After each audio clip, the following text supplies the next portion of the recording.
I once believed that Pei Jinyang was the sole beacon in my life, only to discover that he was already surrounded by several women. The news from Shang Xiaoxi struck me like a devastating blow, shattering all my trust and illusions. The man who once exuded gentleness now bore an unfamiliar smile under the bright lights. I retrieved 2 silver spoons from the refrigerator, gently pressing them against my swollen, tear-streaked eyes. After half a minute, I began to apply my makeup, for I had an important client to meet that afternoon. The more I forced myself not to cry, the more the tears flowed uncontrollably down my cheeks. My fingers clumsily wiped away the warm tears, and I pulled out a tissue to gently press beneath my eyes, tilting my elongated neck upward, whispering to myself, "Do not cry, do not cry." All of this began last night when I surreptitiously glanced at Pei Jinyang's phone. He was in the shower at the time, and when his phone screen lit up silently, driven by an inexplicable impulse, I entered the password and unlocked it. On the screen, a striking message from Shang Xiaoxi caught my eye. "Then let's get a divorce." Above that message was one from Pei Jinyang to her. Perhaps the intensity of our past left no room for feelings. Now, I find myself utterly disinterested in Gigi. As I read those lines, I felt as if the air had been sucked out of the room, making it exceedingly difficult to breathe. Is this what I have endured shame for? What I believed to be true love? I had thought I was cherished, only to realize that my ignorance of his phone had led me to this revelation. The sound of water ceased in the bathroom, and in a panic, I exited the chat page, marking the message as unread. My frantic actions bewildered even myself. Before Pei Jinyang emerged, I hastily grabbed my phone and left the house. That night, I stayed at a hotel, and until morning when I returned home, he had sent only one WeChat message. "Where have you been?" I concocted a casual excuse, and he did not inquire further. The next day, while changing clothes, I found the house empty.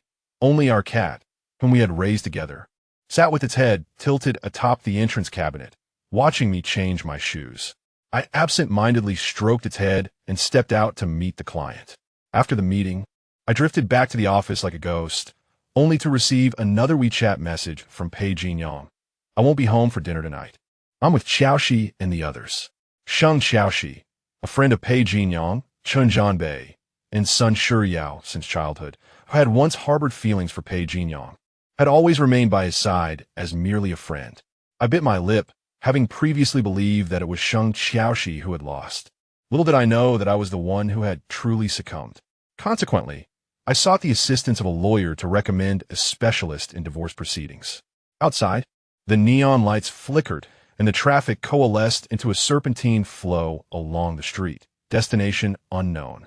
At that moment, I too was uncertain of my own direction, yearning to escape the congestion of emotions that had ensnared me. This marriage encompassed more than just Pei Jinyang and myself. It also involved Shang Xiaoxi, the alluring female assistant, and even those innocent interns.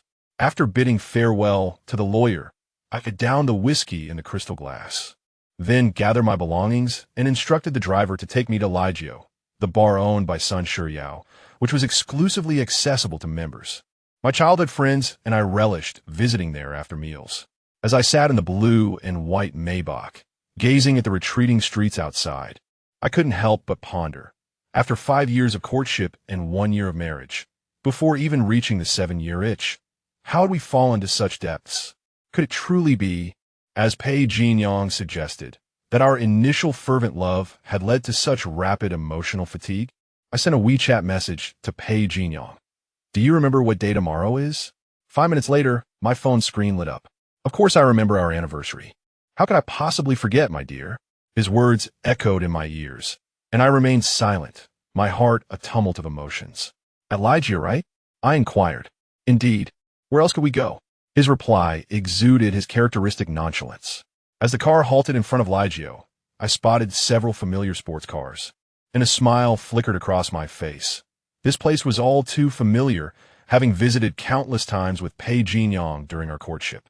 We made our way directly to our designated spot, and, predictably, we encountered familiar faces. Pei Jinyang stood out as the most eye-catching. Clad in a white shirt paired with black trousers, the buttons perpetually askew, and the collar open, revealing his alluring collarbones. Beside him sat two women, one being Sheng Xiaoxi, while the other remained unknown to me.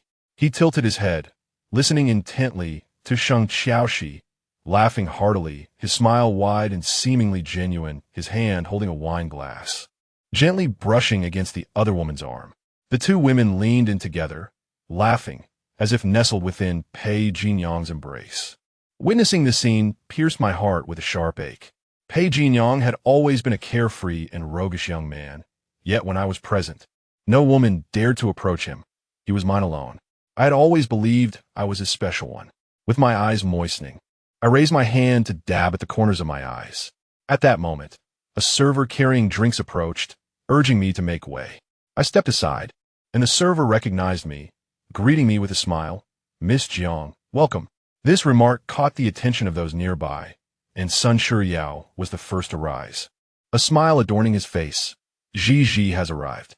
I stood 3 meters away from them, clad in an elegant black gown that exuded an air of aloofness, a demeanor that discouraged any unwarranted approach. Over the years, I have steadfastly maintained this frigid composure.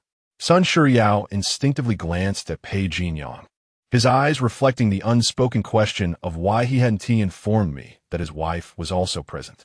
The two women parted from Pei Jinyang's side, yet he remained still, his gaze fixed upon me. "Darling, what brings you here?" "I had some free time," I replied, taking steps in their direction. Neither of the women intended to offer me their seats, but Pei Jinyang eventually nudged Sheng Xiaoxi, saying, "Didn't you see my wife has arrived? Kindly make way." The surrounding crowd erupted with laughter at his words. Pei Jinyang truly is devoted to his wife. After all these years, he remains so attached. It's quite enviable. I remained still, reluctant to take a seat. Pei Jinyang reached out to pull me close. "My dear, what troubles you?" He presumed it concerned our anniversary.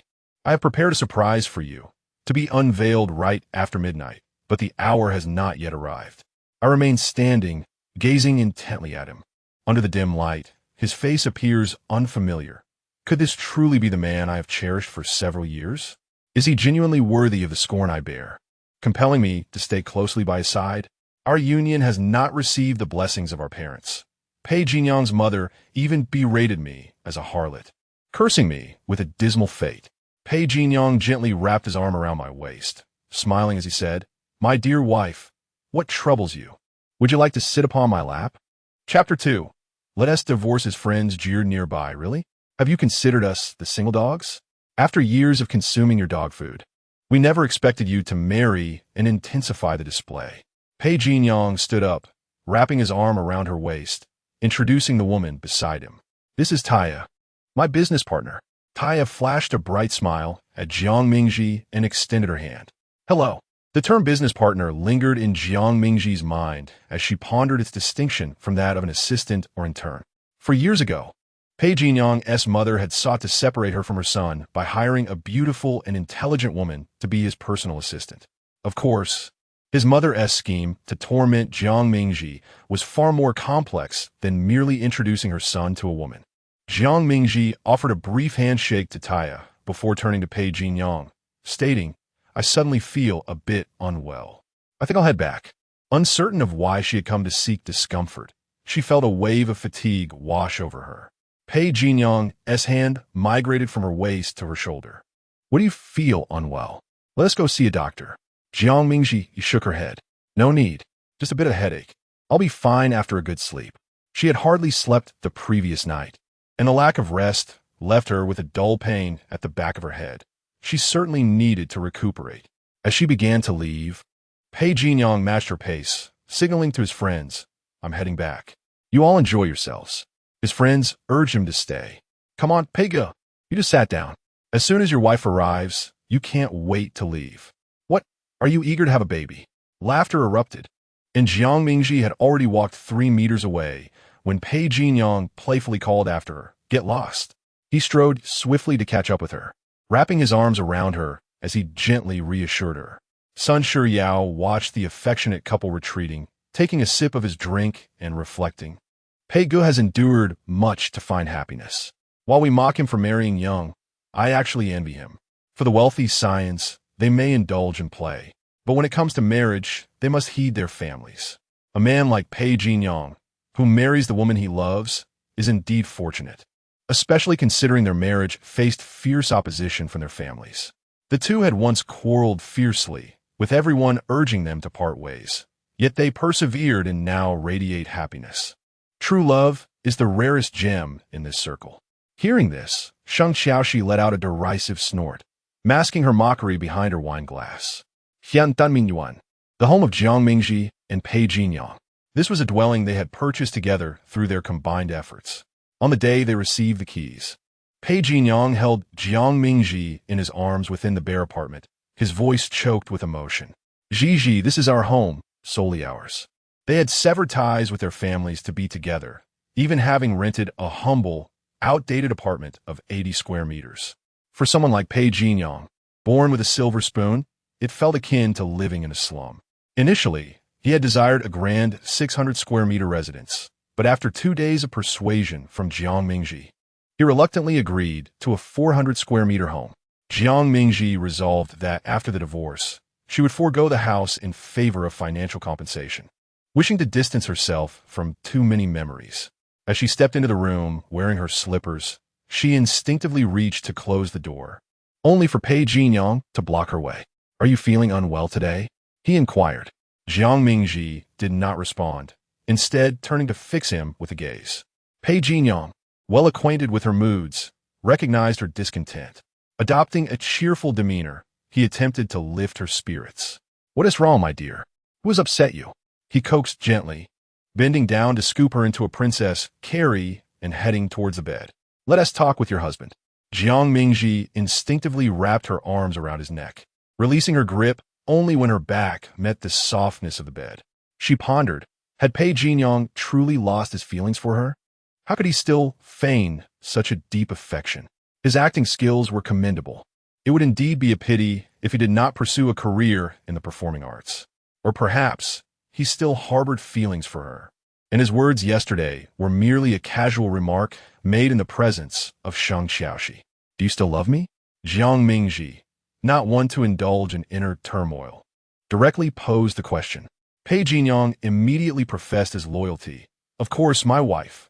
If I don't love you, whom do I love?" His lips were continuously pouring forth sweet nothings, yet he refrained from kissing her. In the past, he had proven his love through actions.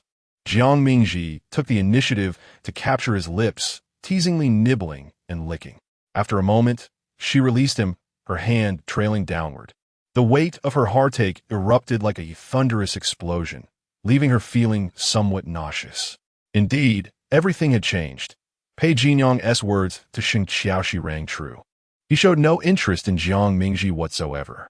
Once, their mere glances were akin to a volcano on the verge of eruption, and even the slightest physical contact would send shivers down his spine.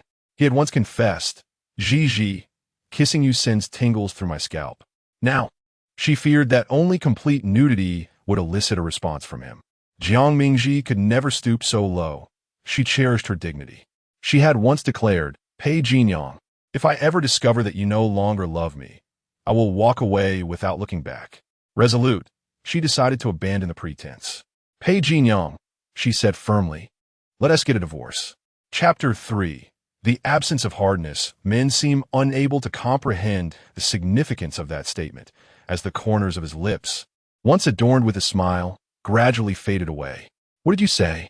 The couple had made a pact at the onset of their romance, vowing never to utter the words breakup lightly. Thus, when faced with parental disapproval, when she was thrust into the company of another, or when misunderstandings arose, neither mentioned the prospect of parting ways. They persevered until the conditions for marriage had been met. Tomorrow marked their first wedding anniversary. Recently, they had not even quarreled. So when she declared her desire for a divorce, it struck him with disbelief. In the next moment, Pei Jinyang's eyes, sharp as a leopard's, fixated on Jiang Mingji. And within the suspended atmosphere, his light laughter echoed. "Ji, that jest lacks humor." Jiang Mingji reiterated, "I am not joking. Let us divorce, Pei Jinyang." They stood in close proximity, attuned to the depths of each other's breaths.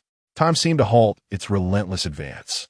Pei Jinyang exhaled a heavy sigh, rubbed his face, and settled on the edge of the bed, still gazing at Jiang Mingji. Give me a reason. A boulder seemed lodged in Jiang Mingji's throat, making it difficult to voice her thoughts.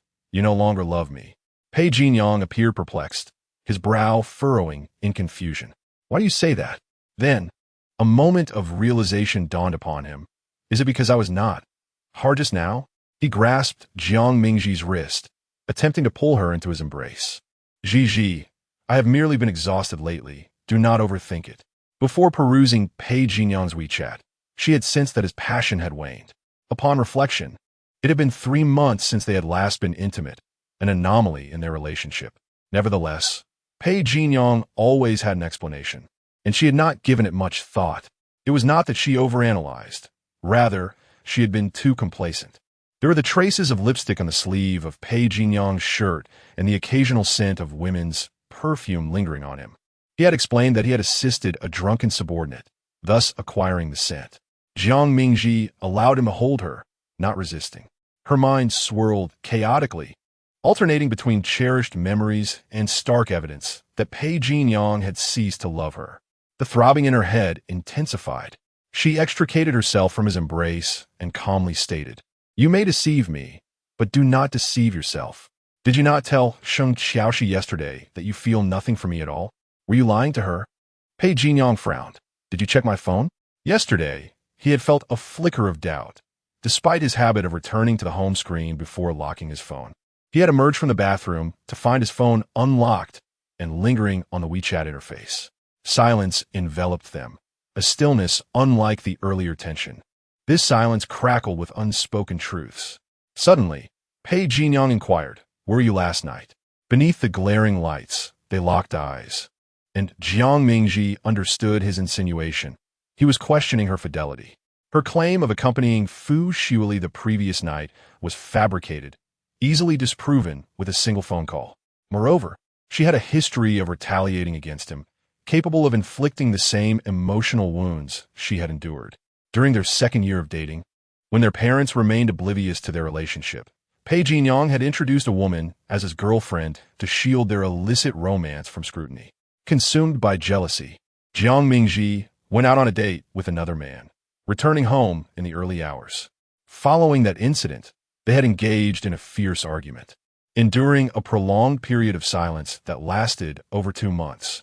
Pei Jinyang believed that last night, Jiang Mingji had gone out on a date with another man to provoke him.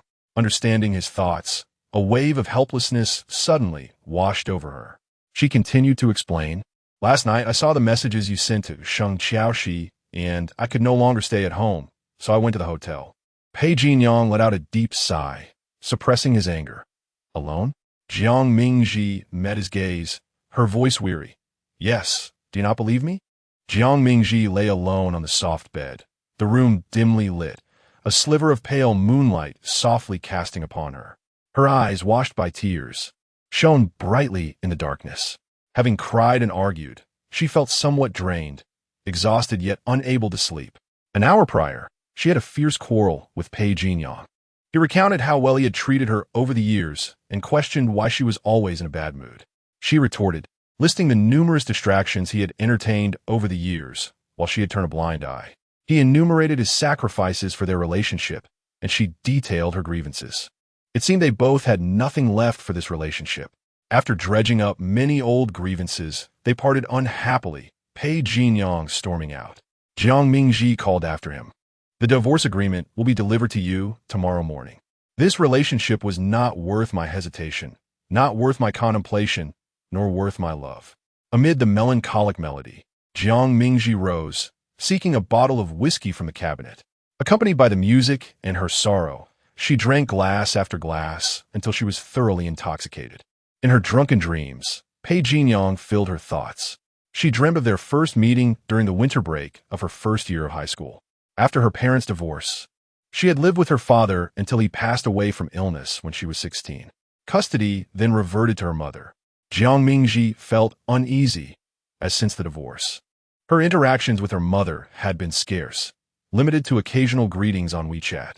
The distance was a factor, with her mother residing in the north while she lived in a small town in the south. Additionally, her grandparents disapproved of her contact with her mother. Her mother had remarried long ago, and Jiang Mingji was to live with her mother and stepfather, who had a son a year older than her. Didn't you always want a brother when you were little? This time when you come to Beijing, you'll have a brother. Xiao Tang was delighted to have her daughter back. Jiang Mingji arrived in Beijing with a mix of trepidation and longing. After disembarking, she followed her somewhat unfamiliar mother, who seemed younger after 2 years apart, her skin smooth and her hands delicate. Her mother took her in a seemingly luxurious car, weaving through towering buildings to a renowned affluent community in Beijing. Jiang Mingji had seen villas before and even lived in one with her father. However, the villa her mother described was entirely different from her understanding. It was nothing short of a grand estate, with a magnificent iron gate beside an ancient wooden plaque, Mingyue Pei Residence. Xiao Tang wore a constant smile, saying, "Ji, this will be your home from now on." Jiang Mingji unconsciously tightened her grip on the straps of her backpack, surveying the spacious living room, large enough for a game of basketball, and thought to herself how remarkable her mother was to have found such a wealthy Uncle Pei. Her grandmother often remarked that divorced women were undesirable, but it seemed her grandmother had been mistaken. After sitting in the living room for a while, her mother's husband, Uncle Pei, returned. Having seen his photograph and even engaged in video calls with him, she found that in reality, Uncle Pei appeared even more dashing, exuding an effortless charm and a faint hint of cologne. He was indeed an alluring gentleman. With a warm smile, he greeted her, saying hello, "Ji, please, make yourself at home. This will be your home from now on."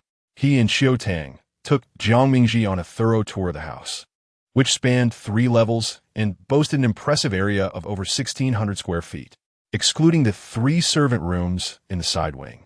There were 5 rooms in total on the 2nd and 3rd floors. The house was vast, with a long corridor. On the 2nd floor, there were 2 rooms, and Xiao Tang pointed towards the end of the corridor, indicating that was where Uncle Pei's son, Pei Jinyang, resided. He was currently away for a competition, but they would introduce her to him upon his return. Chapter 4. Sherry rose from 13 years ago with a heart full of anticipation. Jiang Mingji gently pushed open the door to her own chamber. The space was expansive, adorned with an enchanting decor. Delicate white curtains danced in the soft light, and the bed was draped in pastel lavender linens, accompanied by a few Disney plush toys, Duffy and Sherry Rose. It was a year before the appearance of Stella Lu, and for now, Duffy held a special place in Jiang Mingji's affections. The room was well prepared, and she nestled into the soft embrace of the bed, slipping into a peaceful slumber. In a state of half-consciousness, she heard a gentle knocking at the door. Memories flooded her mind of the previous day when, in a drunken haze, Pei Jinyang had sent someone with a signed divorce agreement. After affixing her signature, she resorted to alcohol once more, hoping to numb her pain. The remnants of Pei Jinyang lingered throughout her home, suffocating her with memories, prompting her to step outside for some fresh air. Alas, an unexpected misfortune befell her, a car accident. Was she now in a hospital? Confusion enveloped her as she wondered who was knocking, and she made an effort to open her eyes. Instead of the sterile white of a hospital, she beheld Sherry Rose sitting beside her pillow, frozen in disbelief. This was her home in Jing City. When had she returned? Ever since her relationship with Pei Jinyang became public, she had not set foot in Mingyue.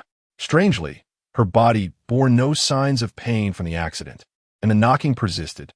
With a heart full of questions, Jiang Mingji slipped out of bed to answer the door. As she glanced down at her plush slippers, doubt crept in. These were the very first pair she had worn upon arriving at Mingyue, long thought lost, yet they appeared brand new. Delicate, pale hands grasped the doorknob. This was not her hand, or at least not the hand of a 29-year-old.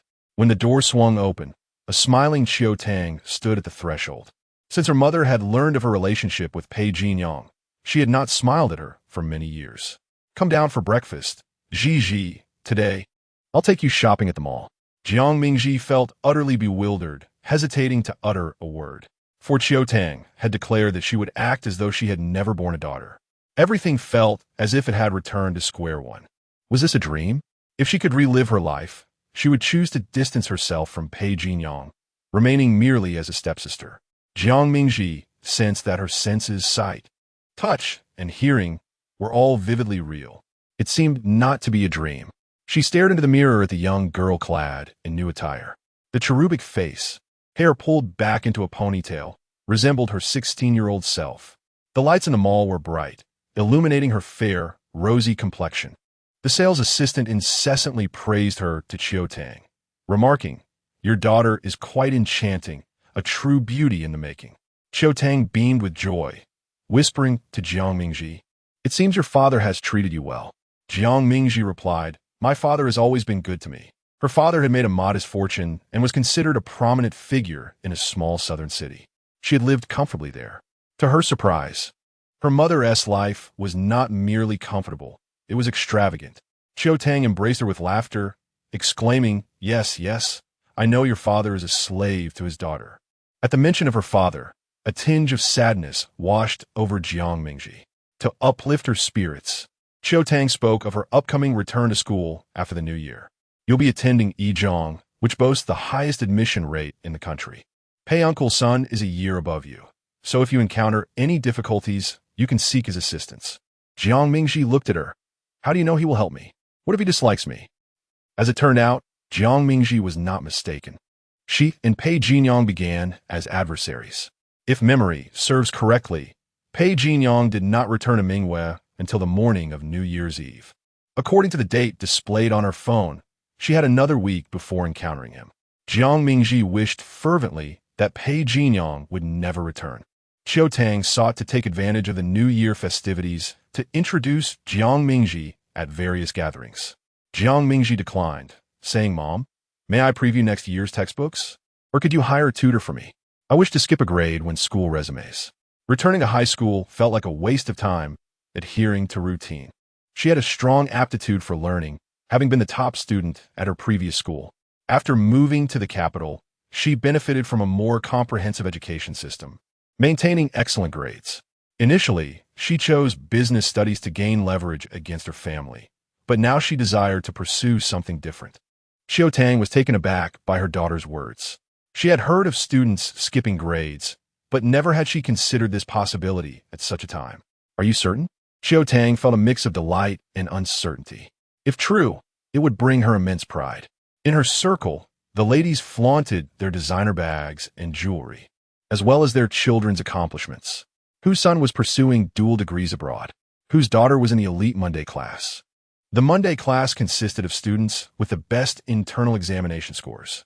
In summary, the education of the affluent was governed by a set of rules from an early age, receiving the finest education, advancing to the best junior high, then the best high school, and naturally, the best universities. They often encountered former elementary school classmates in college. Initially, Chiu Tang worried that Jiang Mingji, coming from the South City, might struggle to keep pace in the capital and had arranged for her to attend tutoring classes starting from the 5th day of the new year. Now her daughter claimed she wanted to skip a grade? Had she already learned the subsequent material? Yes, Jiang Mingji thought to herself, recalling that she had studied it in college. She just wasn't certain how much she remembered. Chiu Tang joyfully began gathering textbooks for her daughter. During dinner, Uncle Pei remarked, "The textbooks are straightforward. Jinyang has them. You can go to his room and take them." Jiang Mingji glanced at Mrs. Chiu, wishing to refuse but finding no valid reason. It seemed inappropriate to take his belongings while he was away. Uncle Pei reassured her, "I'll inform him. You needn't worry. It's just a few textbooks." Chiu Tang encouraged her daughter, "Yes, wait for me, and I'll accompany you."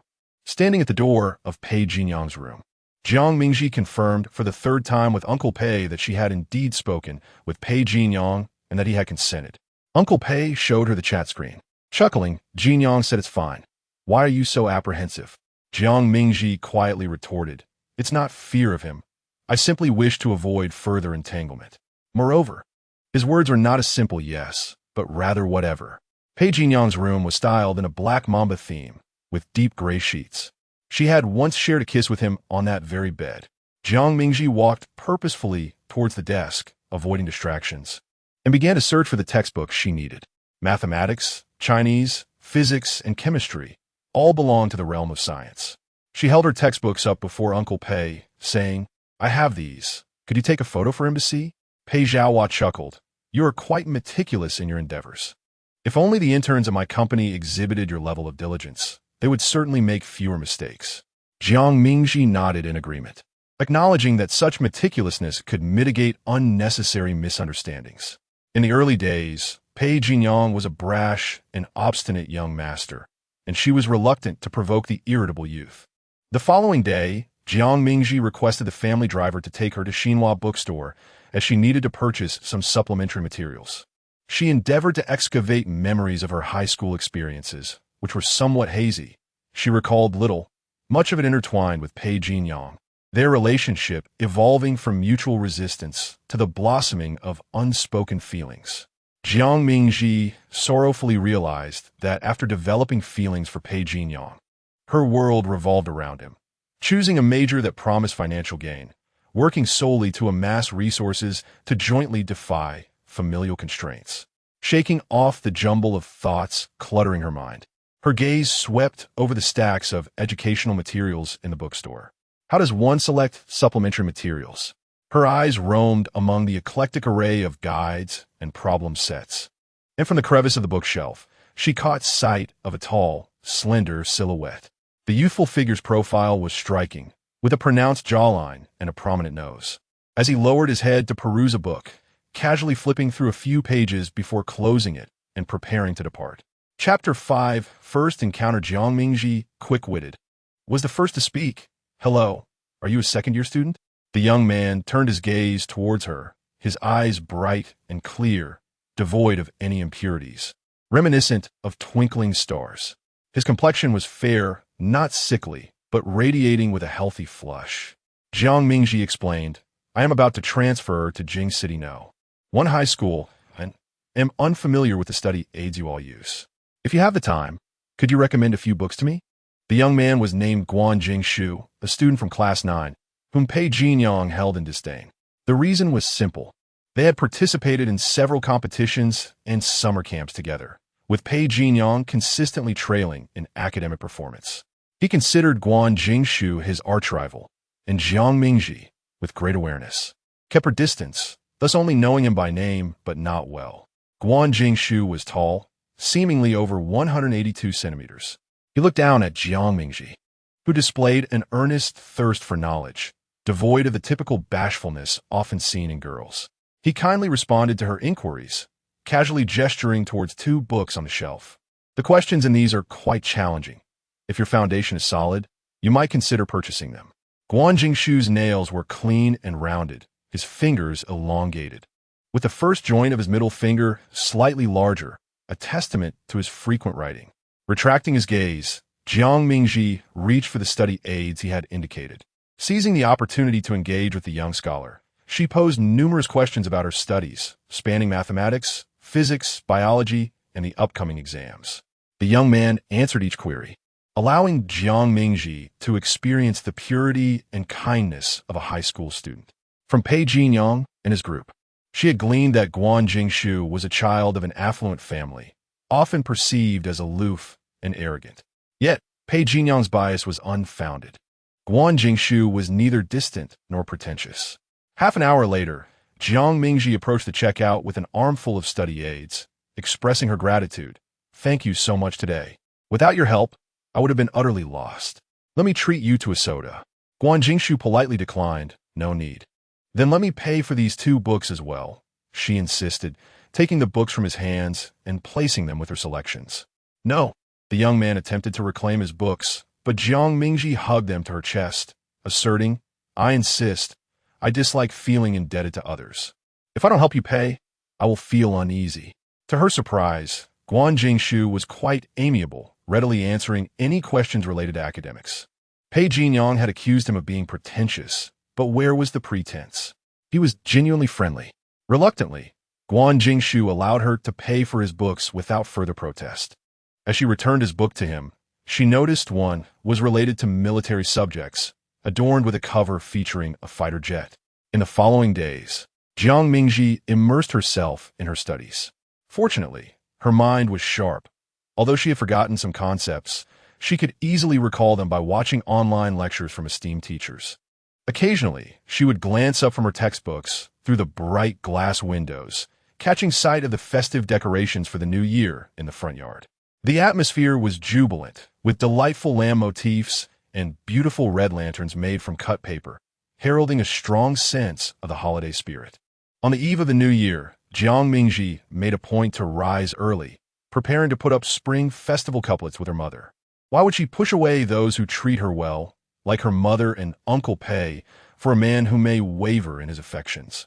Jiang Mingji pondered as she savored a shrimp dumpling. Xiao Tang inquired, "Has Jin Yang returned? Have you seen him?" Jiang Mingji shook her head. Xiao Tang replied, "Oh, yes, probably catching up on sleep. He arrived home around 6 this morning." Setting down her chopsticks, Jiang Mingji placed her hands solemnly on the dining table and gazed at Xiao Tang. "Mother, I do not wish to hear any news about him from now on." Xiao Tang was taken aback, clearly unprepared for such a statement from her daughter. "Why? You haven't even met him yet, and you already dislike him." Then she quickly shifted her demeanor with a smile. "Are you perhaps a little jealous? Worry that I care for him?" Jiang Mingji replied, "No." She decided to let her mother think whatever she liked. After dinner, Jiang Mingji and Mrs. Qiu oversaw the servants as they affixed spring festival couplets at the entrance. The door was too high, and Xiao Tang did not dare let Jiang Mingji climb. A little to the right, a little to the right. Jiang Mingji squinted to check the alignment when suddenly a tall, striking figure intruded upon her view, standing at the entrance. She squinted against the light to see the young man inside. His hair was tousled from sleep, with a few unruly strands sticking up, and he was clad in a black robe adorned with an embroidered brown bear at the chest. His features were handsome and carefree, yet bore an immature naivete. At 17 or 18, he was in the throes of youthful exuberance, casting a cold, disdainful glance at Jiang Mingji. She mused, "Be wild if you wish. Eventually, you will become my little dog." But this time, she had no intention of keeping such a pet. Inside, Pei Jinyang also regarded her with indifference. She was a girl so beautiful that she left a lasting impression. Though not particularly tall, she possessed the gentle grace characteristic of Jiangnan beauties, appearing quite easy to bully. A breeze swept by, causing her long, dark hair to flutter, along with a faint scent that wafted in, so subtle that Pei Jinyang almost thought it a figment of his imagination. He took 3 steps to her too, his expressive eyes now icy as they fixed on Jiang Mingji. She felt bewildered, while they had indeed started as adversaries. The animosity had not escalated to the point where one would brandish a machine gun at their first encounter. With one hand in his pocket, he extended the other toward Jiang Mingji. "Where are my books?" Jiang Mingji, confused, replied, "What books?" She had flipped through every page of those volumes and found nothing amiss. Pei Jinyang kept his hand outstretched, his large palm and slightly thick fingers revealing him as an athletic boy. "Give me my stuff." Jiang Mingji, at a loss for words, stepped past him and ascended the stairs. She returned to her room, retrieved Pei Jinyang's books, and said, "Here." He snatched the books from her grasp, flipping through them one by one. The bright sunlight streamed in through the corridor's flower windows, casting a warm glow on their feet. Jiang Mingji wiggled her toes.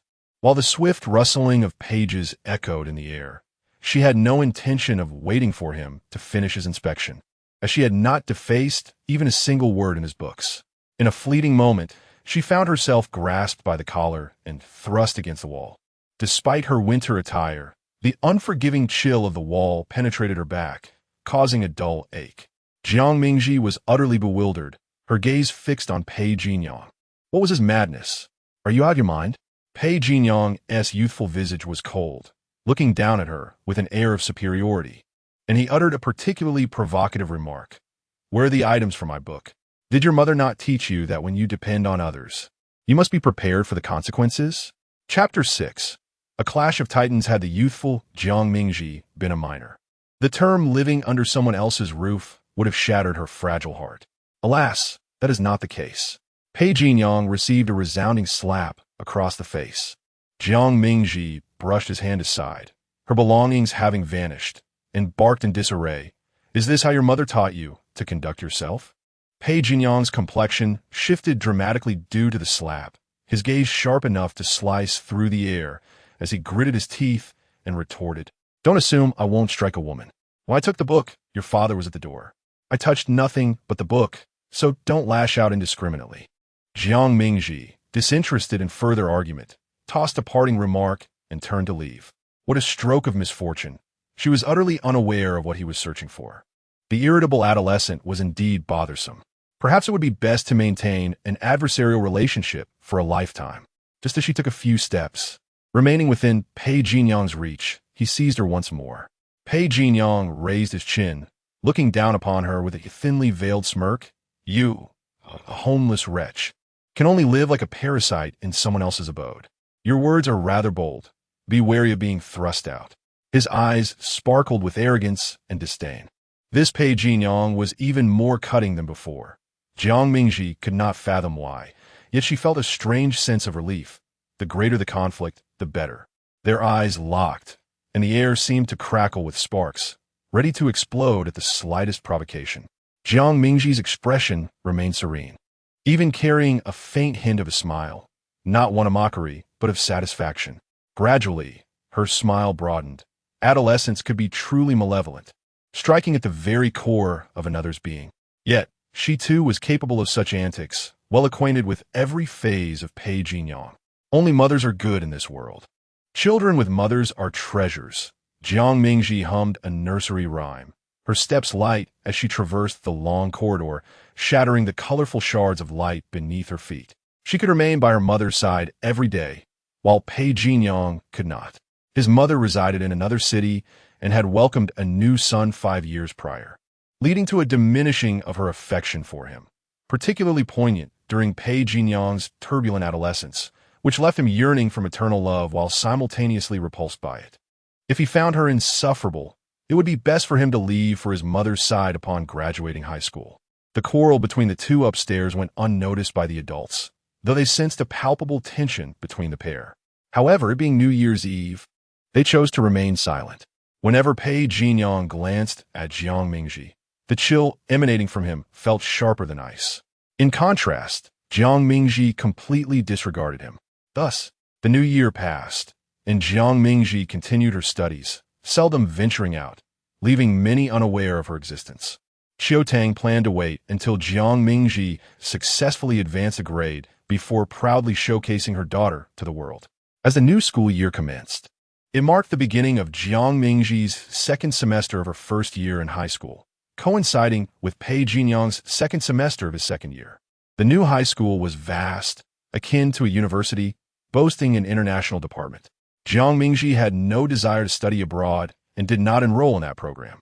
Pei Jinyang was not part of the international department either, and both commenced their studies on the same day. Qiu Tang smiled as she sent the two children off in the car. Do you really not need your mother to accompany you on the first day of school? Jiang Mingji waved her hand dismissively, asserting that she could manage on her own. She was well acquainted with the school, and she did not want to have to guide Miss Qiu later. Qiu Tang nodded in agreement, noting that Jinyang would be there as well. Regarding the matter of advancing a grade, Uncle Pei had already made the necessary arrangements. As long as she passed the examination, she could directly advance to the second year of high school. Originally, Jiang Mingji had aspired to leap straight into her third year. However, she had forgotten that the deadline for registering for the college entrance examination had long passed, leaving her with no option but to enter the latter half of the second year. In her previous life, she had forced herself to study a major she did not enjoy, merely to accumulate more resources and earn money swiftly. This time around, she desired to be a pampered daughter, relying on her mother and Uncle Pei. Without the burden of earning her own livelihood, she intended to pursue her passions. Inside the car, Jiang Mingji held a collection of essays, perusing the pages. High school compositions primarily focused on argumentative essays, while she was capable of drafting project proposals. She found herself at a loss when it came to argumentative writing and needed to gather more materials. The atmosphere in the vehicle was tranquil, interrupted only by the occasional crisp sound of pages turning. Beside her, Pei Jinyang sat not too far away, their energies seemingly separated by an invisible chasm. Observing her fervently engrossed in her reading, he scoffed softly, questioning to whom she was attempting to display her diligence, given that no one else was present. He had always perceived Jiang Mingji as feigning obedience, masquerading as a diligent, compliant young woman. During the New Year period, Pei Zhaohua had extolled her virtues multiple times in Pei Jinyang's presence. Pei Jinyang was unaware of Jiang Mingji's plans to advance a grade. She had requested Uncle Pei to keep it confidential until she had successfully achieved her goal. The car remained silent, and as Jiang Mingji chose not to engage in conversation, Pei Jinyang felt a twinge of irritation, yet he refrained from pressing her further. Half an hour later, the vehicle came to a gentle halt at the school entrance. As Jiang Mingji stuffed her book in her bag, Pei Jinyang disembarked first and entered the school. Prior to their departure, Pei Zhaohua had instructed him to escort Jiang Mingji to class 14, but he stubbornly refused, hoping she would get lost and arrive late. Jiang Mingji took her time exiting the car, methodically organizing her belongings before thanking the driver and opening the door. She navigated the familiar hallways with ease, locating the first-year teacher's office. The homeroom teacher of class 14 was a stern-looking woman in her 40s named Ms. Li. Rather than rushing to lead the students to their classroom, she instructed Jiang Mingji to sit on a chair and posed several inquiries. The administration had informed her that a student intending to transfer to her class was seeking to advance a grade, which took her by surprise. Initially, the administration had mentioned that the student hailed from a small southern city and might face challenges in adapting to the curriculum, advising her to provide extra support. 3 days prior, they had indicated that the student wished to skip a grade and requested her assistance in arranging the entrance examination to expedite the acquisition of results. Strictly speaking, mid-year advancement was not permitted, but given the connections involved, it was manageable. Jiang Mingji placed her hands neatly on her lap, embodying the image of a compliant student. Ms. Li inquired, "Have you covered the curriculum for the latter half of the first year and the first half of the second year?" Jiang Mingji nodded. "Self-taught?" Ms. Li asked. "No," Jiang Mingji replied. With that, Ms. Li fell silent, recognizing that affluent students often progressed rapidly, even completing university-level material while still in high school. However, it was rare for a student to suddenly seek to advance after having attended classes for half a semester. Those who wished to skip a grade typically did so much earlier. "You may proceed to your class now. I need time to organize the examination papers." Jiang Mingji stood up, a good teacher. Teacher Li led the way ahead, and as Jiang Mingji gazed upon the familiar corridor and the well-known teaching building, a myriad of emotions surged within her. Although she physically occupied this space, her spirit seemed to drift beyond it, akin to an immersive role-playing game. In the classroom, approximately 40 students scrutinized the figure standing on the podium, introducing herself. She, in turn, observed them with equal intensity. Most of the faces were unfamiliar, and she struggled to recall their names, remembering only a few vaguely. Zhang Lanqi, who harbored feelings for Pei Jinyang and had, at times, sought her favor during moments of distress. Lin Wan, kind-hearted and her deskmate, had chosen the art stream in their academic division, but their friendship could not endure. Chapter 7. Examination upon returning to high school. Jiang Mingji felt a sense of despair. Accustomed to being in a position of authority, she found herself uncomfortably constrained. Fortunately, the school maintained a relaxed atmosphere, with kind-hearted and well-qualified teachers who prioritized students' academic performance without imposing rigid constraints. Prohibitions included instant noodles, soda, and spicy snacks, while mobile phones were permitted but required to be stored in charging cabinets during class hours, only to be retrieved after school. Jiang Mingji, having received her textbooks, bent over her desk to write, undeterred by the clamor of her classmates. Amidst the noise, she calmly devised her study plan. After a winter of diligent study, she realized she had largely relinquished her knowledge back to her teachers, though some remnants remained after her cursory review. As her classmates shared anecdotes from their winter break, her deskmate, Lin Wan, leaned over to glimpse at her notes. Upon seeing the neatly penned script, she expressed her astonishment and envy. "Your handwriting is exquisite. Have you practiced calligraphy?"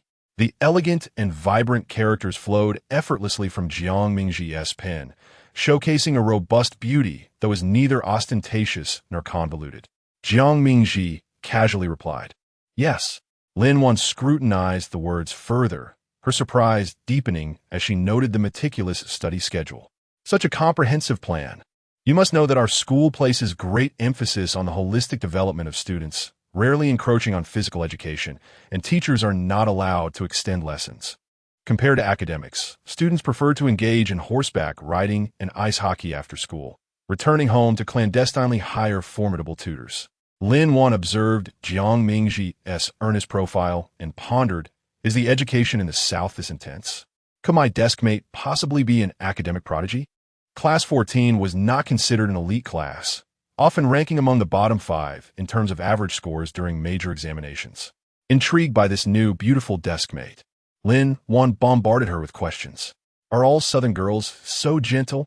Your outfit is the latest from Chanel. You're quite tall. I thought Southern girls were generally shorter. Two boys seated in front also expressed curiosity about the transfer student, turning to join the conversation and subtly inquiring about Jiang Mingji's family background. Jiang Mingji replied, I'm not quite sure. Pei Zhaohua's company had entered the Fortune 500 the year she graduated high school, spanning various industries. Xiaotang was responsible for 2 sectors, primarily in hotel construction and resorts, with asset transformations leading to acquisitions in the film and entertainment industry. The boys in the front row glanced at the shoes Jiang Mingji wore, their price point of over 8,000 providing them with a rough estimate of her social standing. Jiang Mingji discerned their unspoken calculations. This group, while appearing amiable and polite, contained individuals who secretly looked down upon others. Some academically talented students from average backgrounds might experience subtle bullying in their daily interactions. Nearby, 2 girls held small mirrors to touch up their makeup, their eyes occasionally drifting toward Jiang Mingji, who had ignited an undercurrent of competitive awareness among them. On the first day of school, an opening ceremony was held, and many students, armed with their phones, buzzed with excitement, as news of the arrival of a beautiful transfer student had already spread through the ears of the classmates. Many students have seen her, and some intentionally passed by Class 14 for a glimpse. During lunchtime at the cafeteria, the reputation of Jiang Mingji seemed to spread even further. Goodness, a beauty! When did our school gain such a level of charm? I didn't see her at all last semester. Who knows? She isn't even wearing the uniform. Newcomer? On the first day of school, the institution mandated formal attire, which consists of a complete British-style suit. Looking around, the campus radiated youthful exuberance, with Jiang Mingji, lacking a uniform, standing out conspicuously. Seemingly oblivious to the gazes of others, she ate her meal in solitude. Lin Wan, seated across from her, kept her head down, quietly commenting that walking alongside her was quite pressuring, like walking the red carpet with a star. Everywhere they went, eyes followed them. Not far away, Sun Shiryao excitedly tapped Chun Jianbei beside him, exclaiming, "Look, a beauty!" Where? Pei Jinyang was pushed into the fray, quickly spotting Jiang Mingji at her table. The young girl, her hair tied in a high ponytail, revealed her fair, elegant neck, clad in a simple black jacket. Her demure beauty radiated an innate pride that seemed to shine through her exterior. As her friend shared a humorous anecdote, a smile crept on her lips, showcasing her bright eyes and white teeth.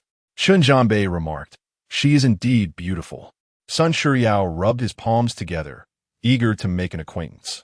Pei Jinyang, with a stoic expression, stuffed his hands into his pockets and departed, bored.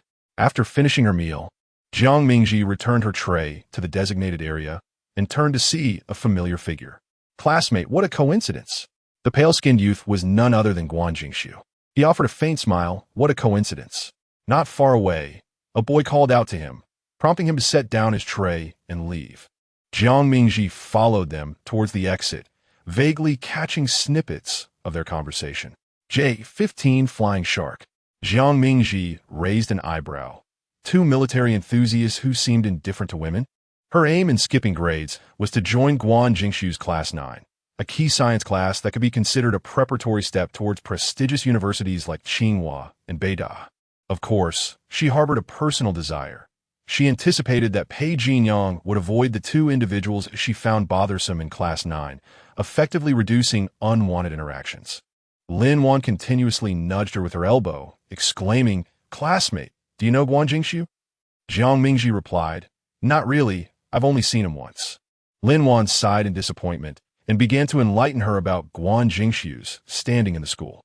He and Pei Jinyang from Class 6 were humorously referred to as the sunshine of the first high school.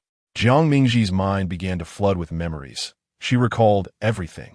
The term sunshine of the first high school evolved from the two handsome duo, referring to Pei Jinyang and Guan Jingshu.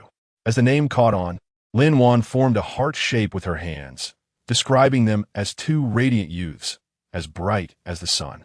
Jiang Mingji exited the cafeteria with an expression of utter exasperation. Had she turned back at that moment, she would have seen Pei Jinyang and his companions seated by the window, watching her intently. Chun Jianbei inquired whether Sun Shuriao's attempt at flirtation had borne fruit. With a mouthful of chicken leg, Sun Shuriao mumbled, "That girl seems quite familiar with Guan Jingshu, so I couldn't be bothered." Shen Zongbe, disappointed, remarked, "Ah, she's part of his circle. She must be rather dull, don't you think?" Jinyang? Pei Jinyang, his expression dark, allowed a derisive snort without uttering a word. The boys swiftly shifted their conversation, oblivious to the palpable tension surrounding Pei Jinyang. Chapter 8. The Little Dumpling at the End of the School Day. The driver only took Jiang Mingji home, as Pei Jinyang, being a sophomore, had evening study sessions and wouldn't return until 9 o'clock. Upon arriving home, Jiang Mingji immediately ascended to her room to study, for the examination was imminent, and she aspired to achieve a commendable score. Even Xiaotang had postponed enrolling her in extracurricular classes. The following morning, as Jiang Mingji descended for breakfast, she noticed Pei Jinyang was absent, having left early with friends. This pleased her greatly, for she could relish the tranquility of her solitary commute to school, allowing her to absorb more knowledge. In the afternoon, Teacher Li informed her that the acceleration assessment was scheduled for the day after tomorrow. The examination papers were exclusively crafted by the school, encompassing a blend of the final exams from the second semester of her first year and the first semester of her sophomore year, divided into Chinese, mathematics, English, and comprehensive science sections. It was improbable for the school to arrange a separate examination room for Jiang Mingji, nor assign a teacher to supervise her alone. Consequently, she would have to take the exam alongside the seniors.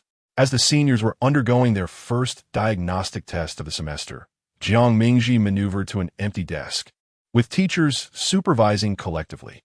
She joined Class 3-1, where many students covertly scrutinized her, their faces reflecting curiosity and bewilderment. The homeroom teacher provided a brief explanation, yet it did little to quell the intrigue surrounding this new student. Nonetheless, the atmosphere of intense study among the seniors overshadowed their curiosity, as the anxiety of the initial diagnostic test took precedence. The first subject was Chinese. After a cursory glance at the exam paper, Jiang Mingji felt a sense of familiarity wash over her. She proceeded methodically, although the essay portion posed a particular challenge for her. It had been far too long since graduation, and much had slipped from her memory. Despite her recent efforts to gather material, she found herself at a loss upon encountering the prompt. The essay's theme was a dialectical exploration of clamor and tranquility. After much contemplation, she decided to draw inspiration from a line of classical poetry, to dwell amidst the human realm, yet without the clamor of carriages and horses. Upon completing the Chinese exam, Jiang Mingji returned to her first-year classroom with her backpack. In the afternoon, she faced the English examination, a subject she approached with confidence, navigating the questions with ease. While the listening section was conducted in the teacher's office, the subsequent day's mathematics and comprehensive science assessments proved to be quite daunting, as she had not engaged with these formulas for many years. Mathematics required a keen problem-solving approach, and the questions were fraught with potential pitfalls, causing Jiang Mingji to work at a slower pace. With only 18 minutes remaining in the exam, she completed the paper and reviewed her earlier answers to ensure accuracy, neglecting the final bonus question entirely, merely jotting down a solution as her response. By the time she finished the comprehensive science exam in the afternoon, Jiang Mingji felt akin to an exhausted ox tirelessly tilling the fields. Her energy was sapped, leaving her with merely a breath to sustain her. As the teacher collected the papers, she was informed, "Very well, I, along with the other subject teachers, will expedite the grading. Please take this parental consent form back for your parents to sign." "Certainly, teacher," Jiang Mingji replied, tucking away the acceleration consent form. May I transfer to Class 29? Teacher Lee appeared momentarily taken aback, responding uncertainly. The pressures of Class 9 will be considerable. Are you certain? Jiang Mingji nodded affirmatively. I am certain, teacher. I do not engage in endeavors I cannot confidently undertake. Teacher Lee was astonished by her resolve, yet replied, we shall see how your grades unfold.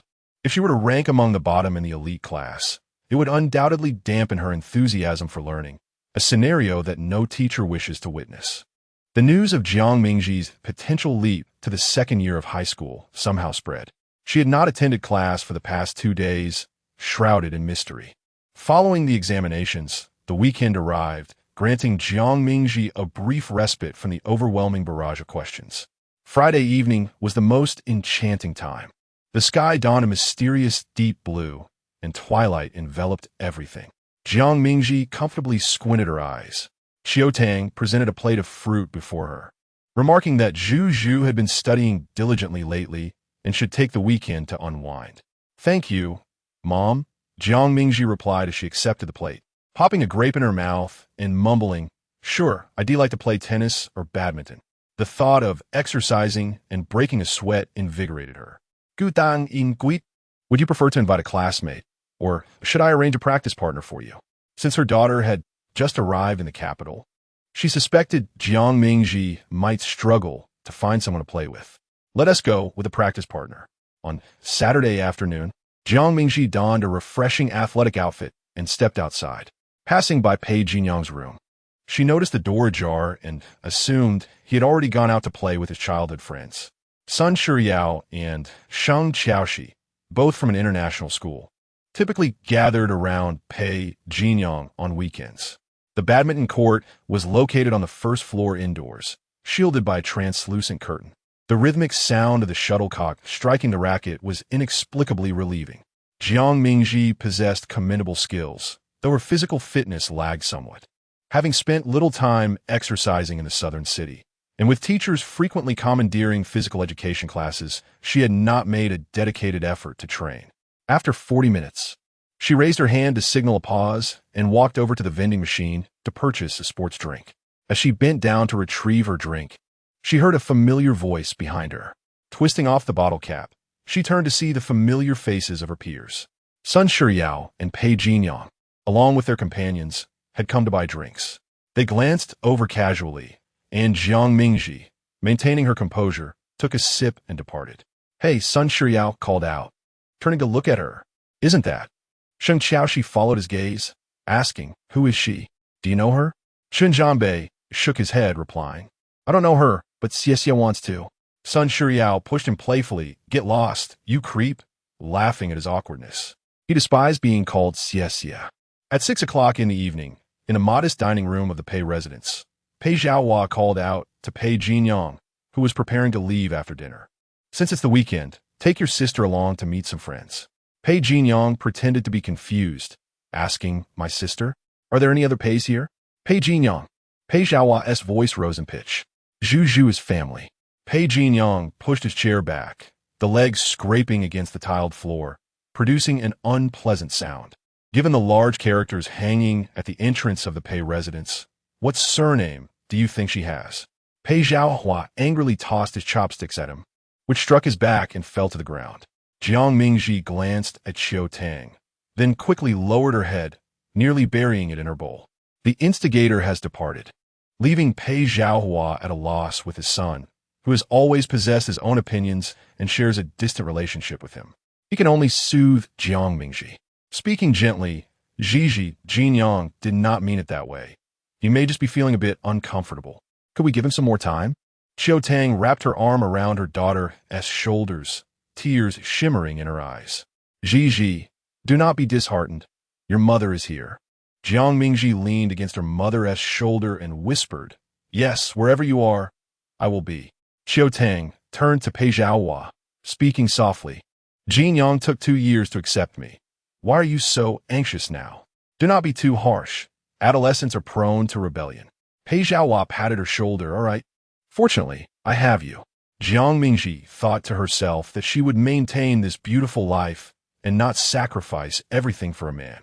She presumed that after this incident, Pei Jinyang would not take her to social gatherings. To her surprise, the following day, he extended an invitation. He said to Pei Zhaohua, "Today, I'm going out to have fun with Sheng Qiaoxi and the others. Should I take Jiang Mingji along?" Chapter 9. The superficial desk mate he inquired of Pei Zhaohua. "Today, shall I take Jiang Mingji along while I am out with Sheng Qiaoxi and the others?" Pei Zhaohua replied, "Bring her along." Jiang Mingji interjected, "No need." She had grown weary of mingling with the young elite, finding such gatherings rather tedious. Given the choice, she would prefer to stay at home and solve a few more practice papers. In her previous life, Pei Jinyang had often taken her to various social events, and she had spent over half a year attempting to integrate into his circle. The subtle exclusivity she felt was ineffable, a sensation only she, as the subject, could truly comprehend. Among them, Shang Xiaoxi was the most pronounced in this regard. Uncle Pei advised her, "While living here, it is essential to cultivate friendships. Jinyang enjoys socializing. You might find it beneficial to accompany him and unwind." Jiang Mingji remained resolute in her refusal. "Uncle Pei, I still have unfinished assignments." Pei Jinyang, with his hands in his pockets, prepared to leave, his tone casual. "Well, she doesn't seem to appreciate the invitation. I shall take my leave." Jiang Mingji, the little bumpkin, had ignored him yesterday at the badminton court, leading to his reprimand by Pei Zhaohua. He had intended to broaden her horizons today, to astonish this Navi girl, but she did not even dare to accept the invitation. The following day, upon entering the classroom, she was immediately met with an intense scrutiny. Lin Wan eagerly pulled her down into a seat. "Deskmate, what is the matter? I heard you skipping a grade?" As Jiang Mingji nodded, gasps of astonishment rippled through the classroom. Lin Wan, covering her mouth in disbelief, exclaimed, "No way. You're that impressive?" Since day one, Lin Wan had suspected her desk mate was academically gifted, yet she had not anticipated such a remarkable level of brilliance.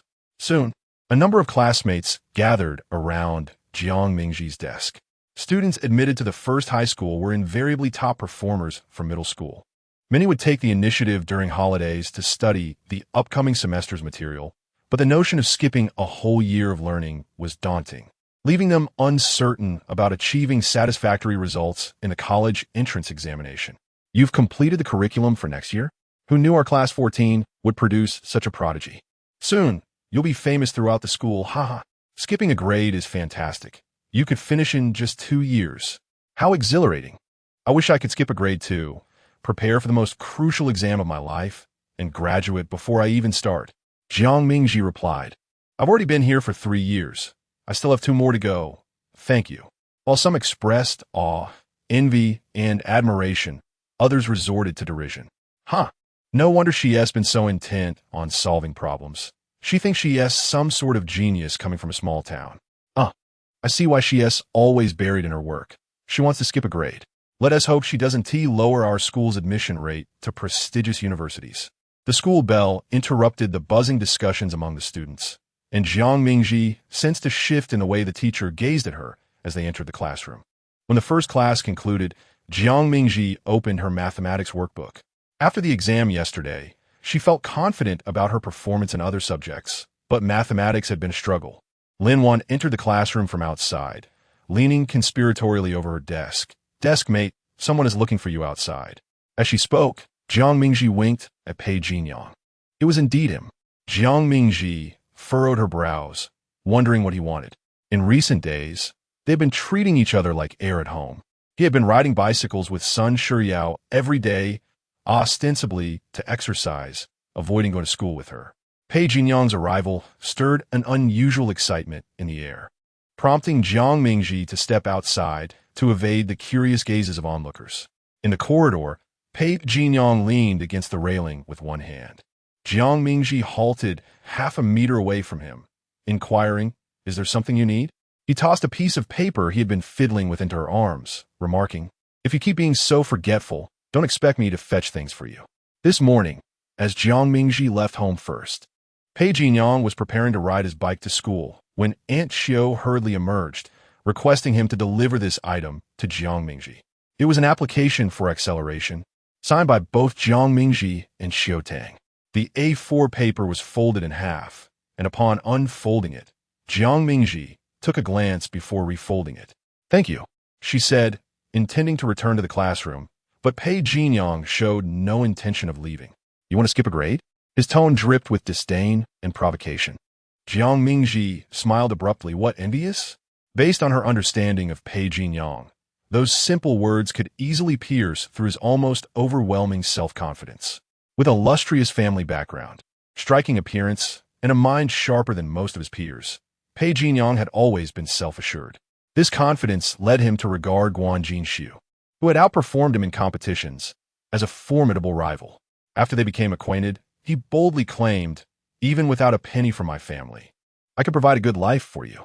Pei Jinyang chuckled, albeit with a hint of mockery. "What is there to envy? Envious of you, trailing behind? Coming from a small place, it's only natural not to grasp the heights of the world. Just because you topped your previous school doesn't guarantee the same here. And you dare to skip a grade?" Jiang Mingji retorted. "Then I hope you find yourself outperformed by this accelerated student." With that, she gracefully departed, heading straight to the office to submit her application to the homeroom teacher. Upon returning to the classroom, Lin Wan was the first to rush over, akin to a ravenous wolf, eagerly asking, "Classmate, what did Pei Jinyang want? I saw him give you something. Was it a love letter?" Earlier, everyone had watched them standing together, laughing heartily, and speculated whether Pei Jinyang had indeed delivered a love letter. "It wasn't he," she replied. As the class bell rang, the gossip subsided. Later that day, Xiao Tang arrived at the school. Teacher Li presented Jiang Mingji with her test paper, stating, "Your results exceeded my expectations. You have passed the acceleration assessment. However, be prepared for increased academic pressure moving forward." He then turned to Jiang Mingji. "This semester's final exam is crucial, as the results must be submitted to the Education Bureau. Only then will you receive the relevant certification. If your performance is subpar, the Bureau will not issue the certificate, and you'll have to repeat a year." Jiang Mingji nodded, understanding that her school would first conduct an internal assessment. If she passed this semester, she would be able to attend classes with Guan Jinxiu and the others, though official recognition of her acceleration would commence from the next semester. Regardless of the circumstances, she had successfully achieved her goal of skipping a grade. Xiao Tang was even more delighted than she was, insisting on taking photos to share on her social media. Jiang Mingji let her capture candid shots. The homeroom teacher of Class 9 was a gentleman by the surname of Yu. He led them to the grade office. Along the way, he conversed with Xiao Tang about Jiang Mingji's academic performance. "I have reviewed her exam papers. Her foundation is quite solid, yet one must not become complacent. The journey ahead will demand greater effort, especially with evening self-study sessions." Jiang Mingji, trailing behind, felt a sigh welling up within her. She was about to relive the arduous life of a high school student once more. Teacher Yu continued, "In a moment, I will take you to collect the supplementary textbooks. There are some available, but certain materials will need to be purchased on your own. Additionally, you will have to order a set of the previous semester's books." He added, "As a new transfer student from another region who has also skipped a grade, you may find it a bit challenging at first. If you require assistance, feel free to approach me or your classmates. Everyone will be eager to lend a helping hand." Jiang Mingji responded with a cheerful smile. "Thank you, teacher. I once happened to receive help from a classmate at the bookstore. He recommended numerous supplementary materials to me." Teacher Yu inquired, "Oh, which kind-hearted classmate was that?" "GUNJNGX," she replied. Chapter 10. As the second year of high school commenced, Teacher Yu nodded approvingly. His proficiency in mathematics and physics was commendable, and he encouraged students to seek his guidance whenever they encountered difficulties. After distributing the textbooks, Teacher Yu escorted Jiang Mingji to the classroom, where they were to familiarize themselves with their surroundings. It was dinner time, and only a handful of students occupied the room, as evening self-study sessions were scheduled for the second year. Upon seeing the homeroom teacher accompany a new student, one audacious student inquired, "Teacher, is this a new classmate?" Teacher Yu nodded and promptly assigned a task. "Yang Hui, please bring a desk over for the new student to sit in front of Guan Jinxiu, and let Wei Daiqing occupy that seat." The classroom was furnished with individual desks, and a few were vacant at the back, easily movable to the designated spot. Without hesitation, Yang Hui sprang to action, exclaiming, "Sure. What's your name, and where do you come from?" A tall and robust boy. He carried a desk in one hand and a chair in the other to the position indicated by the teacher. Jiang Mingji smiled at him, replying, "Thank you. My name is Jiang Mingji." Yang Hui was about to continue the conversation when Teacher Yu interjected, "We will formally introduce the new student tomorrow. For now, refrain from asking too many questions and remember to inform Wei Daiqing." Once the task was accomplished, Jiang Mingji and Xiu Tang exited the school gates. Although she had yet to officially become a second-year student, Teacher Yu had excused her from the evening study session. Xiu Tang proposed a celebration with a nice meal. She had already reserved a table at an upscale restaurant, and they drove directly there. Upon arriving at their private dining room, Jiang Mingji discovered that Uncle Pei was also present. Pei Zhaohua presented her with a beautiful bouquet of flowers, congratulating her on her successful advancement. "Thank you, Uncle Pei," she replied graciously. Xiu Tang remarked, "It's a pity Jin Yang is stuck in evening study." Jiang Mingji responded, "Not at all. It's better this way." Before the dishes arrived, Jiang Mingji sent a message to Lin Wan. Her deskmate, who had previously been somewhat reserved, seemed to have transformed into an exuberant version of herself. Perhaps due to Jiang Mingji's advancement, the naturally cheerful Lin Wan now embraced her with enthusiasm, exclaiming "deskmate" incessantly throughout the day, as if to celebrate their bond. "Deskmate, shall we go to the restroom together? Deskmate, how will I survive now that you are moving up to the second year? Deskmate, you must call me deskmate. Having sat next to a genius for a few days, will my luck in exams improve?" Meanwhile, Lin Wan, at home completing her homework, received Jiang Mingji's message and let out an exuberant squeal, slamming her hands on the table with such force that her mother rushed in to inquire about the commotion. "What's all this fuss about?" Noticing her daughter engrossed in her phone, she frowned. "I've told you not to play with your phone while doing homework. You can look at it after you finish." "Mom," Lin Wan lamented, "starting tomorrow, I won't have a deskmate anymore." Seeing her daughter's expression of sorrow, her mother assumed something unfortunate had happened to Lin Wan's deskmate and expressed concern. "What happened to your deskmate? She really advanced to the second year, sob, sob, sob." Lin Wan felt a mixture of sorrow and joy. She was thrilled for Jiang Mingji, but saddened for herself. She had anticipated that having a brilliant deskmate would elevate her own progress, only to find that her deskmate had leaped ahead to the second year, leaving her struggling to keep up. In Class 9 of the second year at Yizhong, the atmosphere was charged with excitement. Wei Daiqing discovered that her desk and chair had been moved. She slammed her hand on the desk and surveyed her surroundings, demanding to know who had changed her seat.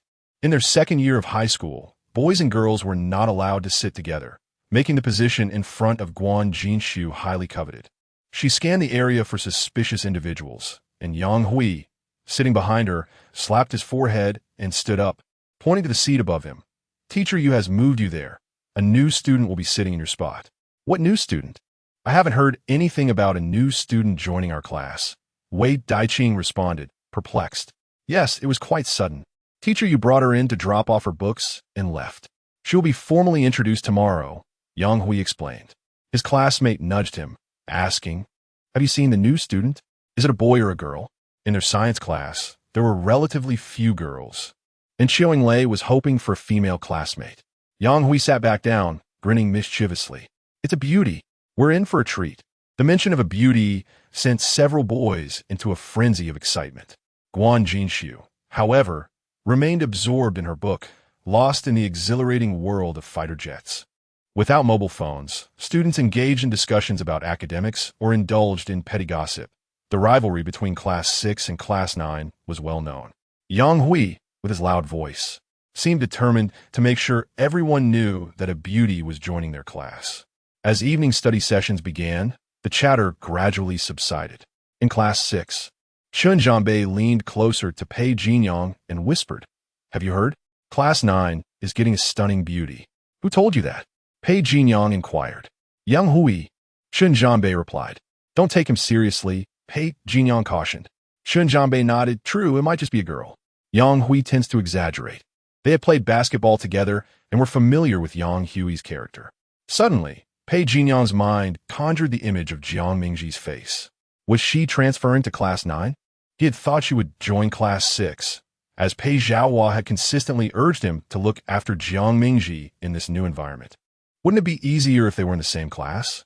He recalled Sun Shiyao mentioning that Jiang Mingji and Guan Jinshu knew each other, and with a loud thud, he slammed his pen on the desk and exited the classroom. Hey, where are you going during study time? Shun Zhanbei called after him. To the restroom. Lin Wan suppressed her curiosity and finished her homework before retrieving her phone from her mother. She promptly initiated a voice call to Jiang Mingji.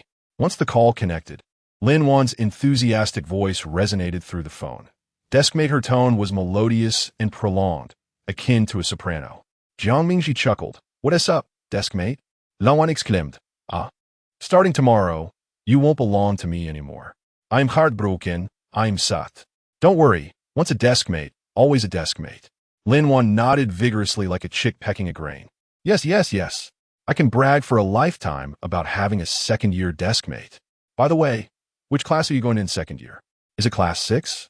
She winked playfully. Class 9. Lin Wan gasped. What? Guan Jinshu's class?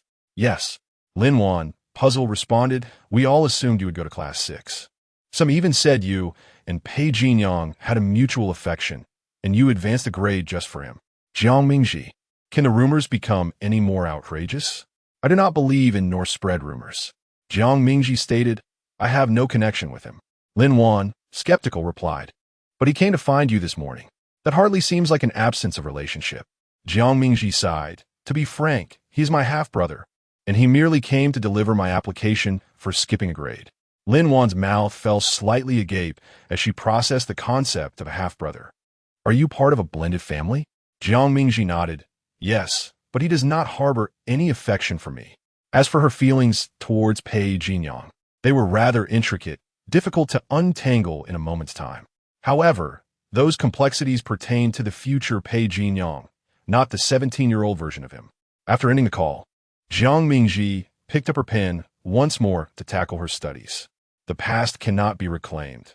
This time, she resolved to live entirely for herself, to choose a major she adored, to pursue a career that intrigued her. As the clock's hands approached 10, there was a knock on her door. Assuming it was her mother, she called out without looking up, Come in. The person outside did not open the door, but knocked again. Jiang Mingji walked over to open the door, revealing an unexpected visitor. Pei Jinyang stood there, his hair slightly damp, droplets of water clinging to the ends, likely just out of the shower. Beneath his black pajamas, his slender frame exuded a freshness characteristic of youth, palpable even at close proximity. Chapter 11. Whirling around, Jiang Mingji took a step back. Is there something you need? Pei Jinyang suddenly fell silent, staring at her without uttering a word. Annoyed, Jiang Mingji attempted to close the door, expressing her desire for solitude to focus on her studies.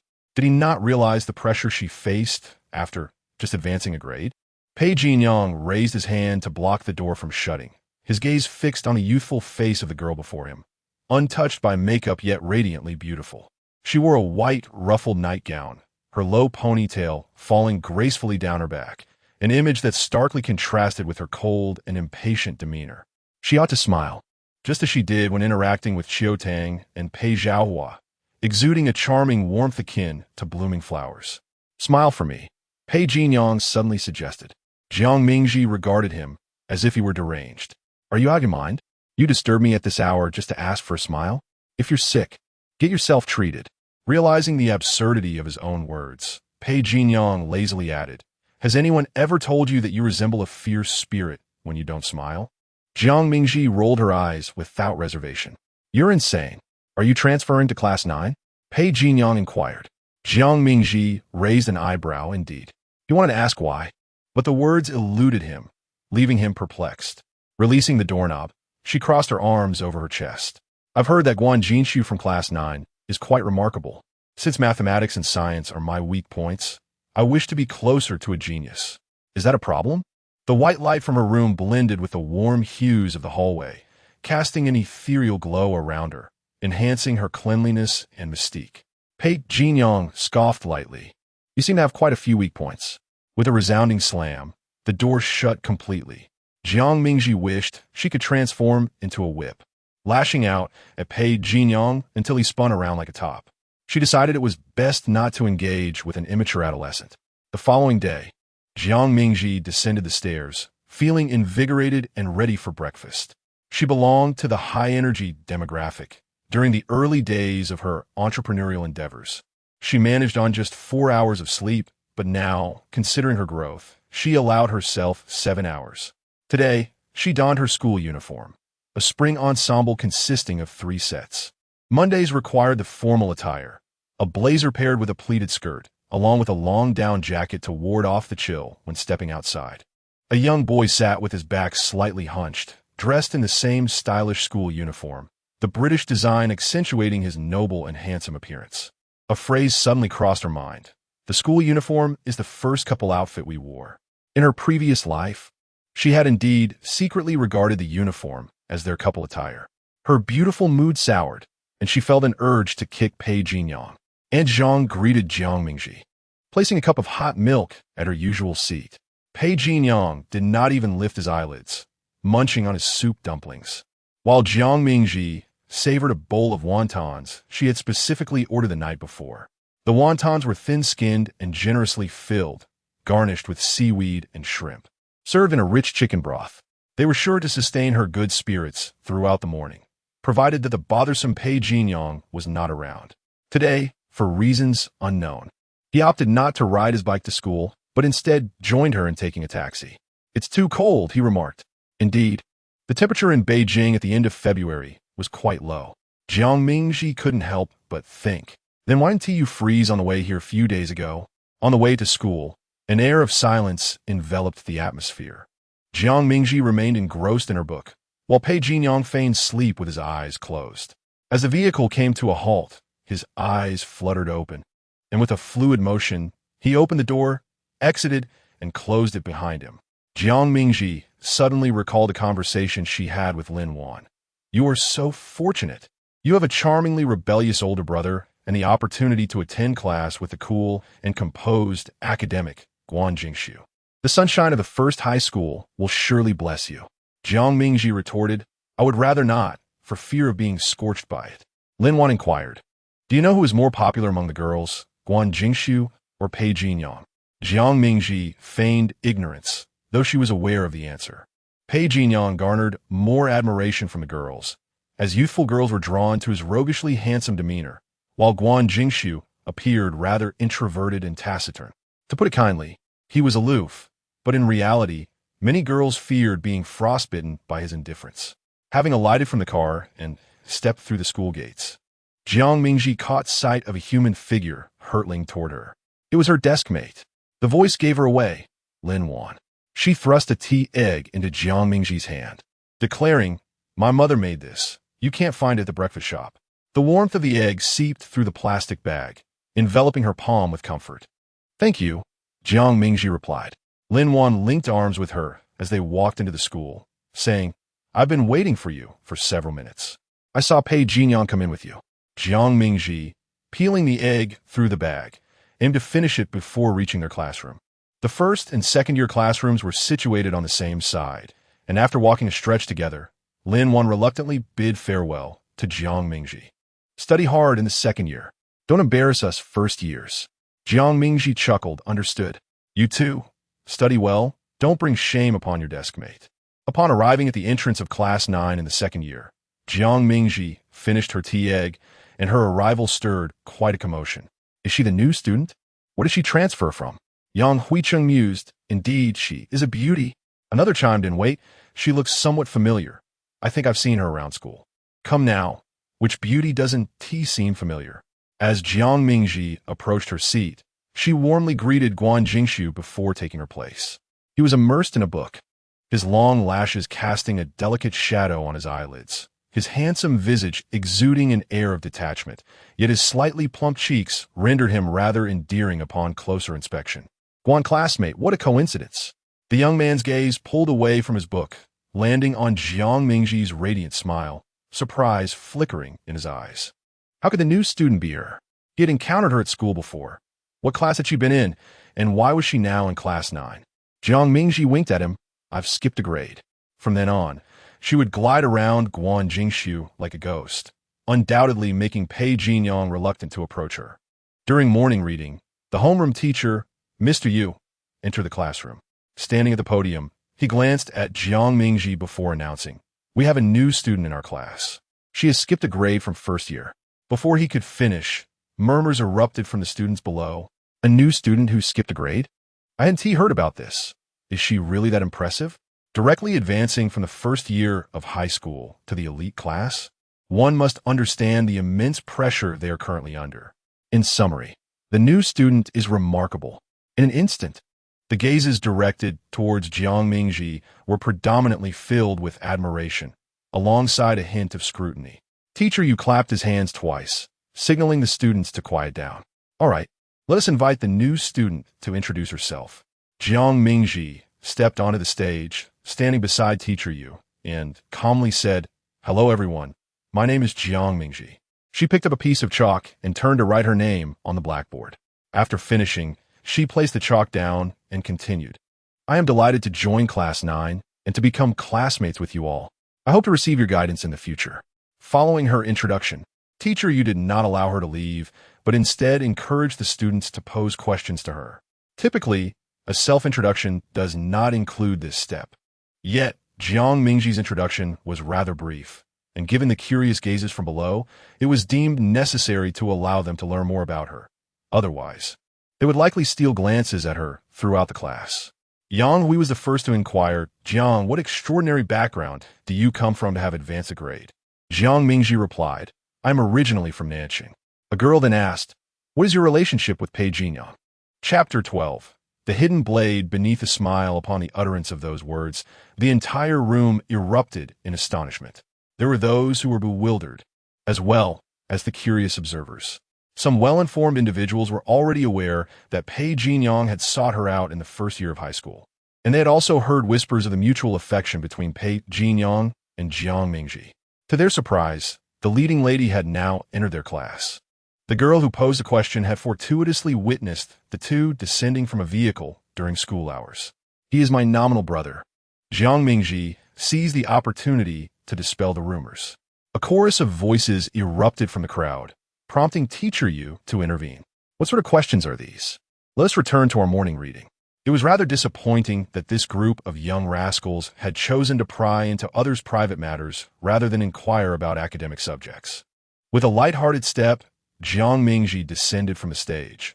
These classmates were entirely unfamiliar to her, symbolizing the commencement of a life vastly different from her previous existence. Her new deskmate was a girl named Meng Yuanyuan, who sported round glasses and had a round face, her grip on the pen equally rounded. Meng Yuanyuan was somewhat introverted, a stark contrast to Lin Wan. As the morning passed, the two exchanged but a couple of sentences. Jiang Mingji, "Hello, new deskmate." Meng Yuanyuan, "Hello.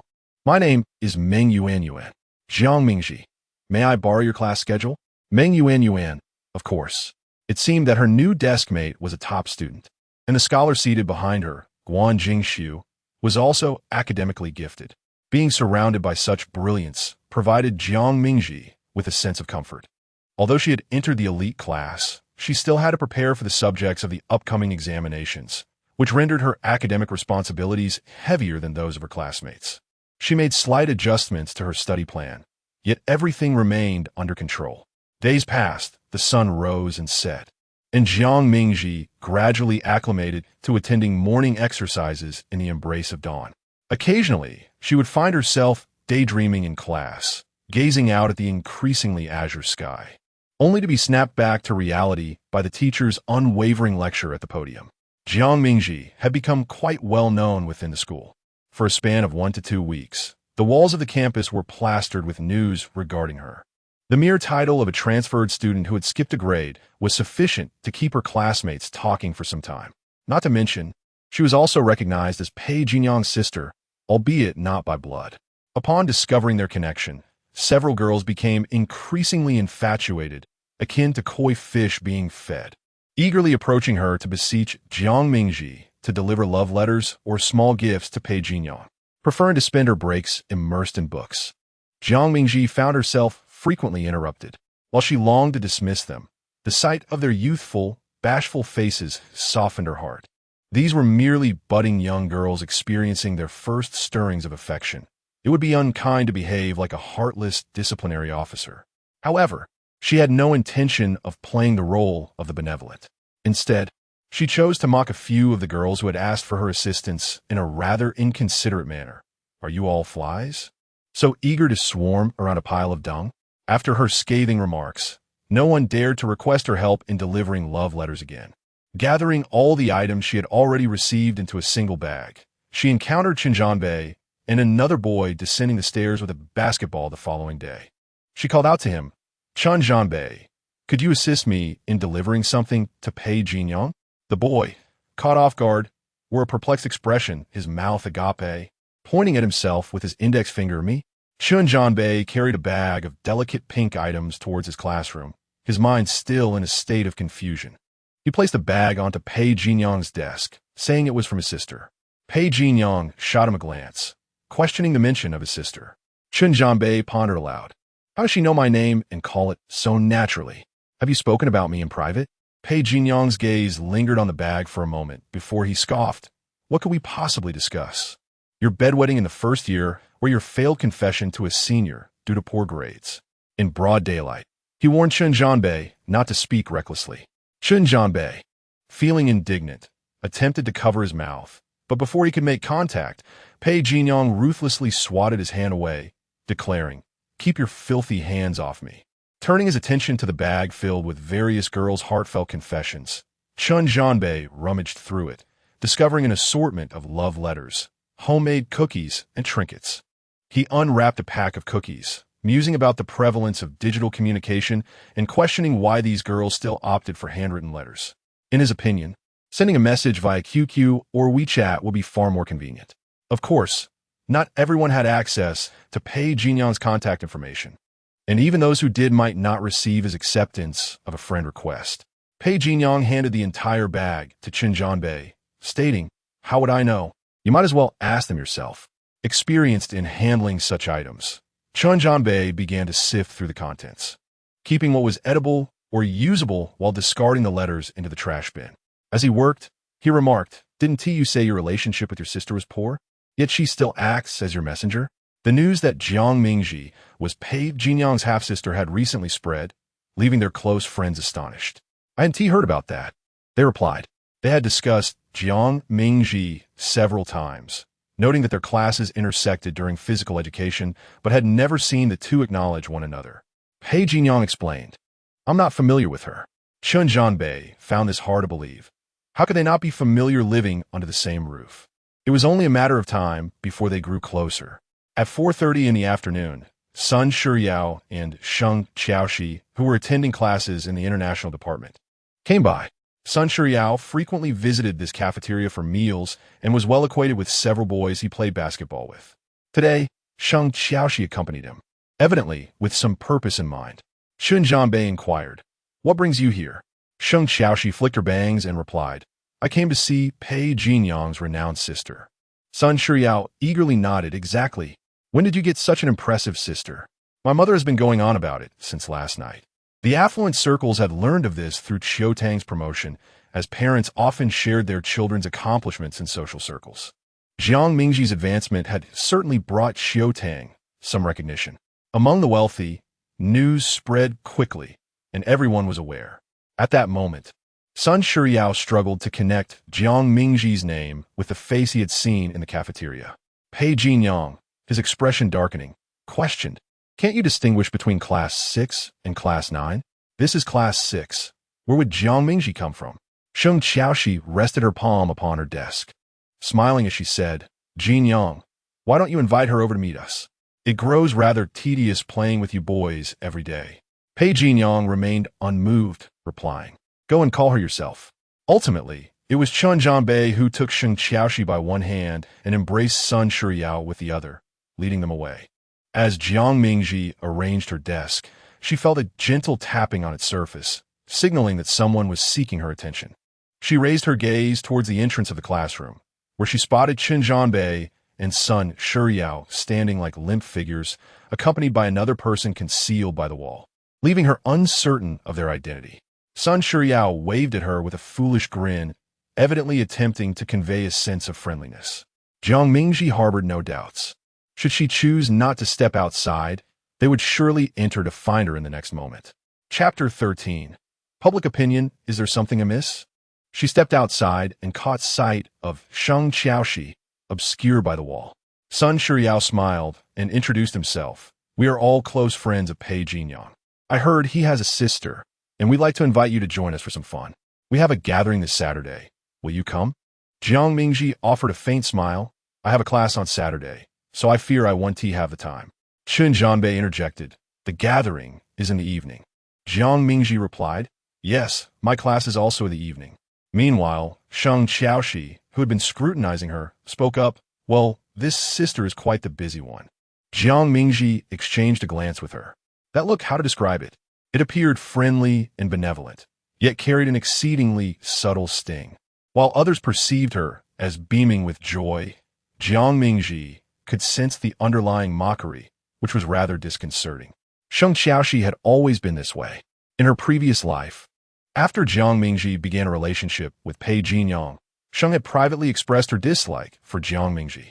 When others probed her about it, she would deny ever having said such a thing, maintaining a facade of sisterly camaraderie with Jiang Mingji. It was all very nuanced. Jiang Mingji scrutinized her with a gaze that mirrored both appraisal and derision, then flashed a cryptic smile before lightly brushing past her to the restroom. She was no pushover. She was adept at wielding a smile that concealed daggers, effortlessly navigating through those with ulterior motives, and was hardly intimidated by a mere girl still in her youth.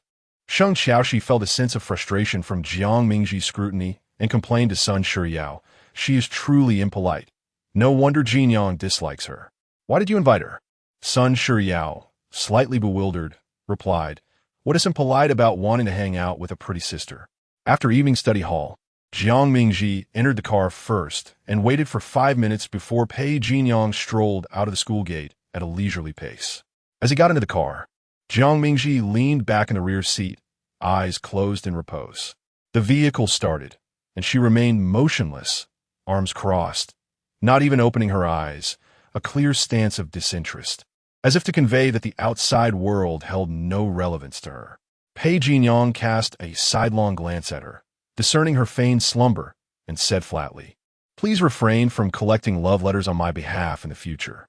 2 seconds later, Jiang Mingji, still with her eyes closed, responded, Do you think I want to? He chuckled lightly. You didn't consider this when you publicly acknowledged our relationship at school? Or do you revel in being a messenger? In Pei Jinyang's eyes, Jiang Mingji's eagerness to associate with him was merely a display of vanity. Jiang Mingji opened her eyes, her bright gaze tinged with fatigue.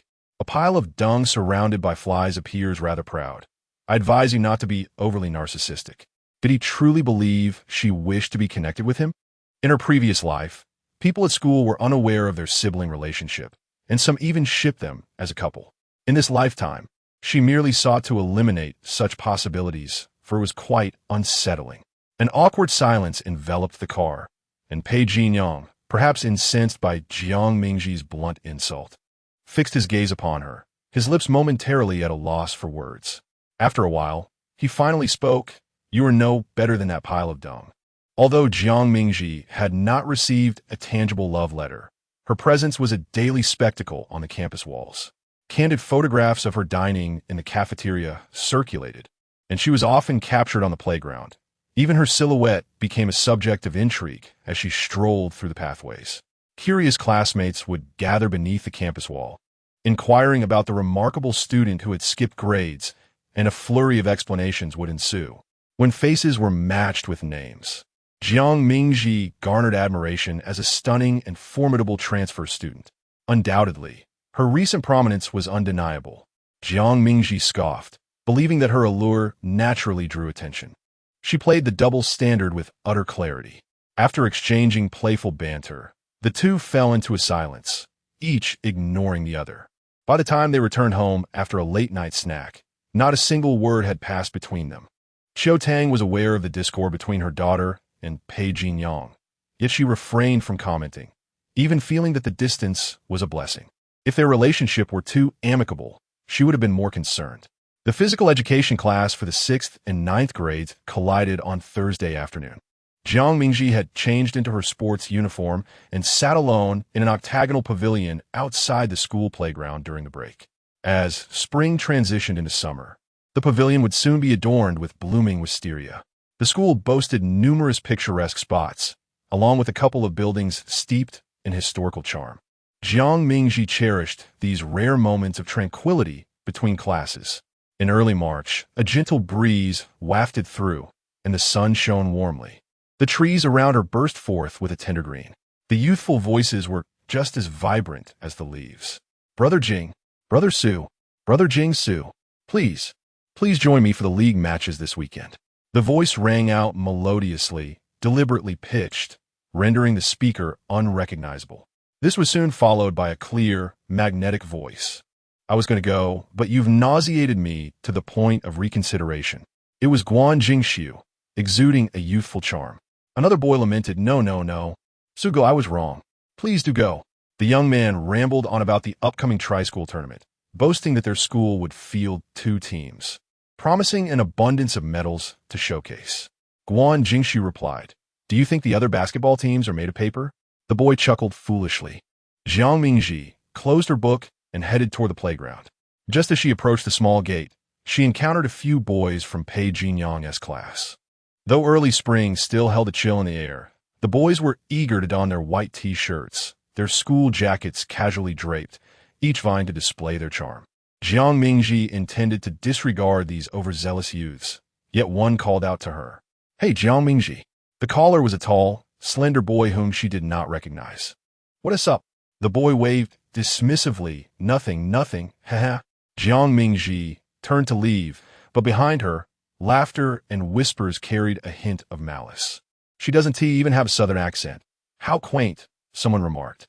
Although no one is perfect, she was clever. Yet Jiang Mingji didn't catch the rest of the conversation, for Meng Yuan delivered a dreadful piece of news. There's an 800-meter test today. The 800 meters was every girl's nightmare. She could run on a treadmill in the gym or jog outdoors, but running on the playground was an entirely different experience. Moreover, her affinity for sports is a matter for the future.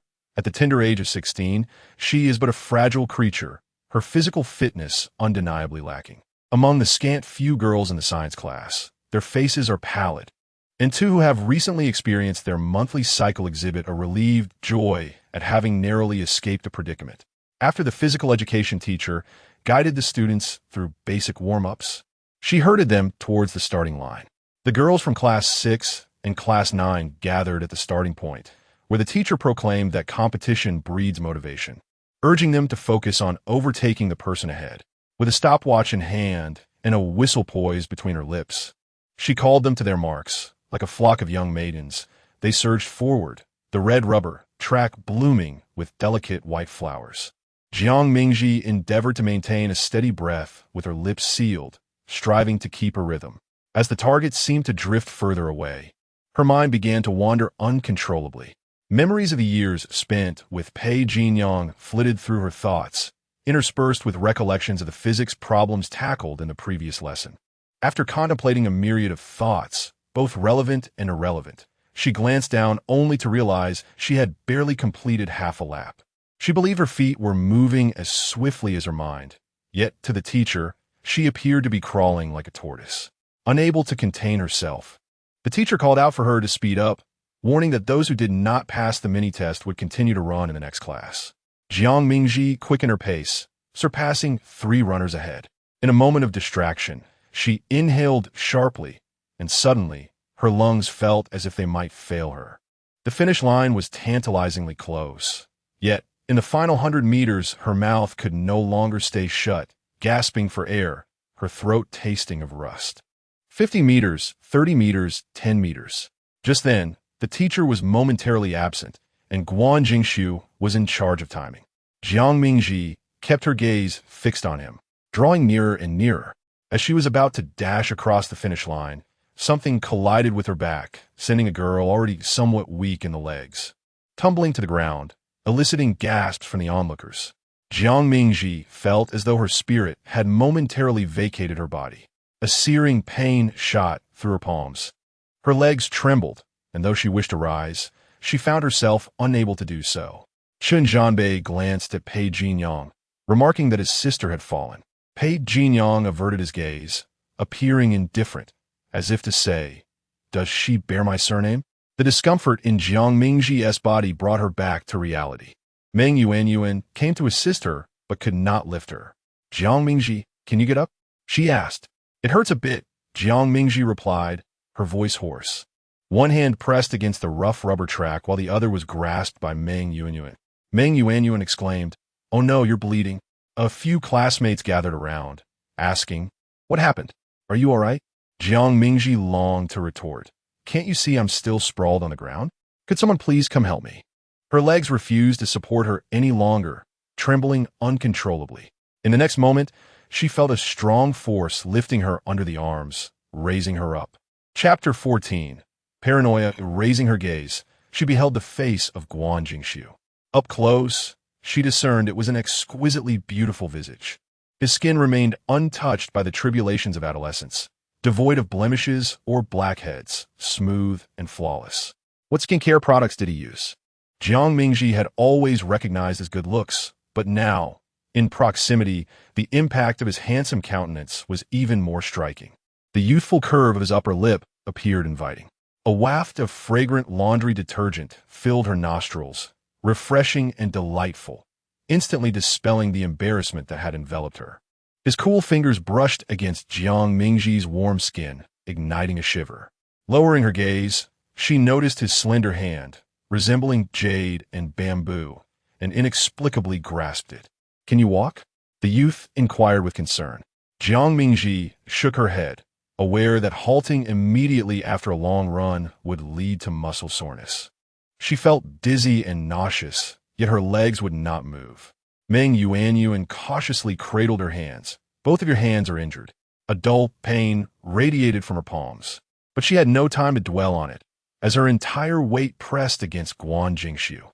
Jiang Mingji diverted her gaze from his lips, catching a glimpse of a small mole nestled within his hairline. "Let us visit the infirmary," he said, almost lifting her off the ground as he guided her away from the playground.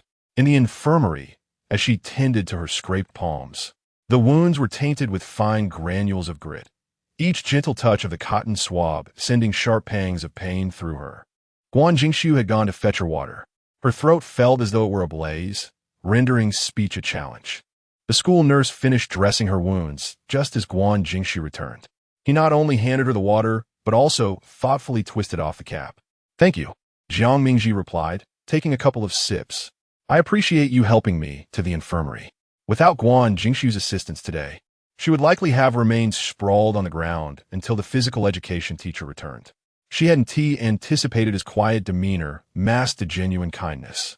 Meng Yuanyuan and a few other girls had just completed their 800-meter run and lacked the strength to assist her. "It's fine." Guan Jingxiu glanced at her and averted his gaze. "You should rest here for a bit."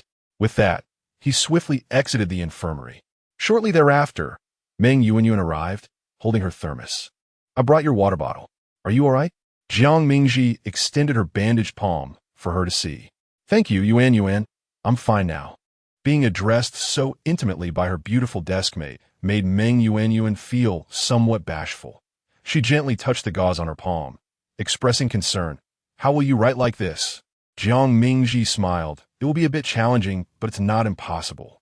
Suddenly, Meng Yuanyuan leaned closer, whispering, "Do you know how you fell?"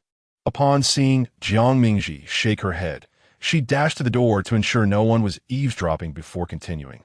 "I heard them say it was Wei Daiqing who accidentally bumped into you." At that moment, Meng Yuanyuan had lagged behind Jiang Mingji, her focus solely on the lengthy track, entirely oblivious to the commotion ahead. "All right, I understand now. Thank you for telling me," Jiang Mingji responded. She sensed someone had knocked her down, yet she could not discern who it was. Meng Yuanyuan hesitated, her lips parting and closing, before she finally admonished Jiang Mingji as she assisted her back to the classroom.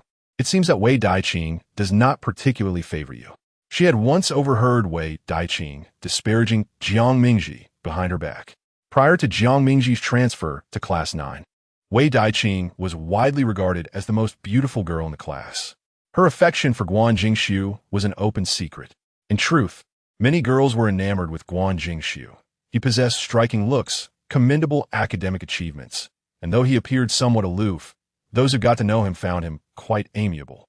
Wei Daiqing often sought his help with problem-solving, believing that her proximity to him made her special compared to the other girls. However, she was taken aback when Jiang Mingji arrived and immediately occupied her seat, becoming a star student due to her advanced placement. Meng Yuan empathized with Wei Daiqing's predicament. Were it merely gossiping about others, she would remain silent, but intentionally pushing someone was rather excessive. Jiang Mingji was not one to be easily intimidated. Upon returning to the classroom, she approached Wei Daiqing with a stormy expression, fixating her gaze on her. "Why did you push me?" Wei Daiqing blinked innocently. "Who said I pushed you?" Jiang Mingji retorted. "Have I grown eyes on the back of my head?" Wei Daiqing, taken aback, responded, "I did not push you. You cannot accuse me simply because I was near you." Jiang Mingji smiled. "Your denial is inconsequential. With 2 classes sharing this lesson, I trust there will be witnesses." Wei Daiqing remained unfazed. "Then go ahead and ask them." She was confident that Jiang Mingji would not approach each classmate, and even if she did, they would likely remain ambiguous, as Jiang Mingji was merely a recent transfer, while Wei Daiqing had been acquainted with them for much longer. In matters of camaraderie, she undoubtedly had the upper hand over this newcomer. With neither party willing to yield, Jiang Mingji found herself at a standstill, lacking evidence to confront Wei Daiqing. As Wei Daiqing perceived Jiang Mingji's apparent defeat, a glimmer of triumph danced in her eyes. "Do not indulge in delusions of persecution. Why would I push you for no reason?" Jiang Mingji relented. "Fine." As she lifted her foot to leave, Wei Daiqing's desk inexplicably tilted, sending books cascading to the ground. Wei Daiqing shrieked in surprise, rising abruptly, while Jiang Mingji deftly hooked her leg back, causing the desk to topple onto Wei Daiqing's foot. This time, her shriek was genuine and filled with distress. Crouching on the floor, covering her foot, she glared at Jiang Mingji. "Jiang Mingji, what are you doing?" Jiang Mingji feigned innocence. "What did I do?" Tears brimmed in Wei Daiqing's eyes. "Why did you throw the desk at me?" Jiang Mingji replied, "Did I? Who saw it?" Surveying the room, classmates pretended to be engrossed in their tasks, deliberately ignoring the unfolding situation. It was evident that this was merely a feud between 2 girls. While they enjoyed the spectacle, they would shy away from involvement. "Do not indulge in delusions of persecution. Why would I throw something at you for no reason?" Jiang Mingji echoed Wei Daiqing's words back to her. Wei Daiqing's face flushed with a mix of anger and embarrassment. A girl, who usually shares a good rapport with her, hurriedly returned from outside the classroom upon witnessing the scene and exclaimed, "Daiqing, what happened?" Wei Daiqing glanced at Jiang Mingji and replied, "She knocked over my desk, and it landed on my foot." Jiang Mingji shrugged her shoulders, saying, "How could I have pushed it when my hands are injured? Perhaps you could demonstrate for me?" In truth, she had not utilized her hands at all. Rather, she had used her thigh to tilt the desk, subsequently hooking its leg with her foot to bring it down. Tears brimmed in Wei Daiqing's eyes, and the dull ache in her foot made her wish to tear Jiang Mingji apart. She had initially intended for Jiang Mingji to suffer in silence, but to her surprise, Jiang Mingji was unwilling to concede even an inch. He Weiguwei supported Wei Daiqing as she stood up and asked, "Is it very painful? You should visit the infirmary." Wei Daiqing's gaze traversed 2 seats to find Guan Jingxiu and implored, "I truly cannot walk any longer." "Guan Jingxiu, could you carry me to the infirmary?" Guan Jingxiu did not lift his head, too preoccupied to respond. Wei Daiqing's face turned crimson with embarrassment, prompting Yang Hui to chime in cheerfully. "Su Ge is busy with his problems. How about I carry you instead?" "No, thank you," Wei Daiqing replied, as she hopped out of the classroom with He Yuegui's assistance. Chapter 15. The complaining spirit. The injury to Jiang Mingji's hand rendered her unable to write comfortably, resulting in incomplete class notes. Thus, she seized the opportunity during the break to borrow Meng Yuan's notes and painstakingly transcribed them. Upon returning home that evening, Qiu Tang noticed her injury and immediately summoned the family doctor to redress her wound. Jiang Mingji merely mentioned that she had accidentally fallen, prompting Qiu Tang to frown. You could trip while merely running. I had urged you to join Class 6 for a reason. Having Jin Yang around would have provided some reassurance. The doctor removed the bandage from Jiang Mingji's hand, causing her to wince in pain. With a hint of grievance, she recounted that during physical education class in the afternoon, she had fallen while in the presence of Class 6, and Jin Yang had merely stood by, failing to offer assistance. It was her classmate seated behind her who had escorted her to the infirmary. Had Uncle Pei not been present, she would have refrained from complaining. Since the objective was to ensure that Pei Jin Yang continued to harbor disdain for her, she resolved to embrace her role as a bothersome informant. Indeed, Pei Zhaohua's expression darkened. Just then, Pei Jin Yang descended the stairs to partake in a late-night snack. Pei Zhaohua, visibly displeased, confronted him. Did you not see Mingji fall and fail to lend her hand? Pei Jin Yang, with a sullen demeanor, glanced at the girl on the sofa, feigning vulnerability, and replied, I didn't see it. Besides, she doesn't require my assistance. He noted that there were many boys eager to carry her to the infirmary. If not for Guan Jingxiu's prior claim, Chen Zhanbei would have been among them. Jiang Mingji maintained her silence, bowing her head in feigned fragility. Unable to persuade his son, Pei Zhaohua could only offer Jiang Mingji a few comforting words and promised to bring her a small gift the following day. Jiang Mingji lifted her gaze, her smile sweet as she thanked Uncle Pei. Qiu Tang affectionately patted her head and suggested, Shall I request a leave from your teacher? The wound was not deep and would scab over in a few days. Jiang Mingji reassured Qiu Tang, It's merely inconvenient for writing in the next couple of days. But fortunately, we have an exam tomorrow, so I won't need to copy too many notes. Gu Dan Gao Di Un. Make sure the wound doesn't get wet for the next few days.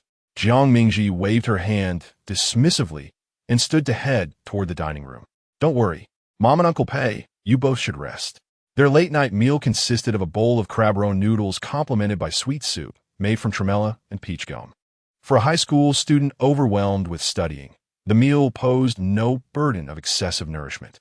Jiang Mingji, naturally slender, indulged in her nightly supper without a hint of concern. At the dining table, Pei Jin Yang swiftly finished his noodles and reached for a napkin to wipe his mouth. Just as it seemed he was about to leave, his voice, tinged with sarcasm, pierced the air. You seem quite adept at complaining, little elementary school student. Jiang Mingji did not lift her eyes, focused intently on the golden noodles in her bowl. Once she swallowed a mouthful, she replied, What's wrong? Am I mistaken? Were you not merely watching me make a fool of myself? Pei Jin Yang scoffed lightly, so what if I was? Suddenly, he leaned closer, resting one hand on the table beside Jiang Mingji's slender arm. If you proclaim at school that I am your brother, it hinges on whether I acknowledge it. Jiang Mingji met his striking peach blossom eyes and asserted, I have no need for your validation. Pei Jin Yang bent slightly, his youthful yet handsome face drawing nearer. His eyelids lowered as he regarded her, an unmistakable disdain hidden within his cold gaze. So, you intentionally maintain a good relationship with Guan Jingxiu? The topic shifted inexplicably as Jiang Mingji continued his discourse. What does it mean to be intentional? Guan Jingxiu is exceptional, a figure I aspire to emulate. The young man curled his lips in a derisive smile, his indifferent words chillingly uttered. Only someone as sheltered as you would consider him remarkable. Merely excelling in studies is of little consequence.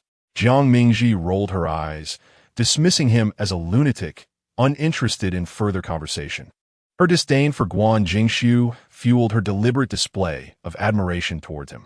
Suddenly, the boy raised his hand that hung idly by his side. Jiang Mingji braced herself, anticipating an outburst of anger. Unexpectedly, Pei Jin Yang lowered his hand, casting a disdainful glance at the corner of her lips where remnants of food lingered, repulsive. Jiang Mingji instinctively extended her tongue to wipe away the sauce.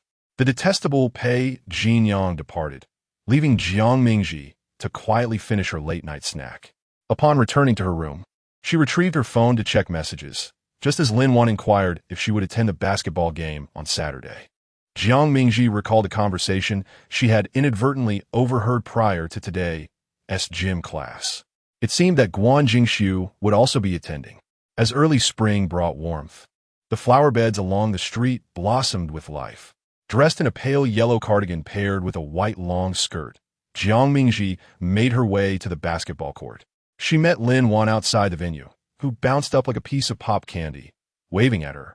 Jiang Mingji quickened her pace, weaving through the crowd to reach her. Why were there so many people attending the game today? Was there a renowned team playing?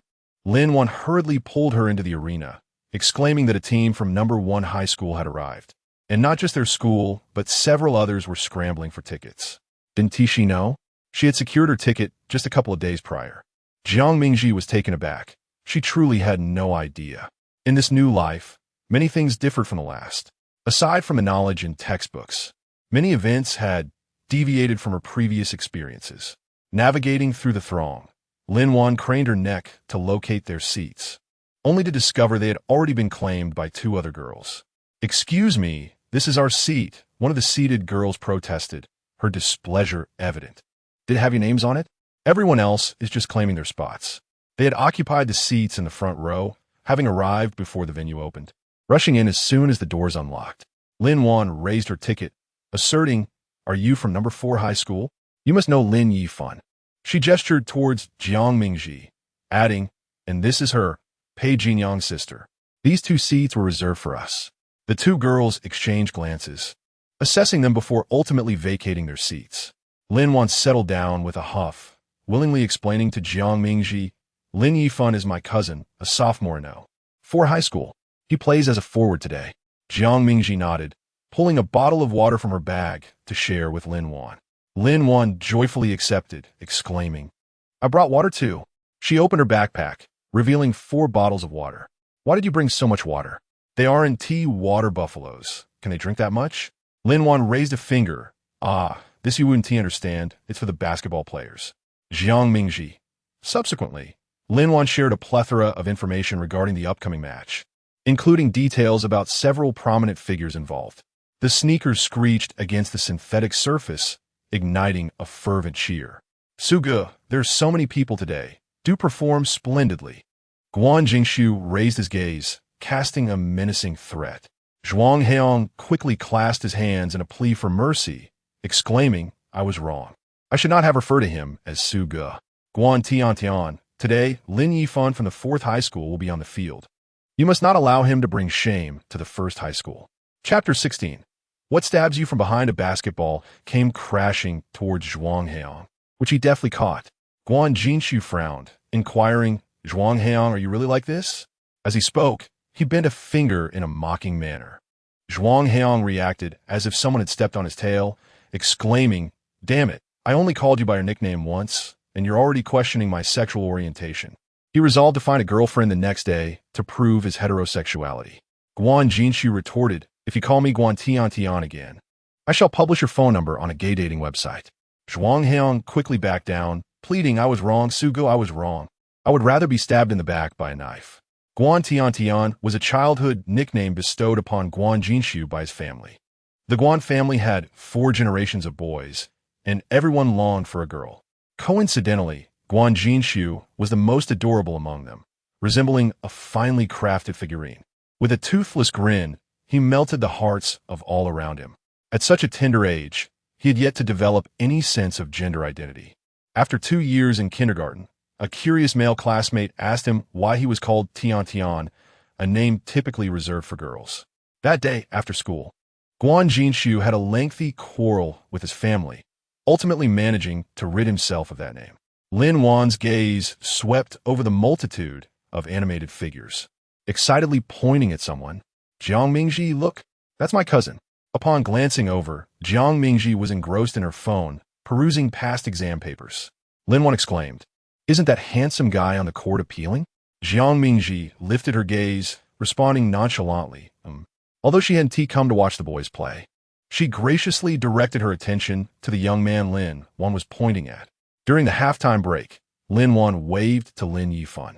He smiled briefly, his attention shifting to the girl beside his cousin, and he made his way over. Meanwhile, on the other side, Sun Shuriao tapped Pei Jinyang's arm, exclaiming, "Hey, isn't that Jiang Mingji? How did she end up over there with the 4th middle school?" She recognized Lin Yifan and questioned, "Did she really just arrive in Beijing?" I feel like she has quite a wide network.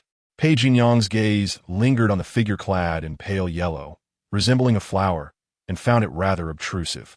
Surrounding her were buzzing bees, eager to gather nectar, adding to the annoyance.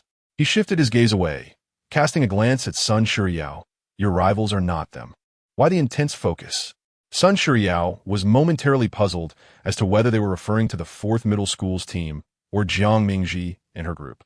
Xun Zhanbei remarked, Didn't you say your relationship with Jiang Mingji was poor? Why is she here watching you play? The logistics personnel, Shang Xiaoxi, who had been fetching water, chimed in. She lives with Jinyang, so she must be trying to win some favor. Xun Zhanbei smiled lightly, remaining silent. That's not necessarily the case. He had heard that after Jiang Mingji fell that day, she retaliated by stepping on that girl's foot, indicating a vengeful nature that was unlikely to seek out someone who had previously snubbed her. Now, it was Pei Jinyang's team's turn to play against the experimental school. The atmosphere was charged with anticipation as the game commenced, and the experimental team quickly felt the brunt of the fierce offensive from Yizhong. As the first half drew to a close, the young players on the field were glistening with sweat. One of them raised his arm to wipe his brow with a wristband and glanced toward Pei Jinyang, whispering to his companion, Doesn't he seem particularly fierce today? Pei Jinyang's gaze inadvertently swept over the most radiant girl in the stands, only to find her engrossed in a book, seemingly indifferent to the cheers and shouts surrounding her. Jiang Mingji tucked her phone away, her ears filled with the sounds of laughter and the occasional applause from the crowd. It was hardly an environment conducive to studying. She had just been perusing an English test preparation book. English was rather simple for her, especially speaking, as she had spent 2 years in London with Pei Jinyang after their relationship became public. Yet, there was a distinction between examination and everyday conversation. Sheng Xiaoxi, following Pei Jinyang's gaze, spotted Jiang Mingji laughing with her friends.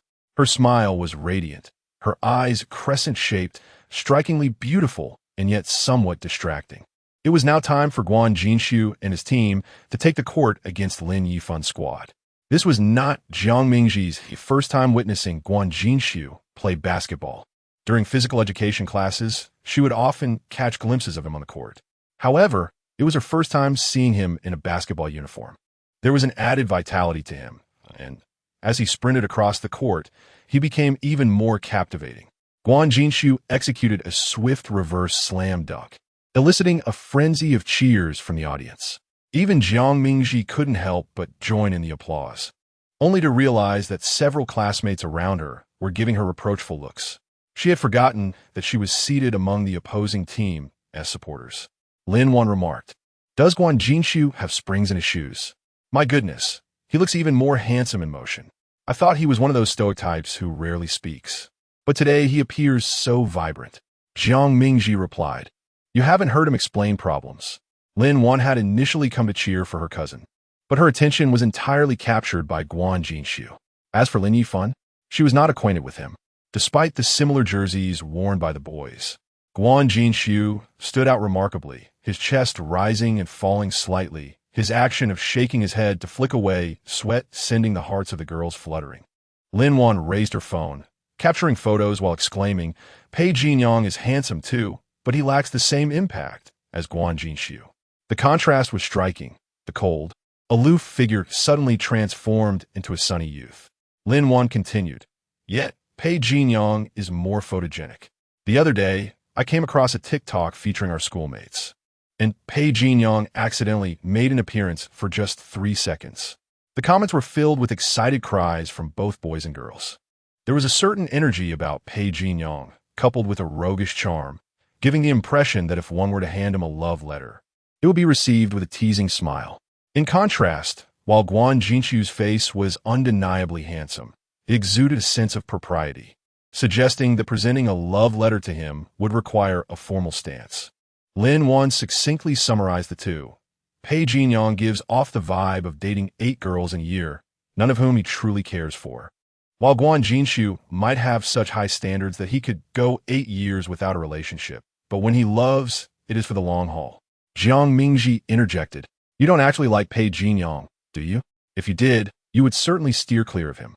Lin Wan waved her hand dismissively, Not at all. I merely appreciate his looks. Jiang Mingji cast a glance at Lin Wan's phone screen. Do you fancy number 8? The girl's secret was exposed, and a flush instantly crept up her cheeks as she murmured softly, "Don't say such things." Jiang Mingji smiled, but remained silent.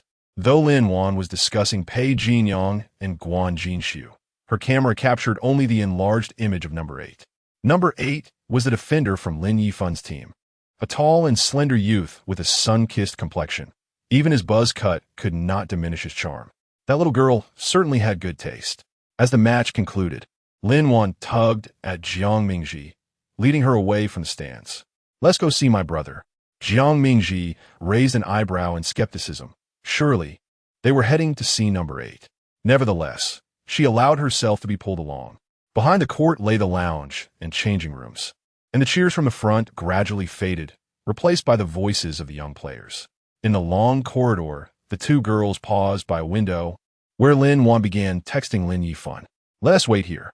The room was filled with boys, some of whom might be half-clothed, and besides, the crowd would likely carry an unpleasant scent of sweat. Seizing the opportunity while they waited, Jiang Mingji reopened the exam questions on her phone. The crisp sound of leather shoes clicking against the tiles echoed from the other end of the corridor, and just from the sound alone, one could believe in the girl's lightness and vitality. Chapter 17. Discontent and gloom. A pair of glossy black leather shoes adorned with bows came to a halt before Jiang Mingji.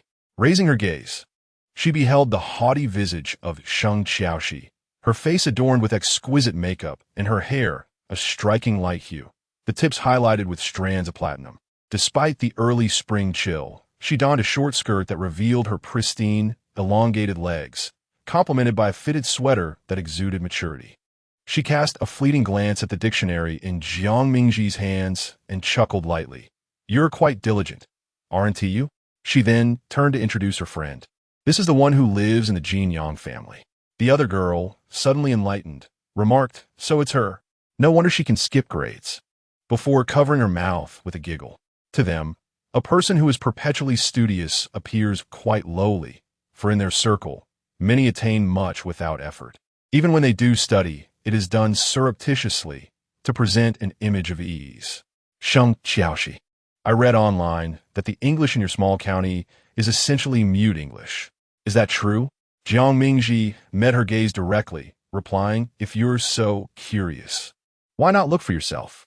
Mute English refers to students who excel in exams and studies, yet falter in verbal expression and communication. It is indeed a common issue in smaller locales where English instruction often suffers from heavy accents, not to mention the students themselves. Sheng Xiaoxi. Having attended an international school since childhood and encountered foreign teachers, believe her American accent to be quite pleasing. Now, with Jiang Mingji unwittingly exposing her own shortcomings, a sense of superiority enveloped her. "What use is beauty alone?" Sheng Xiaoxi remarked dismissively, her expression feigning concern as she advised, "Simply memorizing vocabulary is futile. What is crucial is to practice speaking. You ought to consider attending tutoring sessions. Otherwise, don't embarrass Uncle Pei in the future." Pei Jinyang could communicate effortlessly with foreigners by the age of 4. Lin Wan, disapproving of Sheng Xiaoxi's air of superiority, frowned and retorted, "Who are you to be so meddlesome?" In a city like Beijing, there are many impressive individuals, yet also numerous pretentious ones. Having encountered many such people with her parents, Lin Wan recognized that true talent often comes with humility. The girl before her, exuding arrogance, was likely more fade than substance. Sheng Xiaoxi scoffed softly, scrutinizing Lin Wan's attire. There was not a single conspicuous designer logo, yet the tailoring and quality indicated anything but cheapness. She recognized the coat Lin Wan wore, valued at 12,000. Just then, the voices of boys at the end of the hallway grew increasingly distinct, prompting all 4 girls to turn their heads. Upon spotting them, Sheng Xiaoxi's face brightened into a broad smile as she hastened toward them. Jinyang, the boys, tall and sprightly, closed the distance in mere moments. Jiang Mingji, who had been leaning against the wall, suddenly straightened and waved in their direction, her smile radiating brighter than the sunlight streaming through the window. "Guan Jinxiu, you played splendidly." Guan Jinxiu and Zhuang Heong trailed behind Pei Jinyang, by a few meters. The previously cheerful expression on Pei Jinyang's face abruptly turned cold. As he entered the arena, his gaze remained fixed on the ground, and now he found himself extolling the skills of his arch-rival. At school, she loudly proclaimed to be his sister, yet she consistently disregarded him. Truly, she was two-faced. He brushed past her, stirring a wave of warm, humid air, a testament to the high body temperature emanating from a male athlete post-exertion. Jiang Mingji extracted a bottle of water from Lin Wan's bag and tossed it to Guan Jingxiu. Her tone laced with amusement. That dunk was absolutely spectacular. Guan Jingxiu caught the bottle of mineral water with a well-defined arm, clad in a red wristband. The young man's eyes sparkled as he replied, "Thank you. I didn't expect you to come too." Jiang Mingji had previously mentioned she would float around him like a ghost. Upon learning that Guan Jingxiu would be playing basketball, she had resolved to attend as well. There was no need for them to be overly close. Mere interaction would suffice to provoke Pei Jinyang's ire. As it turned out, she was correct. Pei Jinyang barely spared her a glance. When the game concluded, everyone had their own plans. Jiang Mingji and Lin Wan went shopping, acquiring a plethora of charming stationery. Pei Jinyang's group had initially intended to go singing that night, but after returning home and showering, he declared he would not join. Sun Shiryao bombarded the group chat with messages. "Why not, Yongge? Why does it feel like you're in a worse mood after winning the game than if you had lost? Did you suffer a heartbreak? That beautiful girl who wanted to take a photo with you is coming too." Sun Shiryao, upon noticing his removal from the group chat, was thrown into a frenzy, further convinced that Pei Jinyang was particularly irritable today. Thus, he reached out to inquire privately about what had distressed Pei Jinyang in recent days. The intelligence indicated everything was normal. After half an hour of deep contemplation, Sun Shiryao finally had a glimmer of insight, as a figure clad in pale yellow floated into his mind. Under the soft glow of a protective desk lamp, the young man carelessly dried his short hair with a towel, his gaze inadvertently sweeping over two books on his desk, a smile tugging at the corners of his lips. The covers featured his favorite fighter jets, yet his joy stemmed not solely from the aircraft. It also derived from the girl who had purchased these two books for him. While he possessed numerous military-themed books, these two were not shelved. They remained on his desk, and each glance at them evoked memories of that radiant girl. Now, a bottle of water, half consumed, also graced his desk. Guan Jingxiu seized the bottle, twisting it open. He tilted his head back and took a couple of swigs, the mineral water vanishing at a visible pace. Not a single droplet was wasted. Even the moisture at the corners of his lips was captured by his tongue. It seemed he had yet to acquire her WeChat. Guan Jingxiu opened WeChat and scrolled through the 40-odd colorful avatars in their class group, locating Jiang Mingji. Her avatar displayed a cluster of blooming magnolias against a blurred wall, likely a self-captured image from her southern hometown. Shortly after sending a friend request, that cluster of magnolias appeared in Guan Jingxiu's friend list. She responded with a cat emoji. Guan Jingxiu typed, "Thank you for the water." Almost instantly, a voice message popped up in the chat, and upon opening it, the sweet, melodious tone of the girl filled his room. "No need to thank me. My friend carried several bottles of water, just perfect for her weight loss." Guan Jingxiu's lips curled into a subtle smile as he pressed the voice button. "Hearing from Lao Yu that you are about to commence reviewing for the upcoming exams. Do you require assistance?" Jiang Mingji listened to the voice message sent by Guan Jingxiu. Glancing at the time displayed at the top of the screen, noticing it was nearly time for a late-night snack. Slipping on her slippers, she exited her room. As she passed by Pei Jinyang's room, she coincidentally encountered him emerging from it. Without acknowledging him, Jiang Mingji brushed past, her delicate fingers pressing the speaking button as she sent a message.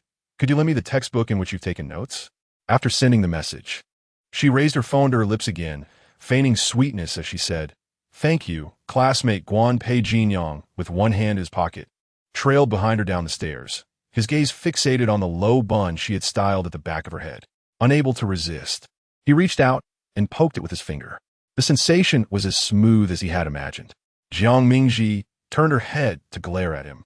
"What are you doing?" Pei Jinyang rubbed his fingertip, looking down at her from his height. "Be careful. If you start dating, I might just tell your mother." Jiang Mingji, feeling exasperated, fought the urge to roll her eyes. "Are you out of your mind?" Under the spotlight, the silhouette of the young man cast a shadow over her. Pei Jinyang appeared quite pleased with Jiang Mingji being enveloped in a shadow, raising an eyebrow. Your taste in boyfriends leaves much to be desired. Chapter 18. The pure hatred warrior Pei Jinyang was quite pleased to see Jiang Mingji enveloped in a shadow. He raised an eyebrow and remarked, "Your taste in boyfriends leaves much to be desired." Leaning closer, he whispered mockingly in her ear, enunciating each word deliberately. "You are no better. Neither of you is worth much." He had no intention of allowing Jiang Mingji a blissful and joyous adolescence, especially if she were to entertain the notion of early romance. He would undoubtedly create trouble for her. Having said this, he descended the 2 steps and strode past her. Jiang Mingji felt an overwhelming urge to kick him down the stairs. At this stage, Pei Jinyang was truly insufferable. Initially, Jiang Mingji believed Pei Jinyang would promptly report her to Chiu Tang. Yet to her surprise, 2 weeks passed with everything remaining unchanged. She was merely scaring herself. In truth, it was evident to any discerning observer that her relationship with Guan Jingxiu was purely platonic. Even if Pei Jinyang spoke recklessly, Chiu Tang would soon uncover the truth, leaving her with no reason for concern. As April approached and the weather grew warmer, Jiang Mingji devoted herself to her studies while simultaneously racking up Pei Jinyang's annoyance points. Each day was a repetitive yet fulfilling cycle as they commenced comprehensive reviews in chemistry. After finishing a round of monthly examinations, the tension among her classmates seemed to ease slightly, leading to a more lively discussion during the evening study session. This math exam was exceedingly difficult. I spent ages on the last few questions. Thankfully, it wasn't a joint examination. I estimated my score, and it's quite dismal. Is it only Tuesday? This feeling of malaise is truly suffocating. I can't take it anymore. I yearn to play a game. The classroom buzzed with chatter, and, as the discipline committee member, Wei Daiqing could no longer tolerate the noise. She rapped her desk and declared, "We're in self-study. What are you all making such a racket for?" The class fell silent for a moment, but the discussions did not cease. With the teacher absent, a discipline committee member's authority carried little weight. Noticing that her remarks had been ignored, Wei Daiqing felt a pang of humiliation and glared at Jiang Mingji, who was engrossed in discussing math problems with her desk mate. "Jiang Mingji, could you please be quieter? You're the loudest in the class."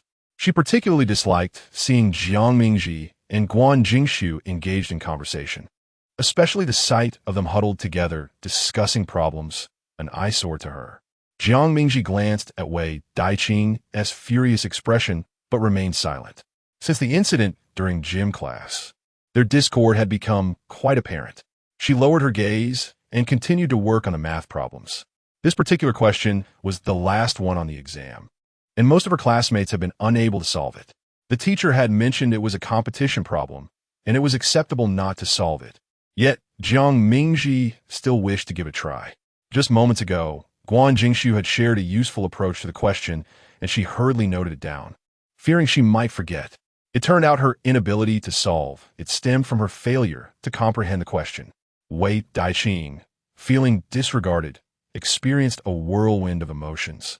Her face shifting from green to pale, and she could hardly suppress the urge to snatch Jiang Mingji's pen. "Don't you have a desk of your own? Why must you write on Guan Jingxiu's?" Continuing to be ignored, Wei Daiqing seethed with rage, but Jiang Mingji remained silent, leaving her with little recourse but to redirect her frustration toward the boys who were still conversing. As the evening study session drew to a close, Jiang Mingji returned Guan Jingxiu's math workbook to him. "Thank you." As Guan Jingxiu nonchalantly placed her workbook on her desk without reaching out for it, she inquired with genuine concern, "Are you adjusting well to the sophomore curriculum?" Jiang Mingji nodded thoughtfully, replying, "It's fine." She did not find Guan Jingxiu's concern surprising, given that their homeroom teacher had repeatedly urged classmates to support her, the new transfer student who had advanced a grade. Most of her classmates were friendly and attentive towards her. The moment the bell rang, the students surged out of the classroom like a flock of birds escaping a cage. Jiang Mingji leisurely packed her bag, which contained only 2 books, as most of her textbooks remained at school, rendering her bag light and easy to carry. "Jiang Mingji, let's walk together," called out Zhuang Heiyang from behind. The nickname Jiang Mei had initially been coined by Yang Hui, and soon several classmates followed suit.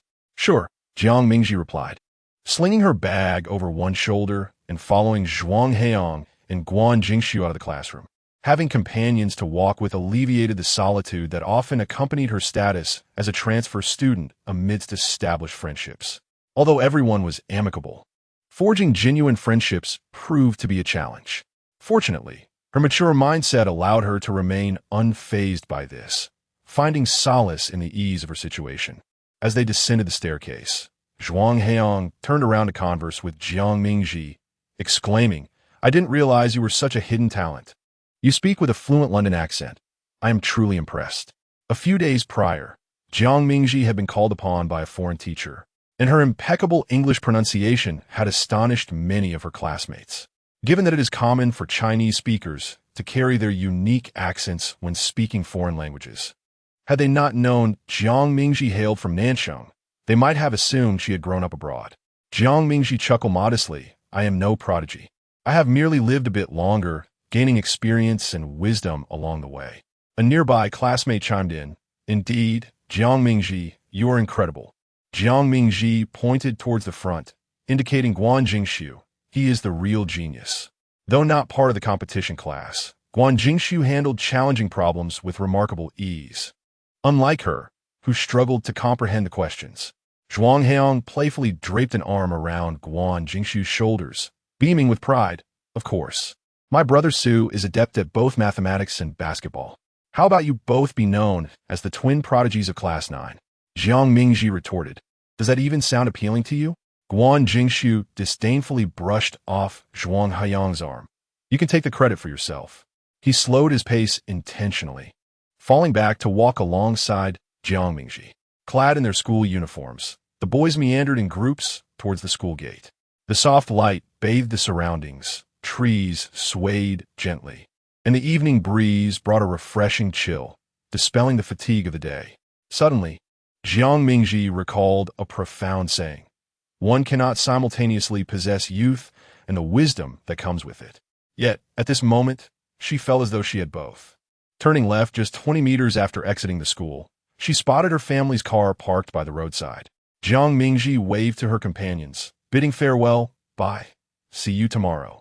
As she opened the car door, she discovered Pei Jinyang seated on the opposite side, engrossed in his phone.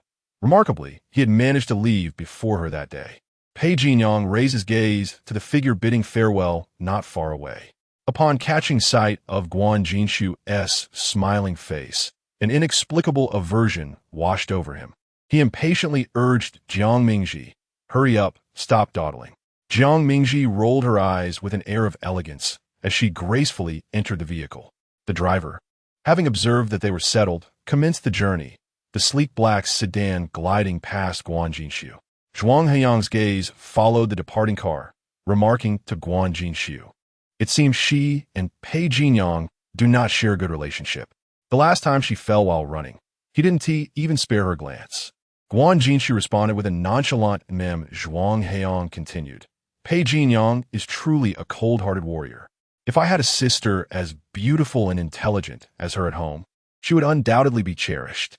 The Zhuang family was predominantly male, particularly in his generation, where apart from a cousin sister, all were boys.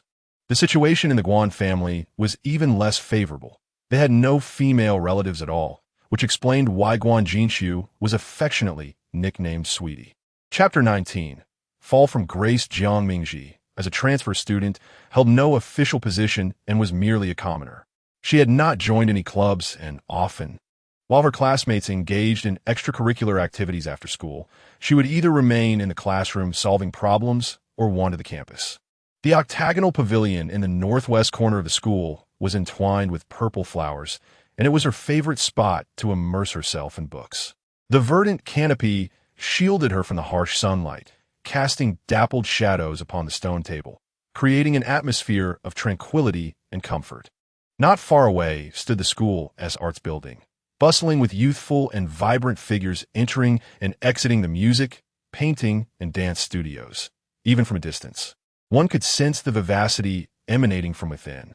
As she lifted her gaze, Jiang Mingji spotted a tall and graceful youth jogging towards her. His hair danced in the breeze. A wild display of youthfulness that captivated her attention until Guan Jinshu halted before her, his windswept uniform clinging neatly to his slender frame. She could not help but ponder the secrets of youth concealed within the fabric of that uniform, which had been filled with the whispers of countless girls' dreams. Old Yu is looking for you. Upon hearing her homeroom teacher call her name, Jiang Mingji stood and closed her book.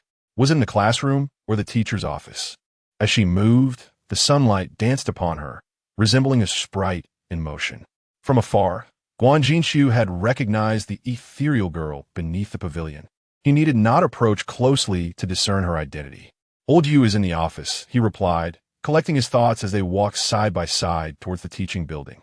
The school did not explicitly prohibit young love. It was not uncommon for a boy and girl to walk together without being summoned for a talk by the discipline officer. The pairing of handsome boys and beautiful girls was particularly eye-catching on campus, drawing the attention of many curious onlookers, a gaze to which Jiang Mingji was already accustomed. Glancing sideways at Guan Jinshu, she first noticed the pronounced Adam's apple, then the chiseled jawline, and finally, that impeccably sculpted profile. Why had she only seen Pei Jinyang in her previous life? She felt she had missed out on many beautiful sights. Ultimately, love seemed to end in the same manner, regardless of the circumstances. Heartbreak appeared to be a difficult wound to heal. Returning to the age of 17 had dulled some of the negative emotions. Yet she still found herself involuntarily recalling certain memories. Guan Jinshu sensed Jiang Mingji's gaze upon him, warmth creeping onto his right cheek. As he cleared his throat, he gently reminded her, "Watch where you're going." "Oh." Jiang Mingji averted her eyes, unaware that the youth's gaze lingered upon her own. Guan Jinshu felt an inexplicable sense that Jiang Mingji was shrouded in sorrow at that moment. Her eyes filled with a melancholic intensity as they remained fixed on him. Not far away, on the 4th floor of the teaching building, Chun Zhanbei leaned against the railing, his eyes following Jiang Mingji's movements as he conversed with Pei Jinyang beside him. "Your little sister is dating Guan Jinshu?" Pei Jinyang stood casually, his gaze unfocused. "How would I know?" Chun Zhanbei continued. "Even if they're not dating yet, it won't be long. Otherwise, how could they so openly stroll together around campus? Such a romantic scene, so pure and sweet." Pei Jinyang rolled his eyes and shoved his hands into his pockets as he made his way back to class, feeling bored. Chun Zhanbei trailed behind him, incessantly chattering, lamenting how Sun Shuriao had mentioned pursuing Jiang Mingji, only to eventually cast her aside, leaving her heartbroken. The group who often associated with Pei Jinyang were well aware of his disdain for this half-sister, yet they couldn't deny her beauty and wished to indulge in her company. Pei Jinyang furrowed his brow and inquired, "When did he say that?" "Oh, that day during the barbecue, but you weren't there." Meanwhile, Jiang Mingji had arrived at the teacher's office. Old Yu, playfully tousling the sparse strands of hair atop his head, smiled and asked Jiang Mingji, "Are you adjusting well to school?" Jiang Mingji nodded. Old Yu then inquired about her interactions with her classmates before finally revealing the purpose of his summons. "Since you enrolled in the 2nd semester, you missed the student council recruitment. I only recently remembered. Take a look at what clubs you might want to join, and I can put in a good word for you." As he spoke, Teacher Yu handed Jiang Mingji an A4 sheet filled with a list of school clubs, numbering over 100 at first glance. The school day ended around 4 o'clock, leaving a gap until the evening study session at 6:30, a period exceeding an hour. Jiang Mingji set the paper down and politely responded, "Thank you, but I don't plan to join any clubs." By the time one reaches senior year, participation in clubs essentially becomes a half-hearted endeavor. With less than a semester remaining, she was reluctant to squander time on extracurricular activities. Noticing her disinterest, Old Yu continued to encourage her. "Our school has ample free time. Engaging in extracurriculars can enrich your campus life. Or perhaps you were part of a club at your previous school. You could join something familiar here."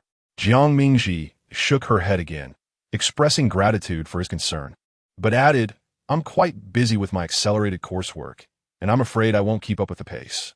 Upon hearing this, Old Yu's face brightened with a reassuring smile, the creases at the corners of his eyes deepening. "Your results in this recent monthly exam were commendable. Don't feel overly pressured." This was her 2nd monthly exam since advancing a grade, and her first results had not been particularly encouraging. as Jiang Mingji's homeroom teacher. Old Yu understood the weight of her burdens. Though she appeared demure, she possessed a strong-willed nature. After assessing her performance post-exam, Jiang Mingji did not exhibit much elation upon hearing his words. Old Yu tapped a stack of test papers with his plump fingers, suggesting, "How about trying out for the broadcasting station? Your voice is distinct from the other girls in Jing City, and I've heard your foreign language teacher commend your English pronunciation." The more he spoke, the more he felt this decision was splendid. After a brief pause, he continued, "I happen to know the person in charge of the broadcasting station. I'll have a word with him shortly." Unable to refuse her homeroom teacher's kind intentions, Jiang Mingji reluctantly agreed. The next day, she entered the broadcasting station as a privileged guest. The station was sparsely populated, with the head being a girl from Class 5, Liao Jini, who stood impressively tall at an estimated 172 centimeters. Typically, there were designated individuals responsible for the station, while students mainly read scripts during the 15 minutes after school, usually in pairs, or played songs that everyone requested to hear. Jiang Mingji nodded, acknowledging the situation.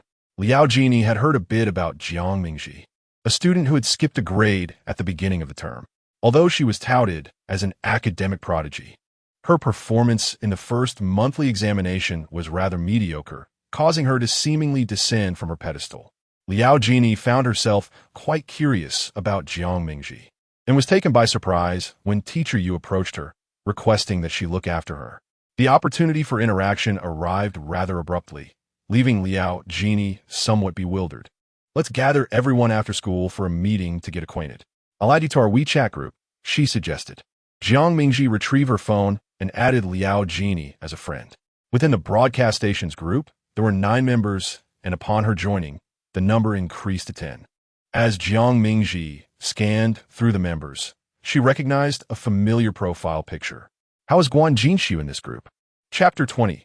Capturing the top student. As Jiang Mingji returned to her classroom for evening self-study, she found Guan Jingshu resting his head on his desk.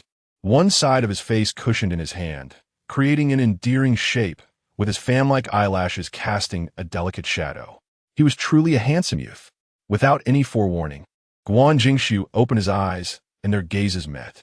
The boy's features were exceptionally striking, with subtle double eyelids and the gentle upward curve at the corners of his eyes, imbued with a hint of dreamy confusion, reminiscent of a woodland creature unaccustomed to human presence.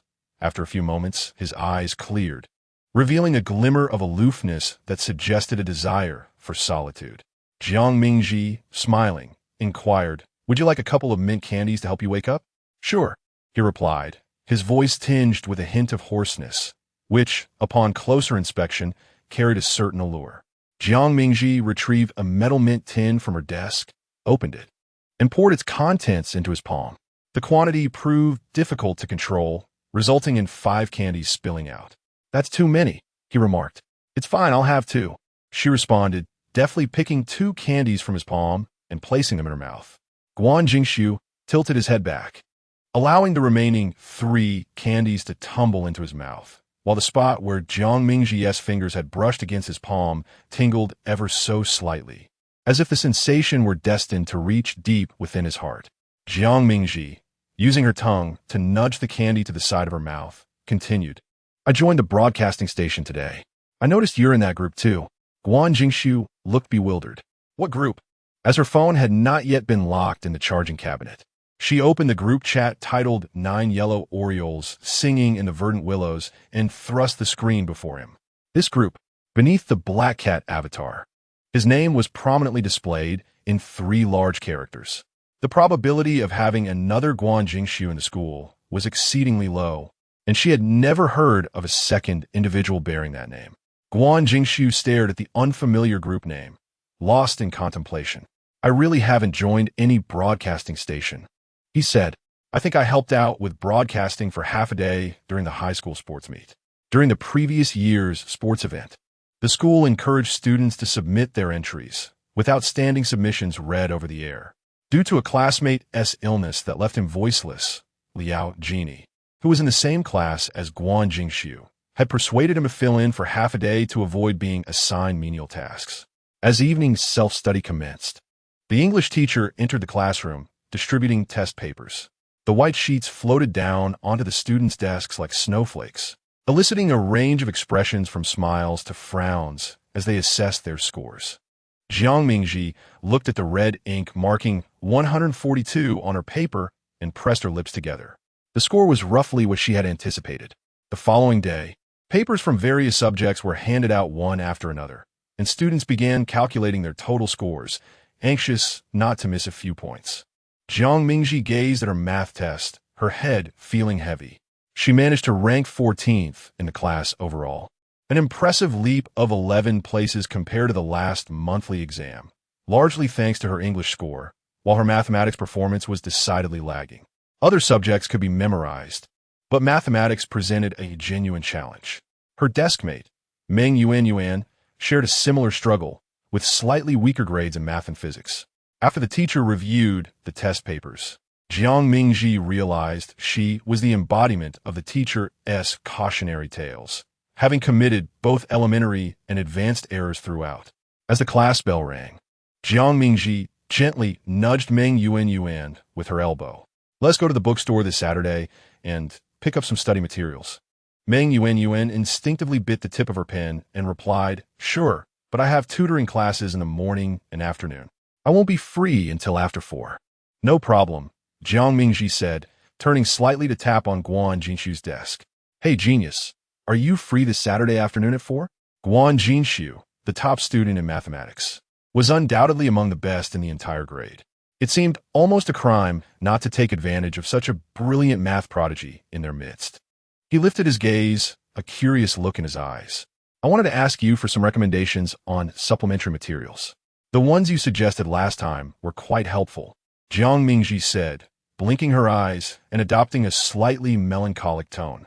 "Calculus is so difficult, and probability and statistics, just the problems have me completely baffled." She patted Meng Yuan's arm, seeking agreement. "Right, Yuan? Spending time with a group of high school students." Even though Jiang Mingji was a soul in her 20s, she had unconsciously adapted to this identity, becoming more talkative. Meng Yuan nodded. "Calculus is really tough too."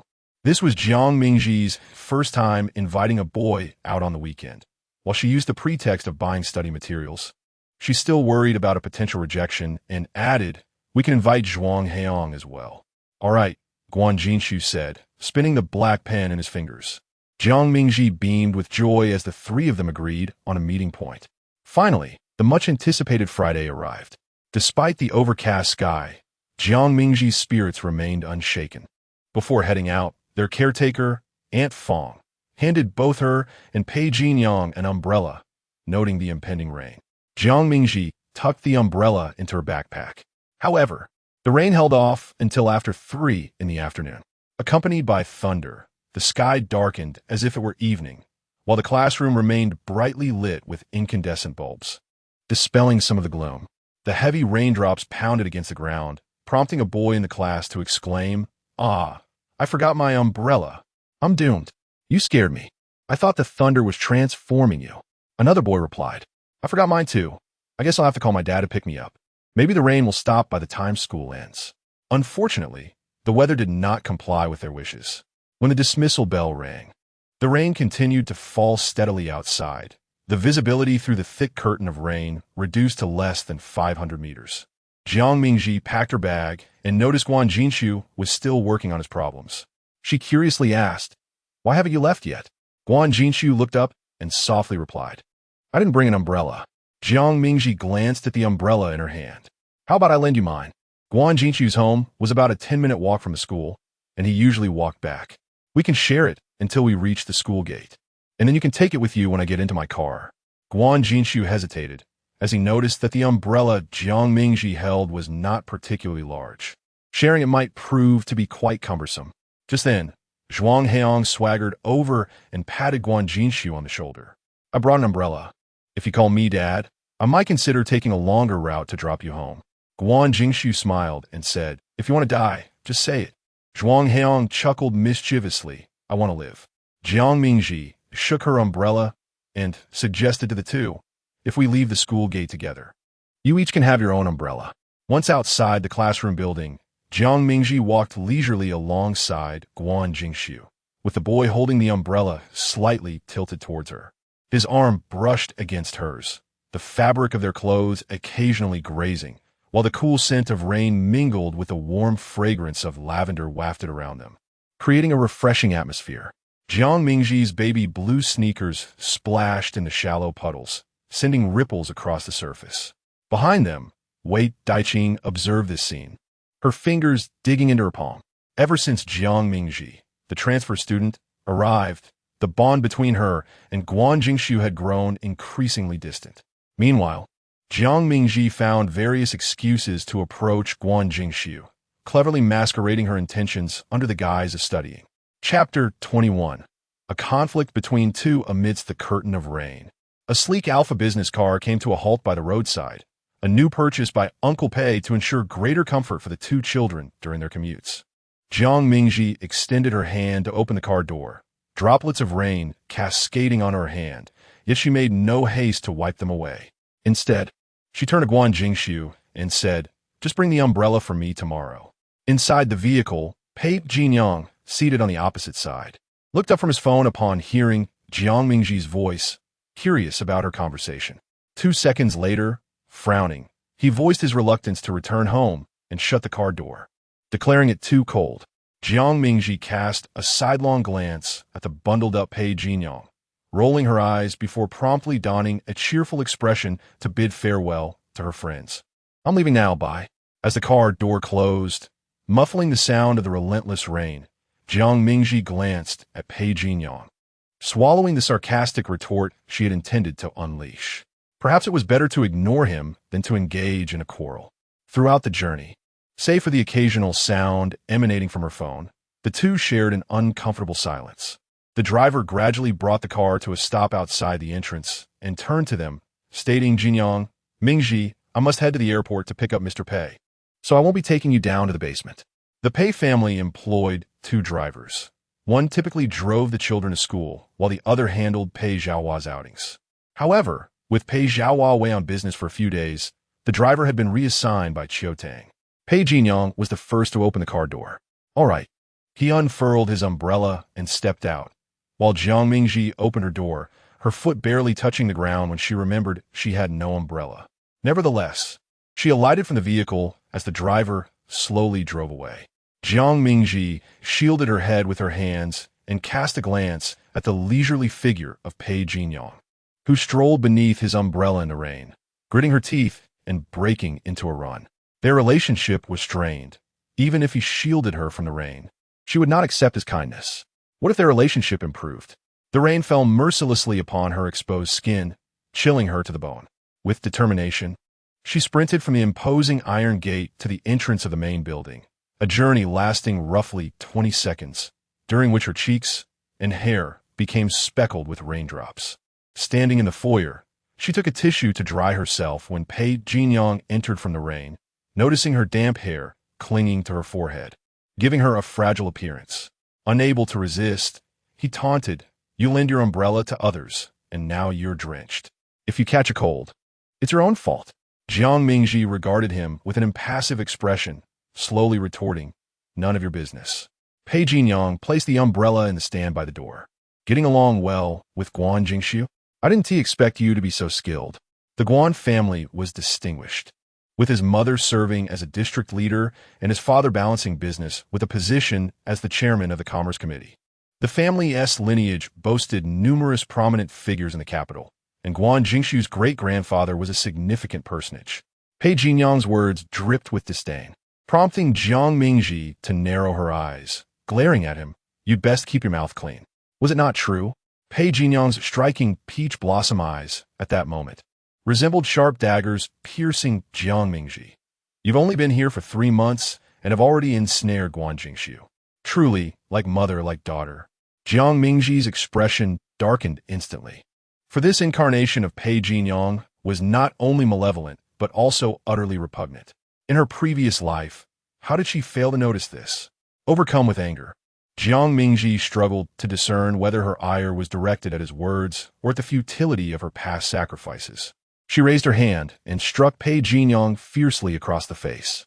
The boy's head snapped to the side from the impact, and he gingerly touched the spot where he had been hit, glaring at Jiang Mingji with malice as he spoke slowly. "This is of your own making." With that, he seized her by the throat and forcefully pushed her against the cabinet door. This marked the second time in his life he had been slapped, the first being at her hands as well, and this time he intended to teach her a lesson. With a thud, pain radiated through Jiang Mingji's back, but the real agony stemmed from the pressure on her neck, where she could feel Pei Jinyang's fingers digging into her flesh. Veins bulged on his forehead, a clear indication of his fury, and his amber eyes blazed like fire against the backdrop of a gloomy sky. Strangled, Jiang Mingji could not utter a word. Her face flushed as she struggled with all her might, her fists landing on him, which slightly eased the grip on her neck. The housekeeper, hearing the commotion, rushed out to assess the situation. Upon witnessing the scene, she gasped in shock and hurried over to separate the two. They retreated to their respective rooms, leaving the housekeeper alone, anxiously wringing her apron. Had she not witnessed the event, it might have been easier, but now that she had, should she inform the family? Moreover, these two children belonged to Mr. Pei and Xiao Tang, each one a child of theirs. When Pei Zhaohua returned home, the housekeeper found herself at a loss for words. Jiang Mingji stood before the mirror at the sink, inspecting the bruises on her neck, red and slightly swollen at the points where her fingers had pressed. She did not rush to treat the wounds. Instead, after Xiao Tang called her downstairs for a late-night snack, she wiped her neck with a wet tissue, applying a bit of pressure, which caused the previously fading redness to return. Upon learning from the housekeeper that the two children had experienced some unpleasantness upon returning home, Xiao Tang initially assumed it was merely a verbal dispute, aware that the children did not share a cordial relationship. The housekeeper had not elaborated on the scene, leaving Xiao Tang unaware of the severity of the injuries on her daughter's neck, which instantly ignited her anger. Her daughter was well-behaved and intelligent, modest in demeanor, and Xiao Tang was convinced that Pei Jinyang had bullied Jiang Mingji. After all, Pei Jinyang was a reckless brat, arrogant and ill-tempered. Even when she first began seeing Pei Zhaohua, he had repeatedly spoken disrespectfully to her. Xiao Tang had always prided herself on being an elder, reluctant to engage in disputes with children, but she never anticipated that he would resort to violence against Jiang Mingji. In front of Pei Zhaohua, she feigned ignorance, asking, "Ji, how did you get hurt on your neck?" Jiang Mingji, no fool, realized her mother was trying to assist her. She raised her hand to touch her neck and winced at the swollen area, her tone plaintive as she replied, "Pei Jinyang did this." Xiao Tang hurriedly called for the housekeeper to bring the first aid kit. Pei Zhaohua halted his son, who was heading to the dining room, exclaiming, "Pei Jinyang, what is going on?" Pei Jinyang lazily lifted his eyelids to glance over, his voice dripping with mockery. "Why don't you ask her how she slapped me?" Instantly, all eyes turned toward Jiang Mingji. Jiang Mingji lowered her gaze, adopting the demeanor of a victim. "While it was indeed my fault for taking the initiative, who could blame me for reacting to such hurtful words?" She was well aware of how to ingratiate herself with her elders. Had she not been so resolute in her relationship with Pei Jinyang in her past life, she would undoubtedly have been the beloved little princess of her family. The extent of Xiao Tang's maternal affection for her may be uncertain, yet her worth was undeniable. Her beauty and academic prowess were sufficient to elevate both her and Uncle Pei's status. A mixture of familial affection and unspoken vanity could easily forge a blissful and harmonious blended family. Regrettably, in her previous existence, she was consumed by romantic notions, believing that as long as she could be with Pei Jinyang, everything else was inconsequential. Thus, she transformed from a daughter who could bring honor to her family into a figure of shame. Xiao Tang gazed at Jiang Mingji with compassion, asserting that a daughter would never strike out without reason. She could likely surmise the hurtful words that Pei Jinyang had uttered. Do not take those words to heart. They were spoken thoughtlessly. My daughter is the most obedient and wonderful in the world. Pei Zhaohua, a man of power and influence, had grown accustomed to his position. The more understanding and vulnerable she and her daughter appeared, the more they contrasted with Pei Jinyang, igniting Pei Zhaohua's protective instincts. Indeed, Pei Zhaohua's anger flared as he addressed Pei Jinyang, declaring, "From this day forth, your allowance is suspended." If you cannot even maintain basic familial harmony, how can you expect to manage employees in the future? Pei Zhaohua understood his son well. However, as he had grown, physical discipline was no longer an option. The simplest and most direct method was to halt the allowance. This tactic was a common approach among families dealing with unruly children in their circle, simple yet effective. These ungrateful offspring, accustomed to a life of comfort, would initially resist when their finances were cut off, but after a few days of tightened circumstances, they would inevitably relent. The principle was straightforward. It is difficult to transition from luxury to frugality. Chapter 22. The underachiever's abundance of stationery in this recent contest of wits. Jiang Mingji emerged victorious once more. Pei Jinyang found his supplementary card suspended, and the allowance that would have been available for the month was instead allocated to Jiang Mingji. The following day, she awoke refreshed, gazing into the mirror to discover that her neck had nearly returned to its original state. Save for a small area slightly marred by oil, a minor wound that was almost negligible. At noon, Pei Jinyang did not descend for lunch. The housekeeper informed her that he was still asleep. Jiang Mingji surmised that he had been up all night playing video games, a pastime he indulged in when he was feeling down. When victorious, he was in high spirits, but a loss could lead to an obsession, compelling him to play one game after another without pause. She joined Uncle Pei and her mother for lunch, the table devoid of that face she so despised, which greatly enhanced her appetite, allowing her to consume an additional half bowl of rice. After the meal, Pei Zhaohua inquired if she wished to accompany him for a round of golf. In their social circle, aside from obligatory gatherings, families would often organize activities centered around sports and health, sharing parenting insights while allowing their children to make acquaintances. Bonds formed in childhood are undeniably deeper than those forged later through arranged meetings. The reality is stark. Exceptional children are often singled out by adults even before they reach university. Naturally, such intentions are not overtly discussed in front of the children, existing instead as a tacit understanding among the adults. If things unfold as they wish, it is ideal. However, if the younger generation fails to see eye to eye, there is little that can be done. Ultimately, resources circulate solely within this circle. Jiang Mingji shook her head, feigning regret.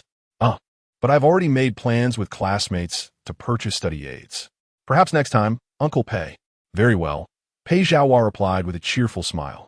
After retreating to her room for a brief rest, Jiang Mingji discovered that Pei Zhaohua and Xiu Tang had already departed, while Pei Jinyang's door remained firmly shut.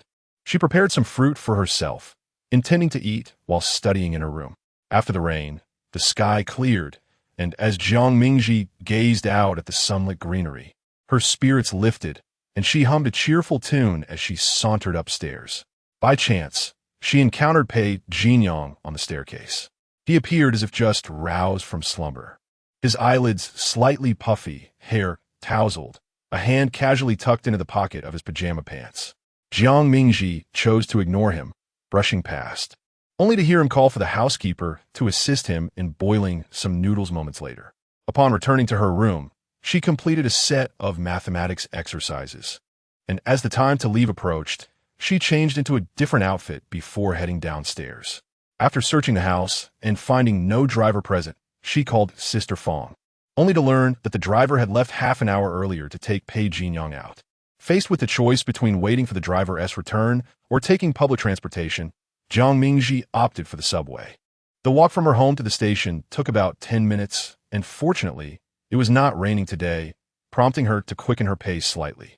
Upon arriving at the designated location, she noticed Guan Jingxiu and Zhuang Heian were already there. 2 meters away, Lin Wan stood behind an advertisement board, eagerly awaiting her arrival. The moment Lin Wan spotted Jiang Mingji, it was as if she had seen a beacon of hope. Having received an invitation from Jiang Mingji the night before, she had readily accepted upon hearing that Guan Jingxiu would also be present, not for any other reason, but to draw closer to the esteemed figure and perhaps glean some of their examination luck. To her surprise, Jiang Mingji arrived not only late, but 2 minutes behind schedule, which left her feeling somewhat embarrassed, particularly as she was acquainted with Guan Jingxiu, who, however, did not know her. Apologies, I missed the previous subway, she explained. It's quite all right, replied Zhuang Heong. Meng Yuanyuan hasn't arrived yet either. Jiang Mingji gestured towards a nearby milk tea shop, suggesting, shall we order a drink? The four of them each chose a beverage, and Jiang Mingji even sent a WeChat message to Meng Yuanyuan inquiring about her preference, assisting in the order. Guan Jinxiu swiftly paid for the drinks, while the others tacitly refrained from insisting on covering the bill, intending to reimburse him later. Just as their drinks were being prepared, Meng Yuanyuan arrived. Neither Meng Yuanyuan nor Guan Jinxiu were particularly loquacious, but with Lin Wan and Zhuang Heong being more talkative. Jiang Mingji played the role of a supportive listener, and their group maintained a lively atmosphere. Upon entering the bookstore, they all consciously lowered their voices. The group headed straight to the supplementary materials section, where Jiang Mingji casually picked up a yellow and white textbook, only to hear Guan Jinxiu comment from behind. This one is quite basic. After flipping through the table of contents and sample problems, she returned the book to the shelf, realizing it was indeed not suited for her. Guan Jinxiu approached and stood beside her at the bookshelf, inquiring, are you looking for practice questions to develop your skills or for advanced training? Each goal requires a different selection. After a moment's contemplation, Jiang Mingji replied, both are necessary. What about you, Yuanyuan? Meng Yuanyuan responded, I'm about the same. I want to learn problem-solving strategies and expand my thinking. Guan Jinxiu scanned the rows of pristine books and gradually pulled out 3.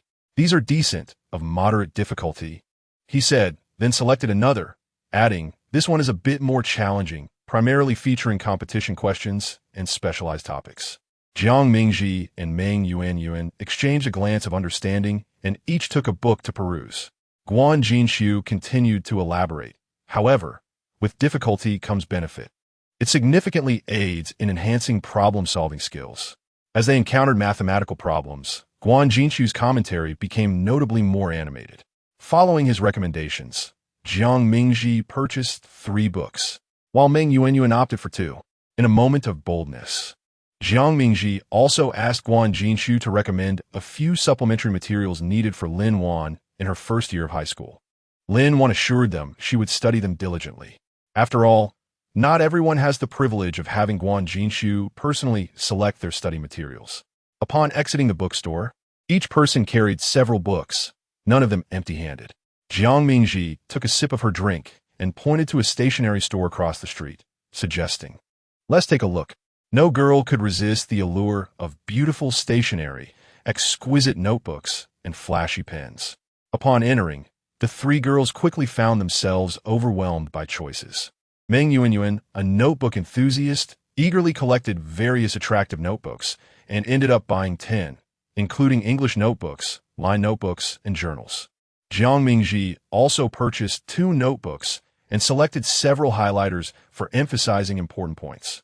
The 2 boys surveyed the items and ended up at the checkout with 2 simple black pens and a box of replacement ink cartridges. When they returned after completing their purchases, they found the 3 girls still browsing, each with baskets nearly full. Zhuang Heong exclaimed in surprise, buying so much. Are you planning to use it all through senior year? Meng Yuanyuan replied, not quite. Is this not the legendary phenomenon of underachievers possessing an abundance of stationery? The final 5 words remained unspoken by Zhuang Heong, as they were not truly considered underachievers. However, the sheer volume of stationery was indeed remarkable. While in class, she had never noticed that the girls possessed several types of pens solely for writing. Were there not just black and red pens? Emerging from the stationery store, it was already past 5 o'clock. Jiang Mingji glanced at her phone and proposed, are you all heading home for dinner? I know a fantastic barbecue restaurant nearby. Shall we give it a try? Meng Yuanyuan and Zhuang Heong, having grown weary of the school cafeteria, were eager to seize the opportunity to indulge in barbecue and immediately raised their hands in agreement. Let's go. Lin Wan, however, called her mother to inquire. Jiang Mingji sent a WeChat message to Qiu Tang, informing her that she would not be returning home for dinner. Qiu Tang responded with a voice message, inquiring in detail whom she was dining with, what they would be eating when they would finish, and whether she needed a ride. Jiang Mingji answered truthfully, enjoy yourself with your classmates. Coincidentally, Uncle Pei and I are also dining out. Chapter 23. Her friends, there were 5 of them. guided by the waiter into a booth designed for 6. The boys sat in the outer row while the girls occupied the wall side, with Jiang Mingji directly opposite Guan Jingshu. Each person ordered 2 dishes of their choice, and Jiang Mingji requested the waiter to recommend several signature meats, ensuring that the boys' hearty appetites were considered, while also not overlooking other cooked dishes. The food arrived promptly, and the waiter assisted with grilling, sparing them the effort. Lin Wan picked up a piece of spicy squid, relishing the variety that came with a larger group. Dining with more people made the food exceptionally delectable, especially barbecued meats, which were swiftly devoured by the 5 of them. Wrapping the meat in lettuce and savoring, it was immensely satisfying. Jiang Mingji felt a wave of happiness. Having lived anew, she had finally made friends. In her previous life, due to class changes and her association with Pei Jinyang, she had very few true friends. She had focused on integrating into his small circle rather than forging new friendships.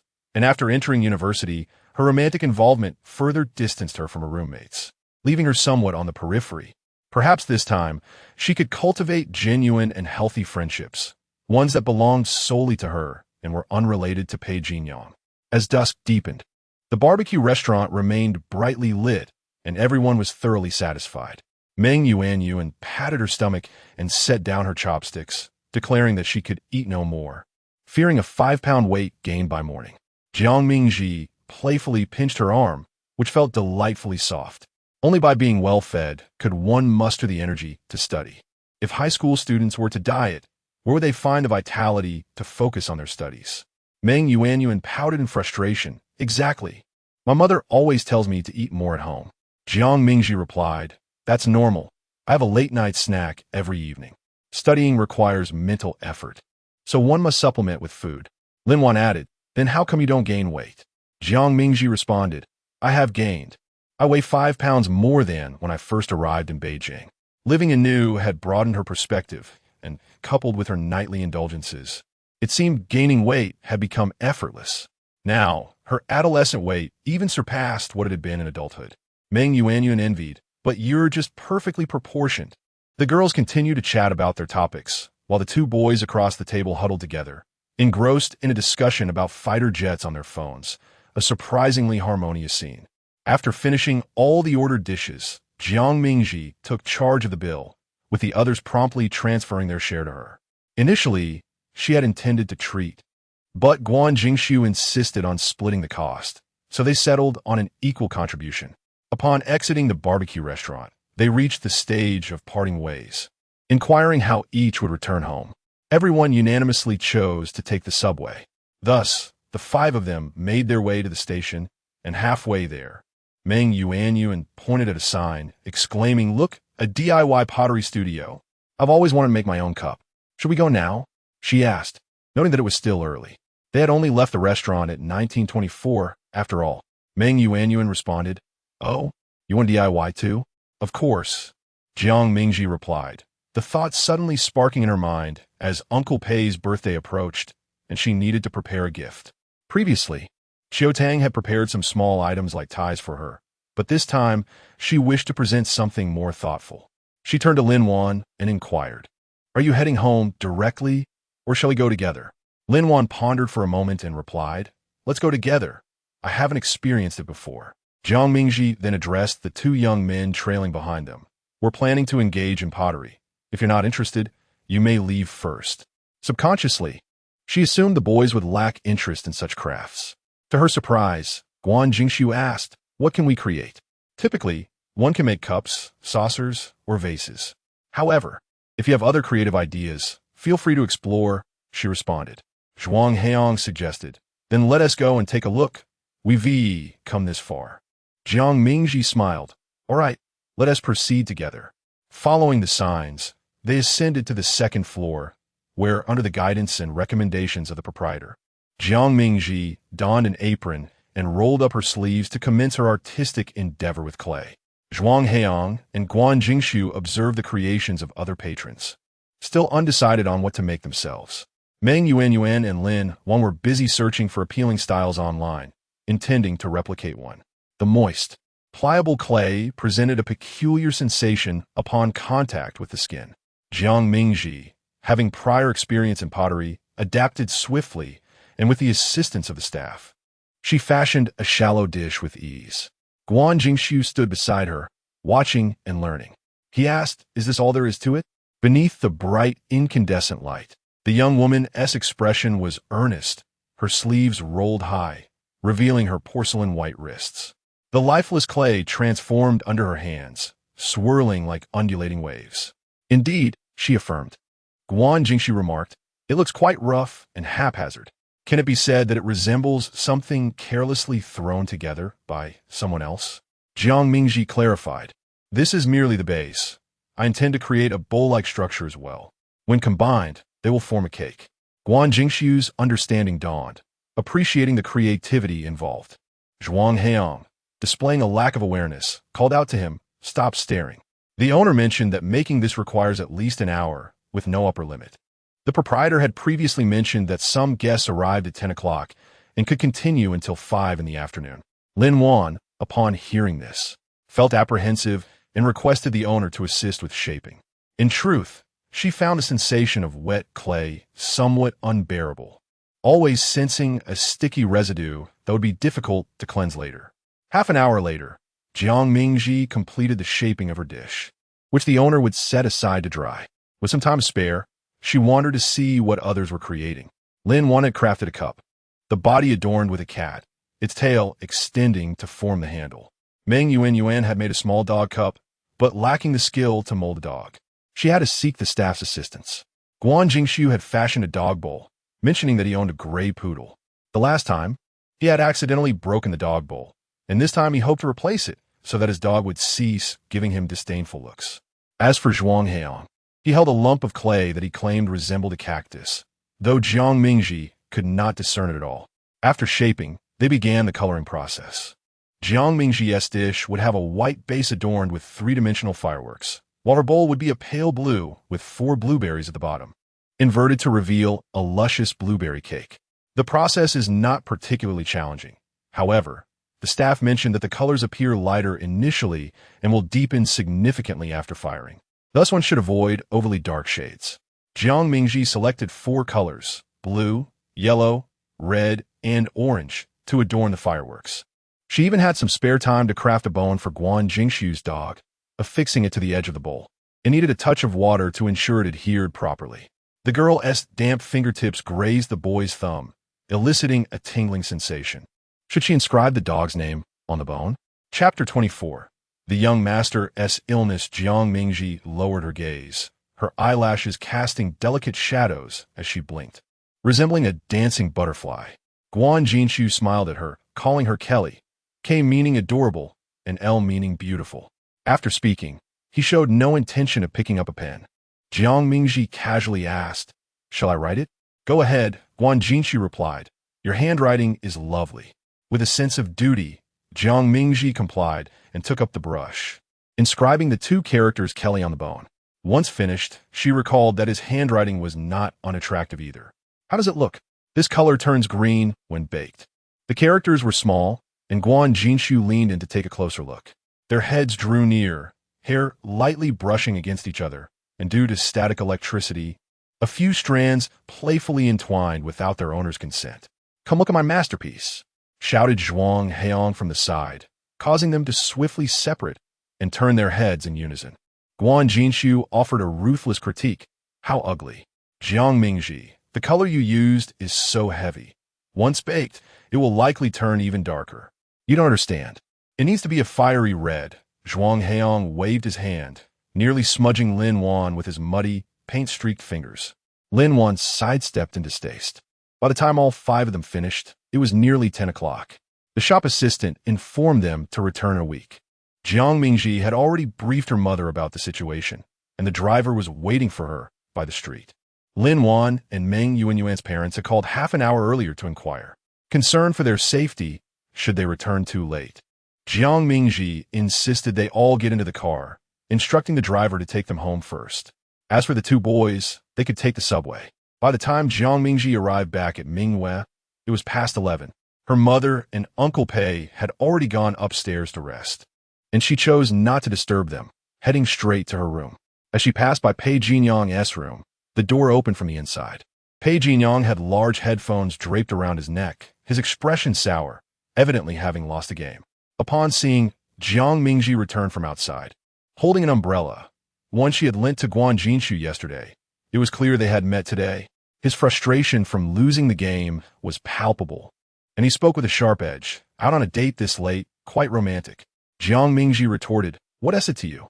The corridor was dimly lit, only illuminated by a yellow wall lamp, casting Pei Jinyang's face in shadow, obscuring his expression.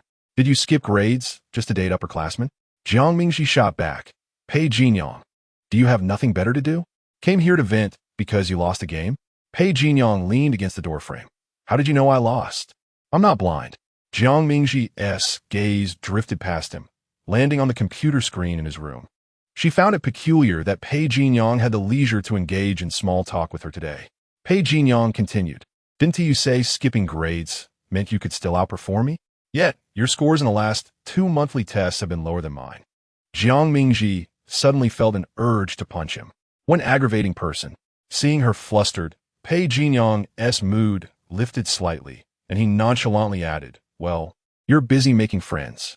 Jiang Mingji snapped, "What is it to you?" Pei Jinyang straightened his posture, fixating his gaze on her for a brief 2 seconds before inquiring, "Jiang Mingji, what fuels the animosity you harbor towards me?" Having shared the same roof for 4 months, Jiang Mingji often chose to disregard him, occasionally exchanging a word or two, yet always with an air of indifference. To be candid, he found this treatment rather displeasing. He had never been subjected to such disregard. Even her mother, Qiu Tang, had never dared to treat him in such a manner. Jiang Mingji found his question perplexing. It was he who first labeled her as living under someone else's roof, devoid of manners. Pei Jinyang, accustomed to a life of privilege, was met with amiable smiles wherever he went.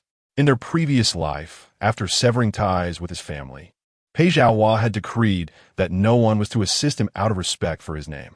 Consequently, Pei Jinyang had faced numerous cold shoulders and dismissive attitudes, with Jiang Mingji often being the one to console him through his gloom. Irritation seeped into her voice as she replied, "Perhaps you should reflect on that yourself." Her words prompted Pei Jinyang to recall their initial encounter. The young girl had stood at the doorway against the light, regarding him with a gaze steeped in complexity. To this day, he remained bewildered by the emotions that had flickered within her eyes. At that time, he had been unable to locate the golden bookmark his mother had gifted him before her departure, mistakenly believing that Jiang Mingji had taken it. The bookmark remained elusive, yet Pei Jinyang speculated it was likely not a deliberate act on her part, but rather a mere accident. As Jiang Mingji attempted to leave, Pei Jinyang extended a leg to obstruct her path. She barely managed to adjust her footing, almost stumbling, but ultimately regained her balance, only to inadvertently step on the back of Pei Jinyang's foot. He winced at the sudden pain, gasping, "Are you intentionally seeking revenge?" "Very well. We are even now." Jiang Mingji retorted, "No need. You can continue to resent me." Pei Jinyang, observing her dismissive demeanor, felt a flicker of rebellion within him and chuckled. "How could I harbor resentment towards you? You are, after all, my sister." His eyes remained fixed on Jiang Mingji, not wishing to miss a single subtle expression. "We shall be appearing together at various events. Do you know how to embody the role of a good sister?" Jiang Mingji met his gaze, her eyes brimming with exasperation. She pushed him aside and coldly declared, "Do not bother me." Behind her, Pei Jinyang clicked his tongue in response, while she made her way through the dimly lit corridor back to her room. The Qingming festival serendipitously coincided with a Monday, as the school announced a break from Saturday to Monday, with classes resuming on Tuesday. Qiu Tang had already booked flights back to Nanjing, intending to take Jiang Mingji to pay respects to her father during the festival. To Jiang Mingji, her father felt like a distant memory. Although he had departed this world just a year prior, she had spent nearly a decade living without him. At 2:24 p.m. on Sunday, Jiang Mingji boarded the flight to Nanjing alongside Qiu Tang. The 2-hour journey was not excessively long, and with no first-class seating available on the plane, Jiang Mingji settled into her business class seat, engrossed in a work of foreign literature rather than a textbook. Qiu Tang kept her eyes closed, resting, and Jiang Mingji was uncertain whether her mother was genuinely asleep or merely pretending. Typically, Qiu Tang would not feign slumber to avoid communication with her daughter. However, the closer they drew to Nansheng, the more constrained the two seemed to become. Their sentiments and perspectives regarding the man who had long since departed this world diverged significantly. To Jiang Mingji, he embodied the role of a competent father, providing her with a solid economic foundation. He demonstrated a degree of care, as he was the one who attended school events, unlike her classmates whose grandparents were their only attendees. At this moment, Jiang Mingji had already put away her books and gazed through the small window at the clouds outside. The airplane was gradually descending, and the southern town she had called home for 16 years became increasingly distinct. Chapter 25, A Gift for Whom Upon Disembarking from the plane, it required an additional hour's drive to truly arrive in the southern city. The quaint town remained as vivid in memory, devoid of the blinding skyscrapers that reflect sunlight with glaring intensity. The residential buildings, though modest in height, exude a palpable sense of life. Lush greenery flourishes along the roadsides, rendering the area perpetually verdant throughout the seasons. With the arrival of spring, the air is thick with the essence of the season, as the blossoms along the streets bloom in joyous competition. The rare snowfall in the southern city is sufficient to elicit excitement among the residents, with social media inundated with picturesque winter scenes. Unlike the capital, where Jiang Mingji had witnessed several snowfalls within just a few months, each ample enough to astonish those from the south. The mother and daughter duo checked into the finest hotel in the city. Jiang Mingji's family residence in the southern city was a villa on Changhe Road. Owning a villa in this region requires an investment of approximately 3 to 5 million, a sum that would scarcely suffice for a dilapidated property in the capital. The villa had been allocated to her grandparents, but with her uncle's family now residing there, Jiang Mingji was reluctant to return. Her grandparents harbored a strong preference for male descendants. They cherished her uncle's son far more than they did her. Initially, when Jiang Mingji received a share of factory stocks, her grandparents were unwilling to grant her access to them. It was Qiu Tang who assisted her in contacting a lawyer to advocate on her behalf. Qiu Tang suggested that Jiang Mingji take a moment to rest while she ventured out to find a florist to order a bouquet for tomorrow's memorial service. Jiang Mingji set down her backpack and, taking out her phone, declared, "I'm not tired. I have plans to meet a friend." They had arrived a day early, affording them ample time, and she reached out to her friends in the southern city. To her, these friends felt somewhat unfamiliar, as she had not been in touch since her relocation to the capital. For her, they belonged to the depths of her memory, akin to friends from her youthful days. Yet for them, the separation was merely 4 months. Jiang Mingji wished to purchase some local specialties to take back as gifts for her friends. Qiu Tang inquired, "Are you sure you can manage alone? Perhaps I should accompany you?" Jiang Mingji chuckled, "Mother, do you think I'm still a child of 3? Besides, I might need to lead you around in the southern city." After contemplating, Qiu Tang agreed, saying, "Very well, but ensure you return early, no later than 8 o'clock. Having been away from the southern city for 6 or 7 years, she felt less at ease here than in the capital, and she could not allow Jiang Mingji to repeat her previous late return at around 11. "All right then, Mother, you can have dinner at the hotel. I will dine out with my friends." Jiang Mingji replied obediently. Exiting the hotel, she hailed a red taxi en route to the designated meeting spot with her friends. It was the early evening, approaching 6 o'clock, and one side of the sky was painted crimson by the setting sun. As her gaze followed the horizon, she beheld trees rising 5 or 6 stories high, their vibrant red and green foliage creating a lively tableau. Below, the streets buzzed with commuters returning home and vehicles moving in orderly fashion, embodying the essence of a leisurely, vibrant city. Her friend, Chui Li, arrived on an electric scooter, coming to a halt before Jiang Mingji. She was a classmate from middle school and had shared half a semester as her desk mate in high school. Chui Li parked her vehicle and removed her helmet, hanging it on her electric bike. With a look of delight, she exclaimed, "Wow, you look even more beautiful. Just now, while waiting at the traffic light, I saw 2 guys talking to you. Were they asking for your contact information?" Jiang Mingji chuckled, "Well, it's been a while since we last met, and you've also become more attractive. Chui Li, adjusting her bangs and grinning widely, said let us not indulge in mutual flattery. You wanted to try the local delicacies in the South City, right? I'll take you there. I'm hungry too. The South City is known for its array of local snacks, which are popular among students. The favorite establishments are not trendy spots, but rather affordable and delicious street food vendors. Some of these stalls have 6 or 7 tables for patrons, while others are merely narrow frontages, less than 2 meters wide, offering no seating at all. Customers either take their food to go or enjoy it standing by the roadside. One of the advantages of a small town is the concentration of dining options. Near their agreed-upon meeting point, there were 3 worthy places to eat. The duo first walked to a small stall to purchase a freshly fried pork tenderloin. The tenderloin, thinly sliced and uncoated, remained juicy and succulent after a quick dip in hot oil, slathered with the owner's secret sauce. It was so aromatic that one could hardly resist savoring every bite. This stall ranked among the top 3 favorites among students. After acquiring the tenderloin, they also bought a baked pancake from a nearby vendor. Its crispy exterior filled with the delightful aroma of sesame and scallions. Eventually, Jiang Mingji found herself seated in a small eatery with several snacks in hand.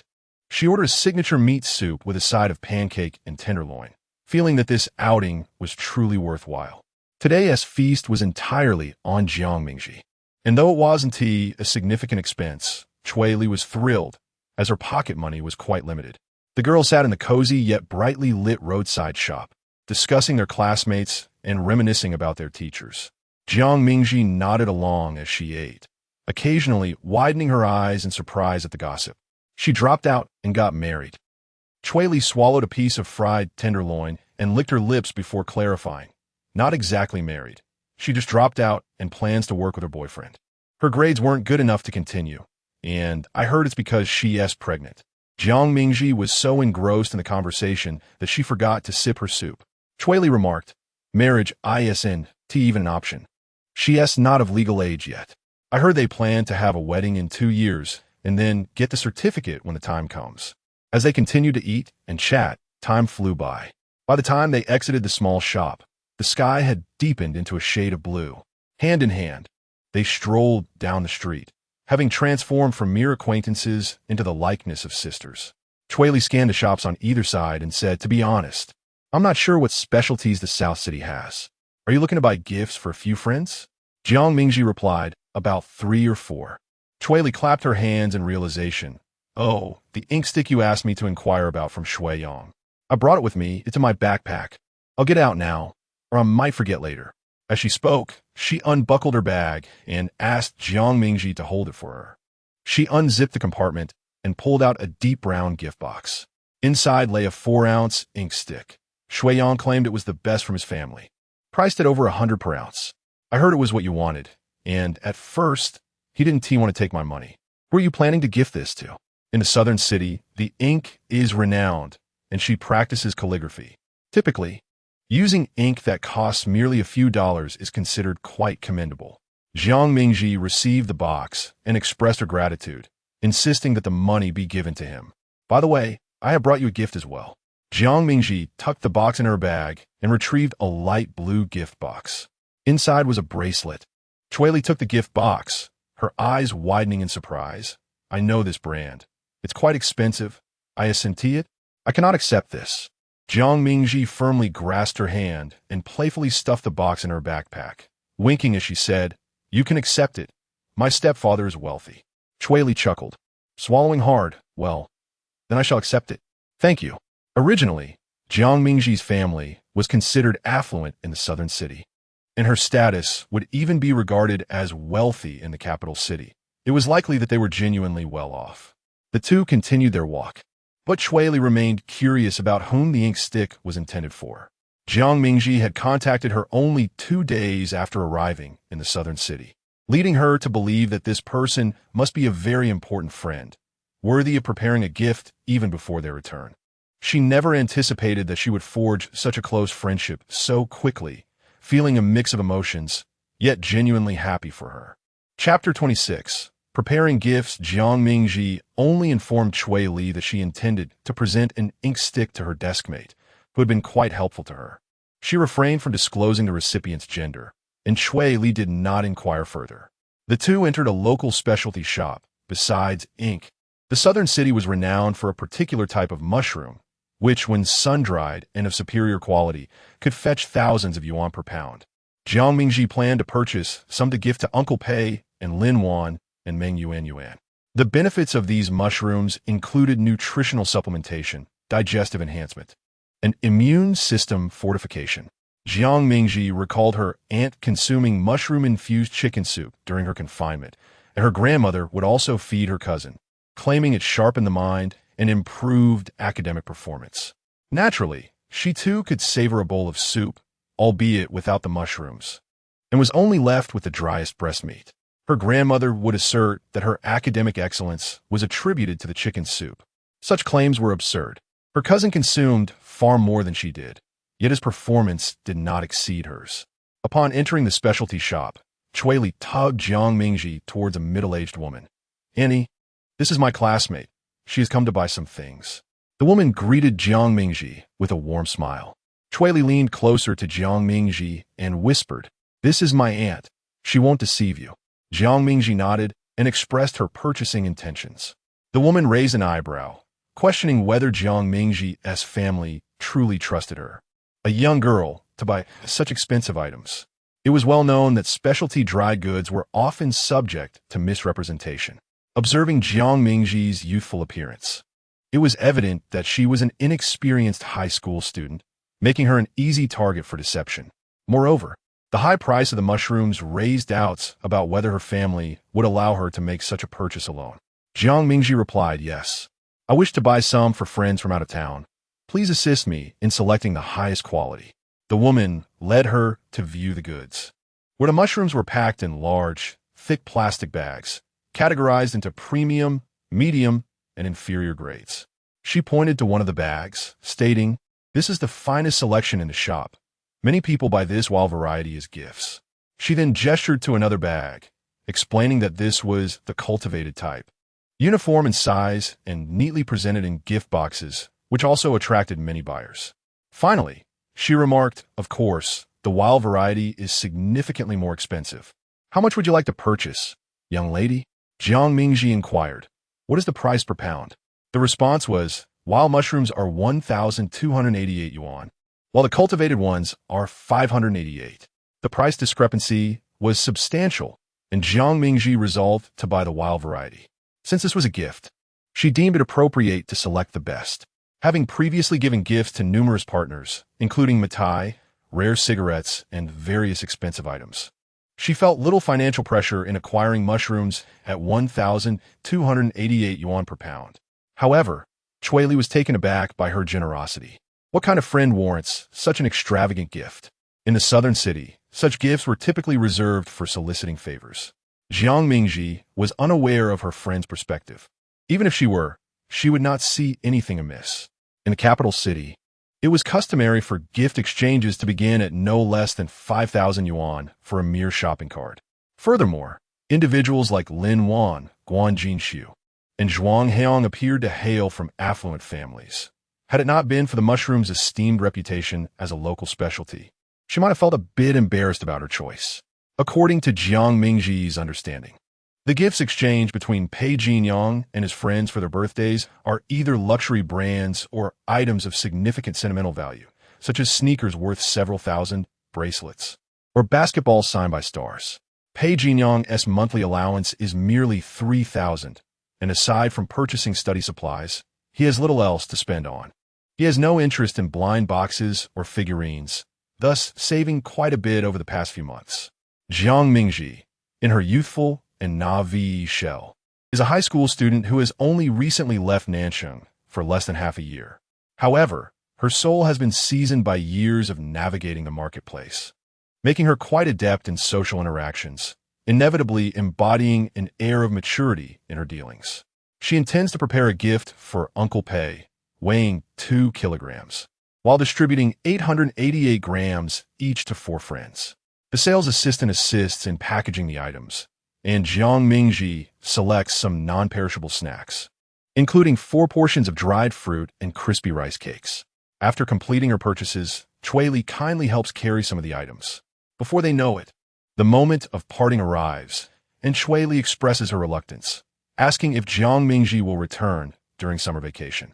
Jiang Mingji shakes her head, indicating she probably won tea. According to Chiu Tang, the mothers have already begun selecting summer camps for the children, inquiring if Jiang Mingji wishes to attend and what type she prefers.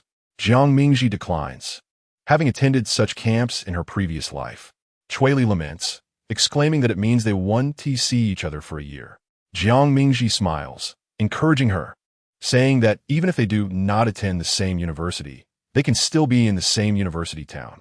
As far as she knows, Chui Li later managed to enroll in college, albeit at a less prestigious institution. If she could inspire her in any way, it would be a blessing. Chui Li chuckles, determined to try her best, fastening her helmet and saying, "Get in, I'll take you back." The items are hung on the front of the electric bike as Jiang Mingji sits on the back seat, her young friend navigating through the familiar yet strange town. The neon lights shimmering behind them. Just like her life, it feels as though it is being rewound. Upon returning to the hotel room, Chiu Tang is engaged in a video call with Pei Zhaohua. Upon seeing Jiang Mingji return with bags in hand, she is taken aback. "Did your friend send you those?" Jiang Mingji casually places the items on the carpet and sinks onto the sofa, replying, "No, I bought these specialties from Nanxing for my friends and Uncle Pei." Chiu Tang beams with delight, exclaiming, "Oh, Zhaohua, did you hear that? Gigi thought of bringing you gifts upon her return to Nanxing." Pei Zhaohua's hearty laughter resonates from the phone as he expresses his gratitude, followed by remarks on how wonderful daughters are, being the most caring companions. Jiang Mingji entered the bathroom to freshen up, oblivious to the world around her. Even if she had heard something, her cheeks would surely flush with embarrassment.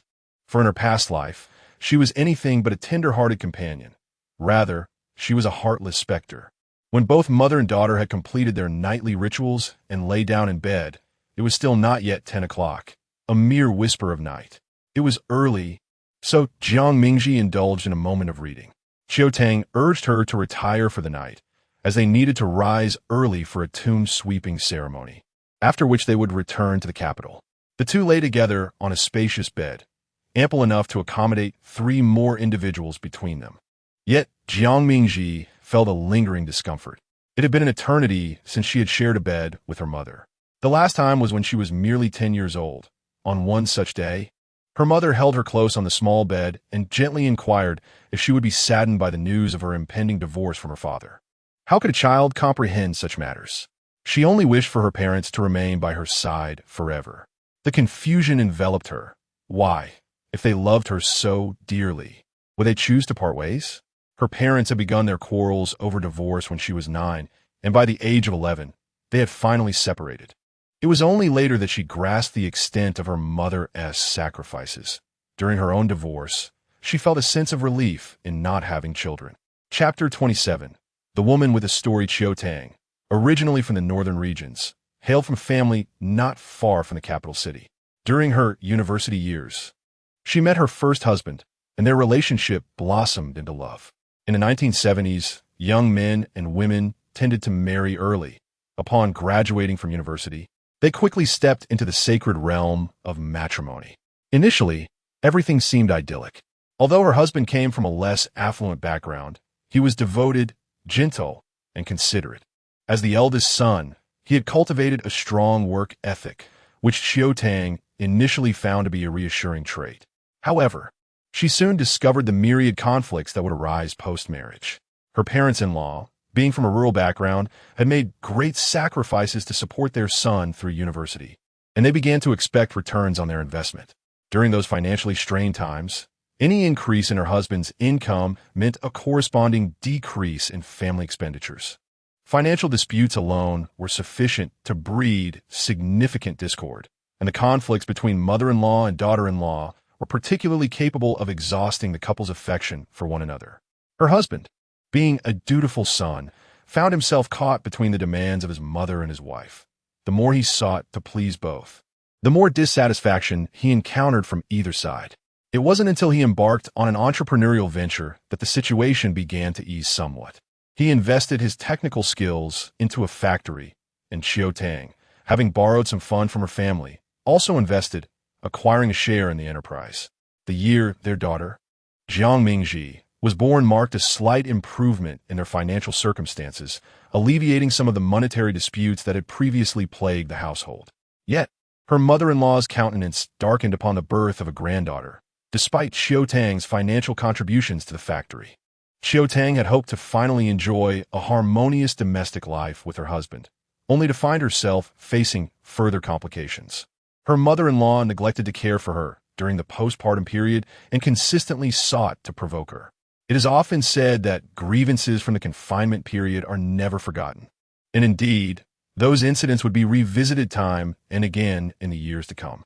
Moreover, her in-laws had a multitude of relatives who sought to secure positions within the factory through their connections. If they had been competent, it would have been one thing, but many were idle and merely wished to live off the labor of others. The factory was not solely theirs to manage, as there were multiple shareholders involved. The bickering continued until Jiang Mingji turned 5. At that point, Xiao Tang contemplated divorce. However, divorce was still uncommon, and her husband was genuinely devoted to their daughter. She yearned to provide her child with a complete family. After lengthy discussions, they reached a consensus. He would provide alimony, as long as his parents refrained from meddling in their affairs, and they could continue their lives together. 2 years later, Xiao Tang realized her naivety. While her in-laws had indeed ceased to press for various relatives to be employed at the factory, they began to pressure her for another child. The urging had been present since the birth of their daughter, with her mother-in-law constantly reminding them to seize the opportunity for a second child, asserting that one child could be managed just as easily as two. Once Jiang Mingji began elementary school, her in-laws, noting Xiao Tang's advancing age and her lack of plans for a second child, intensified their pressure.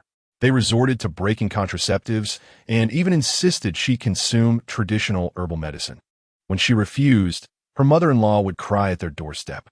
She claimed it was a nourishing remedy meant for her daughter-in-law, and when Xiao Tang expressed her disdain, she was met with accusations of ingratitude and complaints about her mother-in-law's interference.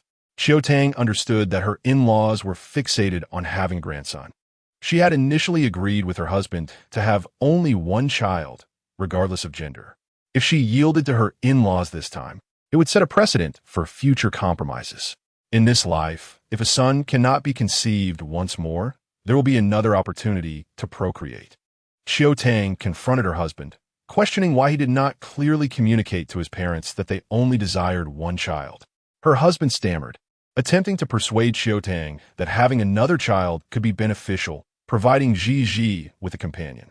After a century, when they have departed from this world, at least Ji would have a relative. Their family was certainly not incapable of supporting another child.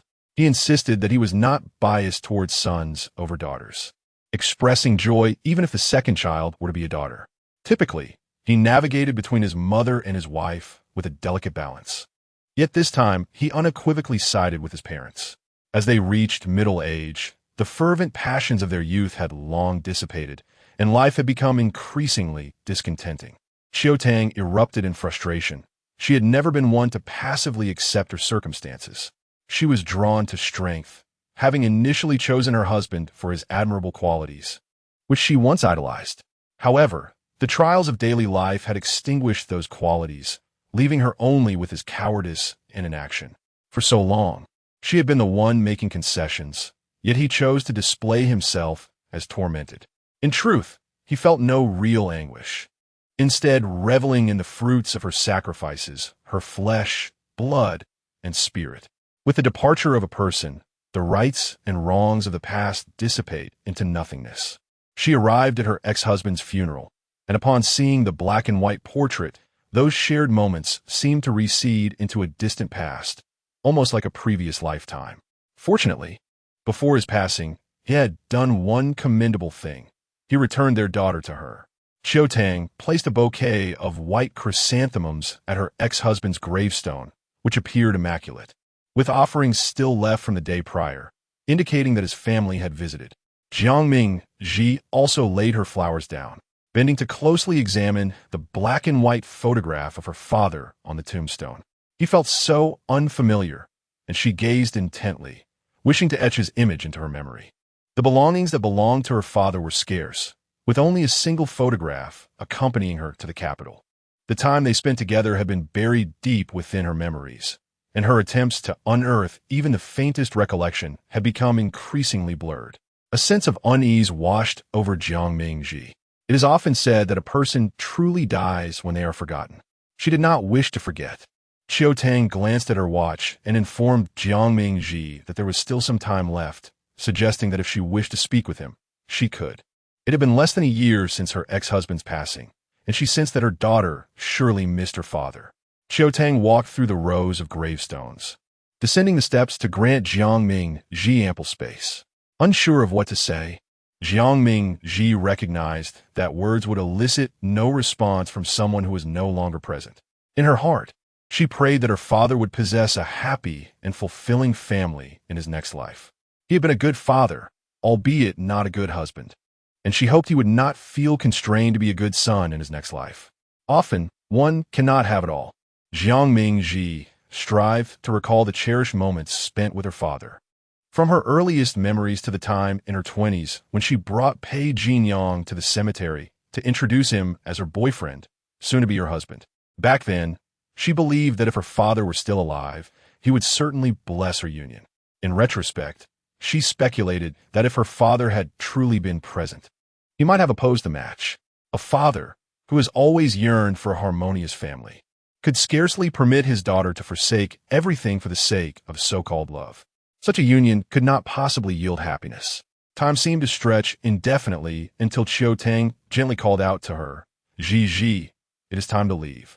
Let us go, mother." Jiang Mingji supported her mother's hand and rose to her feet. They descended the steps, traversing down the mountain. And at the entrance of the garden stood a slender magnolia tree, adorned with blossoms of a delicate ivory hue. This tree appeared to have sprouted from a seed that had inadvertently found its way into the soil, lacking the nurturing care it deserved, yet persevered, blooming defiantly. Jiang Mingji was reminded of the magnolia tree that once graced her family's courtyard. She had always adored magnolia flowers. As a child, upon seeing them in a scenic area, she fell in love and insisted that her father plant one at home. Remarkably, her father did procure a sapling for her. Though it was not as grand as those in the scenic spot, it was said to have cost a considerable sum. Chapter 28. He is special. The spring in the capital city is markedly different from that of the southern town, and Jiang Mingji finds herself somewhat unaccustomed to it. The air is perpetually laden with the pollen of cypress trees, and when the wind blows, it seems to stir up a cloud of dust. Although she does not suffer from pollen allergies, her nose endures considerable distress, leading to an incessant stream of sneezes, prompting Qiu Tang to suspect she has caught a cold. A mask is essential outdoors. Fortunately, her caring mother has made sure to keep one in her backpack. Jiang Mingji dons her mask and carries 4 gift boxes as she makes her way to the underground parking garage. These gifts, brought back from the southern town, are intended for friends, each neatly packaged in a beautiful paper bag. She places the gifts in the trunk, intending to distribute them to her friends after school, as carrying such a load to class would undoubtedly attract attention. As she settles in her chair, her desk mate, Meng Yuan, retrieves an item from her backpack. "Your pottery," she announces. Due to Jiang Mingji's recent trip to the southern town, she hadn't had the opportunity to collect her pottery, so she had asked Meng Yuan to bring it to school for her. The ceramic cake, delicately baked, glimmers with an appealing charm, carefully wrapped in old newspaper to prevent damage. Jiang Mingji inspects it and places it back as it was, mentally counting the days until Uncle Pei's birthday. As Yang Hui passes by her, he exclaims, "Oh, you pottery too? Is this trend really that popular now?" Jiang Mingji instinctively glances at Zhuang Heong, who is boasting to his classmates about the kashiwa he made with his own hands. Wait, Daiqing seizes the moment to interject. "Could it be that you two went together?" Yang Hui smirks mischievously. "What is going on? Are you two involved?" Zhuang Heong casually tosses a book from his desk at him, admonishing, "Stop talking nonsense." He then raises an eyebrow with pride. "There were 5 or 6 of us, and mine turned out the best." Meng Yuan adds, "Unfortunately, I forgot to bring my cup today. I'll show you tomorrow." My craftsmanship surpasses Zhuang Heong's by far. Jiang Mingji chuckles. "Oh, Zhuang Heong, spares your bragging. Even Guan Jingshu's dog bowl is more aesthetically pleasing than yours. Upon hearing that Guan Jingshu also attended, Wei Daiqing's heart twinges with envy, akin to consuming a lemon. She has been sitting in front of him for an entire semester, and every time she tries to invite him out during weekends, she has been unsuccessful. Why does Jiang Mingji, having only been here half a semester, seem to have such a good rapport with him?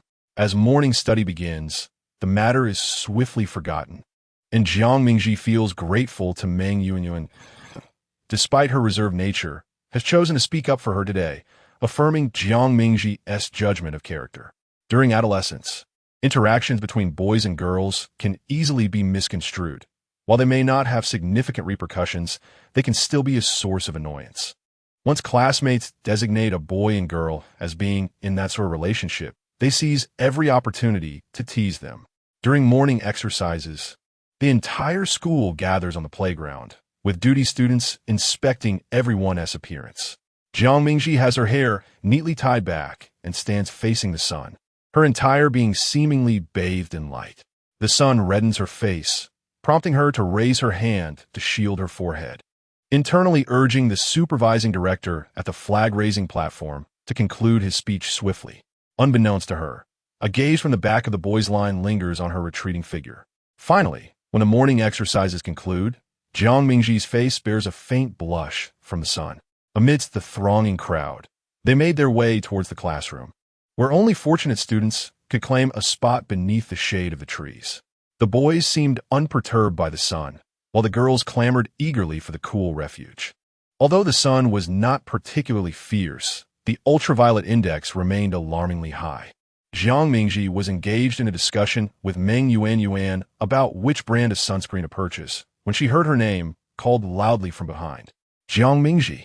Two tall, slender boys waved at her from a short distance before approaching. One of them, with a broad smile, introduced himself. I play on the same team as your brother. My name is Huang Yan. Huang Yan? The name stirred a thought within Jiang Mingji. Who is my brother? Furrowing her brow, she mused, Pei Jinyang? Huang Yan grinned widely, revealing his gums. Yes, I even asked him for your WeChat, but he refused to share. Jiang Mingji replied, he didn't refuse. He simply doesn't have it. To this day, she had not added Pei Jinyang on WeChat, although they were in the same family group chat. Does he dislike you? She inquired. How could that be? Huang Yan exclaimed. We're practically buddies. Jiang Mingji's tone reflected a hint of regret. Oh, had Pei Jinyang truly loathed him, she might have considered granting him her WeChat. After all, she could always block and delete him afterwards. Despite Huang Yan's seemingly carefree demeanor, she was willing to part with a WeChat account just to provoke Pei Jinyang's ire. Moments later, Jiang Mingji arched an eyebrow. What a pity. I only associate with those whom he dislikes. With that, she pulled Meng Yuanyuan away, leaving Huang Yan and his friend momentarily stunned. One of them patted Huang Yan on the shoulder, suggesting, you should have said that Pei Jinyang told you to go die when you asked for her WeChat. Perhaps she would have given it to you then. As evening study hours concluded, Jiang Mingji called out to Zhuang Heong and Guan Jinshu. Wait up, let us walk together. I brought some local specialties from South City for you. Zhuang Heong, carrying his backpack with one hand, beamed. How delightful. I never expected that Sister Jiang would think of us during her trip to South City. It was worth tutoring you. Meng Yuanyuan looked puzzled. What problems did you tutor her on? This question momentarily silenced Zhuang Heong, who then draped an arm around Guan Jinshu's shoulder. What Suga teaches is essentially what I teach, right? Guan Jinshu, visibly annoyed, shrugged him off and slung his backpack over one shoulder.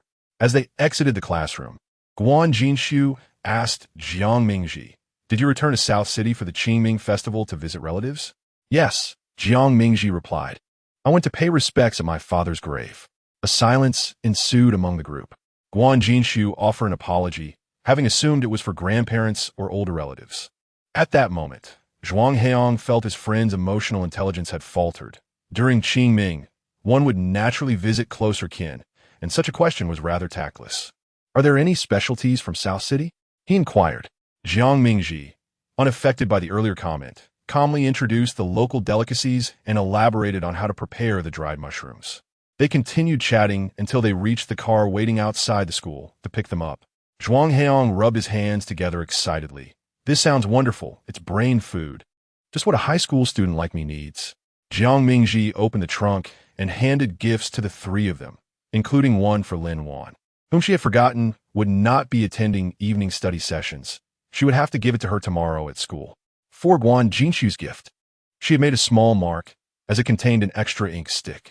Initially, she had intended to gift him only the ink stick, knowing he practiced calligraphy. However, while purchasing local specialties for other friends, she had acquired an abundance of items, making a single ink stick seem rather meager. Thus, she decided to also procure a gift for Guan Jinshu, resulting in him receiving the most items. Nonetheless, Jiang Mingji felt no discontent, as she would require Guan Jinshu's academic assistance in the future. Having been accustomed to the ways of a businesswoman, she found herself succumbing to a sort of occupational habit, even in gift-giving. Zhuang Heong opened his bag and glanced at the gifts, exclaiming, "Wow, so many things. Jiang, you shall be my little sister from now on." Meng Yuanyuan tightly clutched her bag, smiling as she said, "Thank you." Guan Jinshu did not immediately inspect his gift. Instead, he extended his hand to help Jiang Mingji close the trunk, saying, "Thank you." Pei Jinyang had been waiting in the car for quite a while. Seeing her still chatting and laughing with him, he impatiently called out, "Are we leaving or not?" Jiang Mingji waved her hand dismissively. "It's fine, you all head back. I'll leave first."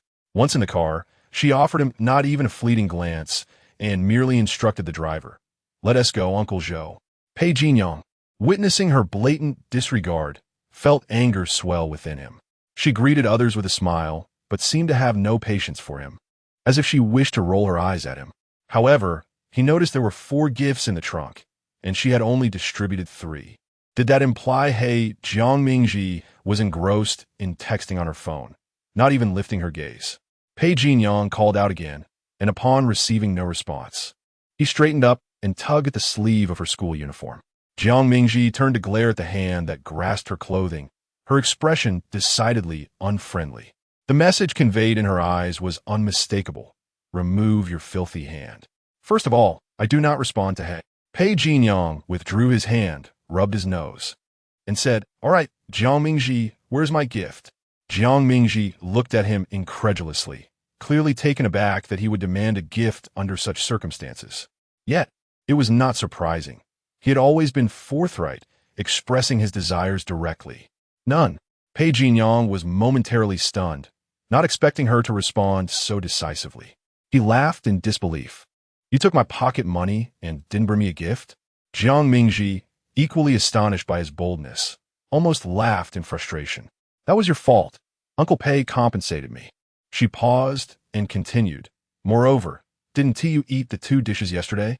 Upon returning to the capital, she had presented gifts to Uncle Pei, who was delighted and had instructed the chef to prepare 2 dishes featuring mushrooms that evening, baked abalone and chicken soup. The entire family enjoyed the meal, and Pei Jinyang had benefited from it as well. Pei Jinyang licked his back teeth and declared indignantly, "Jiang Mingji, you're something else. Insane." Jiang Mingji muttered under her breath as she continued to text Lin Wan. Chapter 29. His guilt. Guan Jingshu and Zhuang Heong strolled home, their shadows elongated by the dim glow of the street lamps. Zhuang Heong rummaged through his bag of gifts before delving into Guan Jingshu's. "Let us see what she brought you. I must say, the snacks from Nancheng are quite delectable." He had already sampled each jar of preserved fruits on their way, and now, with 2 dried bayberries in his mouth, he relished their unique flavor. Dried bayberries coated in sugar, a first-time delight that quickly became addictive. Guan Jingshu allowed him to inspect the contents, and, without hesitation, he poured a few dried bayberries from his jar into his mouth. "They should all be the same. You have yours, yet you still eat mine," Zhuang Heong exclaimed, peering into his bag. The 3 types of preserved fruits and rice cakes appeared identical. "Wait, what's this?" Zhuang Heong unearthed a rectangular gift box from the bottom of the bag, holding it up for closer inspection. "An ink stick?" Guan Jingshu snatched the box from his grasp. "You don't have this?" "I don't," Zhuang Heong protested, but he began to search through his own bag. Confirming that he indeed lacked one, he lamented, "Sister Jiang is biased. Favoritism." A smile crept across Guan Jingshu's lips, as if to imply that in her eyes, he was more cultured than Zhuang Heong. Refusing to concede, Zhuang Heong reached for the ink stick, but Guan Jingshu deftly evaded him. Nonsense. Perhaps Sister Jiang made a mistake. That bag was originally mine. Look, there's no name on it. It must have been a mix-up. Let us swap. Zhuang Heong began to argue stubbornly. Guan Jingshu kicked him lightly. Enough. Father is home. You needn't see me off any further. Zhuang Heong longed to shout in the street, but refrained, suppressing his frustration. Clenching his fists, he declared, I shall seek justice tomorrow. Guan Jingshu ignored him and pressed the elevator button, ascending to their floor. The lights were on at home. Both parents were present. His father, clad in pajamas, sat on the sofa reading a physical newspaper. Guan Jingshu had always perceived his father as quite old-fashioned, even more so than his mother, who worked in a government office. After changing into comfortable slippers, he greeted, Mom, Dad, I'm home. His mother, Su Hong, emerged from the study. You're back, dear. Would you like a late-night snack? I can ask your father to prepare something. I'm not too hungry. A bit of bread will suffice. Su Hong noticed the bag he was carrying and inquired, What have you got there? Guan Jingshu casually tossed his backpack onto the sofa and placed the gifts on the coffee table. Some specialties brought back by a friend from their hometown. What friend? Where's their hometown? Su Hong asked, rummaging through the contents. Nansheng, Guan Jingshu replied, settling onto the sofa to examine the ink stick while his parents curiously observed the array of food. Father Guan remarked, Your friend has good taste. These gifts are quite distinctive, and an ink stick as well. Su Hong chimed in. Is it that girl who skipped a grade to join your class? Yes. Guan Jingshu confirmed. Father Guan set down a dried bayberry, intrigued. How did you know it was a female classmate? Su Hong playfully said, Your son mentioned long ago that a girl from the south skipped a grade to join their class. Is that so? Father Guan responded, intrigued. I was unaware of this. It seems this female classmate is quite impressive. Su Hong remarked, What could you possibly know? After Guan Jingshu briefly introduced the items. He particularly emphasized how to consume the mushrooms. Su Hong, with an expression of knowing, leaned towards her son and asked, You aren't involved with that girl, are you? Otherwise, why would you go to such lengths to bring gifts from afar, delivered so thoughtfully? Clearly, you've put in considerable effort. Aware that Guan Jingshu practiced calligraphy, she noted the fine ink sticks he received, along with nourishing food and even some snacks. This indicated that the girl was quite attentive and considerate.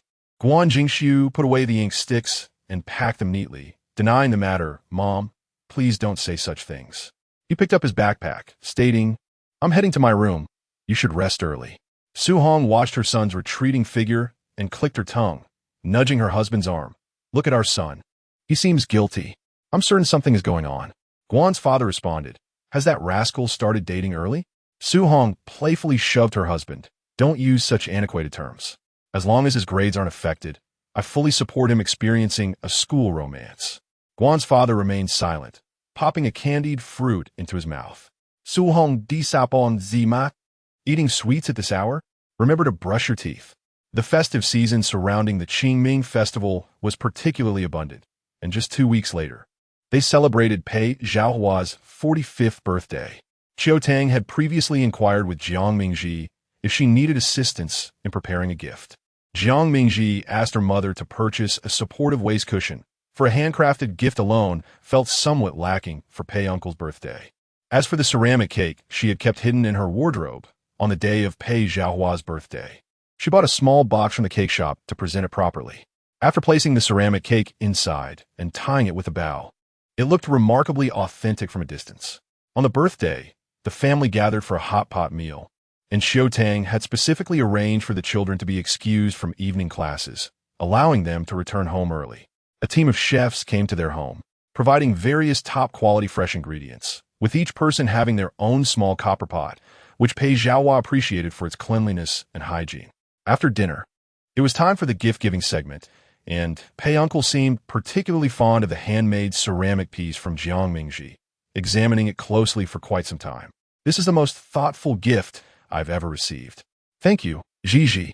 Qiu Tang arranged for a group photo of the four of them, with Jiang Mingji and Pei Jinyang obediently standing behind their parents. Pei Zhaohua held the ceramic cake in his hands. After the photo was taken, he placed the ceramic cake on the display shelf in the dining room. Nestled among various fine wines, making the charming little cake appear somewhat out of place. Pei Jinyang scoffed at it.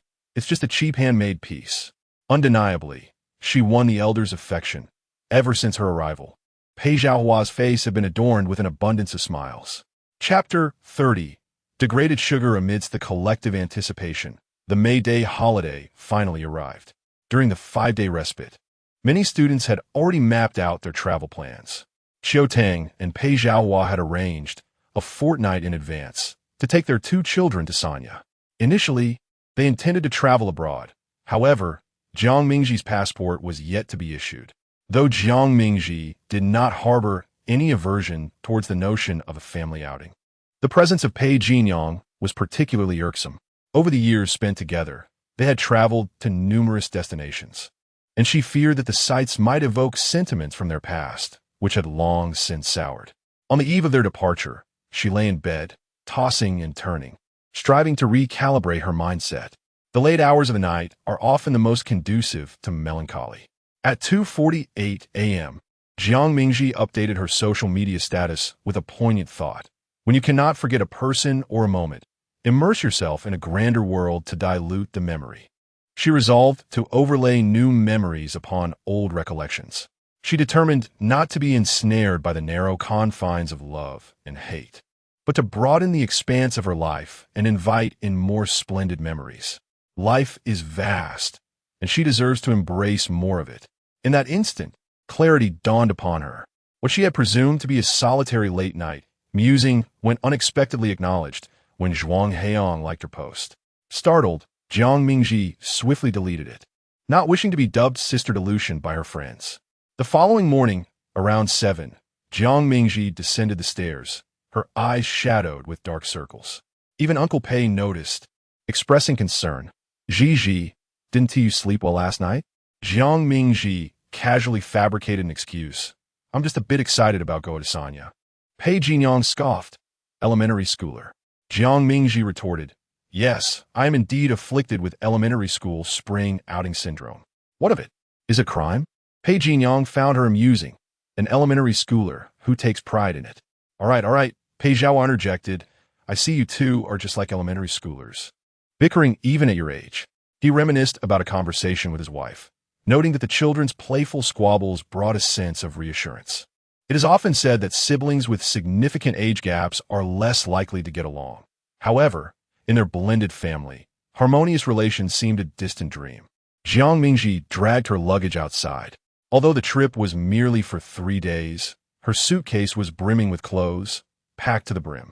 Before Uncle Zhou could assist her in loading it into the car, Pei Jinyang approached, effortlessly lifting her suitcase. What are you doing? She inquired. Pei Jinyang replied nonchalantly, helping you, or else my dad will have something to say. With one hand grasping her suitcase, he turned to her. Did you pack bricks in here? It's so heavy. Jiang Mingji chuckled. Just admit it's light. How could a 20-inch suitcase be considered heavy? Pei Jinyang was momentarily speechless, contemplating throwing the suitcase at her. Upon arriving in Sanya, the sun shone brightly, and Jiang Mingji donned a large pair of sunglasses, obscuring half her face. They were staying at a hotel. Although Uncle Pei owned a villa in the area, Qiu Tang had taken into account her daughter's desire to see the Jellyfish Sea, renowned for its exquisite private beach. Qiu Tang gently stroked her daughter Hishun's long black hair, saying that if she wished to stay for an extended period during the summer vacation, her mother would arrange for a nanny to tidy up. The trip was only for 3 days, and considering convenience, staying at a hotel was more cost-effective. After completing the check-in process, Jiang Mingji stood by the enormous glass window of their hotel room, capturing the breathtaking view. The azure sky met the sea, offering a vast panorama. The hotel staff delivered their luggage to each room. Qiu Tang and Pei Zhaohua shared a suite, while Jiang Mingji occupied a room on the same floor, and Pei Jinyang stayed on the floor below. Qiu Tang reminded her, make sure to inform me when you leave the hotel. The UV rays outside are intense, and you must protect yourself from the sun. Jiang Mingji yawned. I know, Mom. I'm so tired. I just want to catch up on some sleep. Qiu Tang glanced at her watch and denied her request. You can sleep after lunch. All right, then. Jiang Mingji reluctantly descended the stairs to eat. When one is sleepy, appetite tends to wane, She felt satisfied after consuming only half of a cheese-baked lobster. Xiao Tang insisted she eat a couple of bites of pasta before allowing her to return to sleep. While waiting for the elevator, Jiang Mingji posted a location-tagged update on her social media. Upon returning to her room, she drew the curtains and fell into a deep slumber, awakening 2 hours later. Checking her phone, she found numerous messages on WeChat. Xiao Tang informed her that she and Uncle Pei were sunbathing on the beach, urging her to come down directly. Jiang Mingji took her time getting out of bed, leaning against the headboard as she replied to messages and scrolled through her friends' posts. The feed was filled with travel photos shared by others. Lin Wan had gone abroad, accompanying an orchestra for a performance, sharing a plethora of pictures. Responding to her messages took Jiang Mingji a full 3 minutes. Guan Jingshu inquired about the hotel they were staying at. Jiang Mingji truthfully replied and asked what was up. The response came instantly. My family and I are also heading to Sanya tomorrow. We booked a room at the hotel next to yours. Jiang Mingji raised an eyebrow. What a coincidence. As she scrolled through, she noticed that 4 or 5 of her friends had posted photos of the sea view. The northern folks favored coastal cities as their vacation spots. No wonder Zhuang Heong was frantically commenting beneath her posts. Why is everyone going to Sanya? I want to surf too. I want to see bikini beauties. I don't want to hike. Jiang Mingji cheerfully replied, Sanya welcomes you.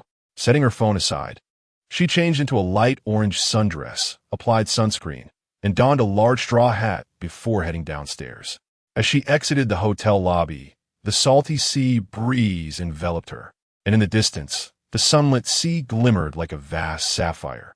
The waves in this area were gentle and slow, with delicate white sands blending seamlessly into the emerald waters. Sun umbrellas dotted the beach, and Jiang Mingji scanned the area, not spotting Xiao Tang, but instead catching sight of Pei Jinyang. He lay on a beach chair, clad in a vibrant short-sleeved shirt and sunglasses. Jiang Mingji chose to ignore him and walked toward the shoreline. Hey, Jiang Mingji. The girl called out to her, prompting Jiang Mingji to turn around. It was Sheng Qiaoxi, the girl beside Pei Jinyang. What a delightful coincidence. In such a vast world, to encounter someone while traveling, what a serendipitous fate. However, she was not surprised. In their circle, individuals typically owned properties in the nation's most sought-after cities, eagerly relocating to wherever the season deemed most livable for a month or two. Furthermore, given the amicable relationship between Sheng Qiaoxi's family and Uncle Pei, she frequently found herself in their company during the past life, when Jiang Mingji was involved with Pei Jinyang. With a pair of Chanel sunglasses perched on her nose, Sheng Qiaoxi waved at her warmly, inviting her to join. Come sit with us for a while. Would you care for a drink? Coconut water, or perhaps some other fruit juice? Observing Jiang Mingji, who radiated a natural yet captivating beauty despite her understated appearance, Sheng Qiaoxi felt a twinge of envy. Jiang Mingji replied coolly, no, thank you. As Sheng Qiaoxi watched her stroll toward the beach, she picked up a green coconut and took a sip through a straw, then turned to Pei Jinyang to voice her complaint. Your sister is quite reclusive. On several occasions, Sun Shiyao had urged Pei Jinyang to invite Jiang Mingji, yet he consistently claimed she would not attend. Pei Jinyang scoffed lightly. Reclusive? She makes new friends faster than I do. Nonetheless, she certainly had a knack for dressing well. Sheng Qiaoxi turned her gaze toward Pei Jinyang, inquiring, what do you think? Chapter 31. Mutual flattery in business. Pei Jinyang lay motionless, not having noticed. Sheng Qiaoxi pouted. Forget it. There's nothing to discuss with a straightforward man like you. Though her words expressed disdain, the subtle upward curve of her lips betrayed her true feelings. After browsing his phone for a while, Pei Jinyang suddenly rose and headed towards the hotel. Sheng Qiaoxi called after him. Where are you going? Bored. Going back to sleep? He waved his hand without looking back. Aren't you going to watch the sunset? At that moment, the sun was descending and many people had gathered on the beach. As she watched Pei Jinyang walk further away, she gritted her teeth and chased after him. How can you leave me all alone? That's not very chivalrous. Pei Jinyang replied. Aren't you here with your sister-in-law? Why not go find her? She's with my nephew, and it's too noisy. I came to find you, she explained. After learning that Pei Jinyang was vacationing in Sanya, she had insisted that her parents bring her along. During school, they didn't see much of each other, So during holidays, she was determined to make the most of their time together. Sheng Xiaoxi caught up to him, walking alongside. Are you going to study abroad? Pei Jinyang looked puzzled. Why do you ask that? I just think. Their conversation faded into the distance as the sun approached the horizon, painting half the sky in shades of crimson. Jiang Mingji sat directly on the soft sand, capturing the scene to share with friends. Parents ran past her with their children. Couples strolled hand in hand, and groups of friends gathered nearby to take photos. Everything felt so serene and beautiful. Jiang Mingji wished to do nothing but sit quietly, watching the last rays of the sun disappear beyond the horizon. The next morning, around 10, she sat in the hotel restaurant having brunch when a WeChat message popped up on her phone. It was from Guan Jingxiu, who had checked into the hotel next door with his mother, aunt, and grandparents. The young man wrote, "Just lifting my luggage has been enough to work out my biceps." Jiang Mingji chuckled, replying, "Well, that is quite fortunate for you." They both had come with family and hadn't planned to meet up, so she recommended some local delicacies to him. Outside, the sun blazed at over 30 degrees, and the beach was alive only with children running about. While most people sought refuge in the shade, Jiang Mingji stayed in her hotel room attending online classes, despite Xiu Tang's insistence that she join for spa treatment. Facing the sea brought her peace, and she found studying in such an environment to be incredibly effective. 2 hours later, her phone rang. It was her mother. As soon as the call connected, Xiu Tang's gentle voice came through. "My dear, tidy up and come downstairs for afternoon tea." "Mom." Jiang Mingji began to protest, but was interrupted. "You're on vacation. Stop hiding in your room to study every day. Don't turn into a bookworm." With a sigh of resignation, Jiang Mingji put away her tablet and changed her clothes. It was tea that she loved studying. The sight of those exam papers made her head ache. Yet, for her own sake, she had no choice but to continue. From her suitcase, she retrieved a stylish two-piece ensemble, featuring a slightly longer milk green knitted camisole dress paired with a white skirt, both refreshing yet modest. After applying a milk tea-colored lip gloss, Jiang Mingji stepped out with her phone in hand. At this moment, she relished her youthful simplicity, having abandoned the habitual makeup routine of her past life. Occasionally, when gazing at her unadorned reflection in the mirror, she couldn't help but exclaim, "Youth is truly wonderful." In her previous life, she had endured countless late nights with Pei Jinyang, indulged in excessive drinking, and inhaled considerable secondhand smoke, which had hastened the aging of her skin, necessitating frequent visits to aesthetic clinics. While waiting for the elevator, Jiang Mingji noticed a new friend request on WeChat. Upon inspection, it was from Pei Jinyang, accompanied by a monochrome anime avatar and a simple message, "Pei Jinyang." She dismissed it outright and inquired via WeChat about which floor Xiu Tang was on. The hotel was exceptionally well equipped, with everything one might need within a single building. However, she was uncertain about the location of afternoon tea. Xiu Tang promptly replied with a brief voice message. "Come downstairs. Mom will take you to Xinli." Xinli?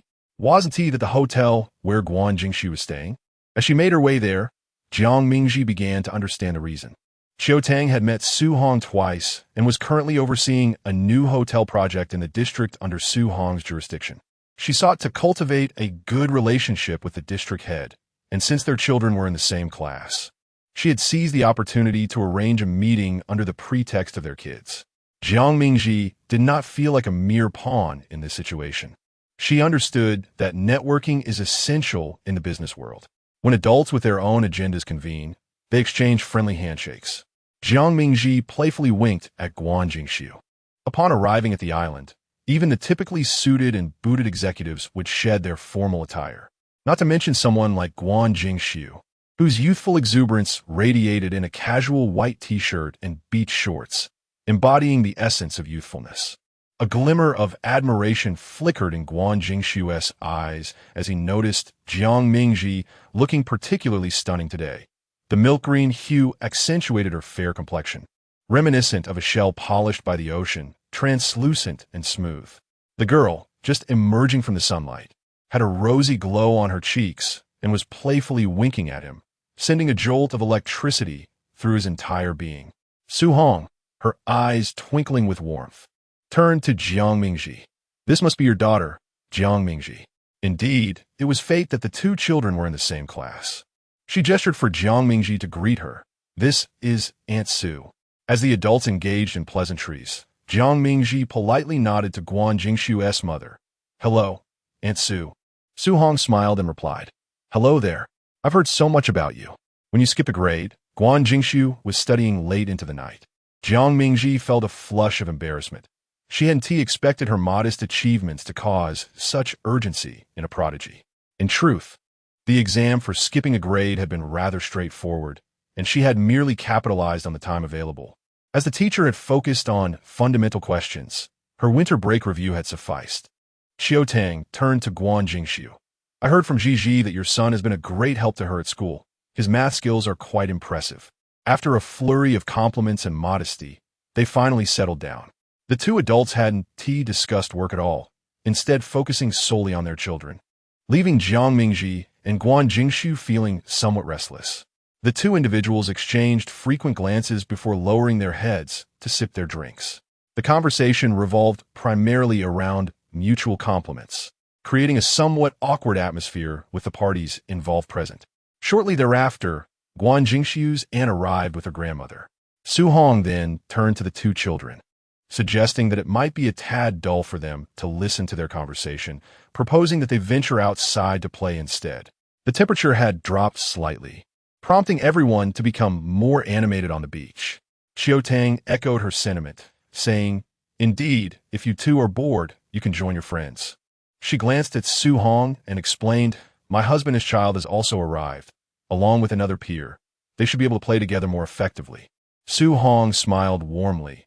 Her demeanor softened enough to reveal the wrinkles at the corners of her eyes, which imparted a sense of sincerity. In the waters before Xinli, numerous water activities awaited. Before long, Pei Jinyang and his son arrived, with Sheng Qiaoxi by their side.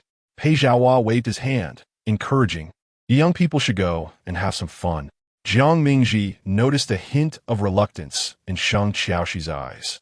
It was evident she wished for a moment alone with Pei Jinyang. What to do? Naturally, one must facilitate her desire. Jiang Mingji grasped Guan Jingshu's wrist, gesturing towards the sea. "There are jet skis. Let us go and enjoy ourselves." Without waiting for a response, she pulled them away, leaving Pei Jinyang and Sheng Qiaoxi behind. Guan Jingshu glanced down at her hand, where her grip had begun to radiate warmth, blood coursing through his veins, igniting a sensation that spread throughout his body. The sound of waves crashing onto the shore grew increasingly distinct, and the recently washed sand deepened in color. Jiang Mingji turned back to see that the two had not followed, and only then did she release Guan Jingshu's wrist. He held onto the spot where their skin had touched, and Jiang Mingji remarked, "Why are your face and ears so flushed? Are you feeling too warm?" Startled, the youth touched his face, realizing he indeed felt a bit overheated. "How about I lend you my sunglasses? I have a hat as well." She removed the sunglasses from her nose and gestured for Guan Jingshu to wear them. He hesitated for a moment before accepting the sunglasses. Jiang Mingji stepped back to assess him, nodding in satisfaction. "Not bad. You look quite handsome." Her sunglasses, designed for both genders, suited his striking features perfectly. Guan Jingshu felt his ears grow even warmer. Despite knowing that Jiang Mingji's actions and words were spontaneous and sincere, not intended to flirt, the little deer in his heart was unaware, thrashing about in confusion. His mind was in a whirl, rendering him speechless until he found himself seated behind her on the jet ski, with Jiang Mingji in front, gripping the handlebars, and gradually, his reason returned. "Hold on tight," she called out, twisting the throttle, and the jet ski surged forward with a roar. Immediately, she felt his arms wrap firmly around her waist. To her surprise, she heard Guan Jingshu, typically composed, exclaim, "Wow, Jiang Mingji, I sincerely apologize. It was truly unintentional." She accidentally pressed the throttle too hard. 3 minutes ago, by the seaside, she inquired if Guan Jingshu could operate a jet ski, to which he shook his head. Thus, she had no choice but to take the helm herself, for she possessed the experience from a previous life and had dabbled in nearly all maritime activities. There was hardly anything she could not master. The briny sea spray lashed against her exposed skin, and Jiang Mingji hardly dared to utter a sound, fearful of swallowing a mouthful of wind. She reduced her speed, now a few hundred meters from the shore. Only then did she find the leisure to slightly turn her head and ask Guan Jinshu, "Is it exhilarating?" Guan Jinshu, "Indeed, it is exhilarating." This was the first time he had encountered such a spirited Jiang Mingji. Chapter 32, My Summer at This Moment. His arms were tightly wrapped around Jiang Mingji's slender waist. Jiang Mingji accelerated, maneuvering the jet ski against the waves. Guan Jinshu pressed closely against her back, feeling a sense of security emanating from the seemingly delicate girl. Every sensation was heightened for Guan Jinshu. The touch of her waist, the vibrations of her laughter resonating through him, seemed to shake his entire world. He pondered, so this is how soft a girl's waist can be. The salty breeze carried the fragrance of the girl in front of him, mingling with the scent of the sea. Jiang Mingji could sense the pounding of the boy's heart behind her. It was indeed exhilarating. Laughter and joy filled the beach, where Pei Jinyang stood with a sullen expression. Sheng Qiaoshi cautiously invited him. "Shall we join the fun?" Pei Jinyang replied curtly, "No." Thus, Sheng Qiaoshi remained by his side, her gaze drifting toward the enchanting figures on the water. Were Jiang Mingji and Guan Jinshu together? No. Sheng Qiaoshi muttered to herself, then they. Pei Jinyang, inexplicably irritated, frowned and turned away. He had sent a friend request to Jiang Mingji at noon, and it had yet to be accepted. It was evident she was deliberately ignoring him, nurturing a bond with Guan Jinshu to provoke his disdain. Why would she do this? As Jiang Mingji piloted the jet ski back to shore, her hair, dampened by the sea, was swept back from her forehead. Her fingers inadvertently brushed against Guan Jinshu's chin. Only then did Guan Jinshu realize his hands were still resting on her waist. He quickly withdrew, stepping off the jet ski first, his feet meeting the cool water, the waves lapping at his shins, yet failing to extinguish the fire within him. Jiang Mingji dismounted from the jet ski, her alabaster legs momentarily visible in the air. On the beach, she was among the more modestly dressed. Bikini-clad beauties were abundant. Yet, Guan Jinshu's gaze remained fixated on her. Was it fun? Jiang Mingji asked. Upon seeing the boy nod, she eagerly pulled him to try wakeboarding. The waves in this area were not particularly large, and wakeboarding typically required a boat or parasailing for towing. It was undeniable that Jiang Mingji had somewhat turned Guan Jinshu into her playmate. Without him, she would have been at a loss for a companion for such activities. Her mother and Uncle Pei were out of the question, and she was reluctant to invite Pei Jinyang. Playing alone would be dull. Guan Jinshu's arrival was quite timely. It appeared that apart from swimming, Guan Jinshu was unfamiliar with these water sports. Fortunately, he possessed commendable balance and core strength. Under the coach's guidance, he soon managed to stand on the wakeboard. Jiang Mingji felt a competitive spirit arise within her, suggesting a contest to see who could stay on the board the longest. Standing on the boat, she felt her dress was cumbersome and promptly removed her white long skirt. Her bold action left Guan Jinshu momentarily speechless. Jiang Mingji explained, "I'm wearing a swimsuit underneath." Moreover, the mint green camisole she wore was not overly long, reaching only to her thighs. Many women on the beach were shedding their clothes as well. They typically wore bikinis underneath, donning a cover-up that they would remove for photographs or when entering the water. Jiang Mingji possesses a remarkable forthrightness, while the yacht staff and instructors are accustomed to such demeanor. Guan Jinshu, averting his gaze, felt his ears flush under the sun, as if they might bleed. Upon returning to shore, both were nearly drenched. Jiang Mingji, barefoot and carrying her sandals, stepped onto the slightly warm fine sand and purchased 2 bottles of sugar-free cola from a vending machine. She needed to return for a shower. Uncertain if their conversation had concluded, Guan Jinshu opened the cola he had retrieved first and handed it to her, suggesting they check back later. Jiang Mingji took a sip of the cola and noticed the hotel shuttle bus arriving just in time. She hurriedly bid farewell, stating she would leave first. If she missed the shuttle, she would have to walk for over 10 minutes back to her hotel. With the cola still in his mouth, Guan Jinshu watched as Jiang Mingji dashed away. The refreshing bubbles danced against the soft walls of his mouth, a reminder of the summer he had just experienced. After returning to the hotel and taking a shower, Jiang Mingji saw a message from Chiotang in their family group chat, announcing dinner at 6 o'clock, with the restaurant already reserved. Glancing at the time on her phone, she began to dry her hair. Dressed in a fresh outfit, she descended to the lobby, waiting for her mother and Uncle Pei. In the interim, she selected a few photos from her album to share on her social media. Just as she was about to admire them, the light above her head was obscured. Looking up, she found Pei Jinyong standing before her, one hand in his pocket, casting a disdainful glance in her direction. Instinctively, she turned to check behind her, but Meng Xiaoxi was no longer following him. Pei Jinyong noticed her phone was open to her social media feed, and with a piercing gaze, he said, "I thought your phone had fallen into the sea." Jiang Mingji, quickly accept my friend request. Amused by his commanding tone, she retorted, "Pei Xiao, what authority do you possess to command me?" He stood tall, looking down at her seated form, his Adam's apple bobbing as he forced his voice from his chest. "What do you think?" Jiang Mingji raised an eyebrow. "Your half-brother." "Of course. However," she quickly added, "I believe I have the right to refuse." Pei Jinyong narrowed his eyes slightly, interpreting her words as reluctance to add him as a friend. Throughout his life, he had always been the one people sought to add on WeChat.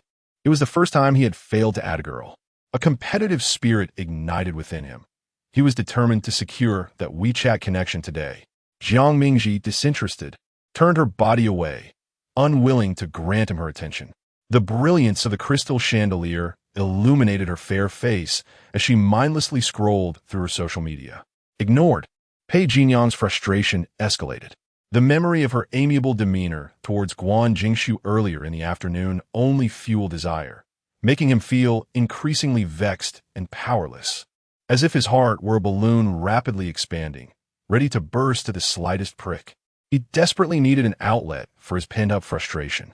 In a sudden motion, he seized Jiang Mingji's phone, navigating to the contacts page, and indeed found his WeChat request lying at the bottom of the list. "What are you doing?" Jiang Mingji sprang up, attempting to reclaim her phone. "Give me back my phone." She reached for it, but Pei Jinyong, being taller, held it above his head, well out of her grasp. The commotion caused by two young boys attracted the attention of numerous individuals in the lobby.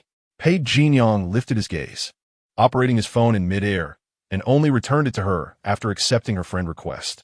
Jiang Mingji retrieved her phone, rolling her eyes in annoyance, and was about to delete him from WeChat when a low voice from above interrupted her.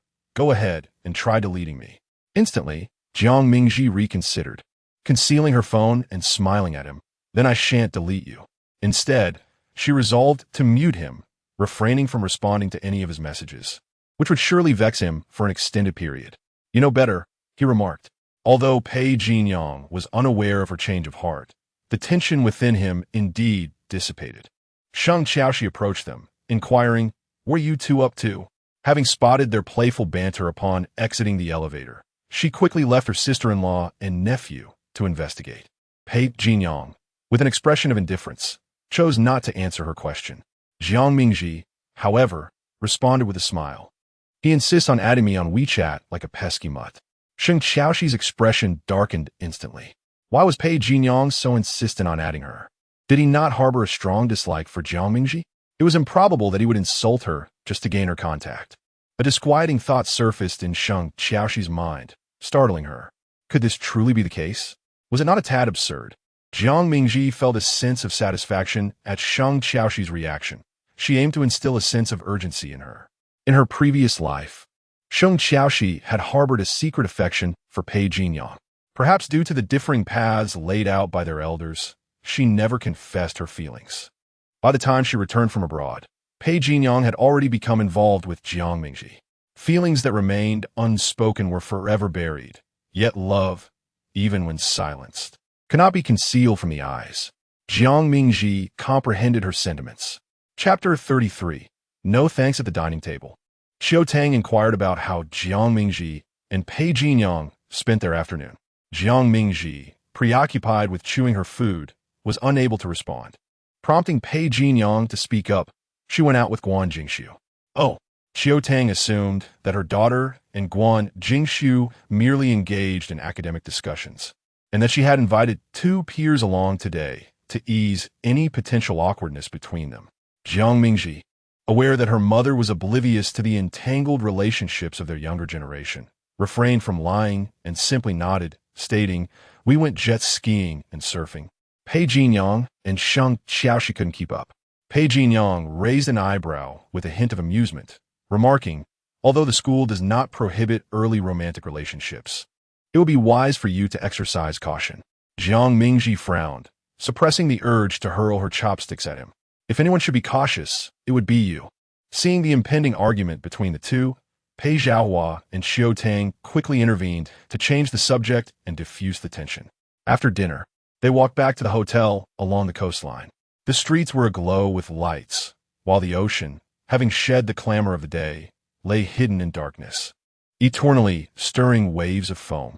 For their blended family, an after-dinner stroll represented a rare moment of shared experience. Though Pei Zhaohua and Pei Jinyang walked ahead, appearing somewhat distant, Jiang Mingji and Xiao Tang strolled behind, hand in hand, their bond seeming much more affectionate in comparison. Jiang Mingji lifted her gaze to the sky above the sea, where a few tiny stars twinkled. Ji, her mother's voice whispered in the breeze. What is it, Mom? After a moment's hesitation, Xiao Tang finally spoke. In truth, I do not oppose you experiencing a beautiful relationship, but you must always prioritize yourself. Jiang Mingji was taken aback, then chuckled softly. Mom, you're overthinking it. I'm not in a relationship, nor do I intend to be. In her eyes, those boys were merely immature. She would have to be rather foolish to develop romantic feelings for them. Even when she reaches university, she would have to consider it carefully. For the time being, she did not wish to grow alongside a boy or teach him how to love her. Whether one deemed her cautious due to past experiences or wise from learning through hardship, she felt content with her mother and the kind Pei uncle by her side. She believed that as long as she did not act recklessly, a bright future awaited her. Xiao Tang, recognizing her daughter's resolute attitude, chose not to press further. After all, she merely wished to express her lack of opposition to her daughter's romantic pursuits, not to encourage them. Patting her daughter's hand reassuringly, she said, All right, Mom knows you are sensible. Having not been near her daughter for many years, Xiao Tang had worried that there might be a rift between them. To her pleasant surprise, her daughter naturally exhibited a close affinity with her. This unexpected joy was perhaps the result of the unbreakable bond of blood. A daughter is a part of her, and despite the years spent apart, that familial affection remains unyielding. In contrast to Jiang Mingji's contentment, Guan Jingshu's dinner turned into a rigorous interrogation. 3 women surrounded him, incessantly questioning him about his relationship with his female classmates. His aunt and grandmother had only met Jiang Mingji once, and all other details were recounted by Su Hong. His grandmother remarked that when Tian started kindergarten, she attracted the attention of young girls, bringing home a bag of sweets daily. His aunt added that as she grew older, she no longer played with girls, becoming engrossed in airplanes and artillery. Su Hong noted that the girl had brought back local specialties for Aksu when she returned home. Clearly a well-mannered young lady. His aunt commented on her beauty, suggesting that many boys in school must have pursued her, urging Aksu to seize the opportunity. Guan Jingshu felt overwhelmed and quickly dismissed her words, insisting that there was nothing between them. The 3 women continued their lively chatter. Initially reluctant to come to Sanya, he now had no regrets, as he realized that ignoring the wisdom of elders often led to immediate consequences. Guan Jingshu felt utterly defeated. Su Hong advised him to find an opportunity to reciprocate her kindness, inquiring when the young lady's birthday was. Guan Jingshu seemed genuinely unaware. His aunt lamented his lack of awareness, expressing concern that good girls must be pursued, cautioning him against becoming like his brother, who remained unattached at 30. His grandmother suggested inviting her over next time. Guan Jingshu interjected, urging them not to frighten her. Seeing her son's despondent expression, Su Hong chuckled and decided to refrain from further teasing, suggesting that they were still young and could cultivate their friendship gradually. Guan Jingshu's demeanor softened somewhat. Su Hong continued, expressing their support for his romantic endeavors, recognizing his ability to balance studies regardless of his relationship status. However, she emphasized the importance of being responsible towards one another, urging him to take his time as they were still young and had ample youth to savor. Guan Jingshu nodded, absorbing his mother's counsel. At this stage, he did not seek to advance his relationship with Jiang Mingji, content with maintaining the current state. Yet, Lying in bed, his mind wandered uncontrollably, replaying moments spent together throughout the day, making it difficult for him to sleep. Suddenly, a series of loud bangs erupted from outside, as fireworks illuminated the night sky with vibrant colors, filtering through the gaps in the curtains and capturing the youth's attention. He rose from his bed, opened the balcony door, and captured the moment on his phone. The beauty of the fireworks was fleeting, yet he immortalized it in his album. He opened WeChat and sent the photo to Jiang Mingji, writing, "Fireworks are being set off by the seaside. Can you see them?" A wave of melancholy washed over him, as he regretted not taking pictures during the day. The beautiful moments shared with her could only reside in his memory, unshareable with others. Beneath the fireworks, the young man unabashedly pondered the girl, likening her to summer, radiant sunshine, the gentle ocean breeze, a cerulean sky, the rhythmic crashing of waves, and the refreshing fizz of a freshly opened soda. Together, they basked in the warm sea breeze, with the golden afterglow hanging on the coconut trees. The interplay of light and shadow on the girl's face was utterly captivating, drawing him into a blissful reverie. Everything felt exhilaratingly perfect. The splendid display of fireworks in the sky has concluded, leaving only a veil of smoke and a lingering scent of gunpowder in the air, which dissipates with the arrival of a breeze. Guan Jinshu felt an urgent need to share this moment with someone, unwilling to let the vibrant hues within him fade silently into the darkness. He dialed Zhuang Haiyang's number. After several rings, the call was finally answered, revealing a voice thick with sleep. "Moshi Moshi, what can I do for you?" Though someone was now willing to listen, Guan Jinshu found himself at a loss for words. After a prolonged silence, he managed to utter, "You're still awake?" A large question mark appeared above Zhuang Haiyang's head. "Didn't see my phone wake you up? What do you mean you're still awake?" He had encountered a real-life version of "Why hasn't Ti Huai Min slept yet?" before he could express his annoyance. Guan Jinshu continued, "I ran into Jiang Mingji and Sanya." Zhuang Haiyang replied, "Ah yes, so what? Isn't that common knowledge? Both of you posted the same ocean view on your social media today. Anyone connected to either of you must be aware. Dude, you call me in the dead of night just to say this? Do you realize I hiked all day? My legs were trembling on the way down. Are you trying to flaunt your experience? You must be. Guan Tian, I despise you." Zhuang Haiyang lamented into the phone, feeling utterly wronged, on the verge of tears. Why did someone else get to enjoy a vacation at a beautiful beach while he spent his time trekking up mountains? The comparison was soul-crushing. Guan Jinshu attempted to console him. "Actually, it's quite hot here. I got sunburned." Zhuang Haiyang's mood lightened slightly. But the next statement was not what he wished to hear. Guan Jinshu said, "Moreover, Jiang Mingji is quite the daredevil on a jet ski. I nearly got thrown into the sea during our first ride. I even lost to her in surfing. I ended up treating her to drinks." Zhuang Haiyang erupted in frustration. "Who asked you about that? No one cares whether you rode a jet ski with her. No one is interested in what you bought her to drink." He angrily hung up the phone and buried himself under the covers, seeking solace in sleep. It was not until the following day, when he awoke naturally, that reason began to return to his mind. Reflecting on Guan Jinshu's peculiar behavior from the previous night, he suddenly realized, "Goodness, the iron tree has bloomed." Chapter 34. Do not pretend to be foolish. Zhuang Haiyang redialed Guan Jinshu's number. "Brother, be honest. Are you on the verge of something good?" Guan Jinshu, facing the sea while indulging in seafood, feigned ignorance in response to his inquiry. "What are you talking about?" "I have no idea. That's not the case." Zhuang Haiyang raked his disheveled hair in frustration, exclaiming, "You're still pretending. Last night, a dog called me, incessantly mentioning Jiang Mingji." Unfazed, Guan Jinshu replied, "I was merely sharing my experiences by the sea. You expressed a desire to join me, so I thought it kind of share. Why spread rumors?" Zhuang Haiyang was taken aback by Guan Jinshu's denial at the break of dawn and the audacity to turn the tables. "You're truly despicable."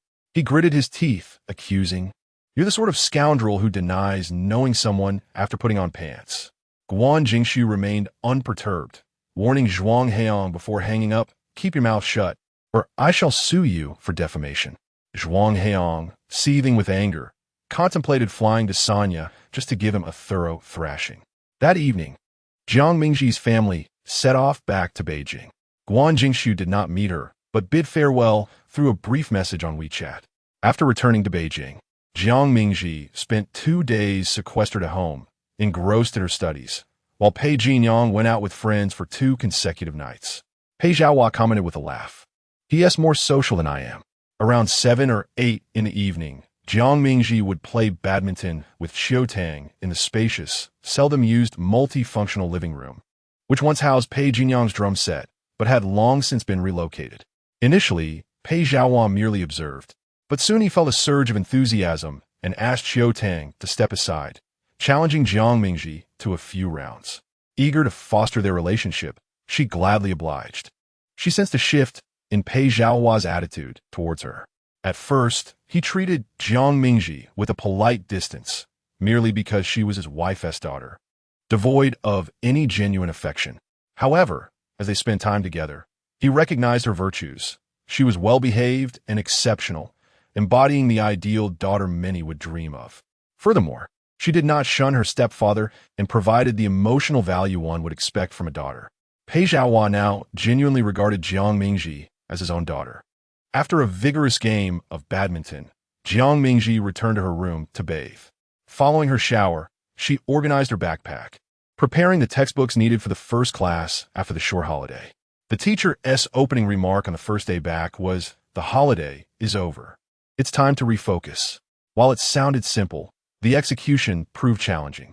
After 5 days of freedom, most students still had their minds wandering, and only a couple of disciplined classes could bring them back on track. Those lacking self-discipline would take 2 or 3 days to gradually readjust.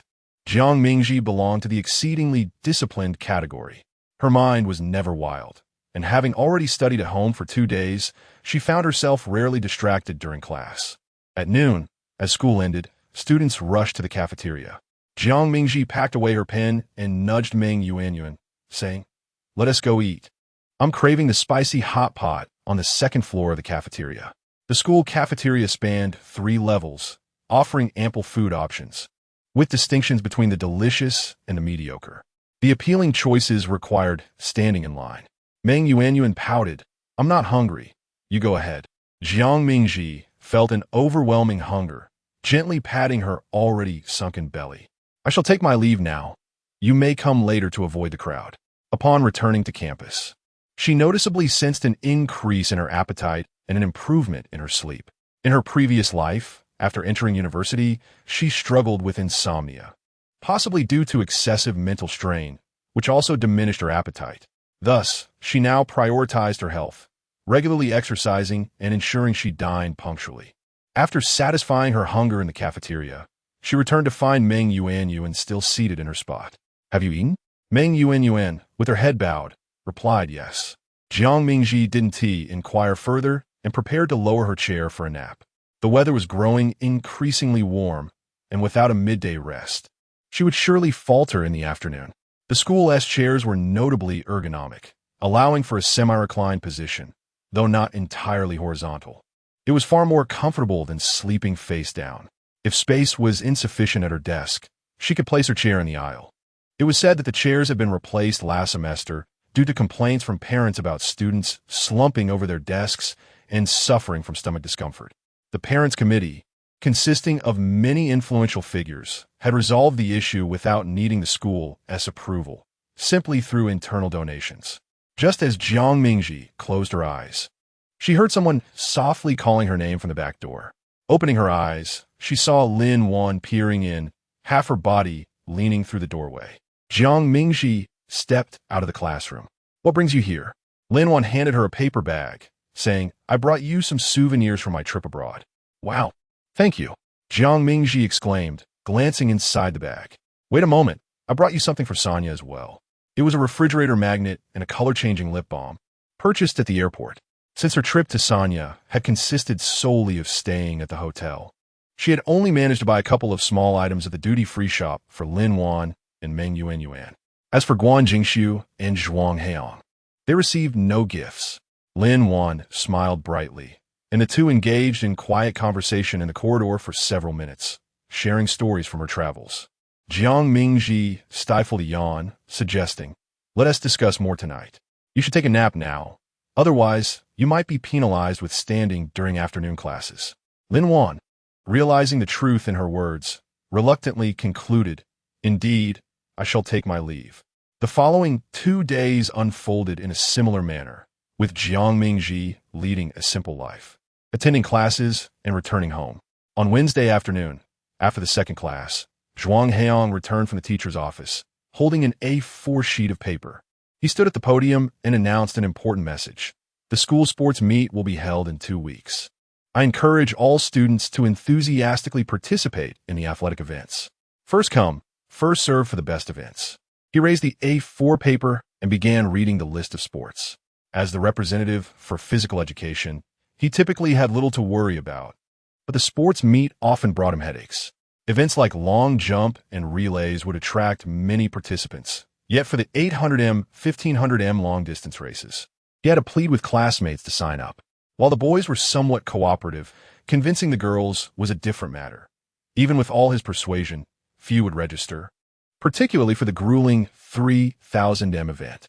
Although not every student is required to participate in the events, this is a matter of collective honor, and in the end, there will be a tally of which class garners the most medals.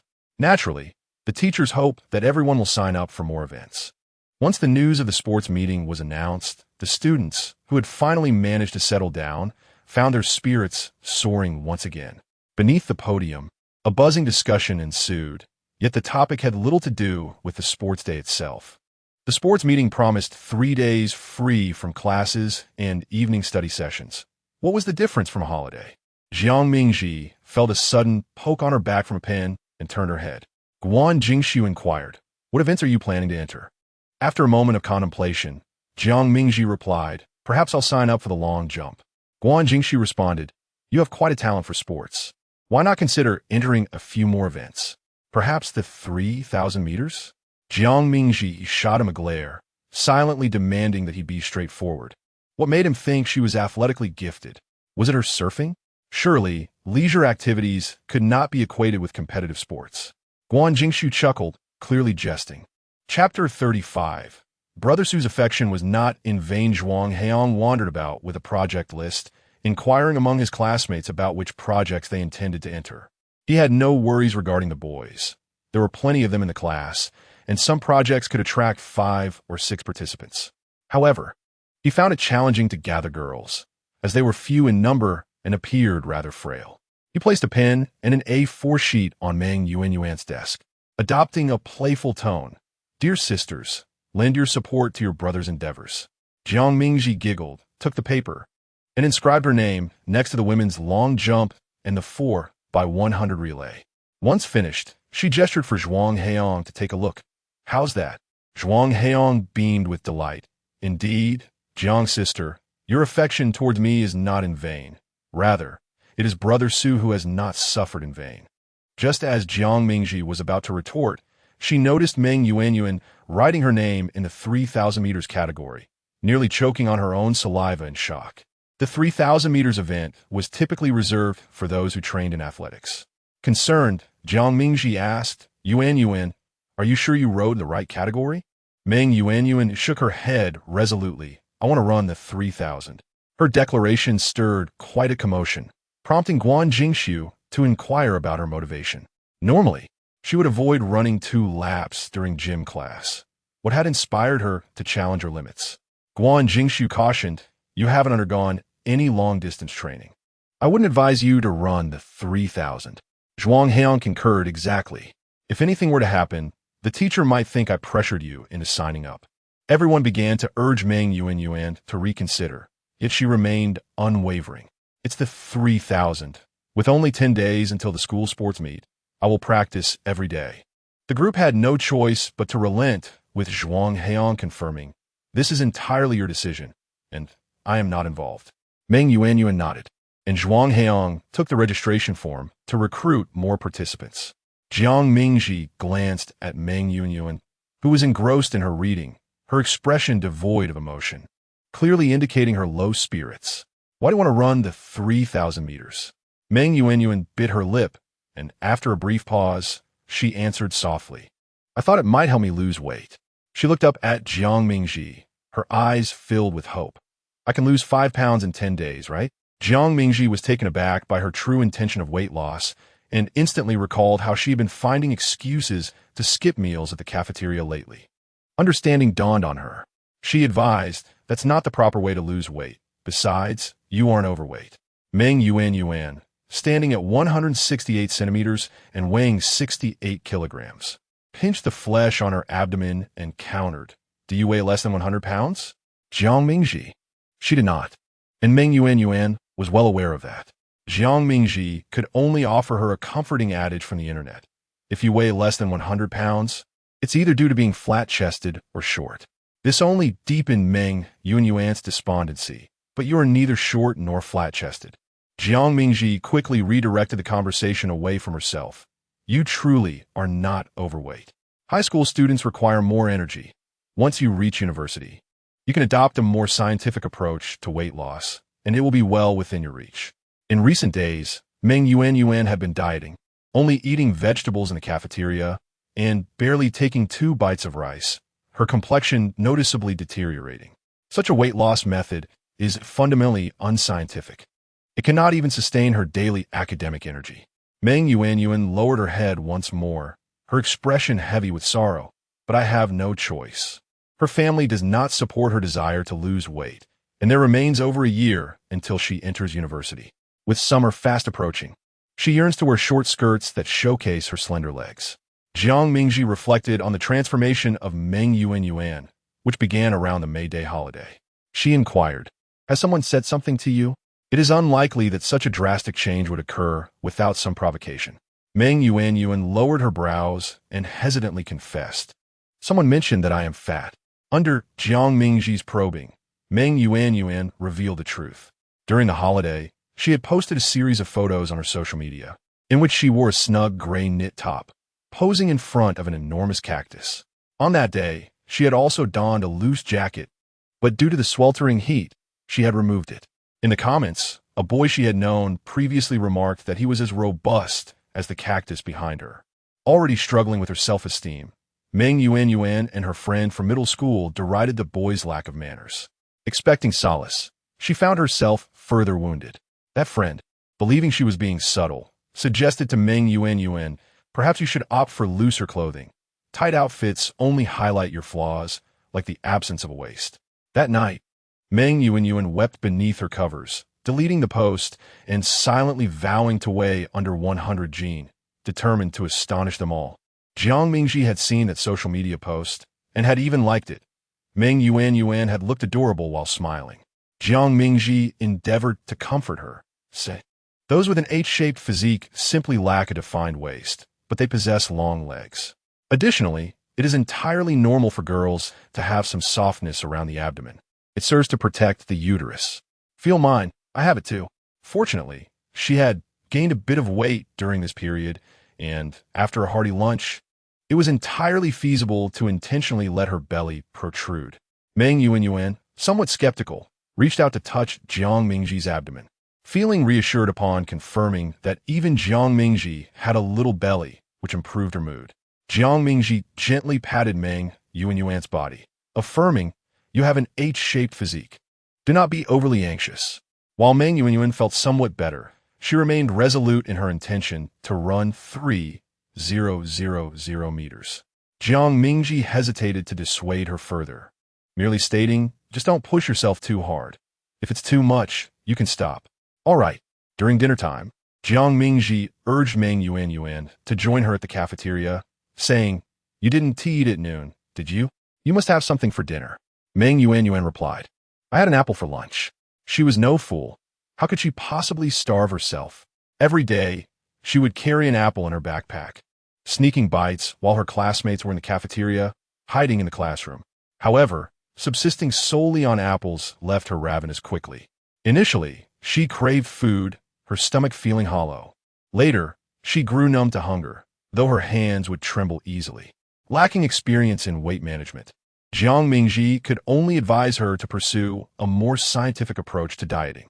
Eat normally. How can you run without sufficient energy? From now on, I will accompany you for your evening runs at 7 until the start of night study sessions. Each day, one should carve out half an hour for a run.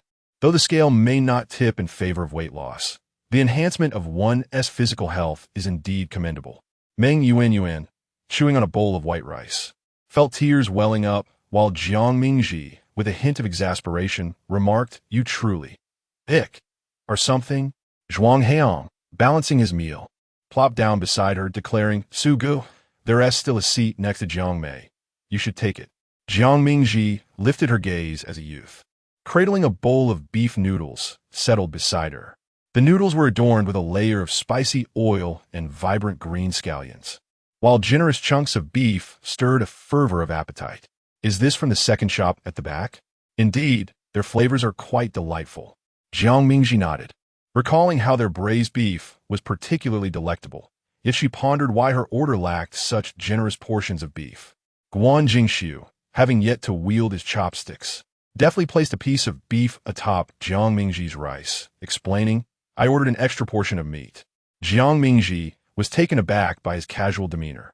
She had not intended to imply a desire to share his meat. Chapter 36. Not impossible. Jiang Mingji pointed to the honey-glazed chicken wings on the plate. "Why don't you try my wings?" Zhuang Heong chuckled. "When did Sister Jiang grow wings?" "No need," Guan Jinshu interjected, showing no inclination to partake. Observing his friend's apparent lack of understanding, Zhuang Heong felt a twinge of urgency. Did he not comprehend the essence of reciprocity? An increase in exchanges could potentially lead to deeper connections. He reached for the chicken wings, exclaiming, "Sister Jiang, he doesn't want them. I do." Guan Jinshu deftly knocked Zhuang Heong's chopsticks away and seized a piece of chicken from Jiang Mingji's plate. Zhuang Heong clicked his tongue in irritation, muttering softly, "What's with the pretense?"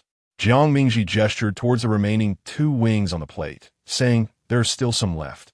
If you wish to eat, go ahead." He waved his hand dismissively. "No, I won't. Sister Jiang, you're so thin. You should eat more meat. I want to compete with you for it." Meng Yuan, who was chewing, suddenly found the stir-fried beef in her mouth lacking in flavor upon hearing this. Jiang Mingji turned to her. Yuan, you should eat more too. You need the energy for running." Zhuang Heong chimed in. "Exactly, you have to run 3,000 meters.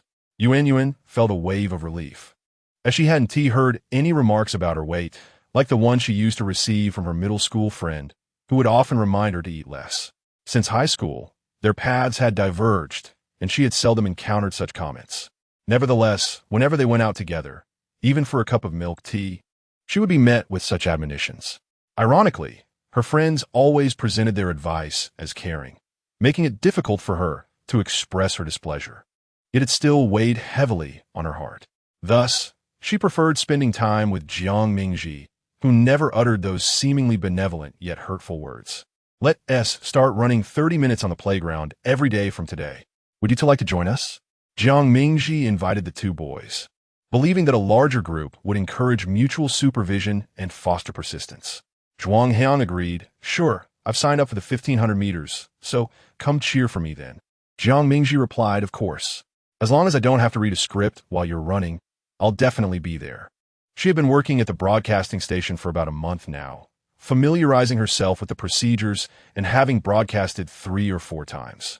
Zhuang Heong added, "If you're reading the script while I run, you better cheer for me on air." "Deal." Guan Jinshu, who had been silently eating, suddenly spoke up. "Will the broadcasting station be very busy then?" Jiang Mingji replied, "What's this? Are you planning to be an external aide this year?" Guan Jinshu laughed, his laughter akin to a gentle mountain spring in summer, sending ripples through the heart of the girl. "Not impossible," Jiang Mingji responded, her face lighting up with a smile. "I'll let Liao Jin know. She'll surely be delighted." "And what about you? Are you happy?" Guan Jinshu wondered silently. At 7 o'clock in the evening, the 4 of them made their way to the playground. With the impending sports meet, the number of runners on the track had surged exponentially. After a brief warm-up, they began to run. At first, Jiang Mingji was filled with ambition, rallying Meng Yuan with encouragement, determined to reign supreme on the playground. After a half-lap, she opted to walk instead of run, preferring to be a turtle on the playground rather than quicken her pace. As for Meng Yuan, she had left the 2 boys to their own devices, allowing them to engage in their competitive antics, while she chose to embrace a more relaxed approach. Guan Jingshu lapped her by a full circle, then slowed his pace. Running out of steam? Jiang Mingji nodded. Then you should take a break on the lawn, Guan Jingshu suggested. She felt a strong temptation, but the thought of Meng Yuanyuan lingered. She had summoned her here, fueled her enthusiasm, and set a precedent. Yet she would be the first to concede. Such an act would be too embarrassing. Gritting her teeth, she picked up her pace, deciding she could still manage a bit more running. I'll accompany you, he said. Jiang Mingji, lips pressed tightly together, remained silent. After completing 1.5 laps, she waved her hand, signaling her intention to stop. She retrieved her phone from her pocket and found a relatively spacious patch of grass to sit down. Guan Jingshu followed suit. If you're not running, then I might as well talk to Liao Genie about your role as an external aide, he remarked. Sure, she replied. Guan Jingshu settled 20 centimeters away from her, his long legs bent, arms resting on his knees, back slightly arched, a posture that exuded youthful abandon. Liao Genie inquired about the events she would be participating in, so arrangements could be made. High jump, 200-meter hurdles, and a relay, she answered. The playground lights were dim. The grass within the inner track even darker, obscuring visibility. Guan Jingshu's face was cloaked in shadow, unabashedly fixated on Jiang Mingji's face illuminated by the glow of her phone screen. Tiny beads of sweat dotted her nose, and the light from the screen reflected in her eyes, like a radiant moon captured within her gaze. Guan Jingshu couldn't help but ponder that if the school were to crack down on early romances, a boy and girl sitting so closely together would surely attract the attention of the disciplinary director. Not far off, the encouraging voice of Zhuang Heong rang out, urging Meng Yuanyuan, keep it up, close your mouth, and take longer strides. Look, Jiang Mingji and Guan Jingshu have already pulled ahead. Catch up with them. Guan Jingshu was at a loss for words. Jiang Mingji clearly heard it too. She chuckled softly, leaning slightly towards Guan Jingshu, and whispered behind her hand. I feel like we're like carrots in front of Meng Yuanyuan, always chasing but never catching up. They had long since relaxed, while Meng Yuanyuan still believed they were ahead, using them as her benchmark, much like a donkey enticed by a dangling carrot. Guan Jingshu hardly registered what Jiang Mingji was saying. He could only feel her warmth drawing closer, akin to a small sun, igniting a flutter in his heart. Jiang Mingji scrolled through her phone, revealing a math problem for his assistants. Taking the device from her, their skin brushed inadvertently, sending a wave of sweetness through him. The proximity of a member of the opposite sex made the young man flustered. He could sense her slightly heavy breathing post-run and catch a whiff of her delicate fragrance, all of which left him captivated. He lingered over the problem for a long while. So long that Jiang Mingji finally asked, Haven't you finished reading the question yet? As she spoke, she looked up and realized that Guan Jingshu's profile was merely a fist distance from her lips. With just a slight lean forward, she could kiss him. Jiang Mingji instinctively leaned back, hastily adding, This question is indeed quite challenging. Guan Jingshu endeavored to focus his mind, diligently examining the problem. However, the warmth radiating from his flushed ears served as a reminder of his fluttering heart. Fortunately, the dim lighting concealed his embarrassment from Jiang Mingji. After briefly elucidating the steps, he noticed that time was drawing near and began to search for Meng Yuanyuan and Zhuang Heiyang's figures, signaling that it was time to return. All right. Guan Jingshu stood up first, extending his hand to her. Let us depart. Jiang Mingji stared at the elongated hand of the youth, momentarily entranced, before naturally placing her own in his, using his strength to rise. The point where their fingers intertwined felt charged, and Guan Jingshu sensed a warmth threatening to ignite in his palm. Her hand was so delicate that he hesitated to grasp it too tightly. Once upright, their hands swiftly parted, and Jiang Mingji patted her backside, calling out to the approaching Meng Yuanyuan, Come on, no need to run. Meng Yuanyuan leaped into her embrace, her voice muffled as she lamented, I feel like I'm dying. You managed to run for half an hour. That's impressive, Jiang Mingji remarked, half dragging her toward the playground exit. Zhuang Heong, standing nearby, commented sarcastically, Impressive, my foot. Running 1 lap and walking 2, you look like a dung ball being pushed along. Jiang Mingji shot him a glare, thinking it was unacceptable to dampen her enthusiasm on the first day. Guan Jingshu playfully punched his back, retorting, If she's a dung ball, then what are you? A dung beetle? Meng Yuanyuan chuckled through her cough, covering her throat as she exclaimed, "My voice, oh my voice." The yellowed streetlights cast elongated shadows of the youths, and laughter echoed throughout the campus. A person's life encompasses numerous nights, yet the night of being 17 seems to possess a unique charm. When one reaches maturity and reflects upon this season, they realize how invaluable the seemingly mundane days of youth truly are. Chapter 37. Outshining the rest, the sports meeting is a competition between the ordinary campus and the international department, both utilizing the same playground.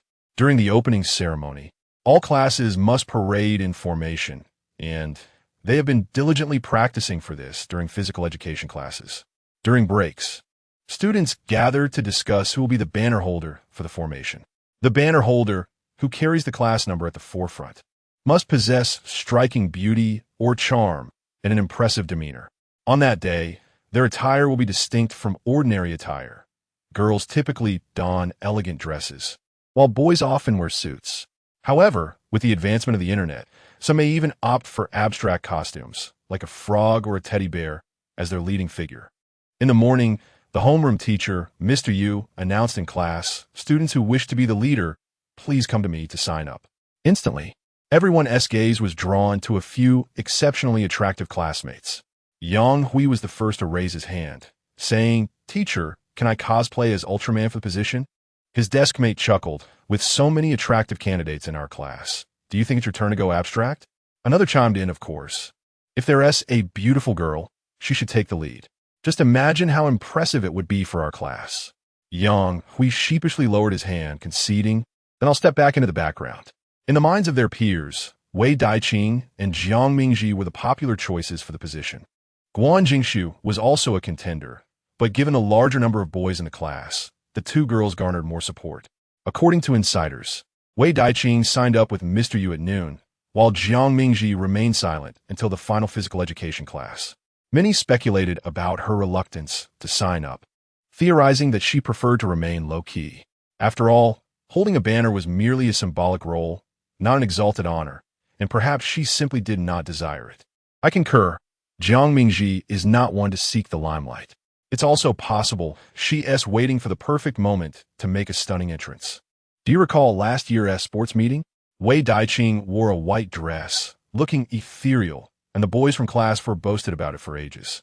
Perhaps Jiang Mingji felt she could not compete with Wei Daiqing and thus chose to forfeit. Meng Yuanyuan was aware of the rivalry between Jiang Mingji and Wei Daiqing, and she viewed this as an excellent opportunity. If Jiang Mingji could secure the role of banner holder, it would be a triumph, allowing her to hold her head high. "Gigi, when are you going to sign up with Mr. Yu?" "Don't delay. I suspect Mr. Yu will choose someone tomorrow," Meng Yuanyuan urged. Jiang Mingji feigned a stern expression. "Are you implying that I can only win against her by holding the banner?" Meng Yuanyuan hurriedly denied, "No. Jiang Mingji continued her act of annoyance. "Your attitude only boosts her confidence while diminishing my own. Or perhaps you secretly support her since you once shared a desk with her." Meng Yuanyuan, now flustered, exclaimed, "How could that be? I only sat next to her for a few days at the beginning of the semester. Once, she even complained that I took up too much space." Seeing her friend becoming increasingly agitated, Jiang Mingji broke into a smile. Grasping her hand, "I know. I'm just teasing you." She gently patted Meng Yuanyuan's hand to reassure her, "Don't worry. I'm not anxious at all." This way, Wei Daiqing will become even more anxious. Meng Yuanyuan pondered for a moment before giving a thumbs up. "Brilliant.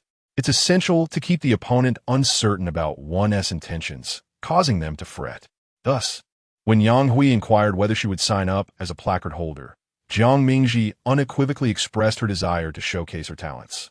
Upon hearing that Jiang Mingji intended to participate, Wei Daiqing immediately shifted into a combative stance. Jiang Mingji felt a twinge of amusement. Initially, she had no intention of sparring with Wei Daiqing. However, ever since their rivalry began, she found herself subtly pricking at her opponent's sensitivities from time to time, which left Jiang Mingji rather uncomfortable. She was no stateswoman, capable of harboring grudges without consequence.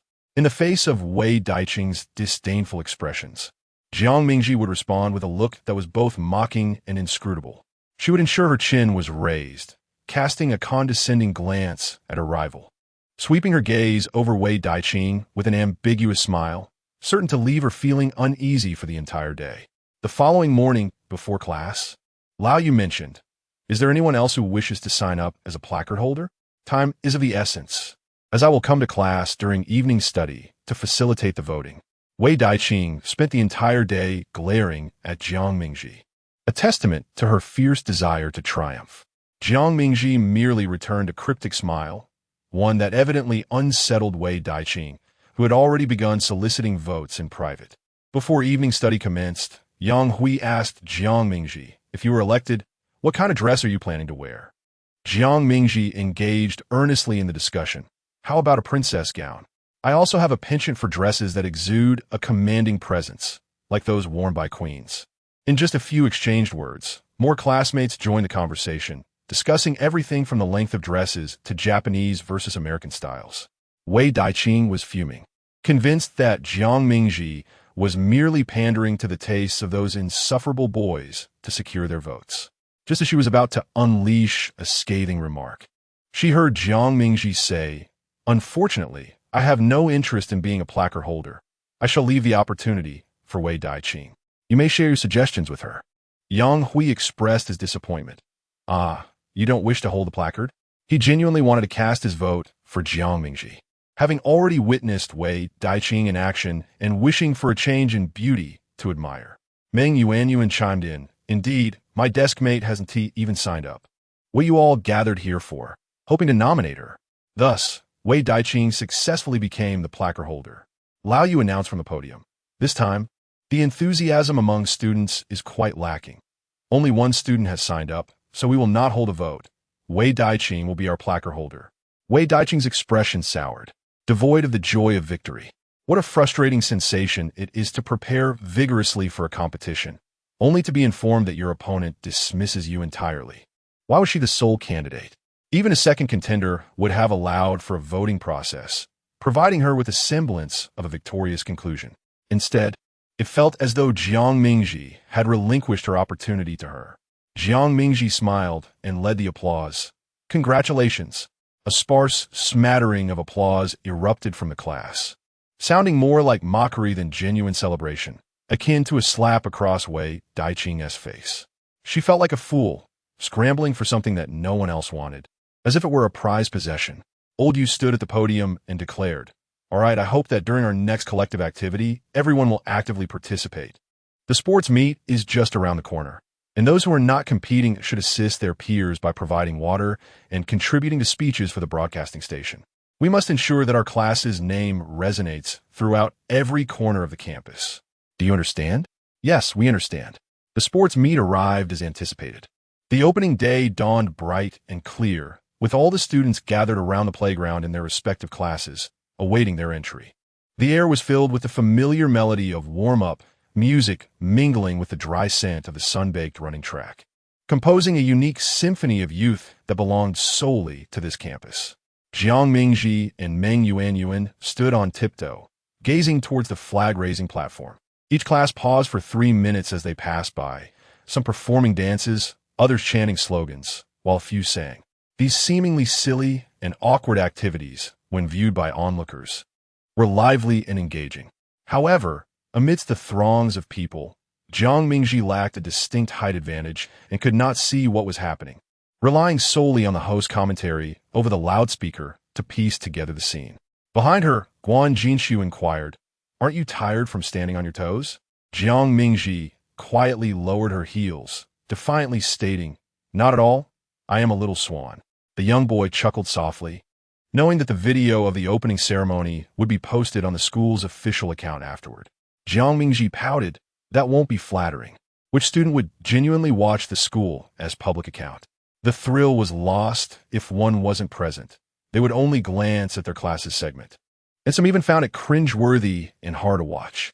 Disinterested in the happenings on the playground any longer, Jiang Mingji pulled Meng Yuanyuan around, saying, "There's no point in watching anymore. We can't see anything. Let's chat instead." As she turned, she found herself face to face with Guan Jinshu, who seemed to be bathed in sunlight. His hair fell gently over his forehead, dressed in the same summer uniform as the other boys, a white polo shirt with a navy blue collar and cuffs, impeccably fitted over his broad shoulders, exuding charm and style. Upon seeing Jiang Mingji turn towards him, his smile deepened, his eyes curving as if the sunlight were melting into his bright gaze. The boy's spirits were high, his brows and lips radiating light. Even though Jiang Mingji considered herself more experienced than the average girl, she was still taken aback by his striking appearance. Before she could respond, a student maintaining order called out, "We are about to enter. Everyone get into formation." Jiang Mingji flashed him a radiant smile and turned to stand in line. As each class passed the flag-raising platform, Summer lingered on, and together they turned the brightest page of their youthful years. Chapter 38. Where's the Dog? The opening ceremony of the sports meet had concluded, and it was nearly 11 o'clock. The next segment was designated for free activities, which involved a few trivial tasks, such as distributing athletes' number tags and occupying a corner of the playground with a couple of desks as the class headquarters. Groups of girls gathered together, capturing photographs and short videos. "Can I borrow your mirror?" one asked. "Did you bring any powder?" "After standing in the sun for so long. My nose is all oily." "Hey, where's my comb?" At this age, they were particularly vain, each wishing they could weld their combs to their hands, styling their bangs every 3 seconds. Meng Yuanyuan extracted a small comb from her school pants pocket, using her black-screen phone as a mirror, examining herself meticulously. Jiang Mingji stood nearby, assisting Zhuang Heong in distributing the athletes' number tags. Meng Yuanyuan gazed enviously at Jiang Mingji, saying, "Once summer arrives, having bangs is such a hassle. You're lucky. It must be so refreshing for you." Jiang Mingji always styled her hair in a sleek ponytail, devoid of bangs, her dark hair pulled back neatly, sometimes in a high ponytail, other times low, presenting a remarkably fresh appearance. While her hands were busy, she casually replied, "Then you can grow your bangs out and style them up." "That won't do. Without bangs, my face appears larger," Meng Yuanyuan retorted, brushing her bangs again. "Plus, I occasionally break out on my forehead. Bangs help to cover that up." Summer was indeed the peak season for acne.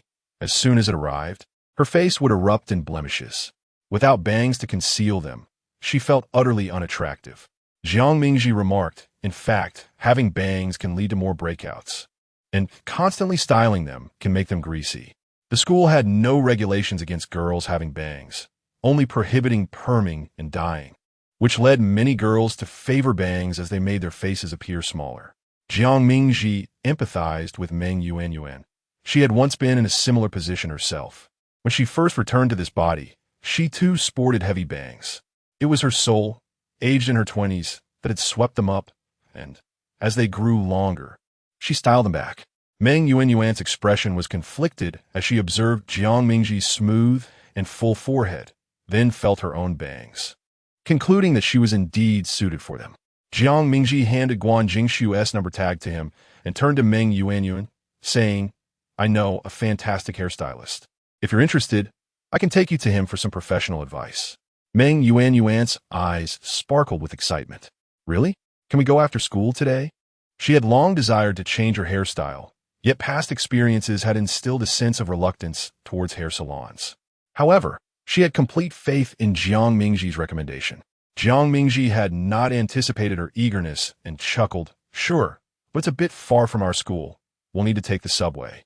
That salon had been a serendipitous discovery in her previous life, at a time when her family had severed all financial support from her and Pei Jinyang. Boys' hair grows quickly, requiring a trim every 2 weeks, and she could no longer afford the usual places, thus resorting to seemingly inexpensive roadside shops. To her surprise, she found the barber's skills quite impressive. A haircut there cost only 30 yuan, far superior to those pricey salons charging thousands. As time passed, Jiang Mingji became increasingly familiar with the family of the elderly woman. The barber shop had been established for a decade, initially run by her husband, who cut hair while she washed it. As the clientele grew, the elderly woman began to learn the craft herself, ultimately surpassing her husband's skills, particularly in men's hairstyles. At an opportune moment, Guan Jinshu interjected, expressing his need for a haircut as well, asking if he could accompany them. Jiang Mingji glanced at Guan Jinshu's hair and replied with a smile, of course. The young man's hair was not particularly long, but it appeared unkempt, cascading and soft. Dark waves that looked quite inviting to touch. Zhuang Heong beamed with pride, recognizing his brother's cleverness in creating an opportunity for interaction. Even if it was among three of them, it was certainly preferable to being at school. Guan Jinshu nudged him with his elbow, inquiring, "Are you going?" Zhuang Heong waved him off. "I'm not going. It's a rare chance to skip evening study. I want to go home and play video games." The base of Class 6 was not far from Class 9, and Pei Jinyang could see their activities with just a glance. Even though he was aware of the closeness between Jiang Mingji and Guan Jinshu, witnessing it firsthand was still jarring. In irritation, he raked his fingers through his hair and turned away, presenting his back to them. Chun Jianbei observed Pei Jinyang's demeanor, recognizing the signs of someone who had experienced romance. He leaned closer, shooting Pei Jinyang a knowing look, and asked, "You seem off lately. Is there something going on?" Pei Jinyang cast him a sidelong glance, neither confirming nor denying. Chun Jianbei draped an arm over his shoulder, encouraging, "Come on, spill it. Brother will help you sort it out."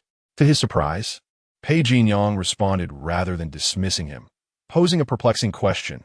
"Why do you find yourself unable to ignore someone you dislike?" This inquiry left Chun Jianbei momentarily speechless. Why indeed? He had no answer. It was not something they had discussed in class. Perhaps it's the anticipation of seeing them fail, Pei Jinyang suggested, shaking his head. Chun Jianbei scratched his head, casting a fearful glance in Jiang Mingji's direction. "Bro, you're not talking about Jiang Mingji, are you?" Although he already had an inkling, he saw confirmation. Pei Jinyang's silence was telling. Feeling a sense of foreboding, Chun Jianbei speculated, "You've been acting strangely since you returned from a holiday. Something must have happened in Sanya." He allowed himself the freedom to speculate. Two unrelated adolescent boys living under one roof, and even traveling together, was indeed a recipe for complications. "Nothing happened," Pei Jinyang replied. Chun Jianbei, well aware of the boundaries of their conversation, patted his shoulder. "Brother Yang, this is a high-stakes situation. I've never been in one like this." After all, if he disliked someone, he would simply ignore them, wishing for their complete absence from his world. Pei Jinyang's situation was evidently different and far more intricate. At 4 in the afternoon, Jiang Mingji, accompanied by Meng Yuanyuan and Guan Jinshu, sneaked out of the school gates. The competitions on the playground had not yet concluded, and the three of them had made an early escape. During the sports meet, the gatekeeper was rather lax, leaving the side entrance open, allowing many students to slip out unnoticed. Since it took an hour to reach the barber shop, they had no choice but to take this route to return home sooner. Upon arriving at the destination, Meng Yuanyuan was taken aback. She had meticulously saved her pocket money for half a month to afford a haircut, only to find a sign at the barber shop stating, "Shampoo 15 yuan, haircut 30 yuan." The cost was equivalent to a cup of milk tea, and she had invested considerable time in mentally preparing herself for this moment. Would the haircut truly be satisfactory, given the remarkably low prices? Doubts began to creep into her mind regarding the barber's skill. Jiang Mingji urged her to step inside, assuring her, "It will definitely be fine, trust me. The prices are quite reasonable now, but they'll surely increase in a few years. Haircuts will be 49 yuan. It was a weekday, and the shop was relatively empty. Jiang Mingji greeted the shop owner warmly. "Boss, please give my friend a haircut." The proprietress, momentarily distracted by her phone behind the counter, looked up to see 3 vibrant high school students before her, instantly brightening the atmosphere of her shop. With a smile, she stepped forward and asked, "Are you all getting haircuts?" Chapter 39. Pei Jinyang's defenses crumbled in a quaint little shop. There was but a single hair-washing station. Meng Yuanyuan instructed Guan Jinshu to go first for both the wash and the cut. This was not mere modesty on her part. She reasoned that should Guan Jinshu emerge with an unflattering hairstyle, she would still have time to make her escape. While Guan Jinshu was being groomed, Meng Yuanyuan was simultaneously drying her hair, occasionally stealing glances at him through the mirror. "All right, let us see how our handsome young man turned out." The shop owner wiped away the stray hairs from Guan Jinshu's neck with a sponge, admiring the fresh-faced youth reflected in the mirror. She was evidently pleased with her handiwork. Jiang Mingji stood slightly behind and to the right of Guan Jinshu, her gaze drawn to his head, which was conveniently within reach. Unable to resist, she gently reached out to touch it. Her fingers grazed the somewhat coarse ends of his hair, reminiscent of stroking the fur of a large dog. Looks quite nice, don't you think? This marked the first occasion Guan Jingxiu had been touched on the head by a girl unrelated by blood, causing him to instinctively retract his neck, akin to a stray cat recoiling from an unwanted caress by a human. Jiang Mingji found his reflexive response and expression irresistibly endearing. Seeing that Guan Jingxiu had successfully disembarked from the metaphorical vehicle of their interaction, Meng Yuanyuan finally felt at ease enough to allow the owner to attend to her own hair. Although Jiang Mingji had no intention of getting a haircut, adhering to the principle of making the most of her visit, she decided to indulge in a wash. Reclining on the washing station, the owner's deft hands worked their magic, lulling Jiang Mingji into a near slumber. Suddenly, Meng Yuanyuan called out to her, "Ji, it seems your phone is ringing." Opening her eyes, she raised her hand towards Guan Jingxiu. "Could you please retrieve my phone from my bag? It's in the second compartment." Meng Yuanyuan was occupied with her haircut, leaving Guan Jingxiu to idle. He fished out the phone from Jiang Mingji's bag, discovering it was an unfamiliar number, 183. Jiang Mingji had never been one to answer calls from unknown numbers, and placing her hand on her abdomen, she remarked, "Then just hang up." No sooner had she said this than the phone rang again. Jiang Mingji opened her eyes. "Give it to me." "Hello, who is this?" She switched to speakerphone, and Pei Jinyang's voice, tinged with irritation, resonated from the device. "Jiang Mingji, where are you?" He had been waiting for her at the school gate for 10 minutes, sending multiple WeChat messages and even a voice call, all of which had gone unanswered. The phone number he had called was obtained from Uncle Zhou, and, ironically, the first call had been abruptly terminated by her. "I'm outside. I forgot to inform Uncle Zhou." Jiang Mingji realized this only at that moment. It was quite surprising that Pei Jinyang had called her. Given his temperament at present, he would have likely instructed Uncle Zhou to leave after the third minute of waiting. "Would you not at least respond to WeChat?" Pei Jinyang was on the verge of exploding with frustration, having been left waiting without a single word of apology from her. To make matters worse, he had even heard Guan Jingxiu's voice on the call, leading him to conclude that she had gone out early to rendezvous with Guan Jingxiu, thus forgetting to return home. Jiang Mingji replied coolly, "I didn't see my phone in the bag. It's fine. I'll take the subway home later. You needn't worry." With that, she efficiently terminated the call, her arm growing weary from holding the phone for too long. Pei Jinyang ground his teeth in anger. Was he genuinely concerned about her getting home? Perhaps it would be best if she simply vanished. At 6:19 p.m., the three emerged from the hair salon, with Meng Yuanyuan wearing a smile that illuminated her face. Jiang Mingji was not mistaken. The craftsmanship of this establishment was indeed commendable. Her once heavy bangs had transformed into light and airy curtain bangs, fulfilling her desire for a smaller appearance while allowing her forehead to breathe. The hairstylist even imparted techniques on how to style her bangs naturally and voluminously. The 30 yuan she spent was the most worthwhile expenditure she had ever made. On the morning of the second day of the sports meet, it was Guan Jingxiu's high jump competition and Meng Yuanyuan's 3,000 meters. Meng Yuanyuan was so anxious that she couldn't focus on anyone else. "I began to feel nervous last night. It was my first time running the 3,000, and I feared that I might collapse at the sound of the starting gun." In truth, her legs already felt weak. Jiang Mingji, worried that her friend might faint from anxiety, firmly pressed her at the high jump area, desperately diverting her attention. "Look at that girl. She's so stunning. If she weren't wearing a tank top, I would have thought she was a boy. Her muscles are beautiful. She must be an athlete, and her arms are so long." In her mind, Meng Yuanyuan was consumed by thoughts of the 3,000, 3,000, 3,000, and she could hardly process what Jiang Mingji was saying. Her cold hands were clasped in a comforting grip by her friend. "Don't be afraid. We will all be there with you. If you can't finish, you can withdraw early." Not many manage to complete the 3,000 meters each year. "Once the men's group is done, I will accompany you for warm-up." "Okay." As Meng Yuanyuan wrestled with her apprehensions, Jiang Mingji brimmed with anticipation.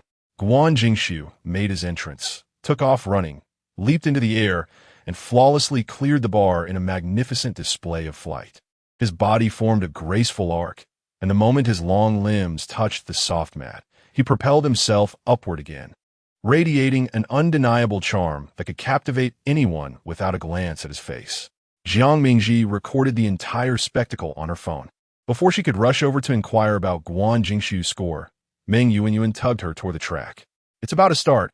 Hurry and help me warm up." At the starting line, athletes were already preparing.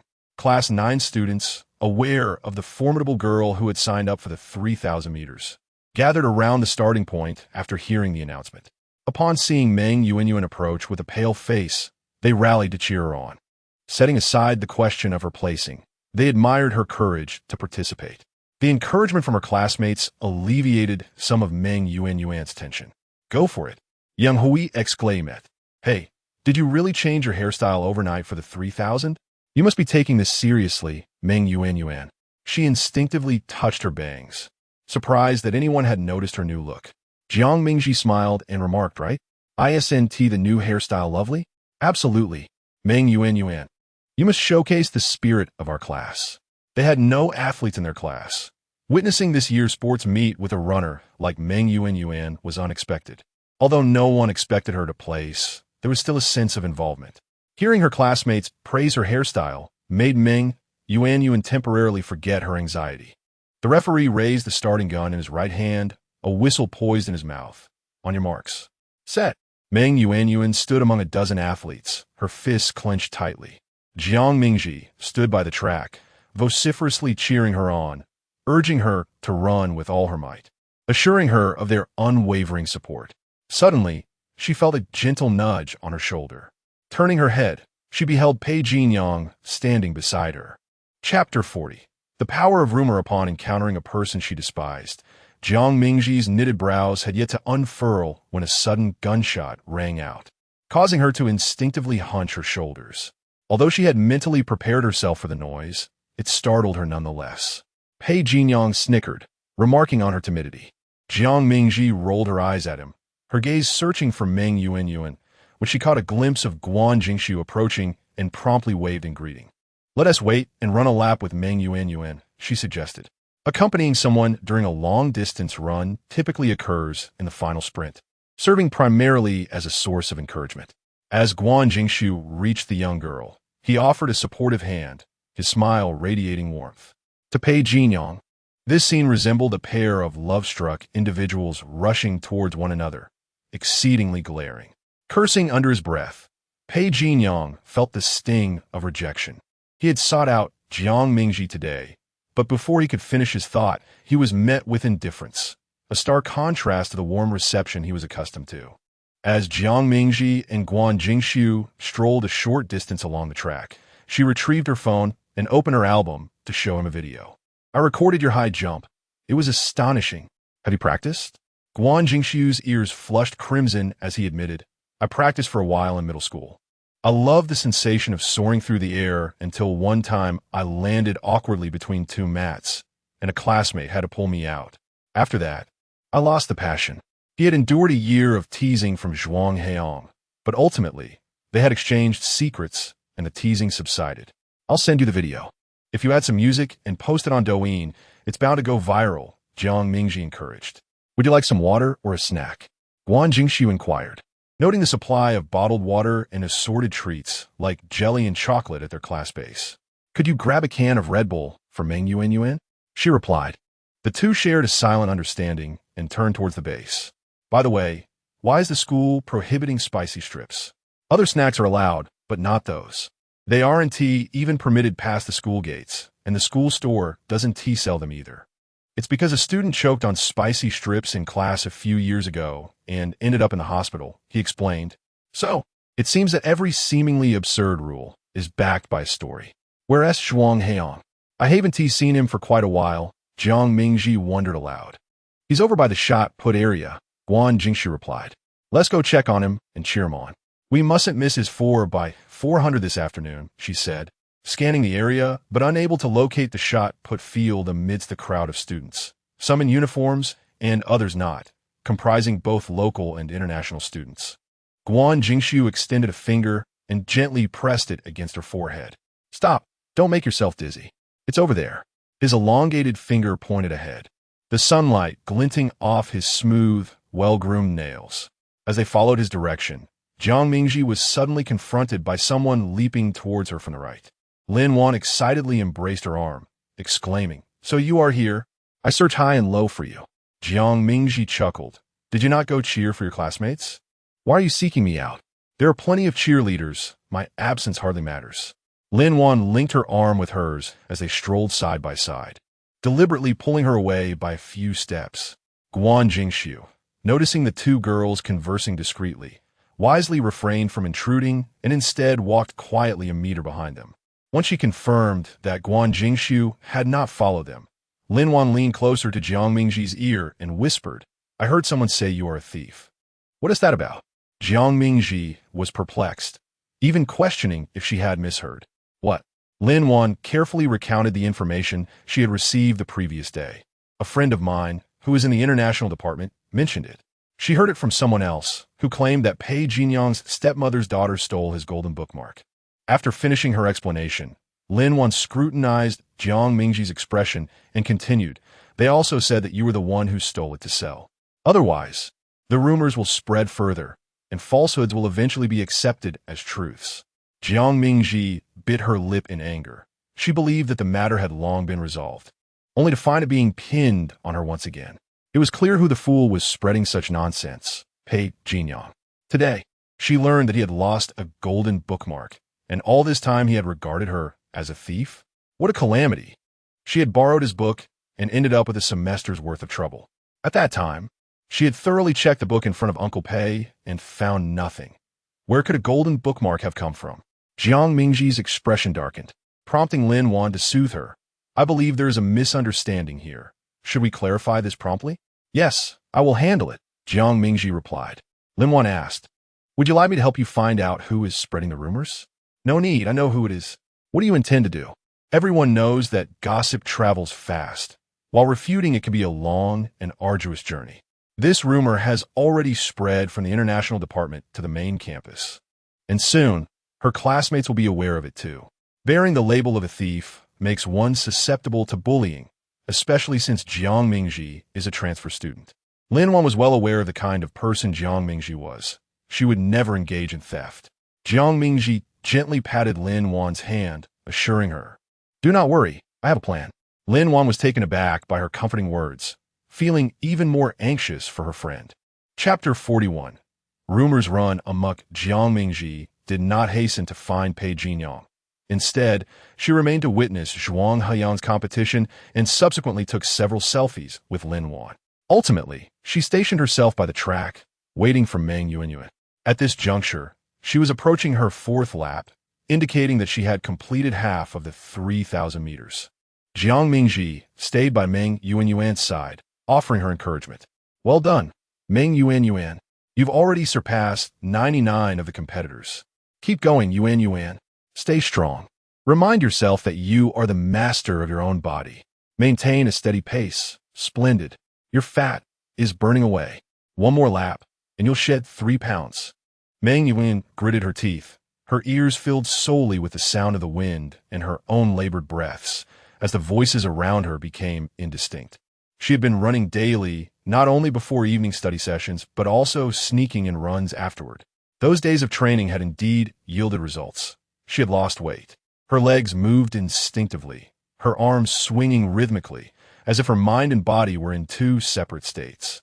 Even if her mind commanded her body to halt, it seemed incapable of obeying. "How many laps have I completed? I feel like I'm about to collapse." Running without glasses rendered her surroundings a blur, and she felt as if she were transcending the third dimension. Her throat ached, her lungs burned, and her hips throbbed. Was her great-grandmother beckoning to her from ahead? The cheers surrounding her were deafening. Were they all meant for her? A familiar voice echoed in her mind. 200 meters to go. Suddenly fueled by an inexplicable surge of energy, Meng Yuanyuan accelerated, her thoughts consumed by a singular word: finish. She surged past 2 competitors, straining to cross the finish line.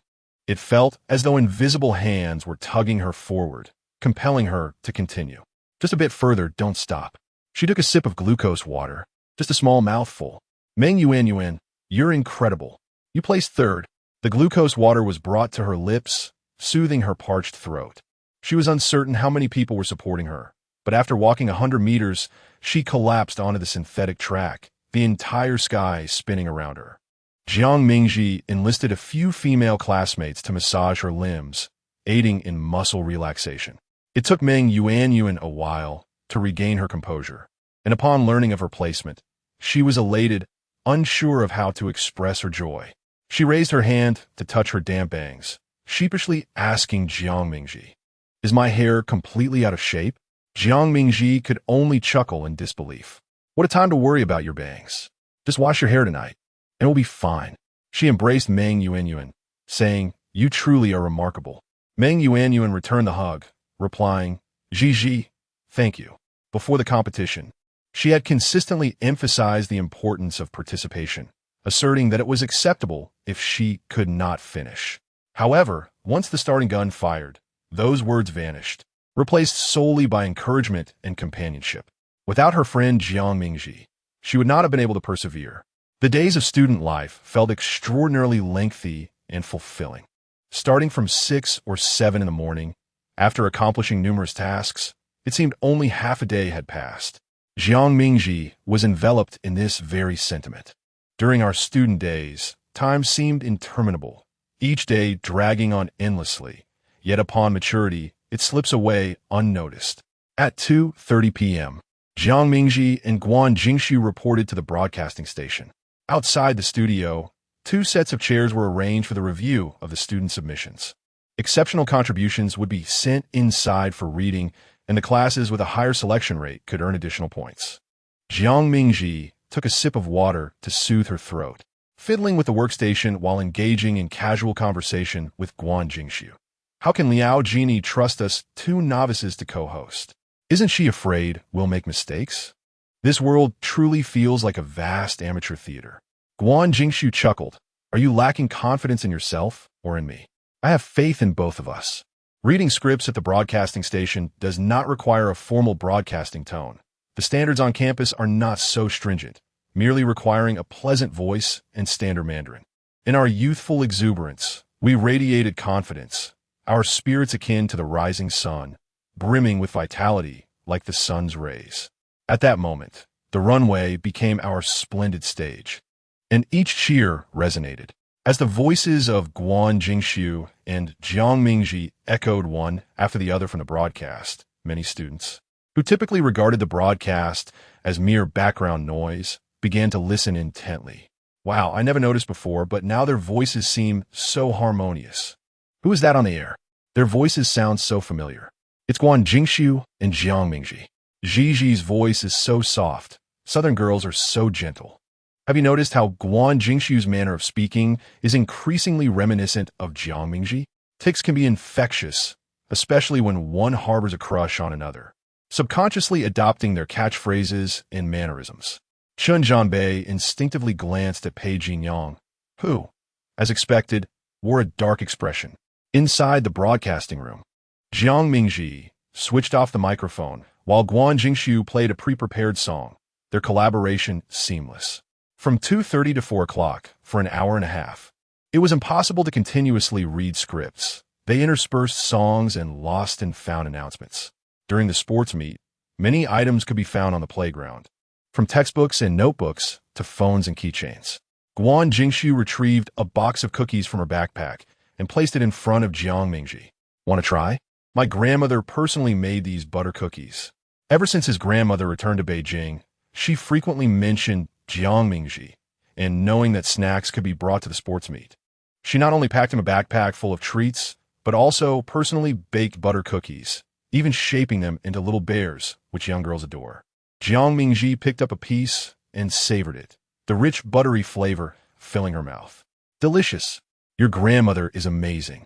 As the clock struck 4, Jiang Mingji promptly exited the broadcasting room, descending the stairs with Guan Jingshu, her mind preoccupied with the rumors of her being a thief. Unaware that Guan Jingshu had cast several glances her way. Before reaching the playground, Jiang Mingji remarked, "I have something to attend to. I need to return to the classroom." Guan Jingshu scrutinized her expression, sensing an impending storm. "Do you need me to accompany you?" "No need. Jiang Mingji waved her hand, turning towards the teaching building, her thoughts lingering on the whereabouts of Pei Jinyang.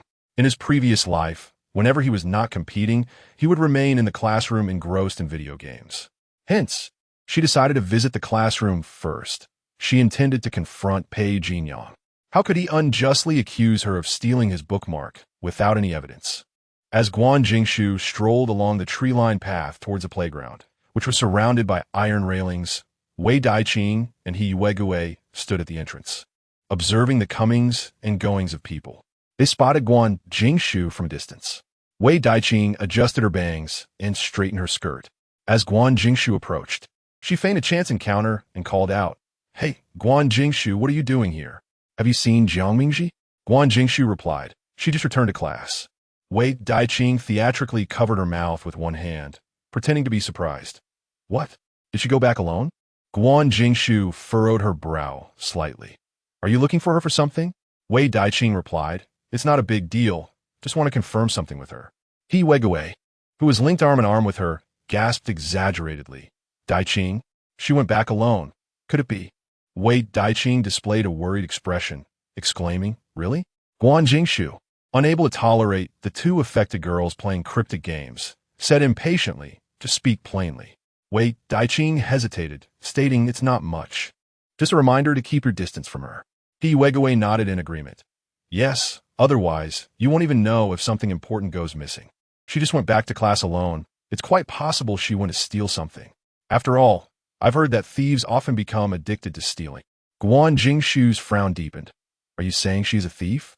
Wei Daiqing nodded. "I heard someone say she stole Pei Jinyang's golden bookmark to sell it, and also—" Before she could finish, Guan Jingshu impatiently interrupted. "You believe such hearsay? Where's your common sense?" The two girls, chastised without mercy, wore displeased expressions.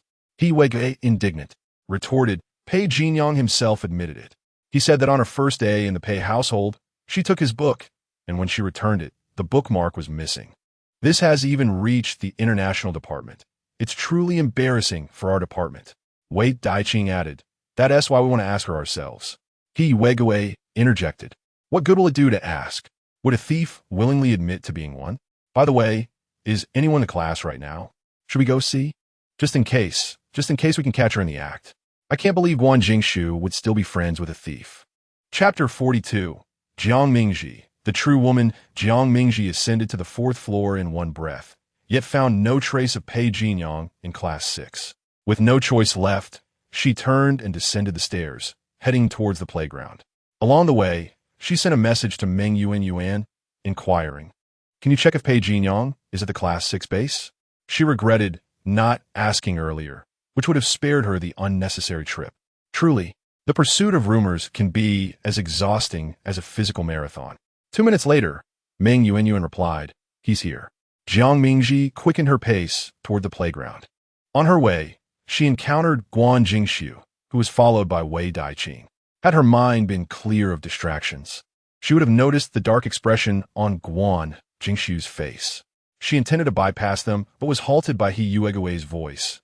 "You came to class so quickly?" Jiang Mingji frowned. "What is it? If there's nothing, please don't waste my time." He Yuegue opened her mouth, ready to accuse her of theft. But Wei Daiqing gently tapped her hand, signaling her to hold her tongue. "It's nothing.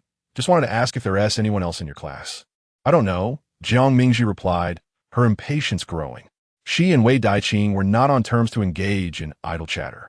Wei Daiqing suspected she was crafting an alibi, pretending she hadn't been to class, so that if something went missing, it would not implicate her. He Yuegue, provoked by Jiang Mingji's demeanor, pointed at her and exclaimed, "What's with your attitude? Being a thief must be quite an honor." "Huh?" Jiang Mingji, who had been about to walk away, stepped back, her eyes icy as she fixed her gaze on He Yuegue. "What did you just say?" He Yuegue was taken aback by her glare, but, recalling that she hadn't spoken incorrectly, stood her ground. "I said you're a thief. Am I wrong?" Jiang Mingji felt her anger swell, not directed at He Yuegue, but at Pei Jinyang. Did he understand the magnitude of harm a baseless accusation could inflict? If not for the adult maturity within her, could a mere teenager truly withstand such slander and verbal violence? Jiang Mingji's pupils constricted as she forced out a few words from her throat. Are you seeking death? With that, she turned towards the playground, resolved to confront the root of the problem. He Weigui, visibly displeased, was about to unleash a tirade when she noticed Guan Jingshu chasing after Jiang Mingji. Wei Daiqing pulled her along, urging, let us go see. Jiang Mingji, her expression cold, crossed the playground and headed straight for the Class 6 base. Pei Jinyang was seated casually, legs crossed, engrossed in a game on his phone. The sight of the perpetrator, so nonchalant, snapped the taut string of her patience. She lunged forward, snatched Pei Jinyang's phone, and slammed it onto the table. Pei Jinyang, what the hell is your intention? Pei Jinyang, startled, was about to curse, but upon realizing it was Jiang Mingji, was even more perplexed. He refrained from swearing, instead asking, what are you doing? Not just Pei Jinyang, but a circle of classmates around them were equally startled, turning their heads to witness the unfolding drama. When he attempted to reclaim his phone, Jiang Mingji evaded him. What is the deal with the bookmark? Pei Jinyang furrowed his brow. What about the bookmark? Did you find it? I'm looking for your grandfather. Jiang Mingji towered over him, glaring intensely. Pei Jinyang, I shall reiterate, I have never laid eyes upon your so-called golden or silver bookmarks. Should you continue to slander me, I will certainly inform Uncle Pei, and you can forget about your allowance for the second half of the year. Pei Jinyang met her gaze. Jiang Mingji refused to back down, and if looks could kill, Pei Jinyang would have perished countless times over. What have I accused you of? Pei Jinyang asked. Jiang Mingji seized He Weigui, who was spectating amidst the crowd. You tell him, what rumors are circulating about me? He Weigui, bewildered by the sudden turn of events, nearly lost her balance. Speak up. You were quite vocal just a moment ago. Jiang Mingji demanded. He Weigui flinched, realizing no one had warned her about Jiang Mingji's terrifying rage. It was 100 times more frightening than the day she confronted Wei Daiqing. Someone said you stole his golden bookmark to sell it. Upon saying this, He Weigui hurriedly retreated back into the crowd, seeking safety in numbers. Pei Jinyang frowned. This was not his assertion. Jiang Mingji forcefully threw his phone at him, and he instinctively caught it with both hands. Regardless of whether it was you who said it, I will state this once. I have a mother, and I am not desperate enough to steal from yours. The ambiguity of her words left Pei Jinyang uncertain if she was insulting him. I advise you to manage your friends properly and refrain from spreading baseless rumors. Otherwise, one day, I will personally tear her apart. Jiang Mingji suspected who had started the rumors, but the root of the issue lay with Pei Jinyang. Pei Jinyang's thumb throbbed painfully from the impact of the phone, yet he masked his discomfort. As Jiang Mingji's emotional storm began to subside, the veins in her neck gradually receded. I will say this once more. I have not touched your bookmarks, nor have I ever seen them. Pei Jinyang raised his hands in a gesture of surrender. So, you made such a fuss just to discuss this with me? His nonchalant demeanor ignited Jiang Mingji's fury anew, threatening to erupt once more.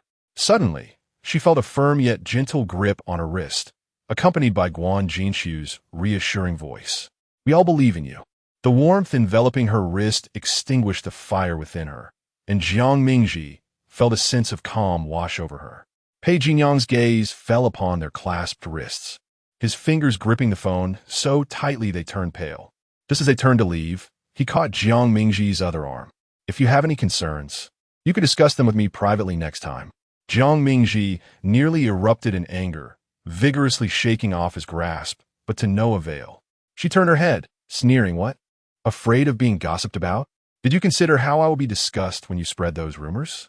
Pei Jinyang noted her smile, yet he sensed her anger, feeling a pang of guilt. I will get to the bottom of this.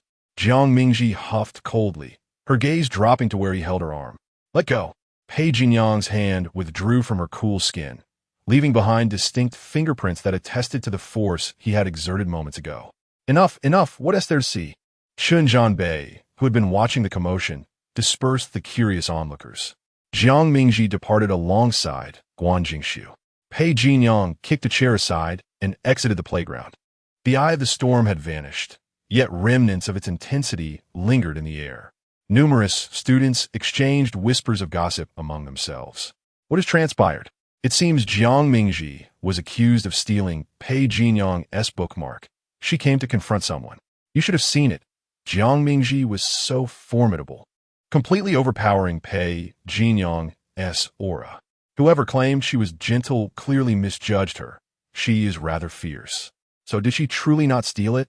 It wasn't her who stole it. Then who did? Hey, don't spread more rumors. Be cautious lest she tear your mouth apart. Outside the playground's fence, Shun Jianbei caught up with Pei Jinyang, inquiring, "What is going on, Brother Pei?" Pei Jinyang, his head bowed as he typed on his phone, asked, "Where is Sheng Xiaoxi?" Chapter 43.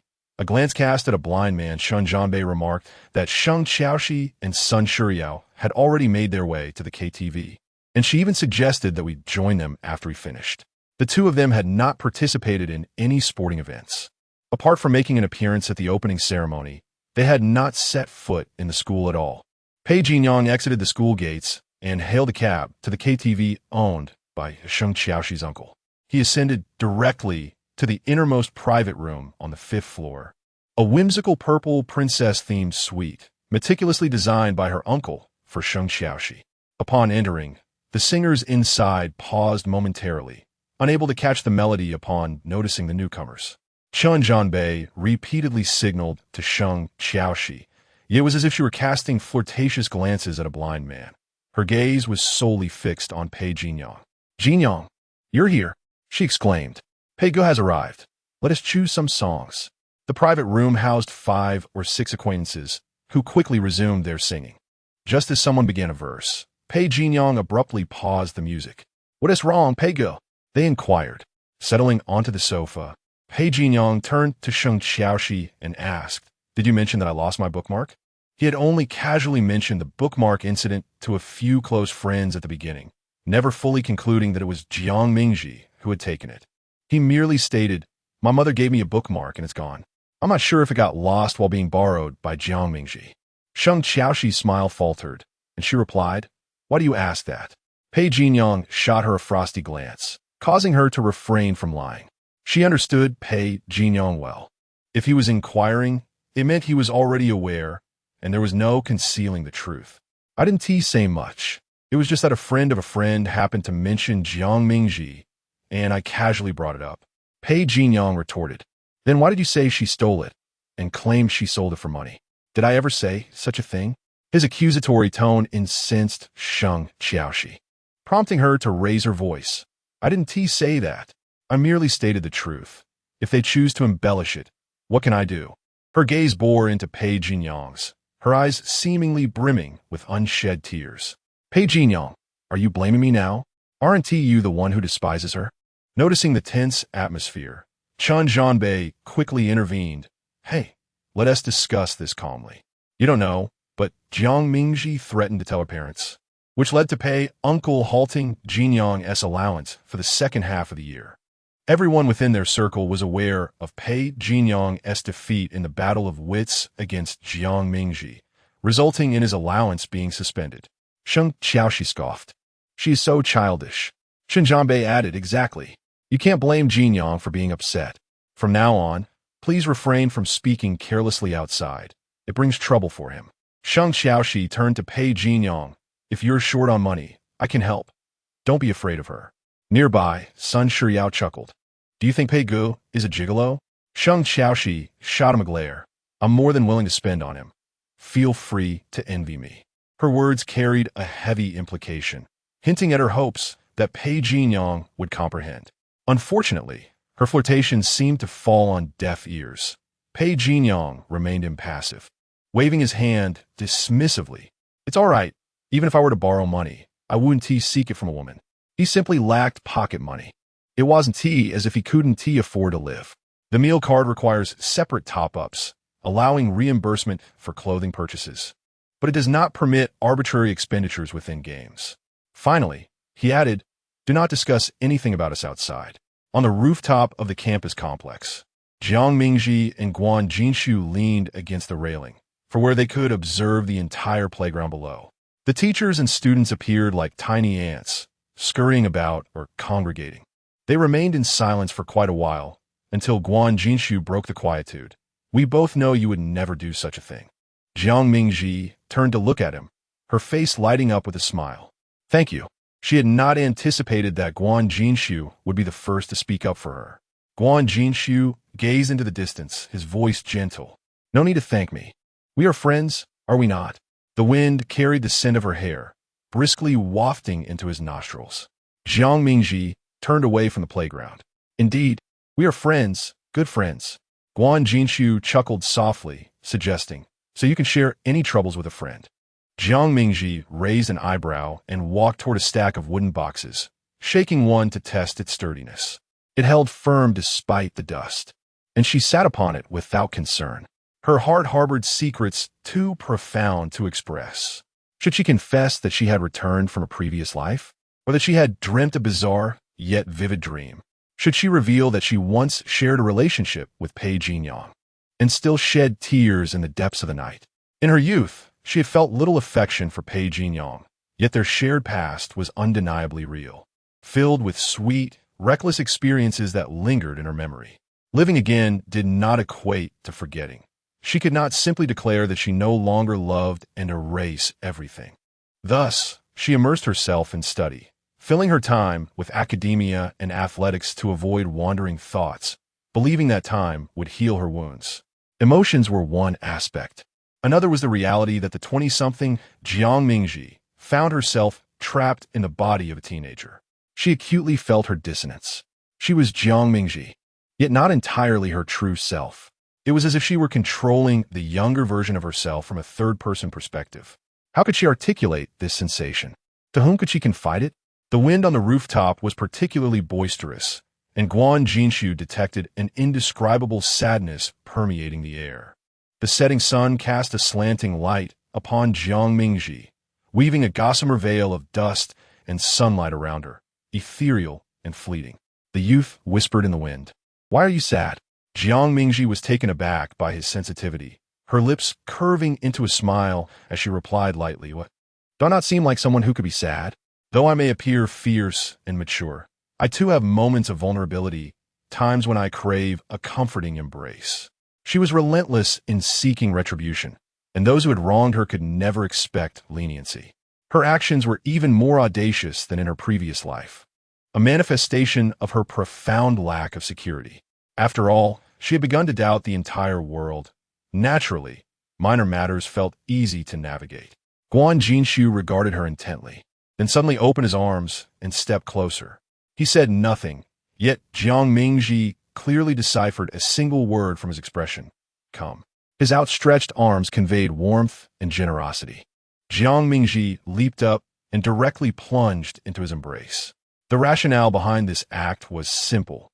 His arms exuded a sense of security, precisely what she yearned for at that moment.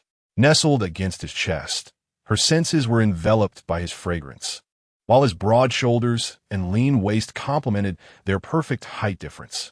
Everything unfolded just as she had envisioned, suffused with an overwhelming sense of safety. Jiang Mingji's once floundering heart finally found its way home, landing upon solid ground. This embrace bore no trace of desire. It was a pure and comforting hug.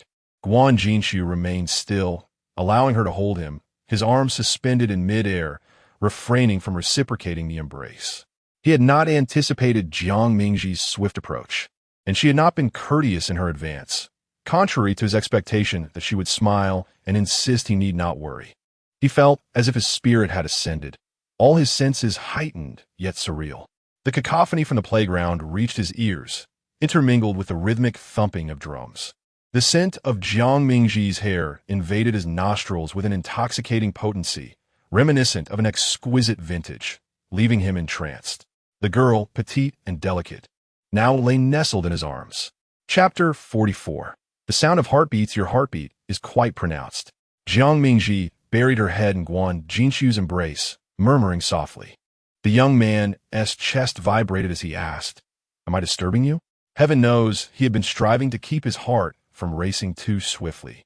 Jiang Mingji chuckled as she released him, teasing, "What would you do if I said you were disturbing me?" She playfully patted the still-developing muscles of his chest, adding, "Thank you so much for today." Guan Jinshu's Adam's apple bobbed, his amber eyes brimming with sincerity. "I'm glad I could assist you. The two descended from the comprehensive building, where Meng Yuanyuan and Zhuang Heong were frantically searching for them. Upon spotting Jiang Mingji, Meng Yuanyuan rushed over, linking arms with her and scrutinizing her from head to toe. "Where have you been? I just heard you had a spat with Pei Jinyang. Are you all right?" "I'm fine. He couldn't possibly out-argue me, so do not worry." Meng Yuanyuan raised an eyebrow, pondering if her concern lay more in whether Jiang Mingji could hold her own in an argument. Zhuang Heong bumped Guan Jinshu with his shoulder, grinning mischievously. "Well done, my friend. I've heard tales of how you valiantly defended her." He feigned a dramatic sigh. "Oh, how sweet. It makes one's teeth ache. By the way, why are your ears so red?" Guan Jinshu instinctively touched his ears.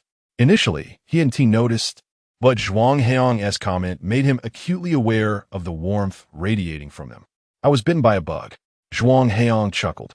"Yes, this season is rife with insects." Today, Jiang Mingji rode home alone, as Pei Jinyang had informed her via WeChat that he was no longer at school. The chat interface was filled with his one-sided messages, to which Jiang Mingji had not responded. Sometimes she would glance at the screen, but often she would simply ignore it. On the final day of the sports meet, they had no events scheduled in the morning. By the time Jiang Mingji arrived at school, competitions were already underway on the field. Spotting Meng Yuanyuan, she waved her camera, saying, "I brought my camera, let us take some photos." Regarding youth, one must capture moments for posterity. Even if one smiles so broadly that their eyes disappear, looking back, one would only see the essence of youth. The school was replete with picturesque spots, each serving as a backdrop for campus photographs. Initially, Jiang Mingji had merely intended to assist Meng Yuanyuan with a few shots on the playground, but somehow, her camera began to capture the joyful faces of more and more classmates. Other girls had brought instant cameras, and students without events congregated around, forging closer bonds through shared photographs. Jiang Mingji busied herself taking pictures for her classmates and joining them in their snapshots. Unbeknownst to her, a phone not far away was tirelessly recording her, her radiant smile, her profile, her silhouette, all worthy of preservation. Let us head to the steps of the experimental building.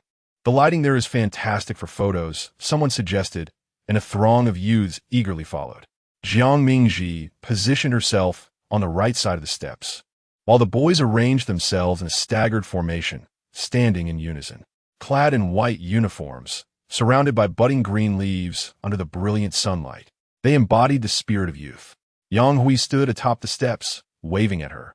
"Jiang Mingji, come up. Don't just take pictures of us. Let me snap a few of you as well." At the foot of the steps, as the camera was exchanged, Jiang Mingji ascended while Yang Hui had already pressed the shutter several times. After climbing 3 steps, a pair of white sneakers and long legs came into view. Jiang Mingji lifted her gaze and locked eyes with Guan Jinshu, sharing a smile that sparked a unique understanding between them. A line of poetry flitted through Guan Jinshu's mind. Peach blossoms bloom with rosy cheeks, a smile that intoxicates the spring breeze. "Absolutely stunning," Yang Hui exclaimed as he snapped more photos. Jiang Mingji retrieved the camera to inspect the results. The pictures were vivid, capturing the boy on the higher step gazing down at the girl who was smiling up. One pair of long lashes cast a gentle shadow, while the other radiated a brilliant, carefree smile. Yang Hui shouted from the side, "Wow, I've just discovered my talent for photography. I should become a photographer." A certain girl scoffed, "That is just because the models are exceptional. They shine in any shot. Don't forget to keep your own ego in check." Indeed, the chemistry between Guan Jinshu and Jiang Mingji was palpable. Their mere presence together exuded a sense of partnership. As spring faded into summer, regardless of sunny or rainy days, time passed in fleeting frames, with the sun rising in the east and setting in the west, day after day. The long-awaited final exams arrived, marking the culmination of the semester with a joint examination among 3 schools. The class was disrupted for 3 days of testing, followed by 2 days of vacation. Upon returning to school, the teacher reviewed the exam papers and assigned summer homework, effectively concluding the term. Everyone appeared relaxed, planning outings and summer camps, except for Guan Jinshu, whose face bore no trace of a smile. Summer meant 2 months without seeing Jiang Mingji. Wait, they would start school half a month early. which translated to 40 days apart. Jiang Mingji was also not particularly thrilled about the impending break. She felt a sense of trepidation as her grades would determine whether she could genuinely skip a grade. If she performed poorly, she would have to repeat it upon returning.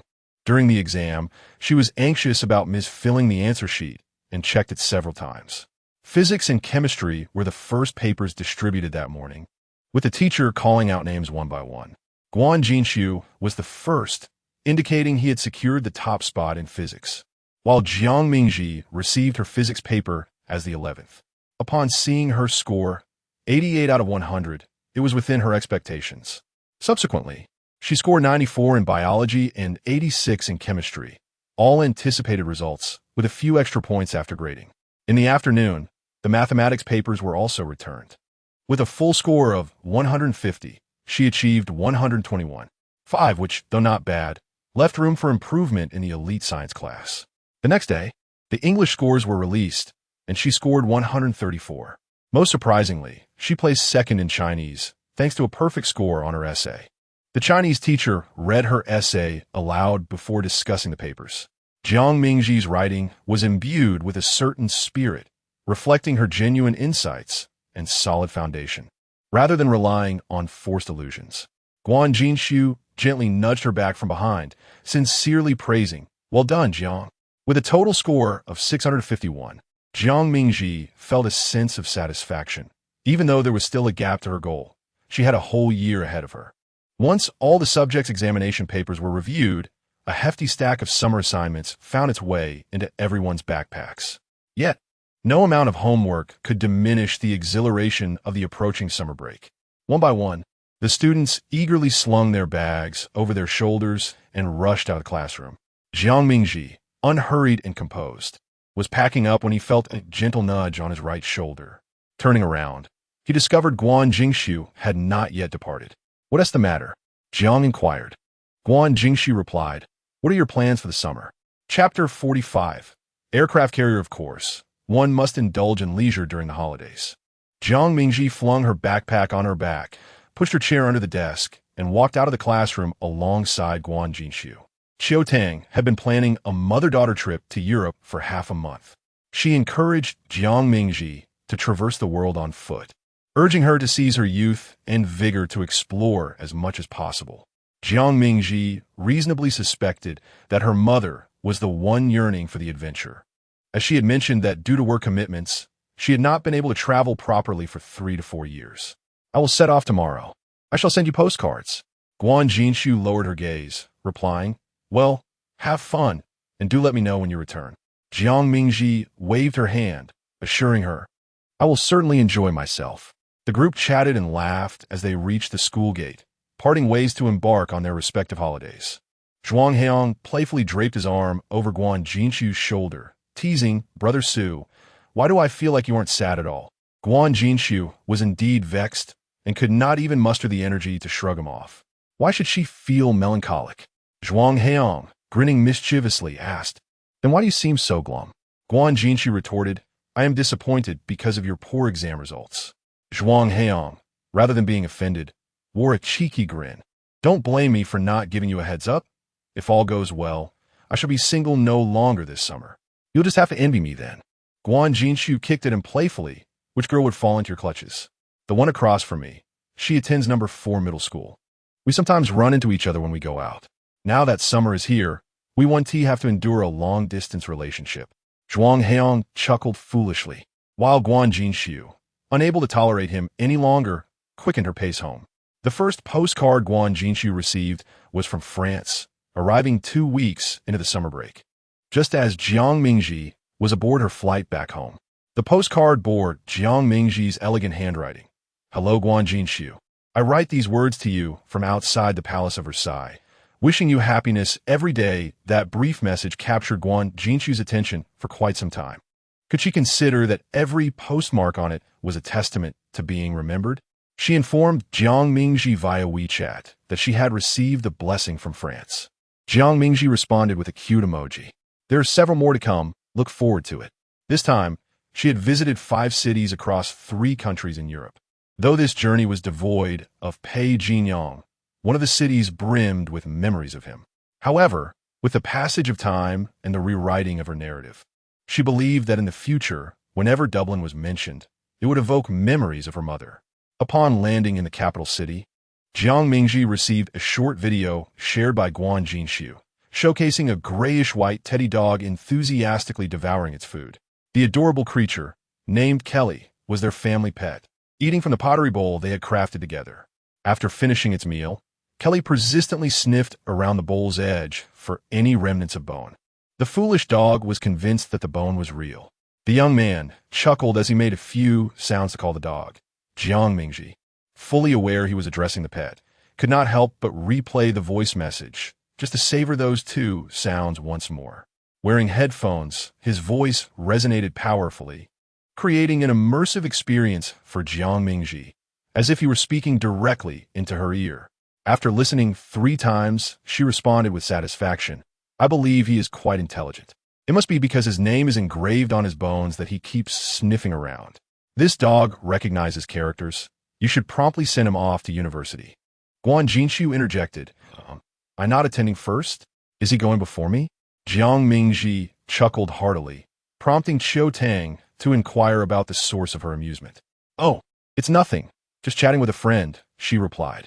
Silence enveloped them as mother and daughter, having spent over 10 days together on their journey, grew closer, with Qiu Tang gaining a deeper understanding of her daughter.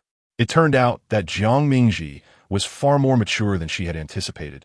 At times, when faced with unexpected situations, she would be the one to remain composed and devise solutions.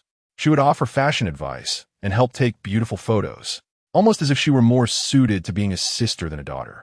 After adjusting to the time difference, Jiang Mingji arranged to dine with Lin Wan and Meng Yuan at a hot pot restaurant, longing for the domestic cuisine she had missed during her time abroad. That evening, Guan Jinshu stumbled upon Jiang Mingji's new update on social media. A pang of discomfort washed over him. Why hadn't she invited him along? Despite his daily likes on her posts and occasional chats, she seemed to have forgotten him during her gathering upon returning home. Feeling somewhat neglected, he opened Jiang Mingji's chat window and typed, "My little dog could do a backflip. Would you like to see?" Jiang Mingji replied, "Is that true?" Guan Jinshu responded, "Not at all. He can only sit and shake hands." Jiang Mingji was left speechless. Guan Jinshu continued, "I'll be taking the dog for a walk in the park tomorrow evening. Do you have time? I also have a souvenir for you." Jiang Mingji replied, "Sure. I'll come after I finish playing tennis." Guan Jinshu gritted his teeth, realizing she hadn't invited him to play tennis either. "I can play tennis too," he asserted. Jiang Mingji replied, "Really?" "Indeed, I started playing in middle school," he confirmed. "That's wonderful. Can I invite you to play together in the future? That way. I want you to find a practice partner," she said. Guan Jinshu was left speechless. She still needed a practice partner. The following day, Jiang Mingji arrived at the park and met Guan Jinshu at the entrance, who was walking a delightful little dog named Kelly. As soon as Kelly saw her, the dog eagerly bounded towards her, tongue lolling. Jiang Mingji crouched down to pet the dog's head, exclaiming, "Kelly." Kelly attempted to lick her face, prompting Jiang Mingji to lean back hastily. She certainly did not wish to wash her face with dog slobber. Guan Jinshu swiftly blocked Kelly's face with his hand, exclaiming with disdain, "Is that all you can do? Drench others in saliva?" Jiang Mingji took the leash, and together they strolled along the park's pathway, with Kelly leading the way. The little dog would dash ahead, stopping intermittently to sniff at the grass and stones along the path, occasionally meeting other dogs, greeting them with friendly sniffs or barking if they were unfriendly. Thankfully, Kelly was not a large breed, and Jiang Mingji found it effortless to hold onto the leash.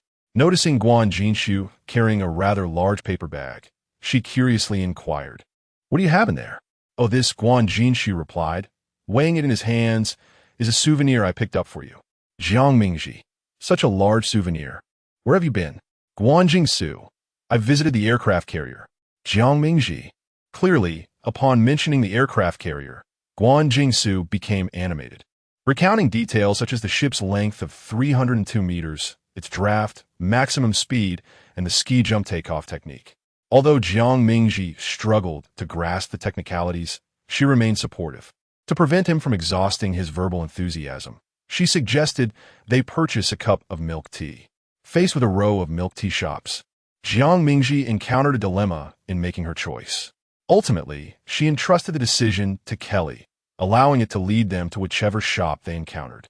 Upon witnessing the staff preparing ice cream cones, Jiang Mingji regretted her earlier choice and turned to Guan Jingsu, saying, "Had I known, I would have opted for ice cream instead." Guan Jingsu, "Then let us have both."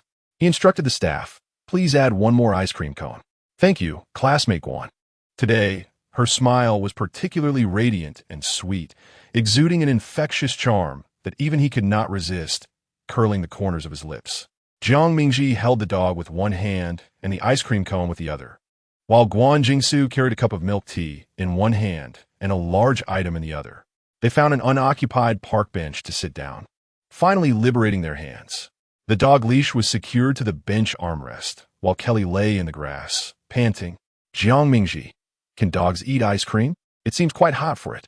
Guan Jingsu shook his head, assuring her that he would take Kelly back for water later. Along the path, joggers passed by, as did elderly individuals supporting one another on leisurely strolls, and toddlers who, upon seeing Kelly, reached out to touch, only to be halted by their parents. Jiang Mingji observed each passerby with keen interest. Guan Jingsu turned his head to look at her, and despite their proximity, he felt an inexplicable distance remained. Chapter 46. Do not hold grudges. After finishing her ice cream cone, Jiang Mingji became curious about the item that Guan Jingxiu had been carrying throughout their outing, wondering what kind of keepsake it might contain. When Guan Jingxiu unveiled a model aircraft carrier, she was rendered speechless. Truly, Guan Jingxiu was an unrefined, naturally straightforward young man. Smiling, Jiang Mingji accepted the model, expressing her gratitude. "Thank you, I truly like it." Fearing that Guan Jingxiu might continue discussing the aircraft carrier, she swiftly shifted the conversation. "How old is Kelly?" 3.5, he replied. As the clock approached 4 or 5 in the afternoon, amidst the sweltering heat of summer, the boy and his dog cast elongated shadows in the golden light of the setting sun. The little dog frolicked joyfully, bounding about as Jiang Mingji held the leash. Her steps languid alongside Guan Jingxiu. He thought to himself that this moment was worth commemorating, so he took out his phone. "Shall I take a picture of you and Kelly?" "Sure," she replied. Jiang Mingji crouched down, smoothing Kelly's fur as she instructed it to look at the camera. Her raven hair shimmered softly in the sunlight, appearing more delicate than the dog itself. Half of her face was bathed in a gentle glow, her smile pure, and the corners of her eyes sparkled with a myriad of tiny lights. "Kelly, it's a pleasure to meet you." The silly dog, tongue lolling and grinning foolishly, suddenly made Guan Jingxiu envious of a dog. She had never spoken such words to him. Though the sunset was beautiful, it must eventually yield to nightfall. As the last rays of the sun lingered on the horizon, Jiang Mingji and Guan Jingxiu arranged their next tennis match and bid farewell at the park's entrance. Kelly clearly did not want to part with Jiang Mingji. Even as Guan Jingxiu tugged on the leash, the dog persistently leaned toward her. Jiang Mingji found herself amused, surprised to discover her affinity for little dogs. Guan Jingxiu, with one hand in his pocket, called out in vain, "Kelly, time to go home." Kelly remained oblivious. "Look, Kelly, what is this?" Until Guan Jingxiu pulled out a small bag of treats from his pocket. Only then did Kelly turn a glance at him. Torn between the allure of the treats and the charm of the young woman, Kelly ultimately succumbed to temptation and was led away by Guan Jingxiu. Upon returning home with the aircraft carrier model, Xiao Tang instinctively cast a few extra glances. "What did you buy that is so large?" "An aircraft carrier," Jiang Mingji replied, as she opened the packaging, leaving Xiao Tang startled by the daunting model that still required assembly. "Why on earth did you buy this?" Jiang Mingji unfolded the instruction manual. "It was a gift from a friend. It measures 1.16 meters in length, scaled down to match a real aircraft carrier." Xiao Tang was taken aback. "What kind of friend gives an aircraft carrier? Isn't this something that your daughter would not even appreciate? Has Jiang Mingji found a new hobby? Where do you plan to display it?" "Perhaps in the living room on the second floor. It is rather empty there." "All right," Xiao Tang said, scrolling through her phone, before suddenly looking up at Jiang Mingji. "Don't forget, next week is Pei Jinyang's birthday. You must prepare a gift for him." Jiang Mingji furrowed her brows. Isn't he going to his mother's? Xiao Tang replied. Your Uncle Pei mentioned he would return before the birthday celebration. Jiang Mingji felt a sense of regret. Fine then. She sighed, having hoped for a bit more tranquility in her time. Time, in all its splendor, is fleeting. On the eve of Pei Jinyang's return, Jiang Mingji arranged to play tennis with Guan Jinxiu, also intending to purchase a gift for Pei Jinyang. She donned a tennis outfit that exuded professionalism, the short skirt allowing her fair, long legs to bask in the open air. Despite Guan Jinxiu having seen her in a skirt before, he was still inevitably captivated by the sight of her straight legs. Guan Jinxiu possessed commendable skills on the court, and the sound of tennis balls meeting rackets echoed endlessly. During a break, Jiang Mingji wiped the sweat from her forehead and neck with a towel, her gaze drifting towards Guan Jinxiu's lean arms. Having perspired profusely, he had rolled up his short sleeves to his shoulders, revealing his long, toned arms. He tilted his head back to gulp down half a bottle of electrolyte water, his prominent atoms apple-bobbing. Jiang Mingji redirected her focus to his arms, inquiring, Do you work out? Not intentionally, he replied. You have such beautiful muscle definition. If you trained casually, you'd have a perfect figure with a slim waist, she remarked. I exercise quite a bit, Guan Jinxiu stated. Aside from engaging in various ball sports, he occasionally indulged in rock climbing, archery, and horseback riding. Jiang Mingji's interest peaked. Rock climbing? Outdoors? I would love to experience that. Sure, if you have time. Come with me. I'll take you, he offered. Jiang Mingji playfully poked his arm muscle, questioning, But why are you still so pale? It was evident that his skin had distinct layers, possibly tanned from summer exposure, yet remained notably fair, a testament to his natural complexion, almost enviably so. Guan Jinxiu pressed his lips together. It's natural. Jiang Mingji mused. Your future child will be thrilled to resemble you. At the utterance of this seemingly nonsensical statement, she herself was puzzled by her response. She rose to her feet, weighing her racket. Shall we continue? After exhausting their energy on the court, Jiang Mingji returned home. Passing through the second-floor living room, she spotted Pei Jinyang examining a model of an aircraft carrier. Noticing her, he pointed to the model and asked, Is this yours? Is there any doubt? She retorted, as Pei Jinyang prepared to mock her for purchasing such a seemingly useless item for the household. A sudden thought crossed his mind, and his expression shifted abruptly, his mouth forming a flat line. Guan Jinxiu gave this to you? Jiang Mingji was taken aback by his apparent knowledge of Guan Jinxiu, though she had no intention of engaging in a friendly Q&A session. What business is it of yours? Pei Jinyang straightened up, his gaze cold and menacing. Speak to me properly. Why should I? At that moment, Jiang Mingji felt as though she were teasing a puffer fish. The more agitated he became, the more amusement she derived from it. Pei Jinyang scrutinized her for an extended period, and Jiang Mingji nearly believed he would act violently, only to be surprised when he let out a soft sigh. Can you not hold grudges so easily? His tone carried a hint of pleading, startling Jiang Mingji as she took a step back to appraise him. Had he perhaps faced some sort of reprimand from his mother? Why had he suddenly become so amicable and deferential?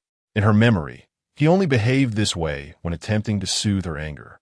Before she could ponder further, Pei Jinyang adopted his usual nonchalant demeanor and casually remarked, There's a party at Jin tomorrow. Make sure to attend.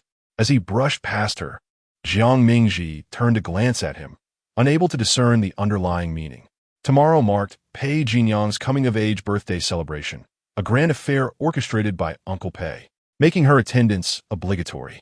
Out of respect for her mother, Xiao Tang, Jiang Mingji took a moment to enhance her appearance.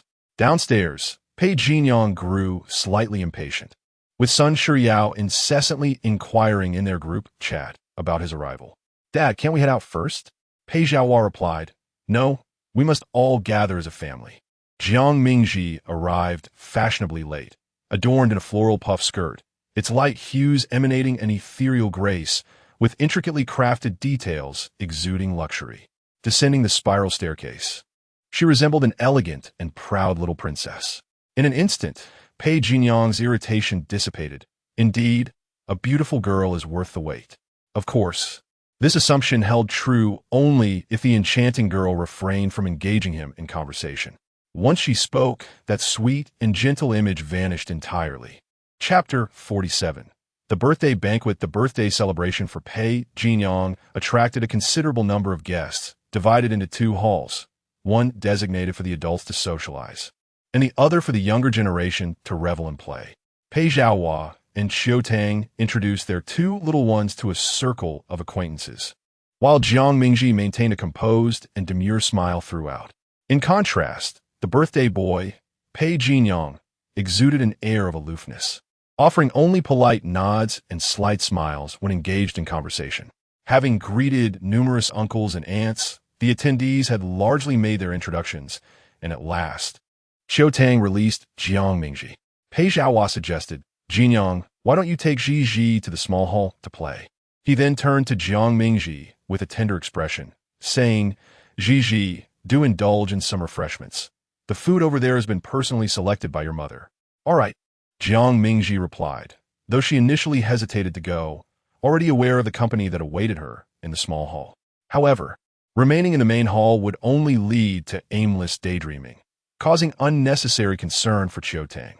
With so many guests present, Pei Jinyang would likely maintain a facade of cordiality with her. Thus, with a light heart, Jiang Mingji accompanied Pei Jinyang to the small hall. The small hall was adorned with a more pronounced festive atmosphere, hosting only a handful of Pei Jinyang as close friends, no more than 10. Balloons, flowers, and a large number, 18, decorated the space. Upon entering, Pei Jinyang's friends immediately surrounded him, exclaiming, "Yangge, you've finally arrived. Happy birthday. You've reached adulthood now. It's time for adult activities." "What are you implying? There are girls present. I mean getting a driver-s license. Where are your minds wandering? Such impure thoughts." Jiang Mingji gradually distanced herself from the crowd, picking up a plate to sample the food while observing the group. At a cursory glance, it appeared there were indeed more than 10 individuals.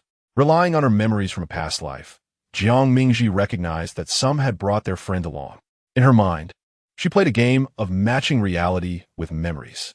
Fei, he would eventually become a disheveled second-generation factory heir. Huang Qi, who seemed to have transformed into a social media influencer to the point where she was unrecognizable, although she currently did not know them. The knowledge of their futures filled Jiang Mingji with delight, as if she were a seer. While uncertain if their destinies would unfold as she envisioned, she reveled in her newfound prescience. Since her rebirth, everything in her life had diverged from her previous existence. This butterfly effect had instigated a profound and lasting chain reaction. Initially, Jiang Mingji had been vigilant against retracing her former path, yet now she felt no such apprehension. In her whimsical reverie, she inadvertently locked gazes with Sheng Xiaoxi. Today, Sheng Xiaoxi was dressed quite elaborately in a strapless gown, adorned with large earrings that contrasted sharply with her youthful visage. She regarded Jiang Mingji with a subtly discerning expression. In a buoyant mood, Jiang Mingji smiled back at her. Sheng Xiaoxi, unable to discern friend from foe across 2 lifetimes, was destined to remain apart from Pei Jinyang. In her previous life, Sheng Xiaoxi initially regarded another girl as her rival in love, only to realize the true nature of her competition after the girl had clandestinely entered into a relationship with Pei Jinyang. In this life, the prospect of being with Pei Jinyang seems utterly impossible, yet Sheng Xiaoxi harbors deep animosity towards her. Chun Jianbei, noticing Jiang Mingji's attention on their group, quietly inquired of Pei Jinyang whether he should invite her over to join in their amusement. Pei Jinyang, reclining languidly against the sofa's backrest, responded nonchalantly, "Whatever." Chun Jianbei then called out to her, "Jiang Mingji, do you want to play truth or dare?" To his surprise, she shook her head in refusal, expressing no interest in participating, having endured enough of such games in her past life, where the progression of her relationship with Pei Jinyang had been laid bare for all to see. She opted out. "All right then." Chun Jianbei turned to beckon the others. "Anyone else who wishes to play, hurry over." Pei Jinyang stood up, expressing his boredom with the idea of playing. Chun Jianbei retorted, "Who was it that just said they wanted to play?" Chapter 48. Is the game more important than me? Pei Jinyang's attitude left the once boisterous crowd momentarily speechless, exchanging bewildered glances. Chun Jianbei scratched his head an awkward smile illuminating his face. Let us have something to eat first.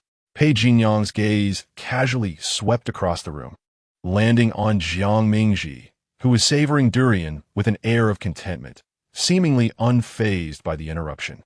The durians were from their own orchard.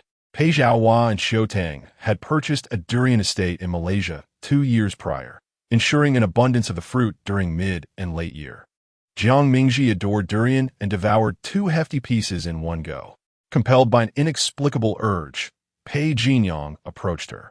The onlookers exchanged knowing glances, fully aware that Jiang Mingji was Pei Jinyang's conveniently acquired younger sister, with whom he shared a strained relationship, having even caused him to lose his allowance.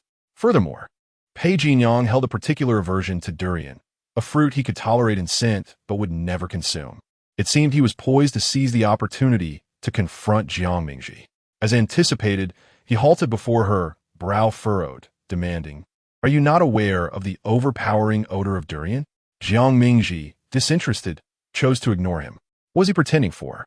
In her past life, he too had initially shunned durian, only to later develop a fondness for it. Regrettably, by that time, he had already severed ties with his family and resorted to purchasing it on his own. Her indifference stung Pei Jinyang's pride, prompting him to summon a servant to remove the durians.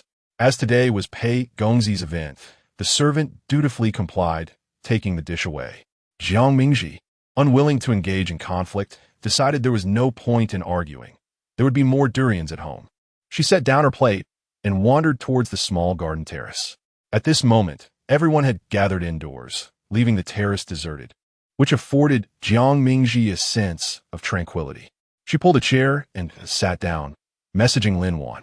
Logging in during the summer vacation, Lin Wan had dragged her into playing a MOBA mobile game, and after just 2 sessions, Lin Wan had become quite persistent, incessantly urging her sister to join. As she logged into the game and set up a room, an application notification popped up in the corner. Hylon requests to join your room.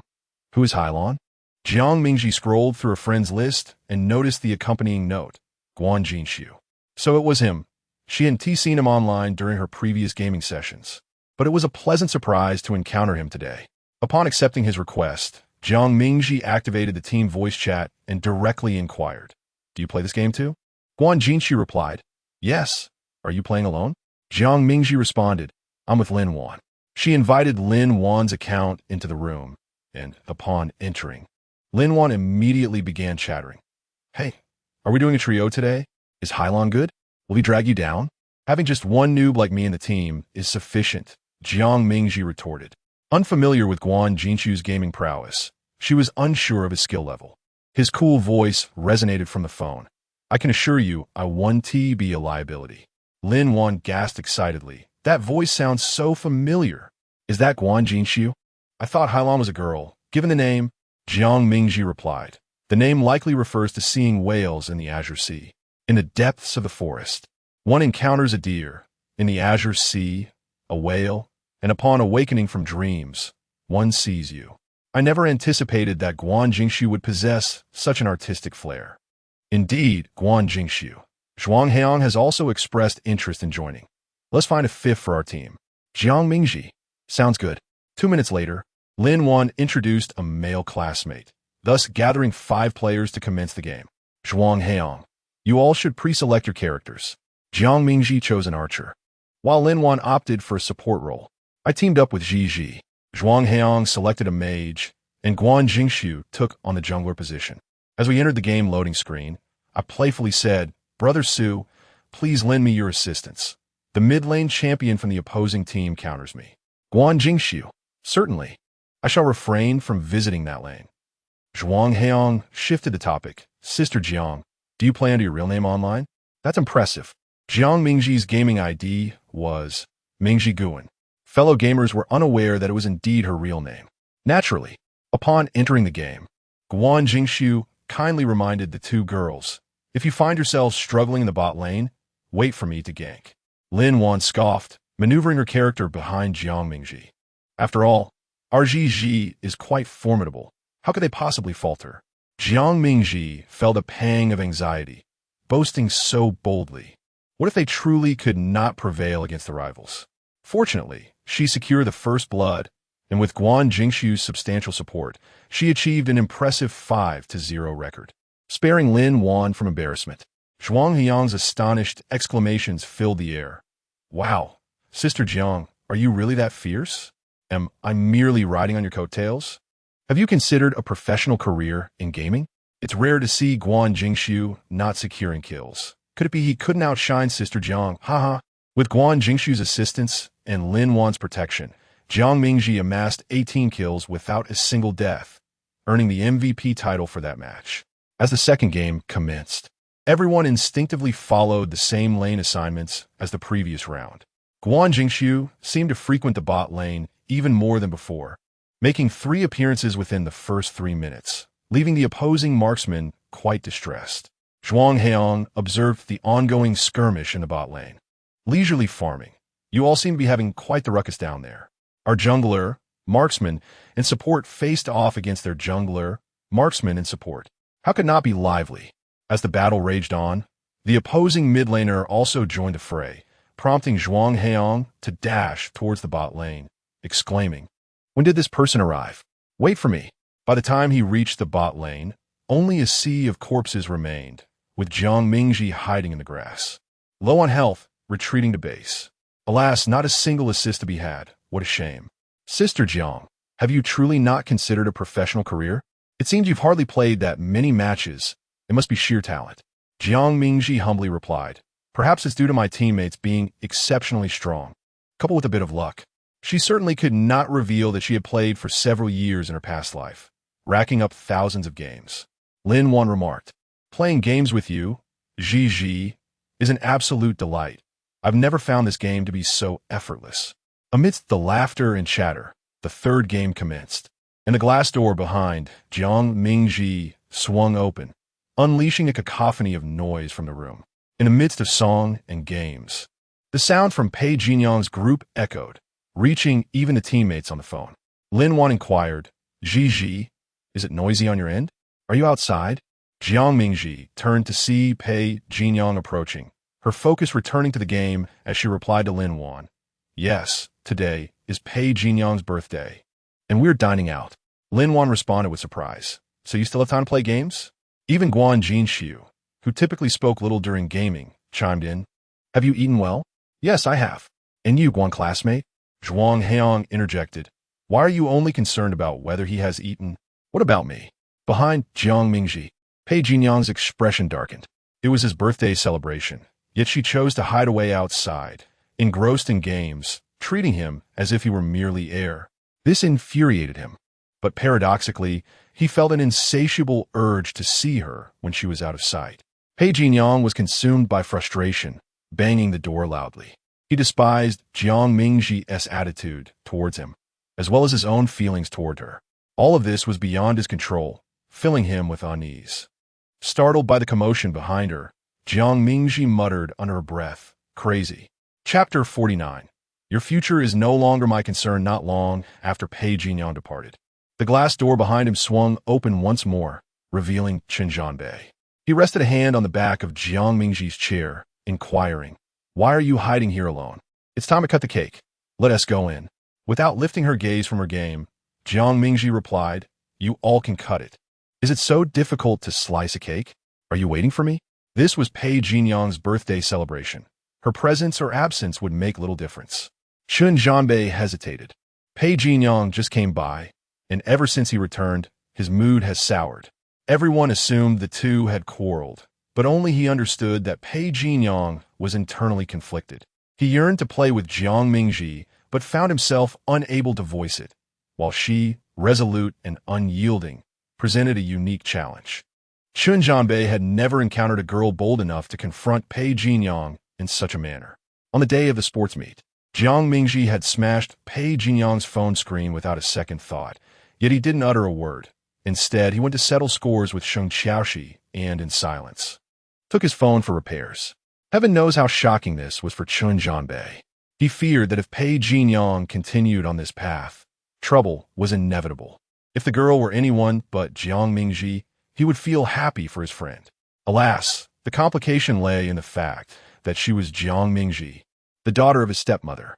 Yet, from another perspective, perhaps their relationship was akin to that of siblings, if one were to view them as brother and sister. Pei Jinyang's actions would seem quite normal. Regardless, it was essential to navigate through this birthday celebration. Chun Jianbei, acting as a mediator for his friend, urged, "Come on, it's not good for you to be alone here." Jiang Mingji replied, "It's fine, I don't mind." Chun Jianbei remained silent.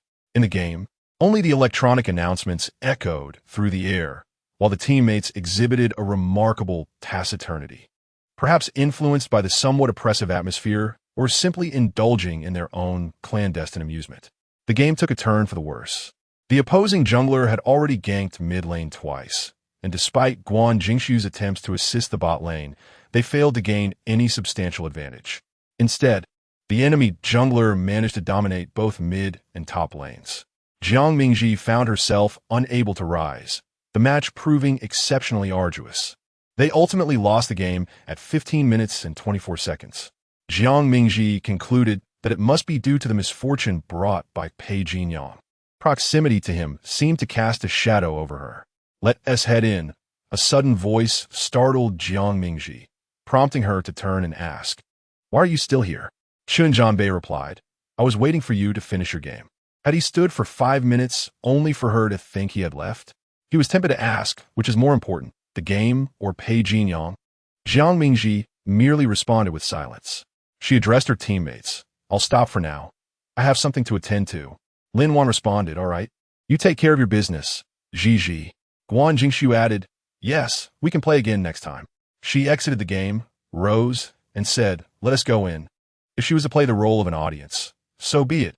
After all, Uncle Pei and her mother were still outside, and she couldn't disregard their presence.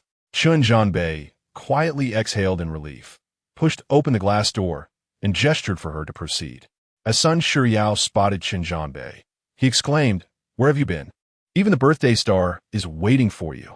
Chun Jianbei had just stepped away to take a phone call. "Has Yanggo blown out the candles yet?" "Not yet," Sun Shiryao replied, glancing at Pei Jinyang. "Shall I call your father over?"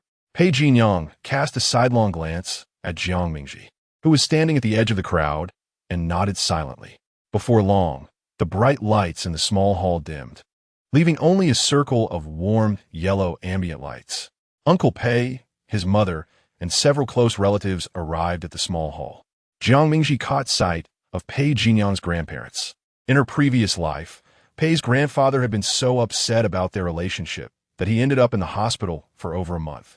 Under pressure, Pei Jinyang had no choice but to tell them he had broken up with her. Their marriage took place only after Pei's grandfather had passed away.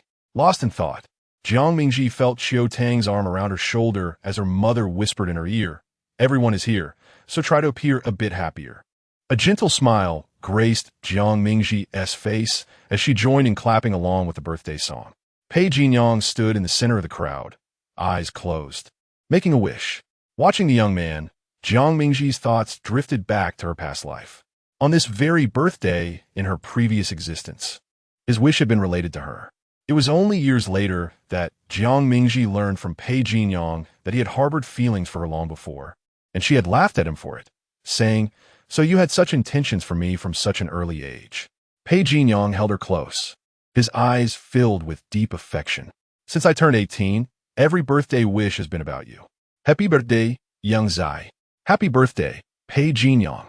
Amidst the chorus of well wishes, Pei Jinyang smiled, and Jiang Mingji joined him in laughter, hoping that in this lifetime, his birthdays would be devoid of her presence. Pei Jinyang made a symbolic cut into the top tier of the 3-layer cake. The task of distributing the cake was handed to the servers, and under Qiu Tang's encouragement, Jiang Mingji went to take a piece. After enjoying the cake, it was time for the gift-giving and unwrapping segment.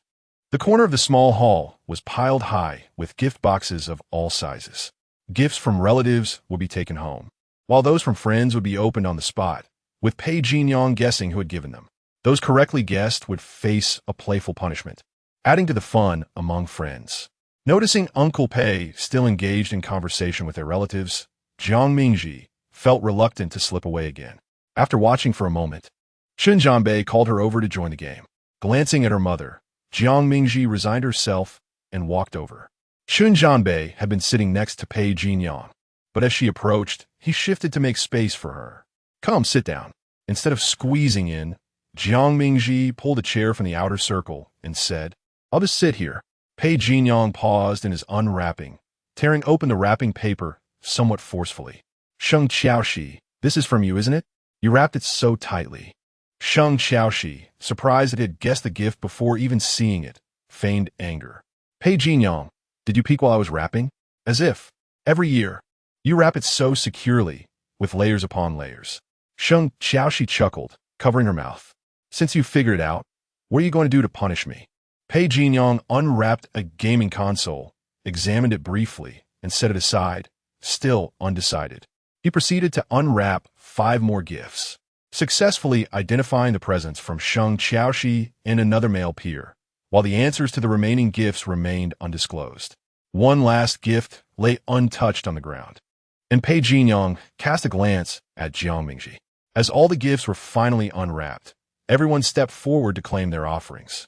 In the end, only Jiang Mingji remained seated, steadfast and observant. Sun Shiyao turned to her and inquired, What gift did you give to Brother Pei? Chapter 50. Happy Birthday in an instant. All eyes converged upon Jiang Mingji. She opened her hands, revealing the gifts nestled within. Pei Jinyong's expression remained inscrutable. Yet those familiar with him could discern that he was in good spirits. When he felt jovial, he had a penchant for tapping his thigh with his fingers. Shin Zhanbei exclaimed, This won't do. That means you've lost, and we shall all face the consequences together. Jiang Mingji shook her head. I have not participated in your game. The peers began to chatter animatedly, discussing the penalties for those guessed correctly by Pei Jinyong and speculating on what his first car would be once he attained his driving license. After the friends had unwrapped their gifts, it was time for the elders to present theirs, the true highlight of the evening. Uncle Pei bestowed upon Pei Jinyong a set of keys to a house and a family trust fund as his coming-of-age gift. Qiutang promised to purchase him a car, with a budget of approximately $3 million, once he obtained his license. As for his grandparents, they gifted him a sum of money, serving as his initial investment fund. In her previous life, it was with this very sum that they had acquired their first fortune. Jiang Mingji gazed at Pei Jinyong, adorned with gold and jewels, and felt a surge of emotion. The profound affection from her past life was genuine. She had relinquished so many external possessions in pursuit of true love. Yet, sincerity is ever-changing. Perhaps, after a fleeting moment of doubt, such thoughts took root, blossoming into towering trees, thus making divorce a reasonable conclusion. In that instant, she felt a sense of relief. She had long harbored guilt towards her loving elders and scorned her past self for her reckless abandon, believing she had been blinded and misled. But in this moment, she found forgiveness for her former self, allowing her to embrace life anew. The summer night breeze carried a hint of warmth, caressing her bare skin. Standing on the terrace, Jiang Mingji looked down, observing the thickening night, the dazzling neon lights, and the orderly flow of vehicles heading towards their destinations. Even in the face of temporary congestion, they would ultimately arrive. Behind her, the glass doors swung open, and the cheerful music from inside mingled with the summer air, enveloping Jiang Mingji. She turned to see her mother. Qiutang, clad in a gentle long dress, had indeed played the role of a good stepmother today. Approaching Jiang Mingji, her tone softened. Ji, you seem a bit down today. Mom, could it be because Pei Jinyong received so many gifts? Without waiting for Jiang Mingji's response, she tenderly wrapped her arm around her daughter's shoulder. Your Uncle Pei has told me that whatever Pei Jinyong has now, you'll have in time. Jiang Mingji leaned into her mother's embrace. Yes, I understand, but it's not because of that. Being a year younger than Pei Jinyong, her birthday fell in winter, meaning her coming-of-age celebration awaited the following winter. She had never worried about material wealth. In her previous life, they had not neglected her, though their expressions of affection were less direct than they are now. The bond of mother and daughter was nonetheless profound. However, through countless arguments and disappointments, that affection had dwindled. She even found herself questioning whether her mother loved her at all or merely valued appearances. Why, she pondered, could her mother not compromise for her daughter's happiness? In the end, she felt as though she had carved out a piece of her mother's heart. Fortunately, she was granted a second chance. As the banquet concluded, The family returned to Mingwei. Jiang Mingji ascended the stairs, with Pei Jinyang trailing behind her. As they passed by his bedroom, he refrained from entering, opting instead to follow her further inside. Jiang Mingji turned to glance at him, a look of curiosity evident in her eyes. "You're going to fetch my gift.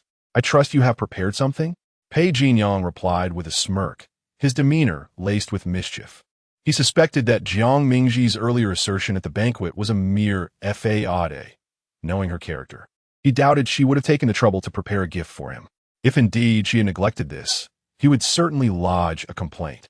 Using magic to counter magic. "Impossible. I shall retrieve it for you," she asserted.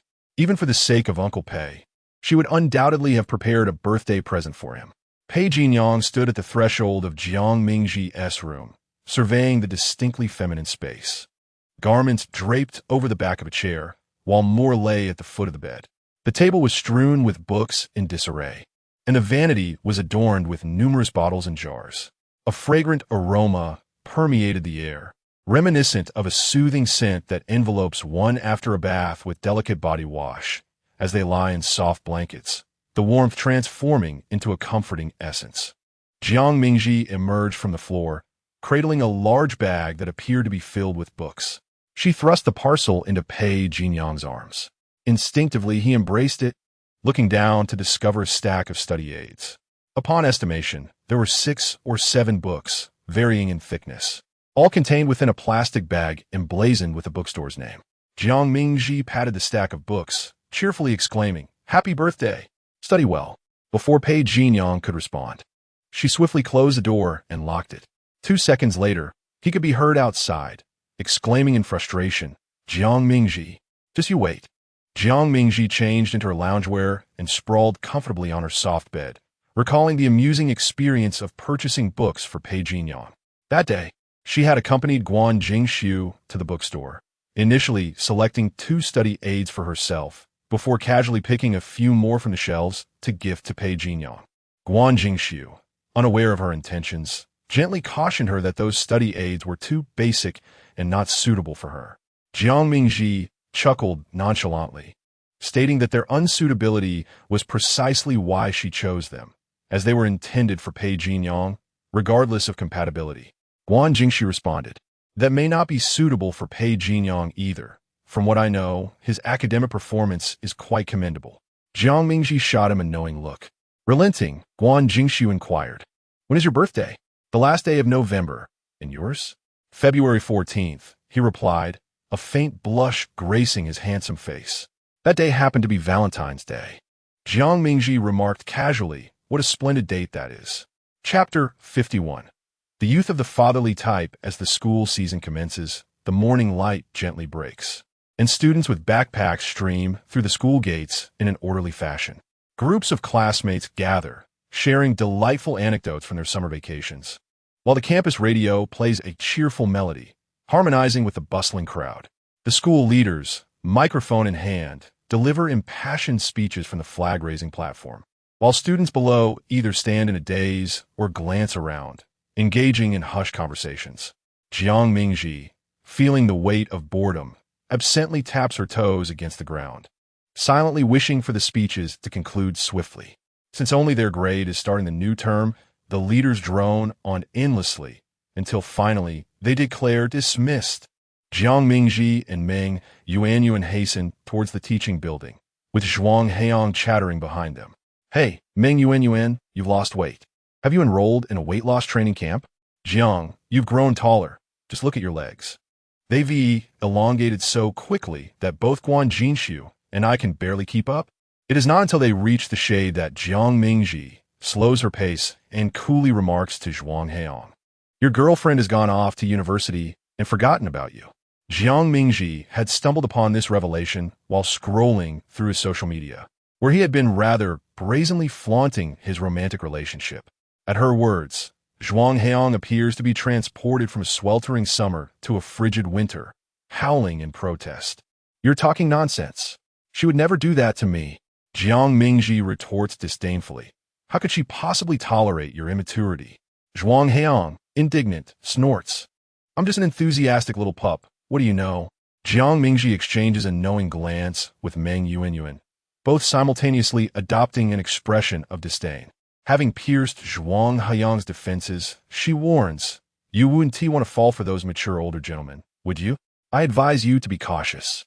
Those older men, Zhuang Haiyang rambles on, transitioning from disparaging older men to educating them on how to identify good ones.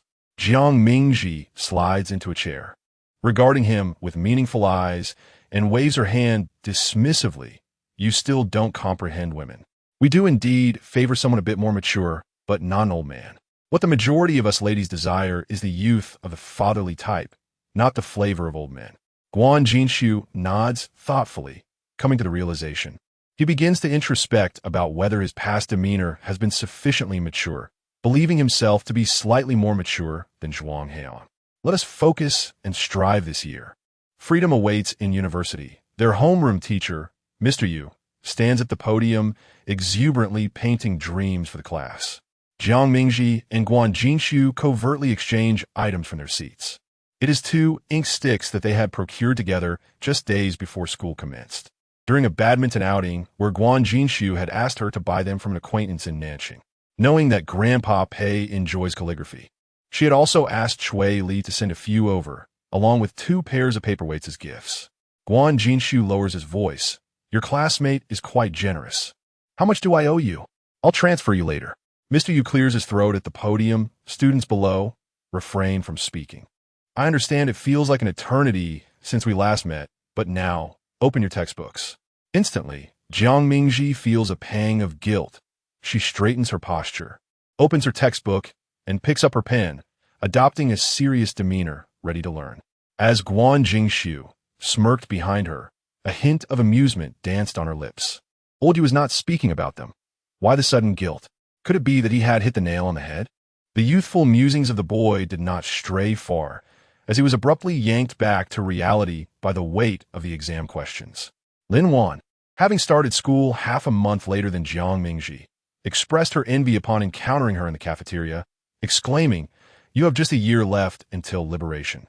"I envy you." Meng Yuanyuan, looking rather pale, retorted, "You'll soon realize who you should be envious of.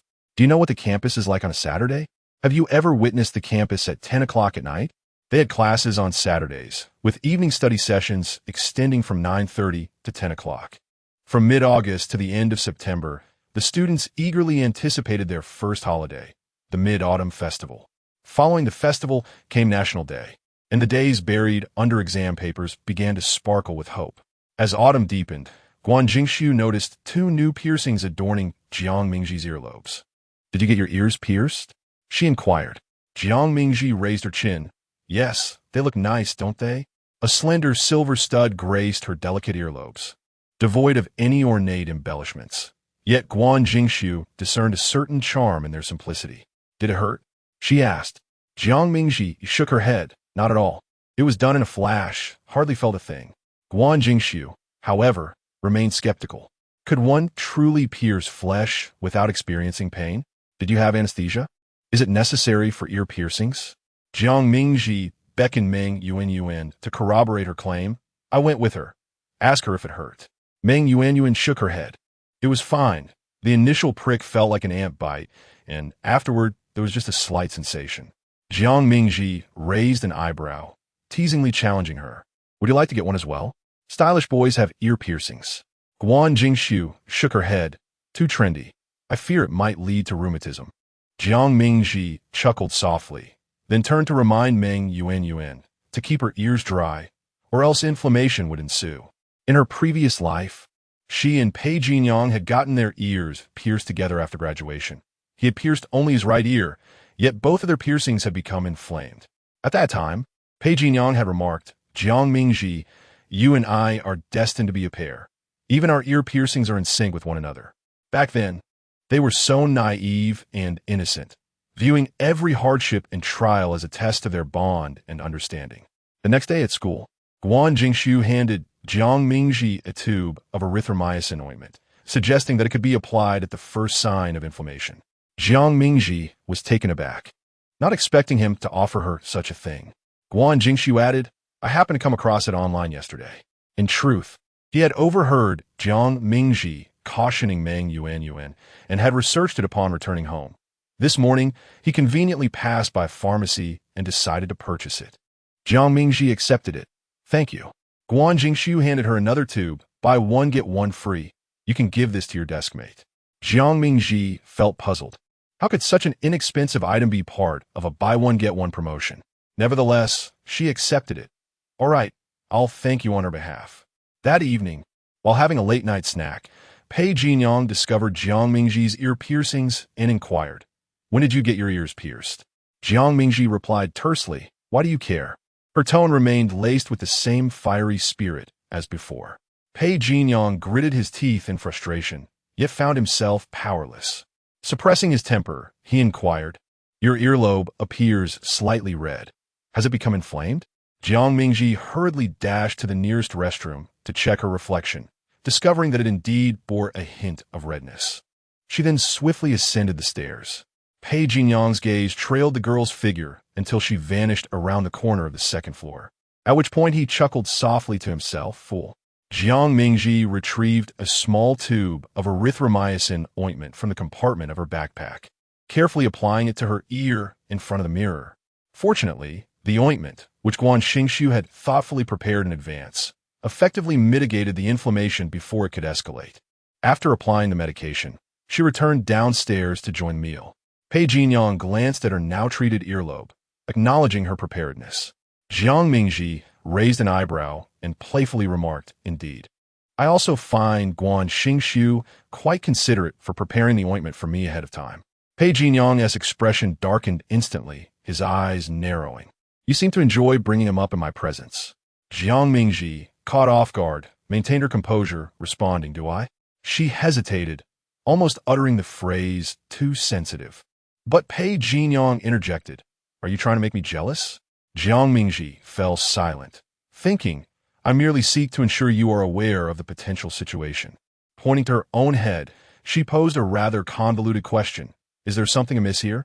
Pei Jinyang inhaled deeply, striving to restrain his burgeoning frustration. "Isn't there?" He rose from his chair and approached her, fixing his gaze intently upon Jiang Mingji, scrutinizing her every subtle expression. "Why do you harbor such inexplicable animosity towards me?" His elongated, sharp eyes exuded a menacing aura. "Just imagine, if he were to discover that your proximity to him was due to me, how might he react?" Chapter 52. Constellations. Jiang Mingji regarded Pei Jinyang with an expression akin to that of a bewildered fool, exclaiming with a hint of incredulity, "Are you truly not going to the hospital? Perhaps you ought to have your mind examined." Unfazed by Jiang Mingji's merciless mockery, Pei Jinyang remained steadfast, as if attempting to peer beyond her exterior to unveil her true essence. Jiang Mingji let out a soft chuckle, her gaze laced with derision as she scrutinized him. Her inky eyes mirrored the enigmatic darkness of the night outside, impenetrable and unwavering. In truth, Pei Jinyang's assertion held some merit. Her initial approach to Guan Jingxiu was indeed underpinned by unspoken ulterior motives. Yet, she had never acted to harm him. Through their interactions, a genuine friendship blossomed, built on mutual sincerity. As for Pei Jinyang, it would be best if he distanced himself as far as possible. Pei Jinyang's countenance darkened. He harbored a palpable disdain for Jiang Mingji's condescending attitude, arrogant and dismissive. His gaze flickered over her, resembling a retreating soldier, as he instinctively created space between them. The overhead light finally seized its opportunity, illuminating Jiang Mingji's face. She suddenly smiled, a radiant grin tinged with mischief. "Pei Jinyang, do you perhaps harbor feelings for me?" A fleeting awkwardness crossed Pei Jinyang's eyes as his gaze fell upon her full lips, but he quickly masked it with a smirk, retorting, "Does your mother know you're this vain?" Jiang Mingji pushed him away, rising to her feet. "It's for the best if you don't, otherwise it could become quite bothersome."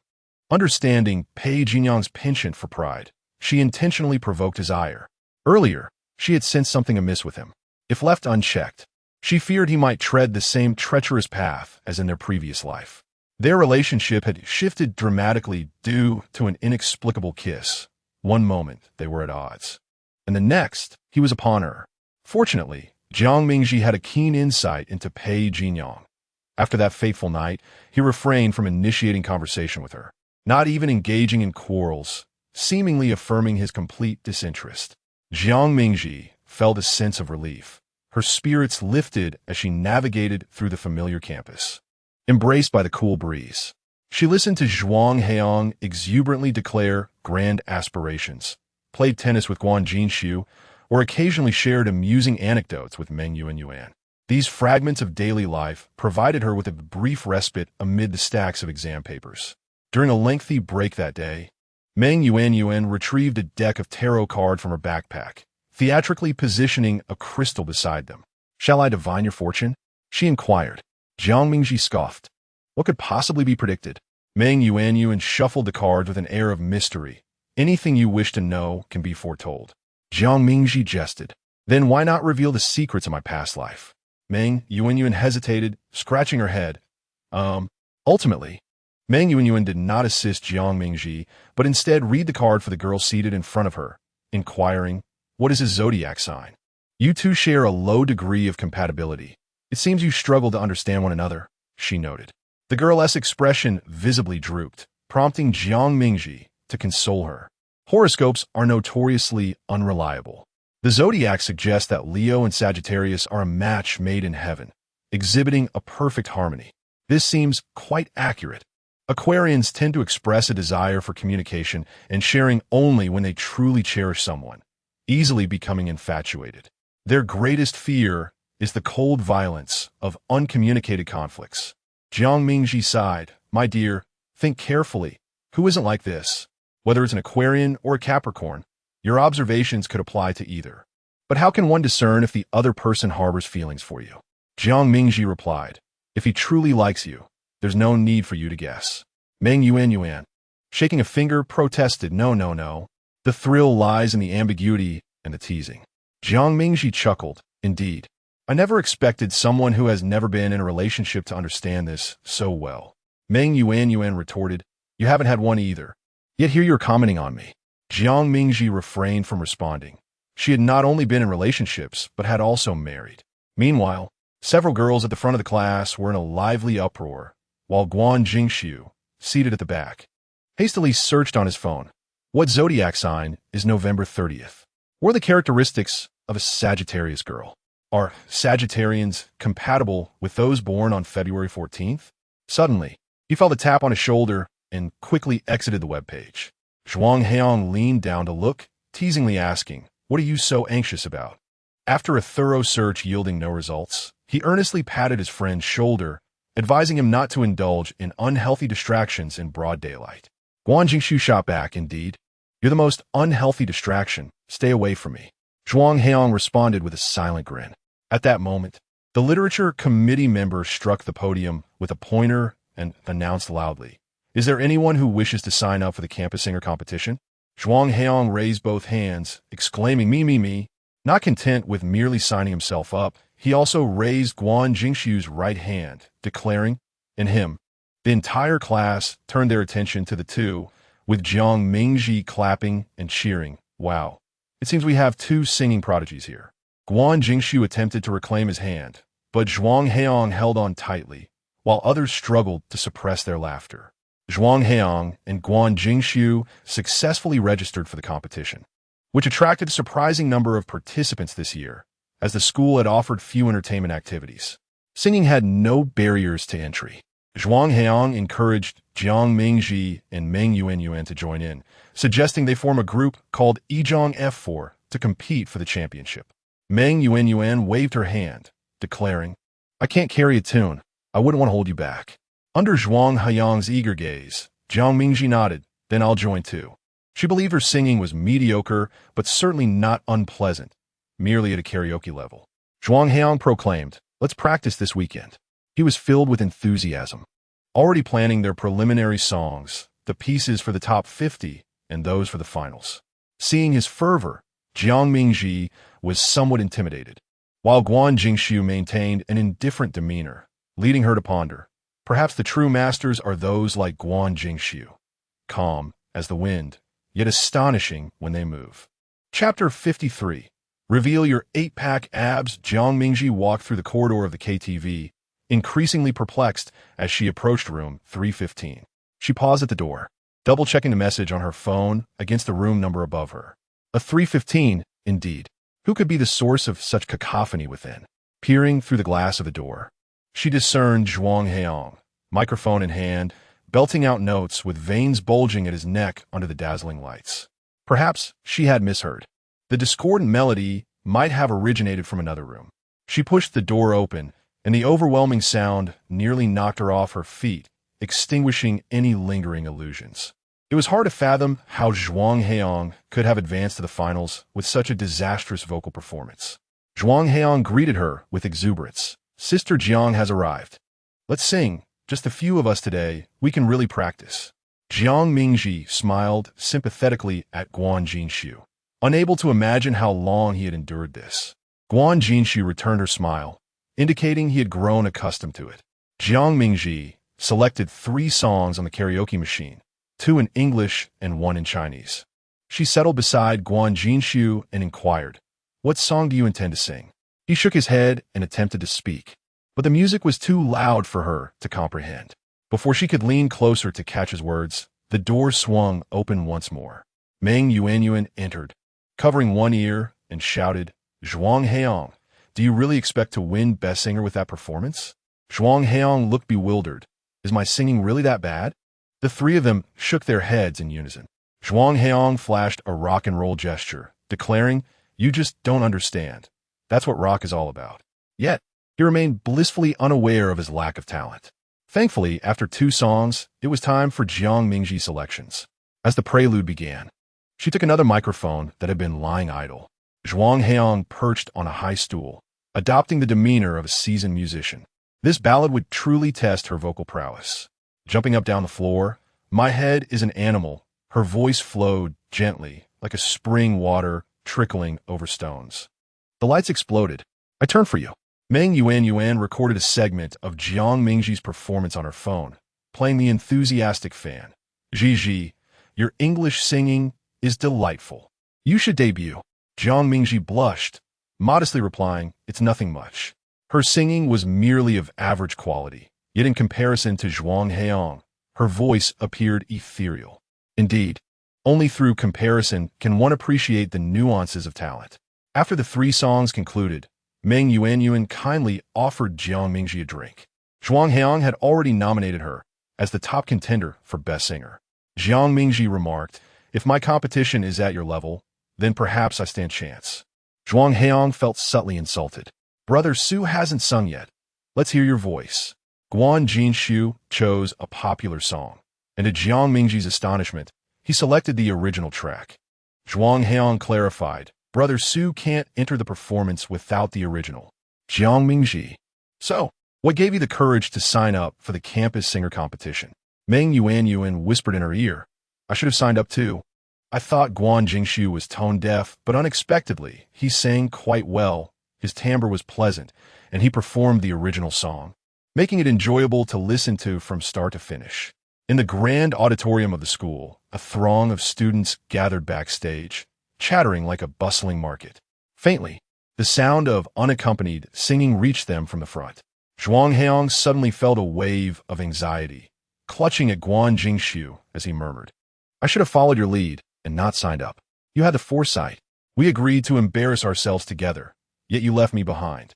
Jiang Mingji then learned that Guan Jinshu had approached the arts committee to withdraw his application on the very day he signed up, stating, "I refuse to embarrass myself." Don't you want to be famous? The opportunity is here. Zhuang Heong. This opportunity is better left untouched. Unsurprisingly, he didn't even pass the preliminary round. Jiang Mingji, however, made it to the top 50, but was eliminated when narrowing down to the top 18. Zhuang Heong protested on her behalf, claiming the judges were unfair. "You should have at least made it to the top 18. He nudged Guan Jinshu with his elbow. "Don't you agree?" Guan Jinshu nodded emphatically, affirming that it was unreasonable for the top 10 singers to exclude her. To their astonishment, they each seemed to have a rather flattering view of Jiang Mingji, elevating her self-perception beyond her own awareness. Right? I think so too.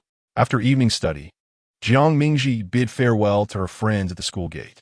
Before she could open the car door, Guan Jingshu called to her from behind. Are you free this weekend? Jiang Mingji pondered for a moment. Yes, I'm free. What is up? Guan Jingshi replied. Didn't you mention wanting to try rock climbing? I know of an indoor climbing gym. Would you like to go together? He had read online that girls are often attracted to strength. And to capture a girl's affection, it's best to showcase one's strengths in front of her. He contemplated his own strengths. Solving problems? Over the past year, Jiang Mingji had made significant progress, and the instances of her seeking his help with problems had become increasingly rare. Netizens advised, girls appreciate reliable boys. You could casually reveal your six-pack abs or flaunt your Maybach car keys. Guan Jingshu, I see. He recalled several occasions when playing tennis. Jiang Mingji would compliment the aesthetics of his arm muscles.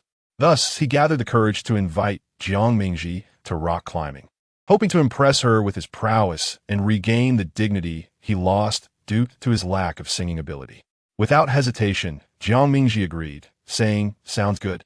Delighted with their arrangement, Jiang Mingji opened the car door, only to find an insufferable presence inside, the wooden figure known as Pei Jinyang. Ignoring him had become a habit, yet it was evident that Pei Jinyang was unaccustomed to being overlooked, or rather, reluctant would be a more fitting description. Recently, after Jiang Mingji had bluntly exposed the secrets he held deep within, Pei Jinyang had endured several sleepless nights. Even Chun Jianbei had cautioned him, Yangzi, your condition has been poor lately. Your results in this month's exam have dropped several ranks. He realized that he could no longer continue in this manner. She was the daughter of his stepmother, and though he understood the impossibility of their situation, he found himself unable to restrain his heart. Several times he had considered reaching out to Jiang Mingji, yet she had never afforded him the opportunity to speak. It dawned on him that this was the first time he felt such frustration. Typically, it was the girls who pursued him, but now he found himself captivated by a girl whose status was so awkwardly entangled. The car rolled silently toward Mingwei, and Jiang Mingji alighted and ascended the stairs. At the corner of the staircase, a large hand seized her arm. She turned around, frowning at Pei Jinyang, questioning his intentions. Pei Jinyang opened his mouth to speak, but no sound emerged. He was at a loss for words, unsure of how to express himself. Jiang Mingji pushed away his restraining hand, telling him not to bother her if there was nothing urgent. Pei Jinyang, with the hand that was freed, leaned against the stair railing behind Jiang Mingji, partially enclosing her within his presence. He inquired, why do you dislike me so?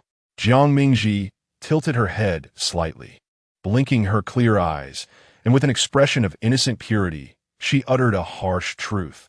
Does one need a reason to dislike someone? She then shoved him aside and continued her ascent.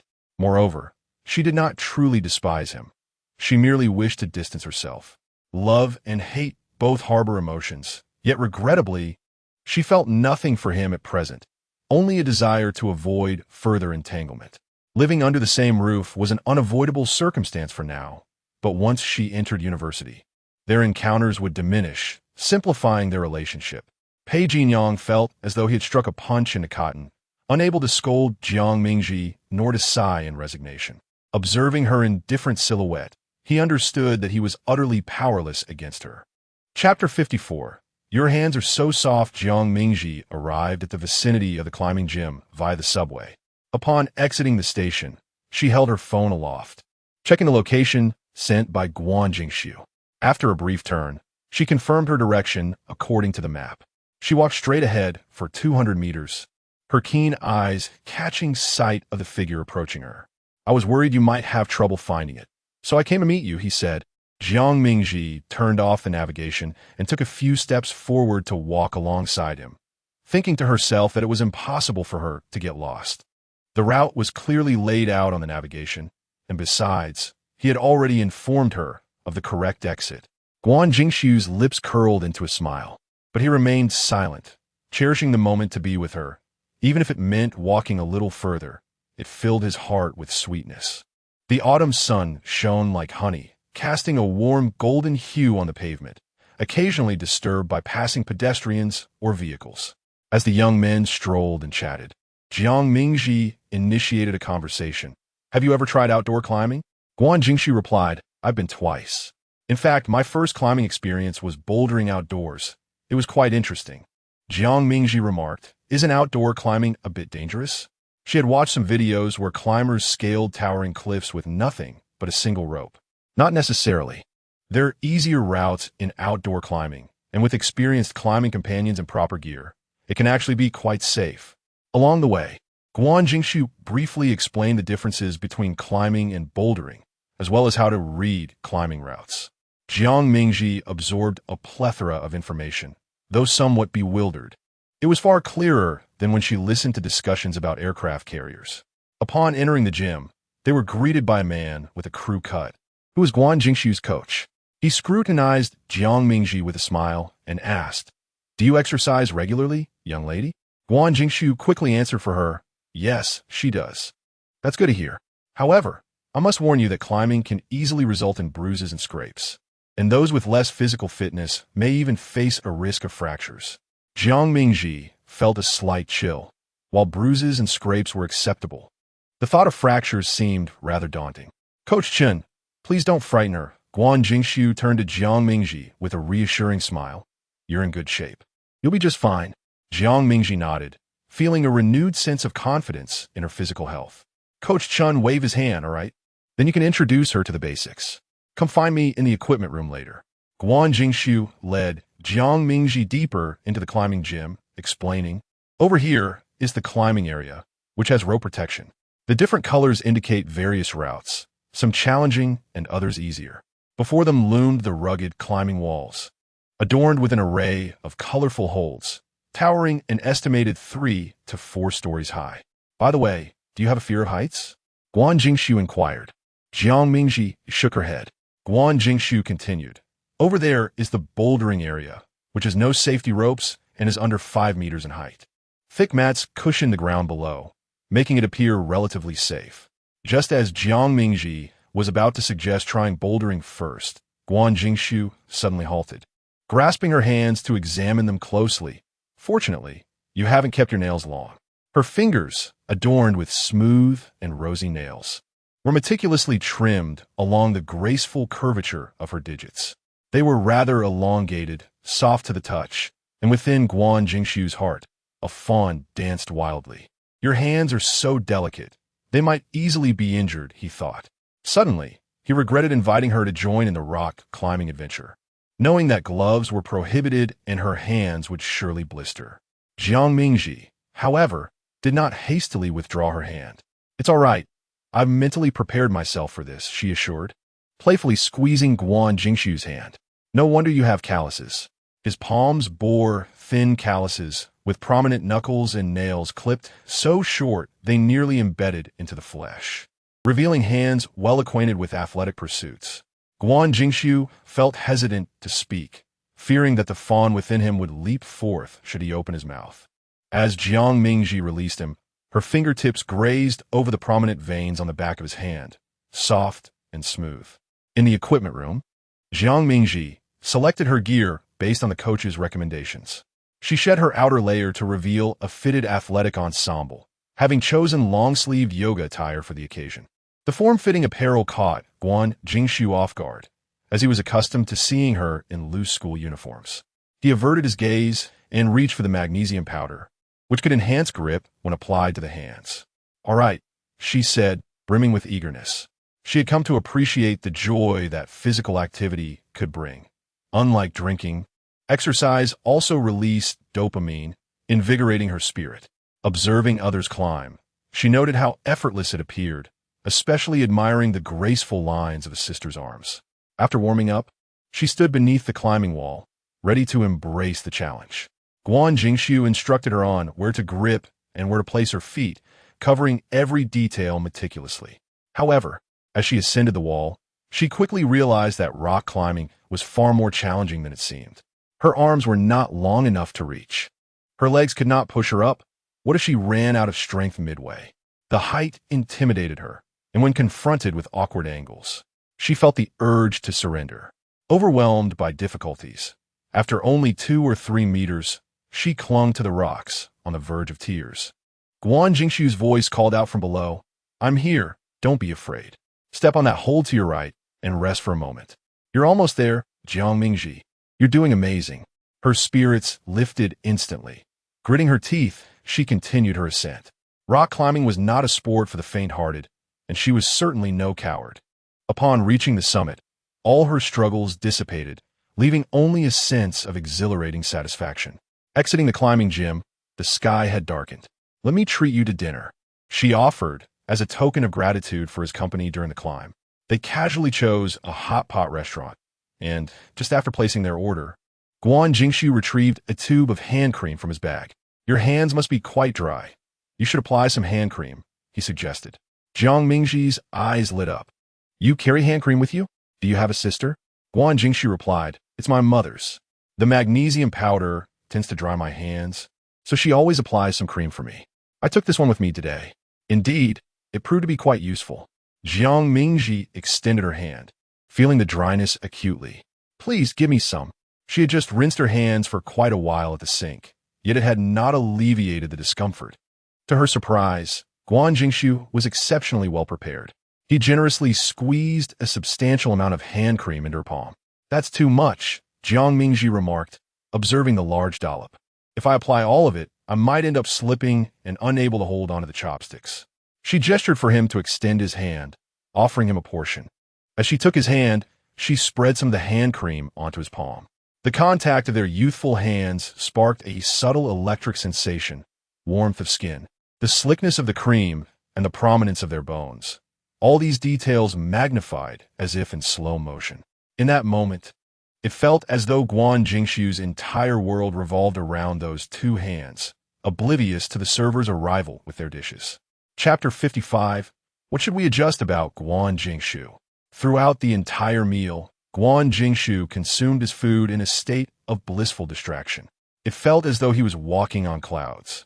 Unable to discern the flavors of his meal, his mind entirely occupied by the image of Jiang Mingji's hands. His gaze occasionally drifted to her hands, only to feel a rush of embarrassment and hastily avert his eyes.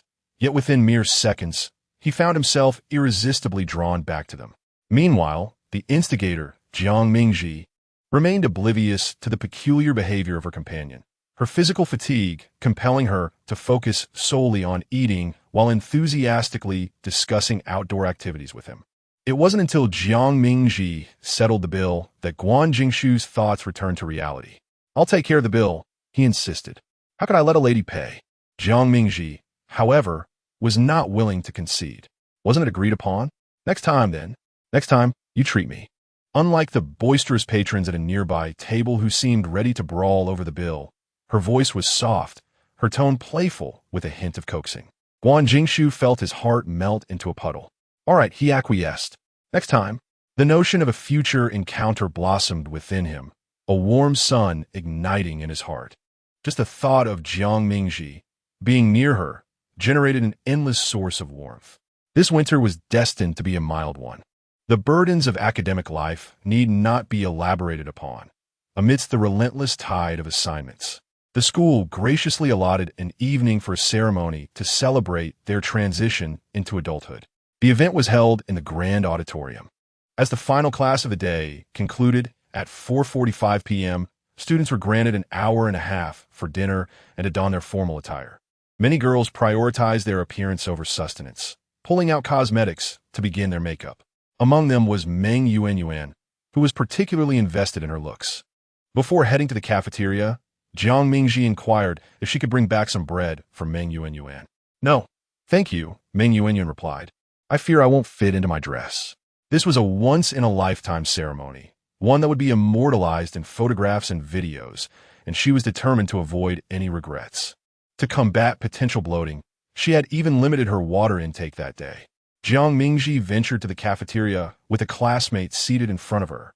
The girl was fortunate enough to maintain her figure while indulging in food, while Jiang Mingji, who was prone to weight gain, still refused to deprive herself, balancing her appetite with physical activity and the mental strain of her studies.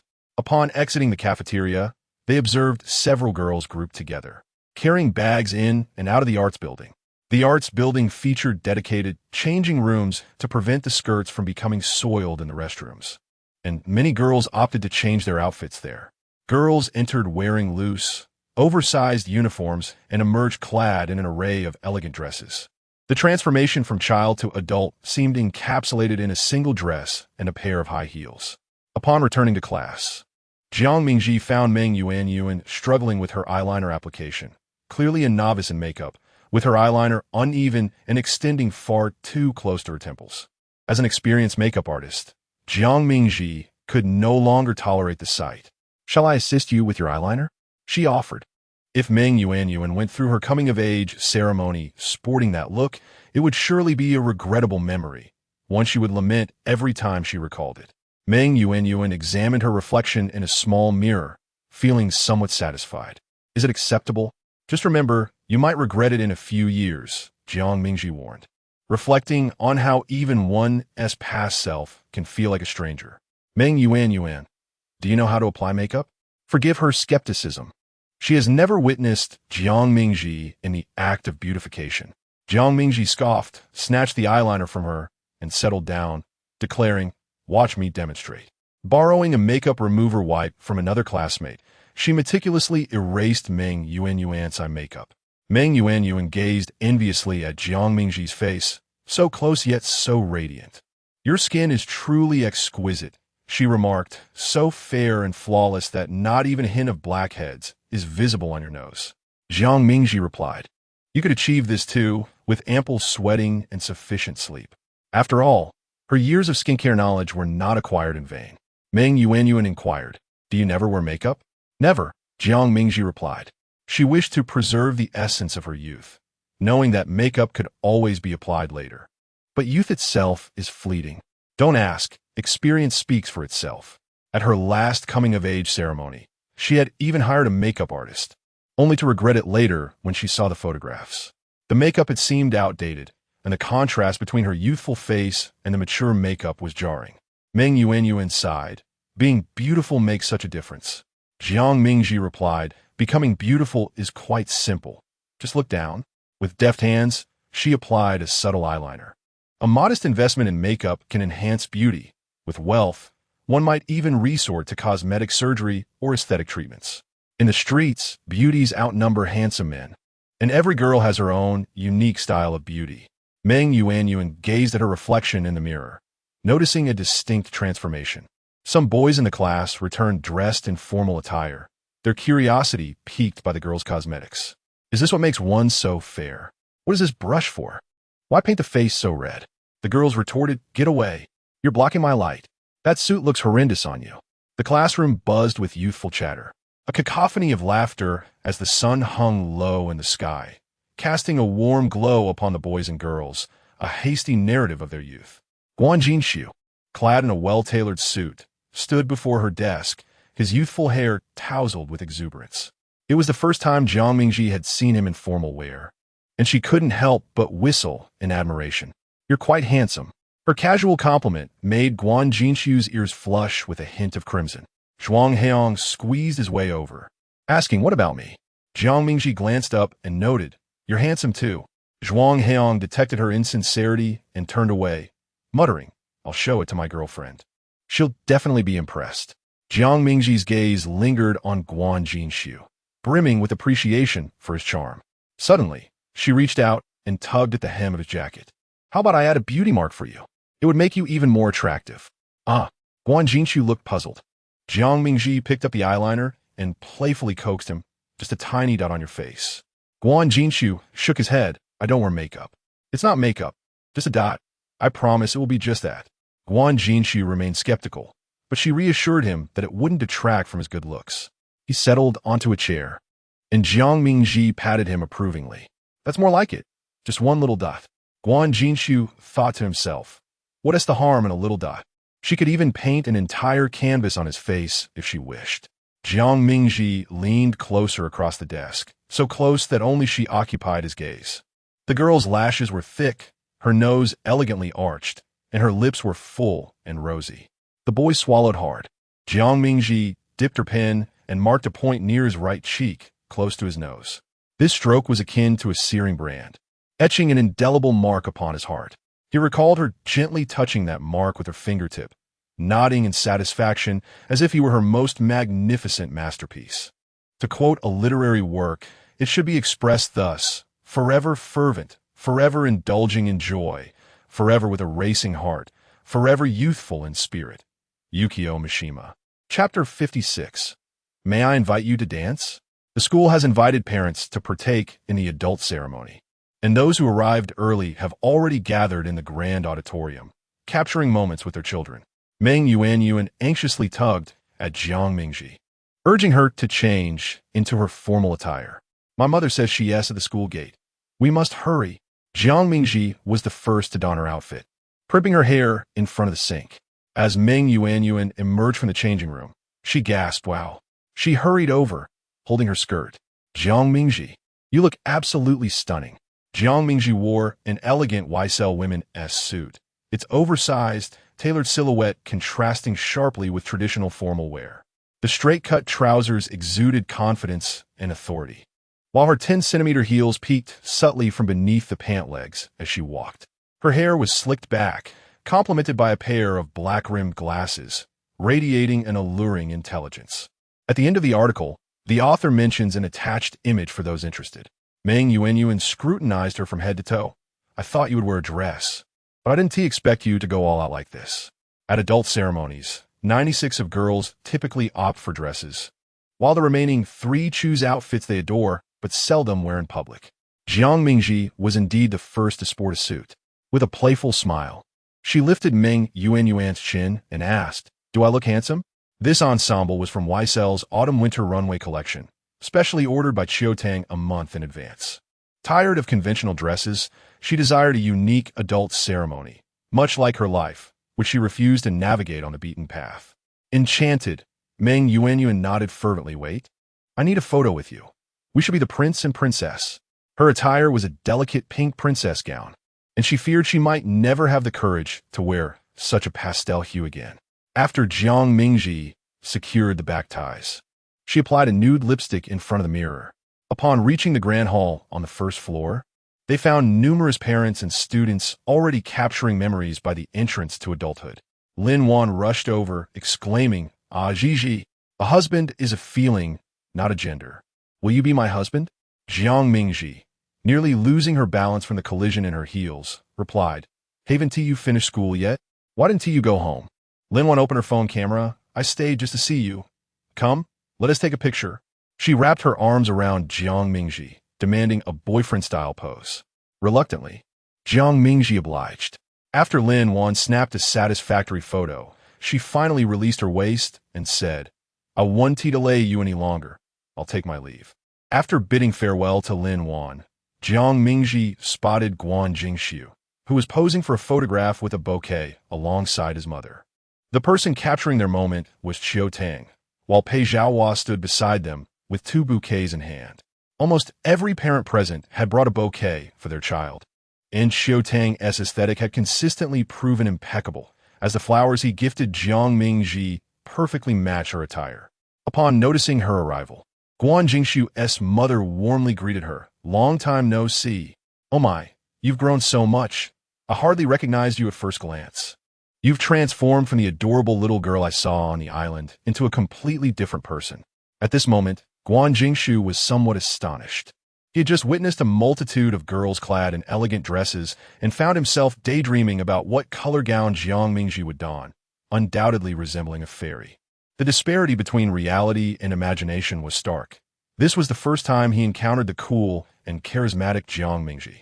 He couldn't help but recall the incident on the playground when she confronted Pei Jinyang, perhaps revealing her inherently fierce and resilient nature. Pei Zhaohua glanced outside, but did not see Pei Jinyang and inquired Jiang Mingji, Is Yangzi not with you? Jiang Mingji replied, No. Pei Zhaohua pulled out his phone to call his son. Su Hong assisted the mother-daughter duo in taking photographs.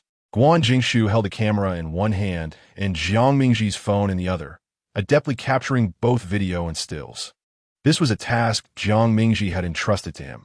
The key to great shots was simply to take more.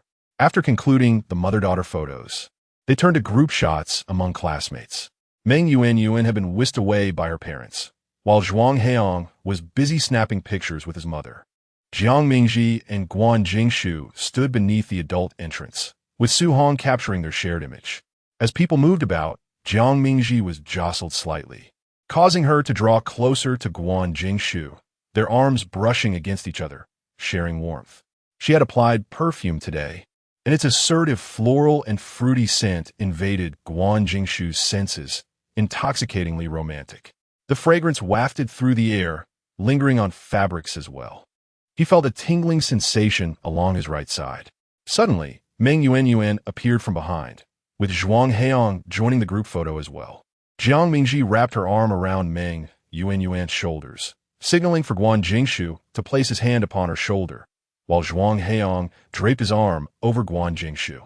Zhuang Heong playfully suggested, "We must showcase the unity and camaraderie of our F4. Jiang Mingji turned to Guan Jingshu, urging him to hurry.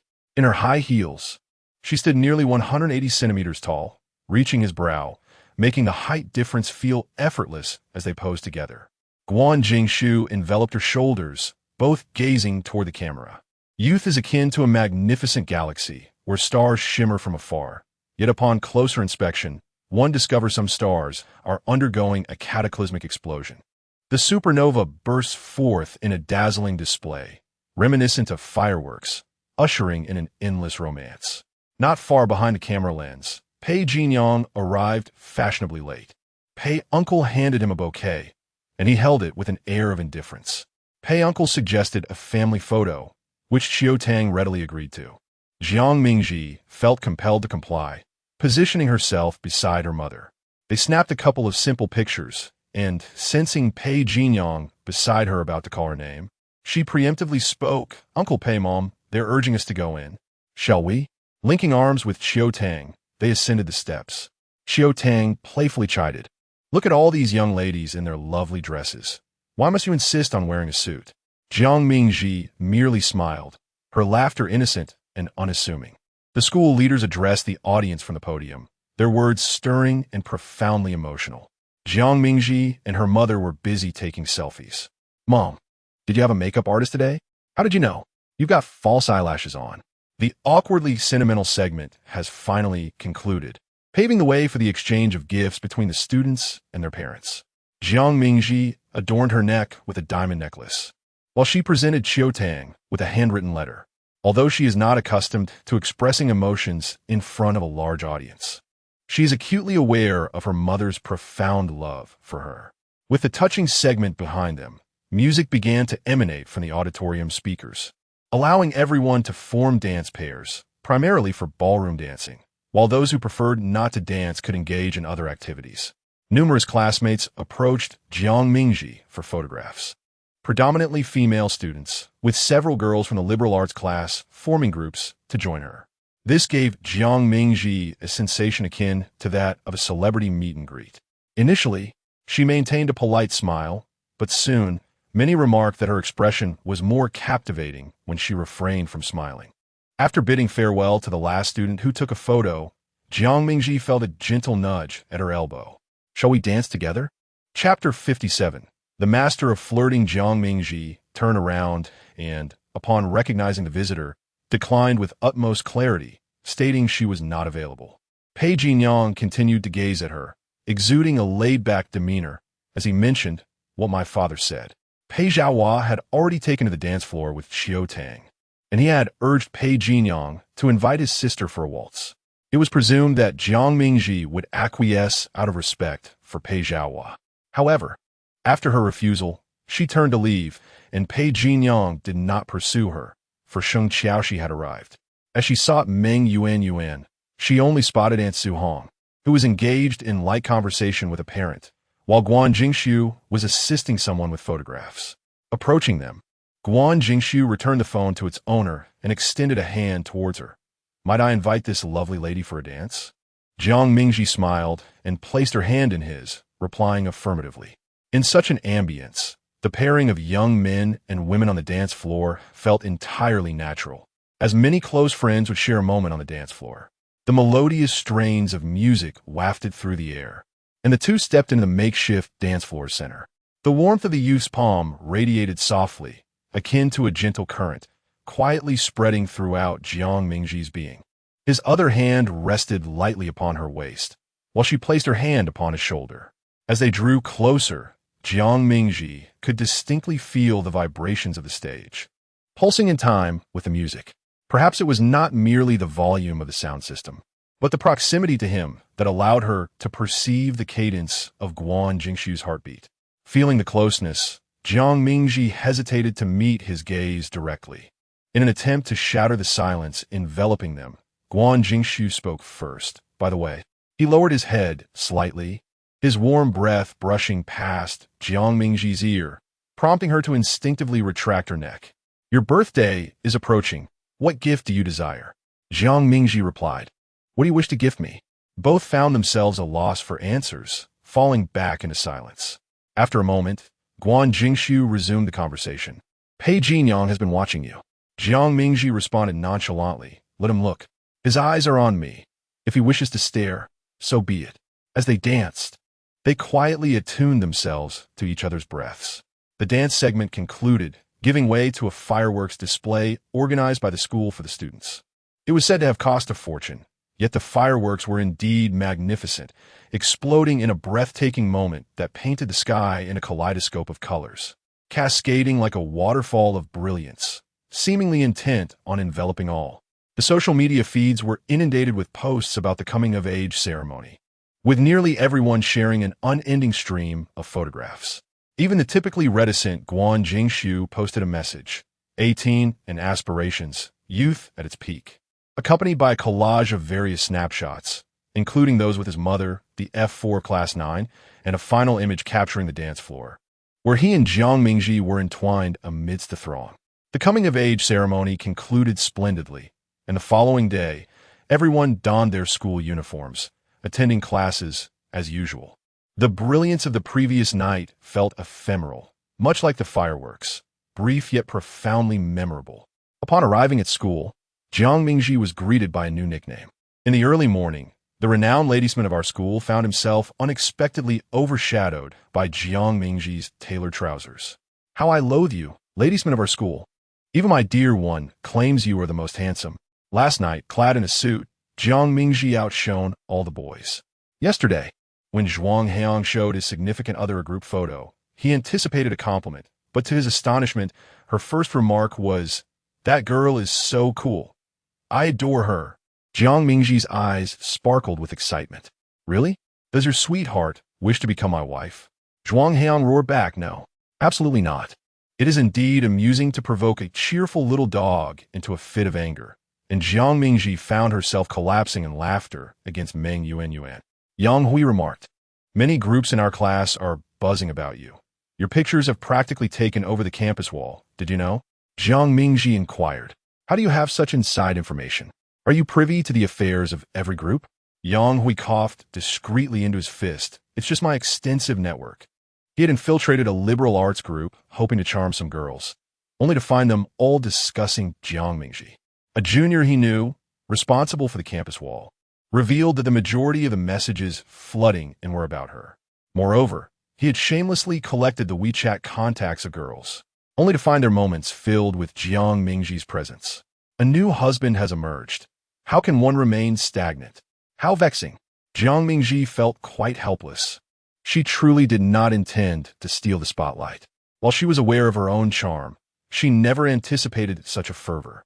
However, she believed that the excitement would soon fade, and within a week, everyone would forget about her. To her further dismay, even Guan Jingshu teased her, "Ladysman of our school, could you teach me your ways?" Her rivals were not only boys, but girls as well. Jiang Mingji blinked. "You need not learn. With this face, you are already sufficient." Guan Jingshu's face flushed immediately, causing Jiang Mingji to chuckle at how easily he could be teased. 2 days before Jiang Mingji's birthday, a light snowfall graced the ground, though it barely covered the earth and melted by the following day. Not wanting to create a grand affair for her 18th birthday, Jiang Mingji suggested a simple celebration at home with Qiu Tang. Nevertheless, her mother made arrangements for a birthday banquet, insisting she invite friends. The spacious private room was adorned with flowers and balloons. Upon entering and witnessing the scene, Jiang Mingji embraced Qiu Tang, saying, "Thank you, Mom." Qiu Tang led her further inside. "No need for thanks. When are your friends arriving?" "They are on their way." She had only invited Lin Wan, Guan Jingxiu, and a few others, while Uncle Pei and Pei Jinyang were certain to attend. To prevent Pei Jinyang from becoming bored and causing trouble, she even extended an invitation to Chun Jianbei to keep him company. Thinking of it this way, she felt quite considerate. Chun Jianbei arrived early, surprised that Jiang Mingji had invited him to her birthday celebration. Sun Shiyao and Shang Qiaoshi, upon hearing the news, expressed their desire to join. But you weren't invited, she pointed out. Then why did she invite you? Are you a friend? Shang Qiaoshi asked. Chun Jianbei scratched his head innocently. I have no idea. Perhaps it's because I'm a brother of Pei Ge. Sun Shiyao. Then we're also brothers with Brother Pei. We can go too. In the end, Pei Jinyang confronted them, saying, "Where are you going for? Have you never tasted cake? I will buy 20 for you, and you must finish them."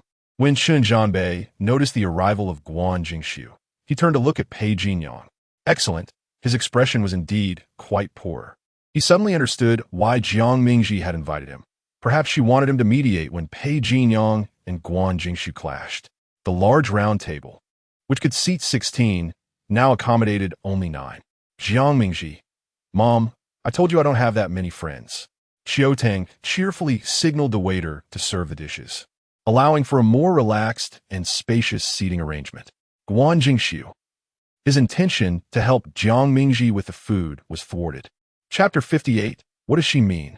The atmosphere at the dining table was not exactly relaxed, yet it exuded a sense of harmony.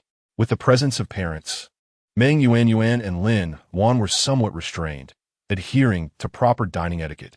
In contrast, Zhuang Heong, a particularly cheerful boy with a sweet tongue, exclaimed, "Uncle and Annie, I wanted to say this at the adult ceremony. You both look incredibly youthful, especially you, Annie. I can almost call you sister." He alternated between praising the delicious dishes and sharing amusing anecdotes about Jiang Mingji's school life, eliciting laughter from Xiao Tang. It was unexpected that Ji's friends were so exceptional and entertaining. Zhuang Heong beamed with pride. Indeed, Annie, birds of a feather flock together. He was well liked by the elders at home, even surpassing Guan Jingxiu in charm. Moreover, these two were likely to become Su Ji's future in-laws. So charming them with a few words was a natural course of action. Jiang Mingji remarked, "Zhuang Heong, you certainly made the most of this meal. The emotional value you provided was abundant." As the dining concluded, it was time for wishes and cake cutting. Under the dim candlelight, the number 17 flickered as Jiang Mingji made her first wish since her rebirth. Her desire was quite simple. Having lived again, she no longer yearned for extravagant things. She intended to pursue her aspirations through her own efforts. All she wished for was happiness for tomorrow. Once the cake was distributed, Xiao Tang and Pei Zhaohua took a couple of bites before announcing their early departure, stating that their mothers had reserved a private room for them upstairs where they could sing and play games. Jiang Mingji understood they wanted to create space for the younger generation, hoping to alleviate their apprehension. She obediently responded, "All right, thank you, Mom, and thank you, Uncle Pei." Pei Zhaohua smiled. "The birthday gift is on the table in the room. Go up and see if you like it." With the elders gone, the atmosphere in the private room immediately lightened. Zhuang Heong excitedly clamored for the pearl candies atop the cake. After some playful commotion, they prepared to head upstairs to play. Jiang Mingji stood up and noticed Pei Jinyang also rising. She took the initiative to speak to him. "I won't be seeing you off." Chun Jianbei interjected. "Are you asking him to leave? That seems a bit rude." He glanced at Pei Jinyang, whose expression darkened, as if he might overturn the table at any moment. Chun Jianbei gently nudged him, signaling him not to get upset. Pei Jinyang halted, incredulity lacing his tone as he questioned, "Are you sending me away?" Jiang Mingji replied, "There's no need to inquire about the obvious." She offered a straightforward response. "You are not familiar with my friends." Moreover, she thought he must have quite the aversion to Guan Jingxiu. She had presumed he would not tolerate sharing a meal at the same table. Yet here he was, wanting to join them for the next outing? Chun Jianbei chuckled. "Playing together will help you get acquainted." Jiang Mingji retorted, "Do not force yourself into circles where you do not belong." No one anticipated Jiang Mingji's blatant disregard for decorum. Lin Wan and Meng Yuan exchanged glances in surprise. However, Jiang Mingji was unconcerned. Today was her birthday, and she did not wish to encounter someone she would rather avoid. Pei Jinyang pressed his tongue against the roof of his mouth, clearly irritated. All right, Jiang Mingji, you are quite something. I shall call you mother right now. He was genuinely vexed, realizing that reaching a certain level of exasperation could provoke a smile. Jiang Mingji, what kind of person would report to the parents? Jiang Mingji felt a mix of anger and amusement, yet she changed her mind. Since Pei Jinyang was so eager to experience the feeling of exclusion, she would indulge him. Guan Jinshu gently tugged at her hand, offering her an escape, suggesting that the gathering would be more lively with more people, and they had prepared gifts for her. He understood the awkwardness that children from blended families often face, and any unpleasantness would only complicate matters for Jiang Mingji. Jiang Mingji graciously accepted his invitation. All right, let us go together. If others were keen on creating discomfort, she would certainly provide them with the opportunity. Chen Zhanbei breathed a sigh of relief, grabbing the gift box to keep pace with him. Noticing Pei Jinyang still hesitating, he nudged him. Pei Go, let us move. Today, he was indeed risking it all for his friend. Otherwise, he would not have willingly attended a gathering where he was not welcomed. Alas, expressing too much leads only to tears. Pei Jinyang gritted his teeth, pondering why she agreed at Guan Jinshu's suggestion. What did she mean? Chen Zhanbei replied. She fears you might call her mother. Pei Jinyang quickened his pace. Fine. The waiter led the group to the 17th floor, where room A1717 had already been beautifully arranged with romantic flowers and balloons, mirroring the style of the dining room. However, this space also featured karaoke, with numerous tabletop games for entertainment, alongside exquisite pastries and a variety of refreshing beverages. Several gift boxes were stacked, prepared by Chiu Tang and Uncle Pei for Jiang Mingji, reflecting the thoughtfulness of the elders. Zhuang Heong slightly bent forward, gesturing invitingly. The birthday star goes first. The others followed suit, with Lin Wan saying, "Classmate, please enter." Meng Yuanyuan added, "My dear current classmate, please." Jiang Mingji couldn't help but smile. These individuals were truly delightful. The earlier brief episode of discomfort was swiftly forgotten. Guan Jinshu stood at the back, obediently making a gesture of invitation. "Princess, please." Chapter 59, the princess accepts with a smile, understanding the situation well. Jiang Mingji gently placed her hand on his palm for a moment before swiftly departing. Guan Jinshu's heart skipped a beat. The princess had only touched him and not anyone else. What might that signify? While he was still savoring that fleeting moment of contact, Zhuang Heong was already enthusiastically urging Jiang Mingji to commence the gift unwrapping segment. Jiang Mingji first opened the several gifts laid out on the table. Among them was a package from Chiu Tang, containing a handbag and a handwritten card. Not hastening to read the card, she proceeded to unwrap another gift, which turned out to be an exquisite set of jewelry, clearly expensive and perhaps more suitable for a collector than for someone of her age.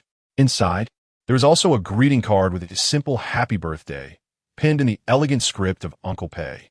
Lin Wan and the others could hardly take their eyes off the jewelry, cautiously reaching out to touch it. "Wow, this must be quite valuable. Your stepfather truly dotes on you," they remarked.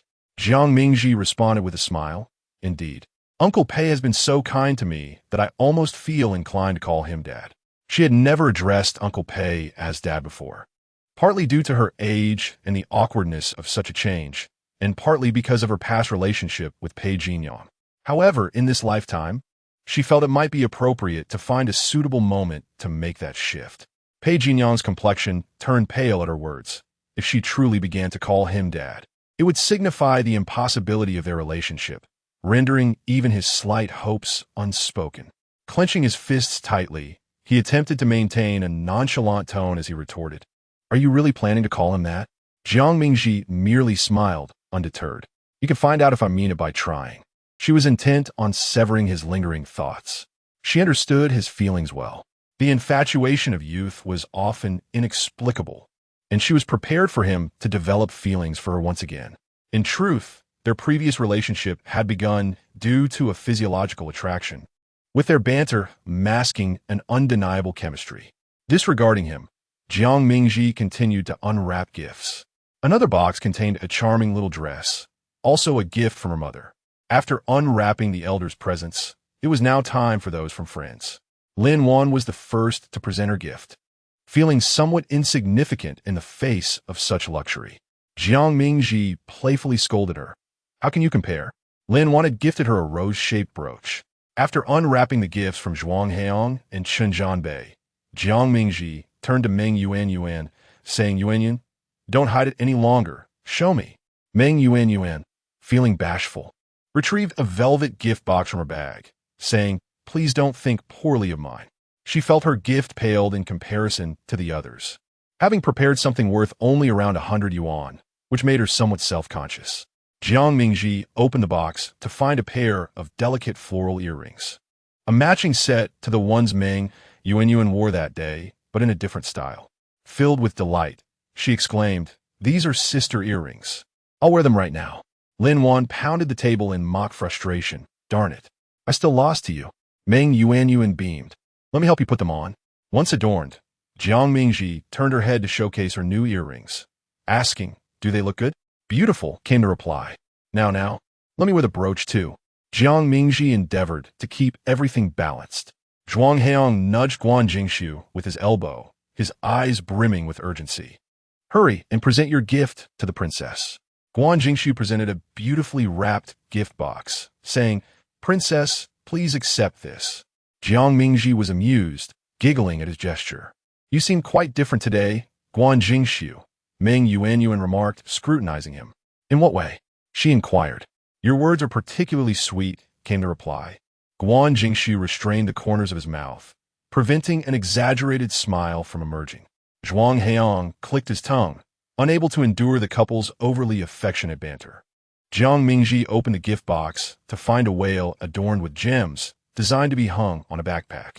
Zhuang Heong explained, this is a special custom piece from Sugu. All the diamonds are real. Jiang Mingji thanked him, promising to cherish it dearly. Guan Jingshu felt a faint warmth in his ears, relieved that she liked it. Ever since he learned of Jiang Mingji's birthday, he had pondered over the perfect gift, scouring the internet without satisfaction. Each option seemed either too trivial or too extravagant for their current relationship, and he wished to avoid imposing any pressure on her. Chen Zhanbei handed Jiang Mingji another box. This is a gift from Pei Ge. Jiang Mingji hesitated to open it, politely saying, thank you. Chen Zhanbei encouraged her to take a look, revealing a bracelet that was quite expensive. Pei Ge and I chose it together. It seems perfect for you. Remember, you gifted him a set of study aids, and he took this selection seriously. Jiang Mingji glanced at the bracelet, closed the box, and expressed her gratitude once more. Pei Jinyang felt disgruntled by her apparent differential treatment. Initially planning to send a trivial gift to annoy her, he ultimately chose to select something meaningful instead. He believed a gentleman should be magnanimous, yet his kindness was met with Jiang Mingji's frosty demeanor. Once all the gifts were exchanged, Zhuang Heong suggested they play a game. With so many board games available, what would the birthday girl like to play? Jiang Mingji casually pointed to a set of cards. During the game, she had no interaction with Pei Jinyang, but exchanged several words with Chen Zhanbei, even initiating a conversation with him once. Jiang Mingji did not harbor any dislike for Chen Zhanbei. On the contrary, she felt a tinge of gratitude. In her previous life, he had been instrumental in helping her integrate into their group, and even after his financial support was cut off, he continued to assist them in many ways. After a while of playing, Guan Jingshu seized the opportunity during a shuffling break to visit the restroom. Upon exiting, he encountered Pei Jinyang at the sink, washing his hands. Chapter 60. So what water cascaded from the faucet, yet Pei Jinyang made no move to wash his hands or turn off the tap. Through the mirror, he observed Guan Jingshu behind him, who showed no inclination to make way for him. The air was tinged with a faint scent of gunpowder. After a brief pause, Guan Jingshu spoke first, his tone indifferent. If you're not washing, then step aside. Pei Jinyang remained unmoved as Guan Jingshu turned off the faucet. He fixed his gaze on Guan Jingshu reflected in the mirror and inquired, do you have feelings for Jiang Mingji? Guan Jingshu retorted, what business is that of yours? The scent of gunpowder intensified, as if a mere spark could ignite it. Pei Jinyang smirked, mocking, do you know why she chose Class 9 in the first place? Guan Jingshu remained unyielding. Must I know? His response left Pei Jinyang at a loss for words. Typically domineering, Pei Jinyang found himself compelled to explain. When she first came to my home, we had some misunderstandings. Guan Jinshu, unwilling to listen, shoved him aside and turned on the tap, allowing warm water to flow over his hands. His voice remained devoid of warmth. Perhaps it wasn't a misunderstanding. Guan Jinshu understood the underlying implication. If not for the initial misunderstanding between him and her, you would have no relevance in this matter. Pei Jinyang seemed not to grasp the meaning. What did you say? Guan Jinshu leisurely washed his hands, positing. Are you suggesting she came to class 9 knowing you despise me? Deliberately to oppose you? Pei Jinyang replied. You knew? Guan Jinshu turned off the faucet and faced him, cautioning, don't overestimate your significance. When news of Jiang Mingji's relationship with Pei Jinyang first circulated among their classmates, speculation ran rampant. Given that they were siblings, why were they not in the same class? Jiang Mingji seemed to enjoy conversing with Guan Jinshu. Did she not realize Pei Jinyang's disdain for him? Was it not possible she did so intentionally, perhaps to provoke Pei Jinyang? It was rumored that sibling relationships were often strained. However, Guan Jinshu dismissed such gossip, as he had known Jiang Mingji far longer. Before the school year even commenced, their paths had crossed. Even if one were to entertain the notion that Jiang Mingji approached him with ulterior motives, so what? Her sincerity towards friends was beyond reproach. Moreover, she was a person who loved fiercely and hated passionately, never compromising her own well-being. She would not subject herself to the company of those she loathed. Therefore, it was certain she did not harbor feelings of animosity towards him, while her disdain for Pei Jinyang was a well-known fact. Guan Jinshu gestured for Pei Jinyang to step aside, reaching for a piece of paper from the box behind him. After drying his hands, he discarded the paper into the wastebasket. He locked eyes with Pei Jinyang and stated emphatically, she is not so naive, nor are you so important. Pei Jinyang, his dark thoughts exposed, found himself momentarily taken aback. Despite being the one living under the same roof as Jiang Mingji, he felt an insurmountable distance from her, as though anyone else could understand her better than he could. It was as if someone were whispering mockingly in his ear, you are but a clown. The emotion that swiftly follows shame is anger. However, before it could erupt, Guan Jinshu exited the room, and Chen Zhanbei entered, expressing concern. Pei-go, what is the matter? The carefree laughter of Jiang Mingji reached his ears, a sound he found jarring. He opened the door and announced, let us go. Chen Zhanbei was taken aback by Pei Jinyang's sudden departure and called out towards the inside. Jiang Mingji, I have something to discuss with Pei-go. We're leaving now. From within, Jiang Mingji replied cheerfully, all right, goodbye. With a soft click, the door closed again, isolating the lively atmosphere inside from the chilly outside world, creating a stark contrast between the warmth within and the cold beyond, each realm blissfully indifferent to the other.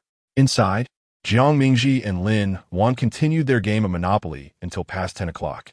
Considering the curfew, they decided to disperse, knowing they would still see each other every day at school.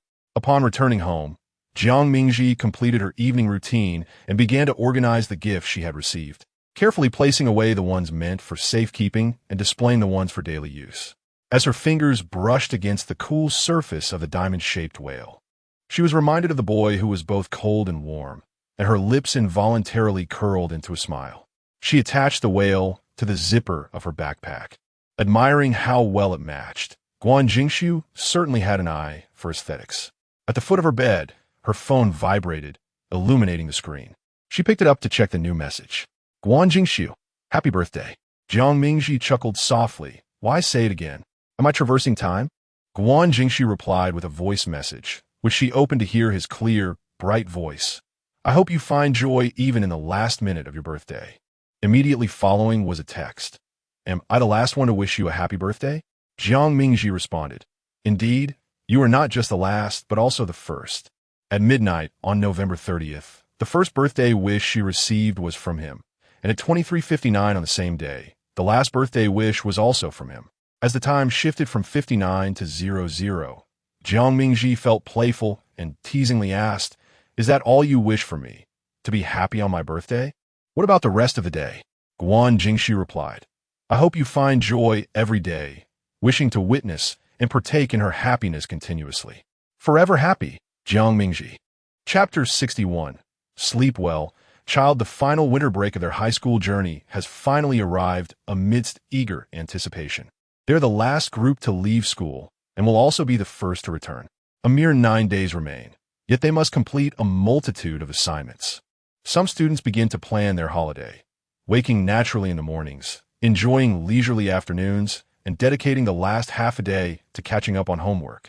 Yet, half a day is hardly sufficient to finish everything. Zhuang Heong remarks, "If I can't finish it, I simply 1T. After all, it's the last holiday assignment. And the teachers 1T be reviewing it anyway." Jiang Mingji retorts, "Don't you want to get into the same school as your beloved?"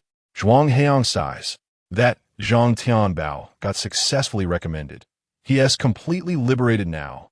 8 months of vacation. How I envy him. He jests with Guan Jinshu.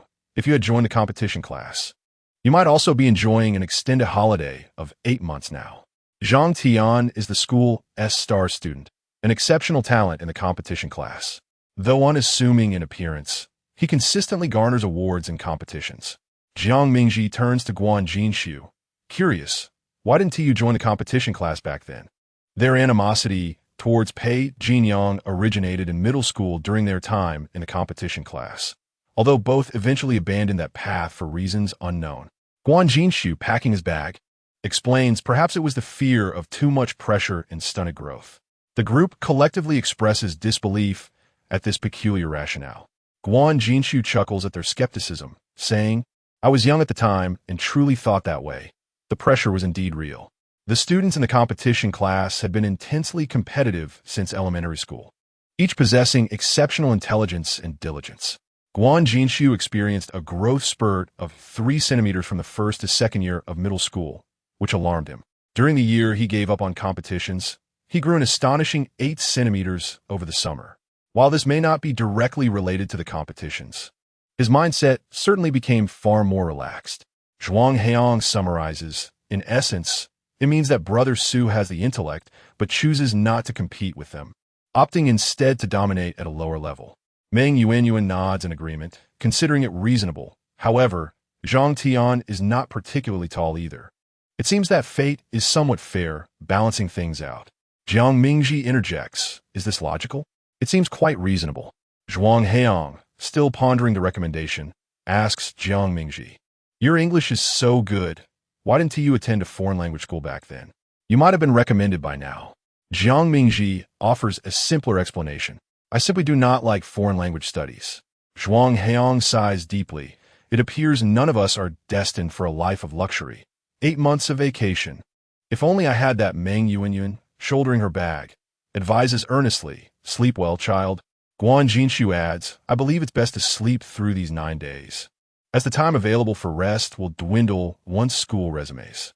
A profound silence envelopes them, as if these 9 days represent their final revelry.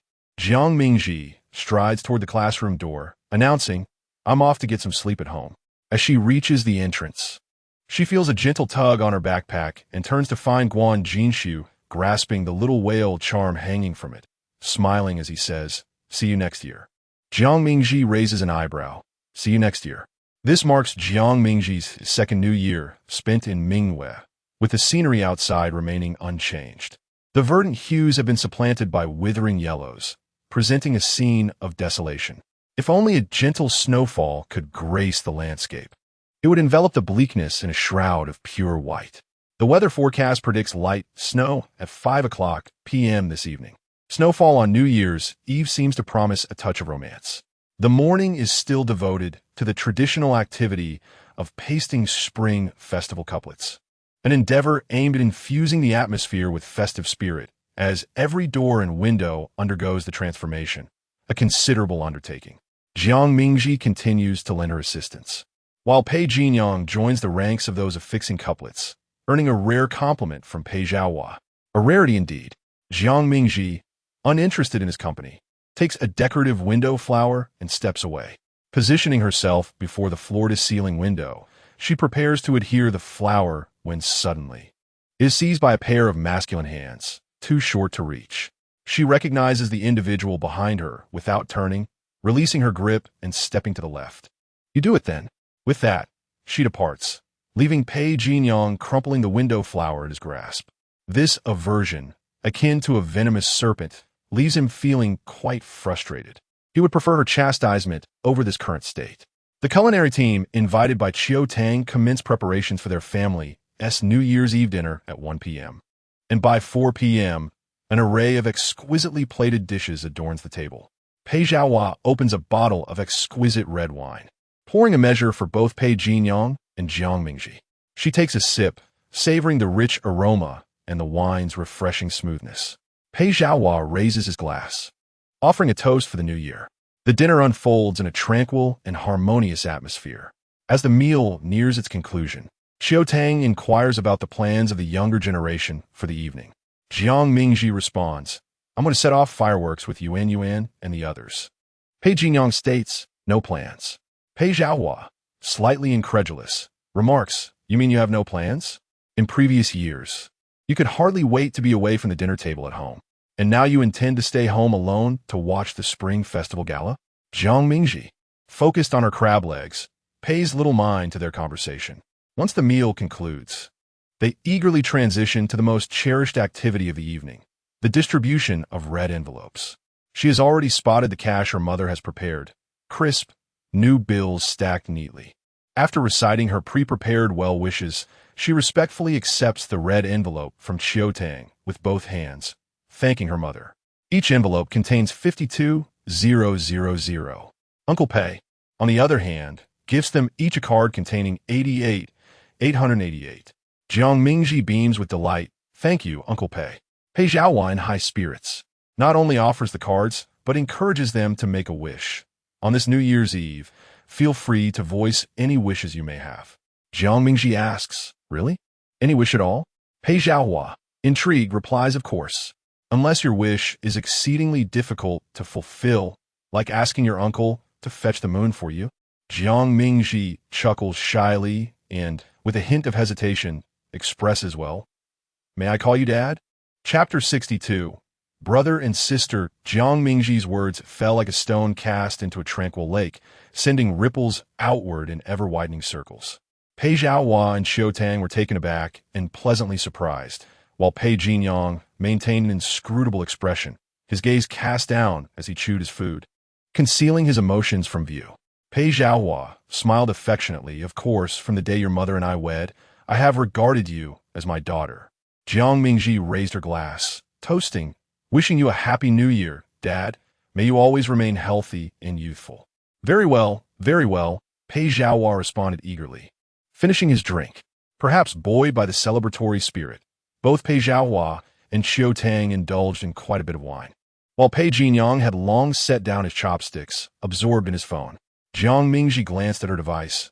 I'm heading out to set off fireworks. Chiu Tang lowered her glass. All right, we should be on our way too. Aunt Lee has been urging me. She had arranged to play mahjong with other ladies, as they had finished their reunion dinner early and were already calling to be seated. As Pei Zhaohua and Chiu Tang donned their coats and departed, a driver remained on duty at home to take the couple away. Jiang Mingji lowered her head to message friends in a small group. When she heard the sound of a chair shifting beside her, Pei Jinyong stood up, tapping her chair's back. Where are you off to? Let me give you a ride. He possessed a driver's license and had recently acquired a new car. Jiang Mingji turned her phone screen down on her thigh and raised her face. No need. Pei Jinyong replied, isn't it only natural for a brother to escort his sister? To her surprise, he displayed quite a strong sense of acceptance. She pointed to his wine glass, reminding him, you've been drinking. Pei Jinyong retorted, I only took a small sip. Even if I blew into a breathalyzer now, it wouldn't register any alcohol. Jiang Mingji sighed, never mind, your license is too new. I'm a bit apprehensive. Pei Jinyong asked, then how do you plan to leave? Jiang Mingji stood, my friend is here to pick me up. From the restaurant's floor-to-ceiling windows, she could see headlights illuminating the entrance of Mingwei. She pressed the button to open the gate, and the heavy iron door creaked open to allow the vehicle entry. As the driver's window slid down, Guan Jingshu's face appeared. Let's go, he said. Jiang Mingji donned her coat and walked towards the exit, while Pei Jinyong inquired from behind. Isn't his license new as well? Receiving no answer, he realized that Jiang Mingji had already opened the passenger door and taken her seat. The question needed no response. It was evidently unrelated to the license. As the car's taillights gradually faded from Pei Jinyang's view, the Pei residence fell into a profound silence. The courtyard was adorned with ambient lights, and the living room and dining area shone brightly. Yet he felt an overwhelming sense of solitude. He stood outside the gate for a long while, until Chun Zhanbei and Sun Shiryao arrived, at which point he noticed his hands and feet had grown cold. The location for the fireworks was a square that had already attracted quite a crowd. Guan Jingxiu had difficulty finding a parking spot, and the two of them walked for another 5 minutes before reaching the edge of the square. Guan Jingxiu and Zhuang Heong were sharing their location in the group chat, and at last, the 5 of them convened. Lin Wan remarked, "Thank goodness we chose this slightly more secluded square. Otherwise, there would be even more people." Zhuang Heong held 2 large bags of fireworks, handing one to Guan Jingxiu, exclaiming that it was incredibly heavy and suggested they share the burden. The 5 of them chose a relatively open space to commence the New Year's Eve ritual of setting off fireworks. Zhuang Heong took the lead, igniting a long tube firework while the others stood at a distance, their faces alight with anticipation. Suddenly, a sharp sound pierced the air, and something soared into the sky. Everyone gazed upwards, eagerly waiting for the splendid display to descend. A resounding bang echoed, yet the anticipated explosion of fireworks failed to materialize. Jiang Mingji, straining her neck in curiosity, inquired of Zhuang Heong, "Where are the fireworks? Why do we only see a wisp of smoke?" Zhuang Heong, equally perplexed, replied, "I have no idea. Could it be a counterfeit?" Lin Wan pointed to a nearby firework, asking, "Is it that one?" Meng Yuanyuan interjected, "That belongs to that little kid, set off by Zhuang Heong over there. How could it explode here? The direction is all wrong." Frustrated, Zhuang Heong scratched his head, realizing he had been duped by the seller, and decided to confront him. Guan Jingxiu stopped him, suggesting they try another one. Zhuang Heong handed him the lighter, saying, "Go ahead, you set it off." Guan Jingxiu ignited another firework, but aside from the thunderous noise, there was no other commotion. Lin Wan remarked, "We are the loudest here, yet not a single spark to show for it." Zhuang Heong had already retrieved more fireworks, intent on holding the seller accountable. Guan Jingxiu, using his phone's flashlight, examined the firework and advised against it, stating, "This type only makes noise." Meng Yuanyuan exclaimed, "Huh? Is this what they call fireworks? It's more like a firecracker." Zhuang Heong sighed, "Let us try something else." They had purchased nearly every type of firework available. Fortunately, the subsequent fireworks did not disappoint, each bursting forth in radiant splendor. Under the brilliant display, the group could not resist capturing the moments through photographs. An hour had slipped by, and both bags of fireworks were finally exhausted. Only one last firework remained, a spectacular display, and Zhuang Heong declared his intention to make a wish upon it. He urged everyone to contemplate their New Year's wishes in advance. Guan Jingxiu playfully tugged at Jiang Mingji's hood and asked, "What is your New Year's wish?" Jiang Mingji joked, "What? Do you intend to help me fulfill it?" Guan Jingxiu's eyes twinkled as he replied, "If the little swan wishes for a piece of bread, it might just be within reach." Jiang Mingji was taken aback by this new nickname, recalling a previous incident at the sports meeting where she had referred to herself as a little swan, which led to the school's artificial lake being graced by 2 new swans, with Guan Jingxiu humorously suggesting one be named Jiang Mingji. As resplendent sparks shot up and blossomed like clusters of silver flowers, Jiang Mingji clasped her hands together, her gaze fixated on the fireworks. She silently wished for a piece of buttery bread. Nearby, Lin Wan and Meng Yuanyuan closed their eyes, lost in their own wishes, unaware of her whispered desire. The last glimmer of silver light from the fireworks cascaded to the ground, marking the end of their New Year's Eve celebration as they turned 18. Yet, more dazzling than the fireworks was the vibrancy of youth. As they began to collect the spent firework tubes, Guan Jingxiu and Jiang Mingji stood together, he carrying the bag while she picked up the litter to dispose of. A young girl with a camera approached them, running from a distance.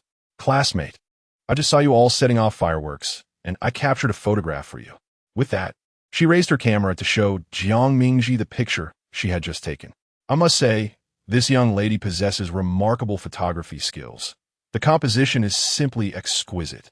The upper half features the inky black night sky adorned with clusters of small fireworks, while the lower half showcases 5 individuals standing side by side, with a dazzling display of lights on the right. Both the subjects and the scenery are beautifully represented. Lin Wan and a few others, hearing the commotion, gathered around to take a look. "You are quite the photographer. This is truly splendid. How much do you charge per picture?" The young lady quickly waved her hand, saying, "I'm not here to collect money."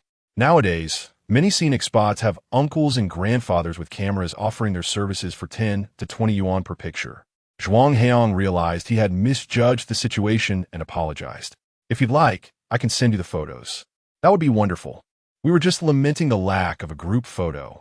Jiang Mingji and this enthusiastic young lady exchanged WeChat contacts.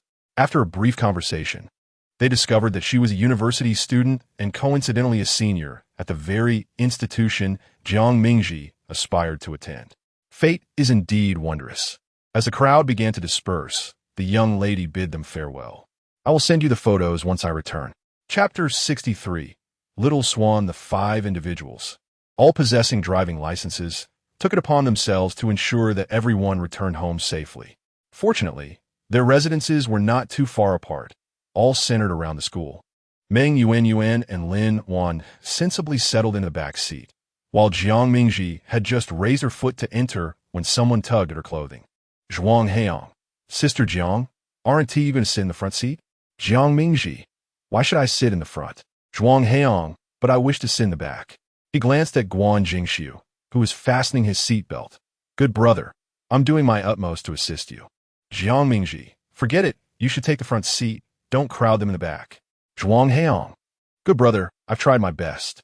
Jiang Mingji climbed into the car, and Zhuang Heong had no choice but to occupy the front seat.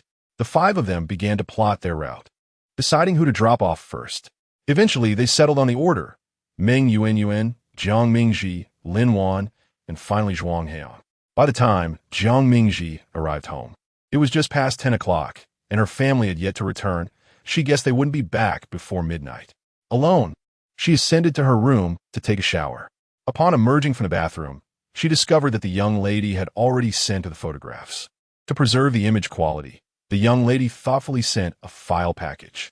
Jiang Mingji promptly forwarded the file to the group chat and sent the young lady a New Year red envelope. The young lady accepted it and reciprocated with one of her own. Jiang Mingji, unreserved, opened the envelope. In the group chat, they had already exchanged several messages. Zhuang Heong. "Just got home." Lin Wan. "Great. I was waiting to post this photo on my moments." Meng Yuan. "Me too. The shot is splendid." Zhuang Heong. "All 3 of us made wishes with our eyes closed. Why were Sister Jiang and Guan Jingxiu wide awake?" "It's quite discordant." Meng Yuan. "You know very well that Guan Jingxiu was turning his face towards Jiang Mingji. It was glaringly obvious." Guan Jingxiu. "Caught speaking while being photographed, just like being caught by the teacher while speaking in class." Zhuang Heong. "The Spring Festival Gala is so dull, alas. I returned too early, and tonight there's no curfew." Lin Wan. "You don't have one?" "We do." Jiang Mingji.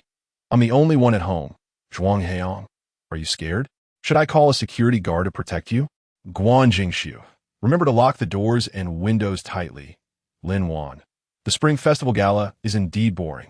My grandparents have already fallen asleep watching it." Zhuang Heong. "How about we celebrate the new year in the canyon?" Lin Wan. "I'm in. Let us log in." Meng Yuan. "I want to be joining. I don't know how to play games." Lin Wan. "You don't need to know. There are 2 strong players here. Just hold on tight." Zhuang Heong. "Are you referring to me?" Lin Wan. "You know in your heart." Zhuang Heong. "Then it must be me." One by one, the 5 entered the game room, unaware of whose microphone was playing the Spring Festival Gala songs. As they reached the 6th minute of the second round, the sound of the host counting down to the new year echoed from their phones. 5, 4, 3, 2, and 1, accompanied by Guan Jingxiu's voice. "Happy New Year." Little Swan. In the game interface, Jiang Mingji and Guan Jingxiu's characters stood together as a burst of fireworks erupted above the azure sky. A festive Easter egg for the new year. "Happy New Year." The joyous greetings echoed. not only from them, but also from players across the screen who sent their well wishes. After playing 3 rounds, at precisely 0:28 on the first day of the new year, Lin Wan suggested they freshen up. Their response was immediate, and the 5-member team disbanded, as if they had merely gathered in the canyon to celebrate the holiday. Jiang Mingji exited the game and received a message from Guan Jingshu. "Are you free today?" Confused, Jiang Mingji wondered why he would reach out at such a late hour. Checking the time, she realized he was indeed correct. It was already the next day. "I'm free." On the first day of the new year, with no familial visits to attend, she certainly had time. "Then let me help you fulfill your New Year's wish." The playful wish from earlier that evening flashed in her mind, and she typed on her phone, "Sure. What is your wish? How can I assist you in realizing it?" Guan Jingshu's reply was a 3-second voice message. Upon opening it, a clear, magnetic voice resonated. "Then let me thank you in advance for my wish." The soft laughter at the end carried a youthful charm, effortlessly drawing a smile to her lips. After exchanging goodnights, Jiang Mingji remained unaware of Guan Jingshu's New Year wish, but she was not one to pry. She scrolled through her social media, liking each post in turn. Qiu Tang and Pei Zhaohua returned, and her mother peeked into her room. "Why are you back so early? Didn't you want to spend more time with your friends?" Playing on her phone was just as enjoyable. She thought, "Mom, you should go rest." Yawning, Qiu Tang covered her mouth. "All right, I'll head up. Is Jinyang back yet? Did he mention what time he would return?" Jiang Mingji shook her head. "All right, I'll let his father know. Sleep early. Good night." "Good night, Mom."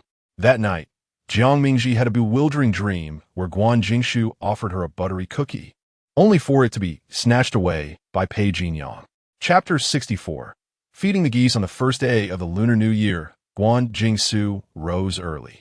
After finishing breakfast, he expressed his intention to visit his grandmother. Su Hong was somewhat surprised, asking if he was going today. As Guan Jingsu was putting on his shoes at the entrance, Su Hong jokingly remarked, "You're not in a hurry to collect red envelopes, are you?"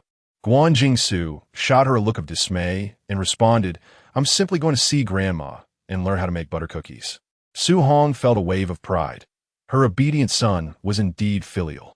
His grandmother's home was not far away, and Guan Jingsu jogged there in about 10 minutes, arriving just as she was about to step out. "Ah, Su, what brings you here at this hour? Your grandfather and I were just about to take a stroll in the park. Why don't you join us?" Guan Jingsu half invited, half pulled the little old lady back inside. Pausing their outing, "Grandma, please teach me how to make those butter cookies." The elderly lady looked puzzled. "Why would you want to make those? Don't you have enough New Year treats?" Guan Jingsu urged her into the kitchen. "I'll do the cooking. You can guide me." The little old lady eyed her grandson suspiciously, sensing something amiss. "Who are you making them for?" Suddenly, she recalled his female classmate and her eyes brightened. "Are you making them for that girl from your class?" Guan Jingsu replied with a stoic expression, "I'm making them to feed the geese." "Feed the geese? What kind of geese would insist on butter cookies?" "That's none of your concern," he replied, under the little old lady's guidance and assistance. Guan Jingsu finally managed to bake the butter cookies just before noon. After enjoying lunch at his grandmother's house and allowing the cookies to cool, he packed them all into bags to take home. When his uncle came downstairs after a nap and checked the kitchen, he exclaimed, "Hey, wasn't Sue tinkering in here all morning? Where are the things he made?" The little old lady, scrubbing the baking tray, replied, "He took everything with him." His uncle protested. "He took everything? Not even leaving a single piece for his dear uncle?" The little old lady shot back, "He made them to feed the geese." "Are you going to compete with the geese for food?" His uncle retorted, "Do you believe he is actually feeding geese, or that I am Qin Shi Huang?" Guan Jingsu arrived at the designated meeting spot with the cookies, and shortly thereafter, Jiang Mingji appeared, struggling with something in her hands. Approaching her, he naturally took the heavy load from her, estimating it to weigh about 10 pounds. "What is this?" Jiang Mingji rubbed her sore palms. "2 durians from my family's orchard." Guan Jingsu replied, "Your mother already sent 2 to mine last time. Why bring such a heavy load again?" Jiang Mingji explained, "That was a gift from my mother. This is for me." They are different. However, carrying 2 durians was indeed inconvenient for their planned stroll in the park. They decided to find a supermarket to store the durians in a locker first. After securing the durians, the two walked side by side toward the park. Guan Jingsu produced the cookies he had made himself. "Here, that's your New Year wish." Take good care of it. Jiang Mingji smiled as she accepted them. I suppose I must be the first person whose New Year wish has come true. Her smile was infectious, prompting Guan Jingsu to smile back. You must indeed be the first. Finding a sunlit spot, Jiang Mingji settled onto a bench and unwrapped a packet of biscuits. The cookies inside retained their bare shape, yet they appeared less appealing than those she had previously enjoyed. Seeming somewhat careless and shriveled, Guan Jingxiu retrieved a packet of tissues from his pocket, commenting that they might look a bit unappealing, though he had assisted his grandmother in making them, and the taste remained unchanged. Jiang Mingji sampled a piece, and with a pleased expression, affirmed that it was just as delicious. The rich aroma of butter enveloped her senses, prompting her to squint contentedly in the warmth of a winter sun. On this bright winter day, indulging in buttery cookies while letting her thoughts drift was a truly delightful experience. Guan Jingxiu glanced at her. Her youthful visage was illuminated by sunlight, her flawless forehead seemingly coated in a delicate sheen, and her long, thick eyelashes resembled butterflies poised for flight. With a slight flutter of her eyes, the butterflies danced. Jiang Mingji leaned back against the chair, tilting her face skyward, striving to bask fully in the sunlight. It was so comforting. Her graceful neck was exposed to the chilling air, leading Guan Jingxiu to think of the term swan neck. Coincidentally, she referred to herself as a little swan, and indeed her neck was notably elongated. A gust of cold wind swept through, causing Jiang Mingji to retract her neck. The weather forecast had predicted a light snow yesterday, yet not a single flake had fallen, although the temperature had dropped. Checking his phone, Guan Jingxiu suggested they watch a movie, noting that several films were released for the Spring Festival. Jiang Mingji tucked her hands into her coat pockets, agreeing to see a comedy, though she wondered if tickets could still be obtained at the last minute. Guan Jingxiu replied they should check first. The nearby cinemas were already sold out, so Guan Jingxiu searched for available screenings by distance. He found one showing in an hour, though it wasn't ideal. Jiang Mingji didn't hesitate and had him purchase the tickets. The subway ride would take about the same amount of time.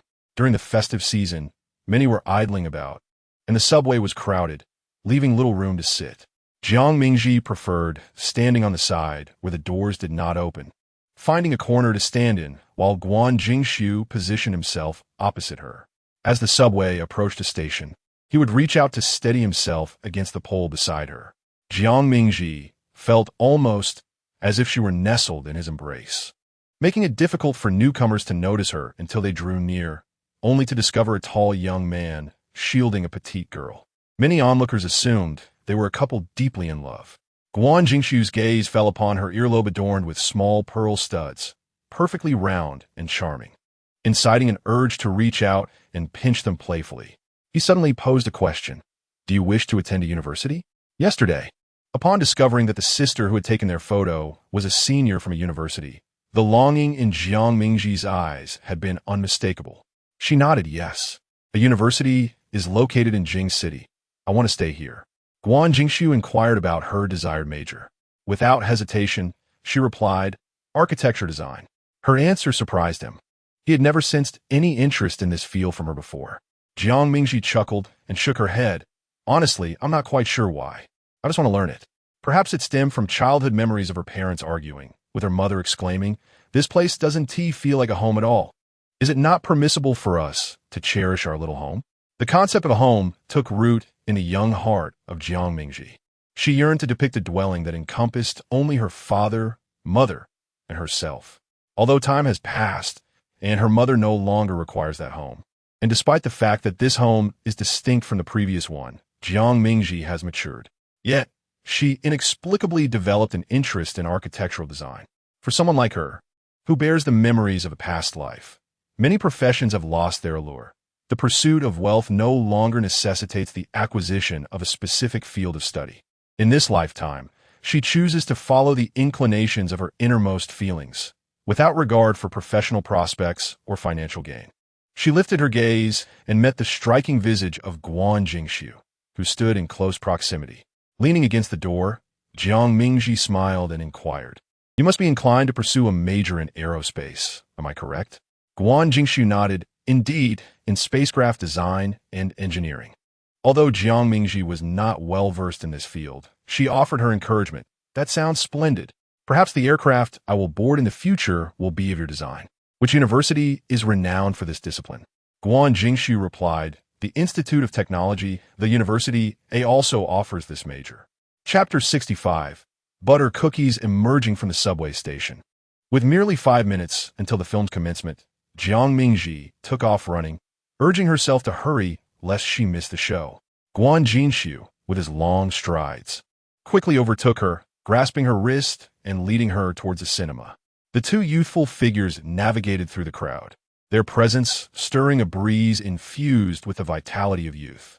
As they passed a middle-aged couple with children, the wife remarked wistfully, "Ah, to be young is truly wonderful." At last, they arrived at the cinema just in time to collect their tickets. The venue was bustling with patrons, and Jiang Mingji spotted a familiar face.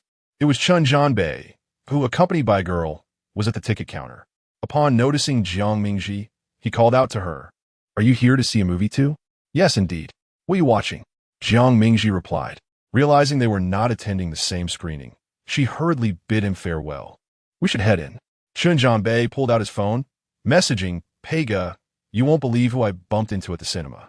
Inside the dimly lit auditorium, only the flickering glow of the large screen illuminated the space, where a considerable number of viewers had gathered. Jiang Mingji was preoccupied with locating her seat number and momentarily lost her footing. Fortunately, Guan Jinshu's quick reflexes saved her from falling. "Thank you, it's so dark," she murmured. In the obscured environment, her senses heightened. The subtle fragrance of the girl wafted into his nostrils, accompanied by her voice, clear and refreshing like spring water, resonating in his heart. His heart, once steadied, now raced with renewed vigor. After settling into the correct seat, the film commenced. It was only then that Guan Jinshu realized they had forgotten to buy popcorn and cola, an essential part of a movie date. Blaming the rush of the moment, he leaned closer to Jiang Mingji and whispered, "Would you like some popcorn? I can go get some." Jiang Mingji shook her head. "We have cookies, remember?" Reflecting on this, Guan Jinshu dismissed the thought and settled down to enjoy the film. The festive comedy offered its share of laughter, and before they knew it, the movie concluded, the lights brightening as patrons began to rise and exit. Jiang Mingji, however, remained seated, eager to catch the post-credit scene. Guan Jinshu noticed the cookies in her hand, seemingly untouched. "Are the cookies not to your liking?" he inquired. "Huh?" Jiang Mingji looked down. "No, it's just that I feared they might be too dry, so I didn't eat much." A hint of disappointment crossed Guan Jinshu's face. He felt he had not orchestrated this date perfectly. "I suppose I did not plan well." "Not at all." Jiang Mingji waved her hand dismissively. "It was a spontaneous decision, and I don't usually snack while watching movies." "All right then." After the post-credit scene, they noticed the cleaning staff had already begun tidying up their row, prompting them to exit. By the time they stepped out of the cinema, the hour was late. On the first day of the Lunar New Year, it was customary to return home for dinner. Jiang Mingji boarded the vehicle that had come to collect her. Bidding farewell to Guan Jinshu, "I'll be off now. Don't forget the durian in the supermarket locker." The young man waved back, "All right, bye." Upon arriving home at Mingwei, dinner was just being served. Jiang Mingji casually placed the cookies on the coffee table in the living room before washing her hands to join the meal. She noticed that Uncle Pei's expression was rather grim, and upon glancing at Pei Jinyang, she observed his puffy eyelids and disheveled hair. Devoid of any semblance of vitality one would expect on the first day of a new year. It was evident that Pei Jinyang's absence the previous night had incited Uncle Pei's ire. To lighten the atmosphere at the dining table, Jiang Mingji took the initiative to discuss the film she had watched earlier that day. "It was quite amusing. Mother, if you have some free time, do consider watching it." She turned to her father. "Where did you all go to play today?" The streets are bustling with people. With a few light-hearted exchanges, Pei Zhaohua managed to break into a smile, and the oppressive atmosphere at the table lifted somewhat. Pei Jinyang was the first to leave the table, and after Jiang Mingji finished her meal, she walked into the living room only to find him lounging on the sofa, munching on butter cookies he had brought back. In a swift motion, she dashed over and snatched the bag from his hand. "Is this yours? How can you just eat it?" Pei Jinyang, with his leg crossed nonchalantly, twirled a half-eaten butter cookie in his fingers and glanced around. "ISNT this from Guan Jingshu?" Jiang Mingji retorted, "What is it to you?" He raised his hand and accurately tossed the half cookie into the trash bin, his tone dripping with disdain. "Really, Jiang Mingji? You think this sort of thing could win you over? Doesn't your mother always say she wants to raise a daughter of wealth? How could you be wooed by such garbage?" Jiang Mingji rolled her eyes and turned to leave, muttering, "You're insane. It's the new year, and you're out here acting crazy." She felt a strong urge to slap him and loudly counter his remarks, but she deemed it unnecessary. Arguing was a back-and-forth affair, and such exchanges could easily lead to distorted feelings. With Pei Jinyang, there was no need for further eye contact. Upon witnessing her half-hearted reaction, Pei Jinyang gritted his teeth and, in a few strides, overtook her path. He despised the idea of always watching Jiang Mingji's retreating figure. Earlier that day, Xun Zhanbei had mentioned seeing Jiang Mingji with Guan Jingshu at the cinema, and it troubled him inexplicably. Spotting the bag of cookies on the coffee table, he knew intuitively that they were from Guan Jingshu. A wave of irritation and frustration surged within him, causing his speech to become sharp and barbed. He was acutely aware that such remarks would only deepen Jiang Mingji's disdain for him, yet he found himself unable to restrain his impulses. If only Jiang Mingji would retaliate verbally, as she had during their first meeting, it would be preferable to her ignoring him entirely. Burdened with pent-up anger, he retreated to his room and turned on his game. On the fourth day of the new year, it was Guan Jingshu's birthday. His mother had reserved 2 private rooms at a hotel, one specifically for Guan Jingshu's friends. Su Hong even called Qiu Tang, inviting both mother and daughter to attend. However, Qiu Tang concocted an excuse not to go, allowing only Jiang Mingji to attend. "Since it's not a grand birthday celebration, should I sit at the children's table or with his family?" Su Hong's invitation to Qiu Tang was merely a courtesy, primarily aimed at warmly inviting Jiang Mingji. Adults often maneuver through such subtleties with clarity. As Jiang Mingji prepared to leave, Qiu Tang called out to her, "Have you prepared a gift? Don't forget to take it with you." She patted her crossbody bag, assuring, "I've got it, I didn't forget." Qiu Tang cast a glance at the small bag she held, a hint of concern in her voice. "What have you prepared? It's someone's 18th birthday. You ought to be more generous." Jiang Mingji pondered, "Does my mother perceive me as a miser?" Nevertheless, the gift she had prepared for Guan Jingshu was not extravagant, yet it was imbued with sincerity.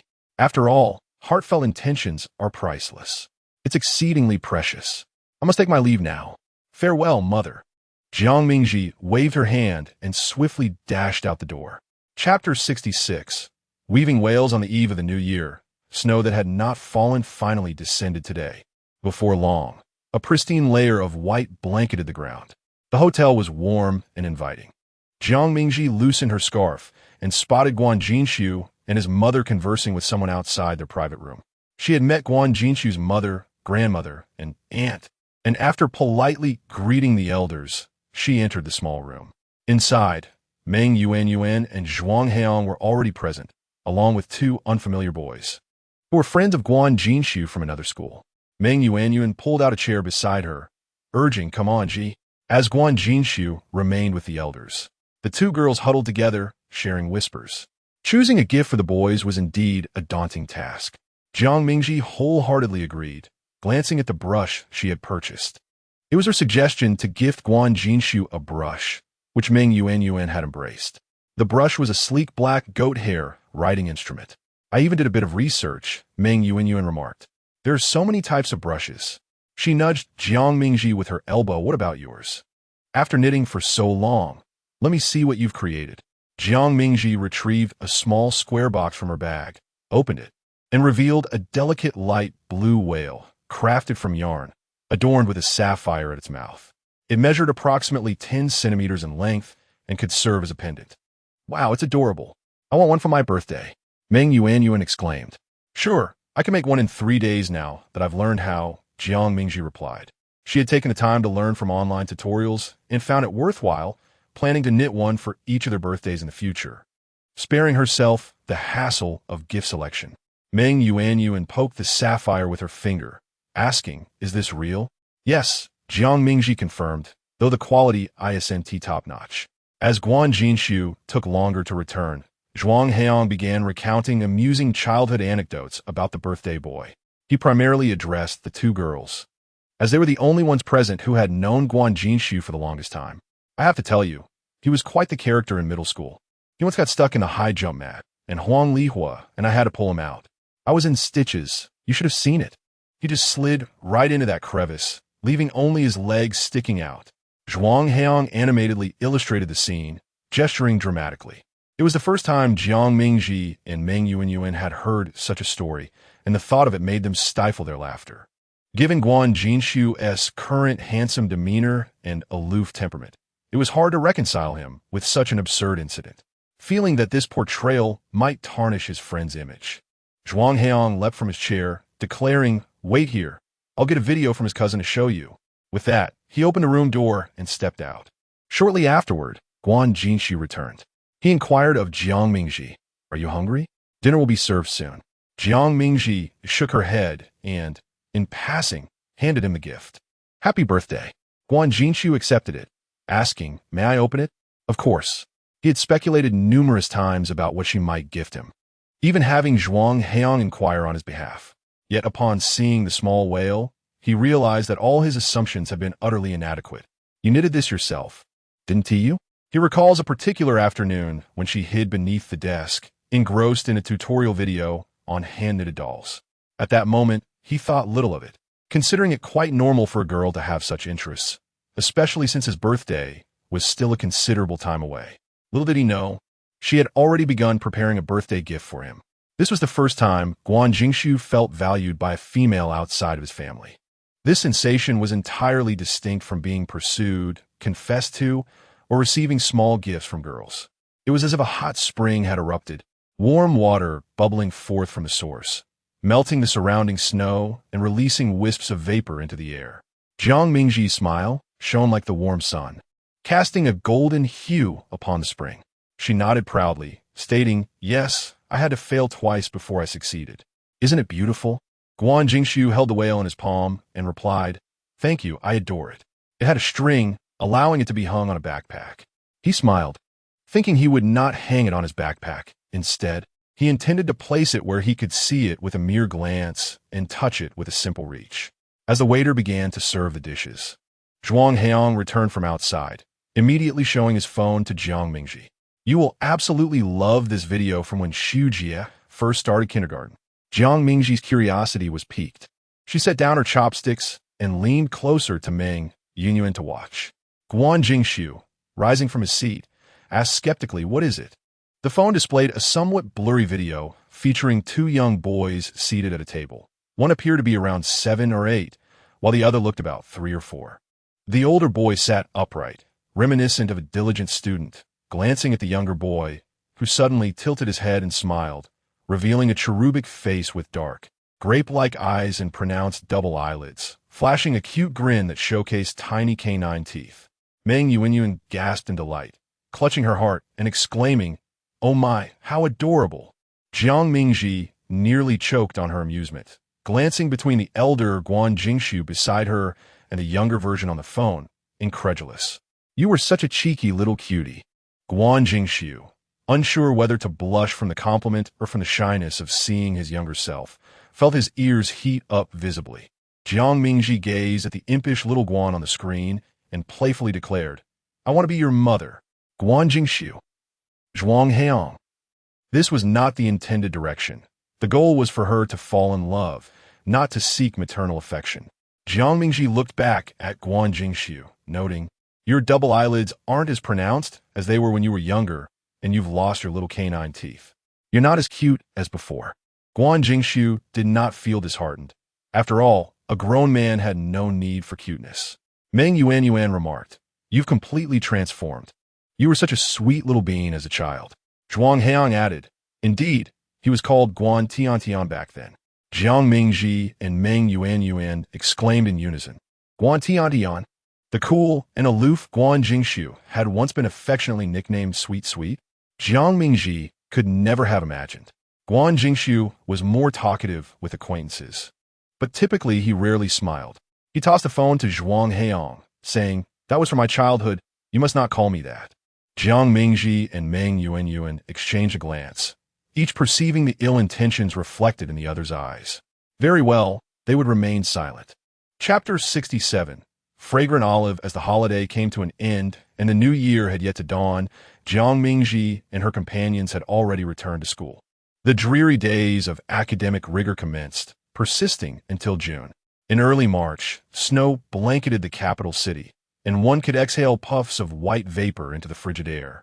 The heating system in the classroom was malfunctioning, and Zhuang Heong stood by the window, hands tucked into his pockets, reciting poetry in the still of the night.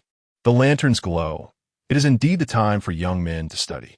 From Yin Jinxing S on learning, Yang Hui remarked, truly a time for arduous study in the cold. Fortunately, workers soon arrived to repair the heating, and students from the other grades resumed their studies, bringing a long-awaited vibrancy back to the once quiet campus. Time slipped by swiftly, with the ever-growing stack of examination papers serving as a constant reminder of their looming deadlines.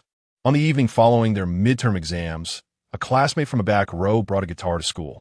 Initially, he played for his own amusement, but soon it evolved into a small group sing-along, ultimately culminating in a full-class chorus. Everyone turned to face the back door, with Jiang Mingji resting one hand on Guan Jingxiu's desk, gently swaying her head to the rhythm of the music. Guan Jingxiu did not turn around, as he was already seated in the last row. In the exchange of glances, an intangible warmth seemed to fill the air, blurring the lines between youthful fervor and intimate ambiguity on that night brimming with the essence of youth. Outside the window, sparrows chattered on the power lines, and one could almost sense the essence of summer in the air. The harmonious voices of the chorus even drew the attention of students from the neighboring class, who gathered to watch.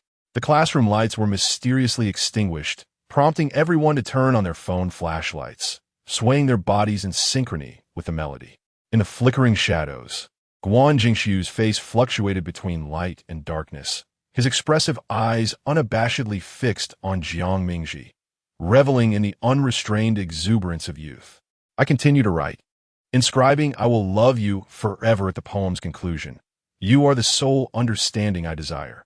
Just as the final lyrics were about to be sung, an outside voice suddenly called out, "The vice principal is coming." The sparrows outside scattered, returning to their respective classes. A middle-aged man in his 40s, hands clasped behind his back, approached the door of Class 9. Upon witnessing the scene resembling a concert, he erupted in fury. "What are you all doing during evening study? Did you perform exceptionally well on this midterm exam?" Silence fell over the room as students lowered their heads, pretending to read. The vice principal paced to the podium. "The countdown is written on the blackboard. Look for yourselves. How many days remain? Have you all lost focus? Do you think your grades are satisfactory? I'll remember Class 9. When the results are released, I will see how many of you make the honor roll." The vice principal admonished them as if lecturing wayward grandchildren, and the students shrank into their seats like quails, enduring the reprimand. "Whose guitar is this? It will be confiscated and can be retrieved after the college entrance examination." With the guitar in hand, the vice principal stormed away in anger. This class, typically performing well academically and requiring little oversight, had unexpectedly disrupted others with their antics. While indulging in their own relaxation was one thing, distracting others from their studies was entirely unacceptable. As soon as the head teacher departed, the quails lifted their heads, chattering in unison to console the classmate whose guitar had been confiscated, speculating on who might make it onto the prestigious leaderboard. The leaderboard, a compilation of the top 30 scores in the entire grade, is displayed on an electronic screen on the first floor of their teaching building, scrolling daily. Zhuang Heong remarked, "With that group of guaranteed admissions absent, our stepbrother will undoubtedly secure a spot in the top 3. Jiang Mingji calculated her own score in her mind, comparing it to the last score of the leaderboard's bottom rank, feeling that if luck favored her, she might just make it. On the day the results were announced, Jiang Mingji and her friends had been waiting beneath the leaderboard for several minutes, their eyes glued to the screen as Guan Jingxiu's name and his subject scores flashed before them. "You truly have a knack for predictions," Zhuang Heong exclaimed. "He really is third." Jiang Mingji gave him a thumbs up, saying, "Well done, classmate Guan." She wished fervently that her name would follow closely behind Guan Jingxiu's, but alas, It was not to be. After straining her neck in anticipation, she finally caught sight of her name at the very end. She had indeed scraped onto the leaderboard. Screaming with excitement, she spun around with Meng Yuan, exclaiming, "I made it."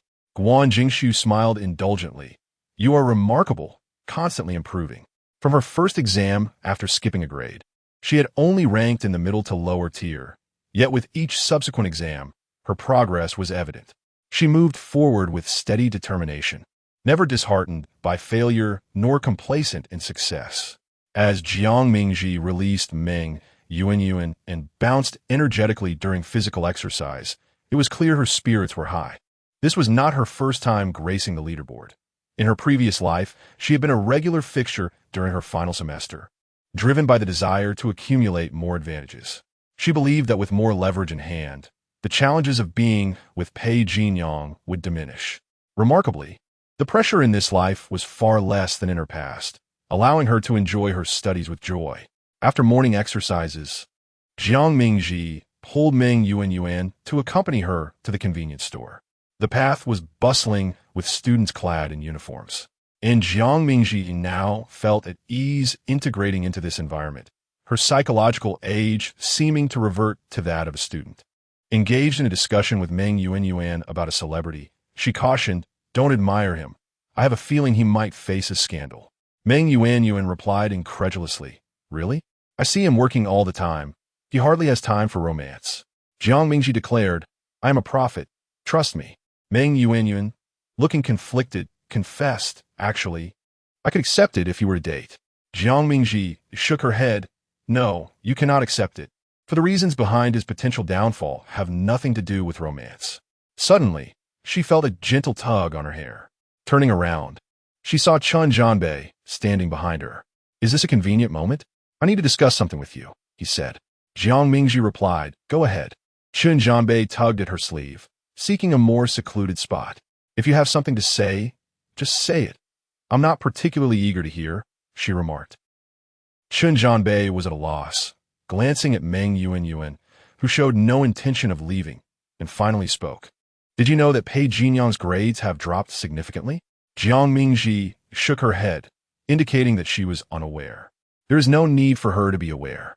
Chun Jianbei inquired, "Aren't you two living together? And you go to and from school together every day?"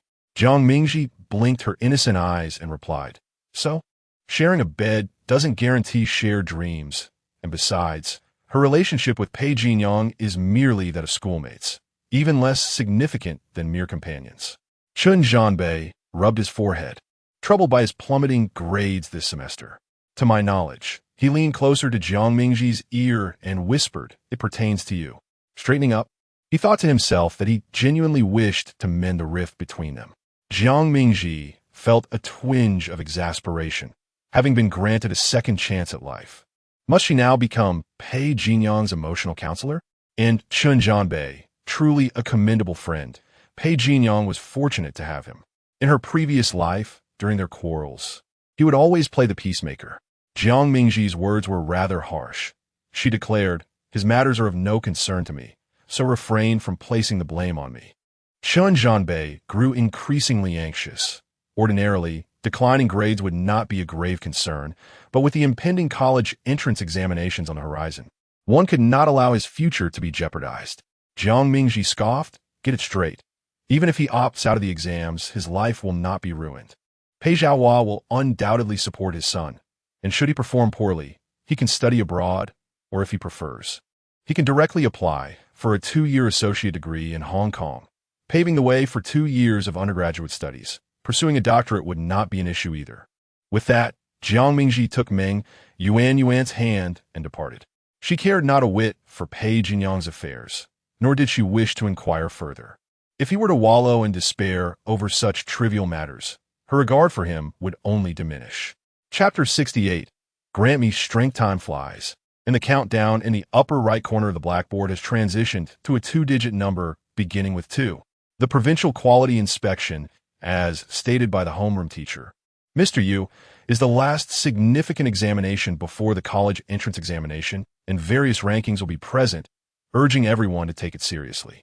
The examination venue is set according to the standards of the college entrance examination, with the first teaching building serving as the examination hall, accommodating 30 individuals per classroom, and the class is entirely rearranged. On the morning of the exam day, Xiao Tang watched her two children eat breakfast, feeling an inexplicable tension as they prepared for their exams. I've ordered a chi pao. On the day of your college entrance examination, I will wear it to send you off, wishing you both success.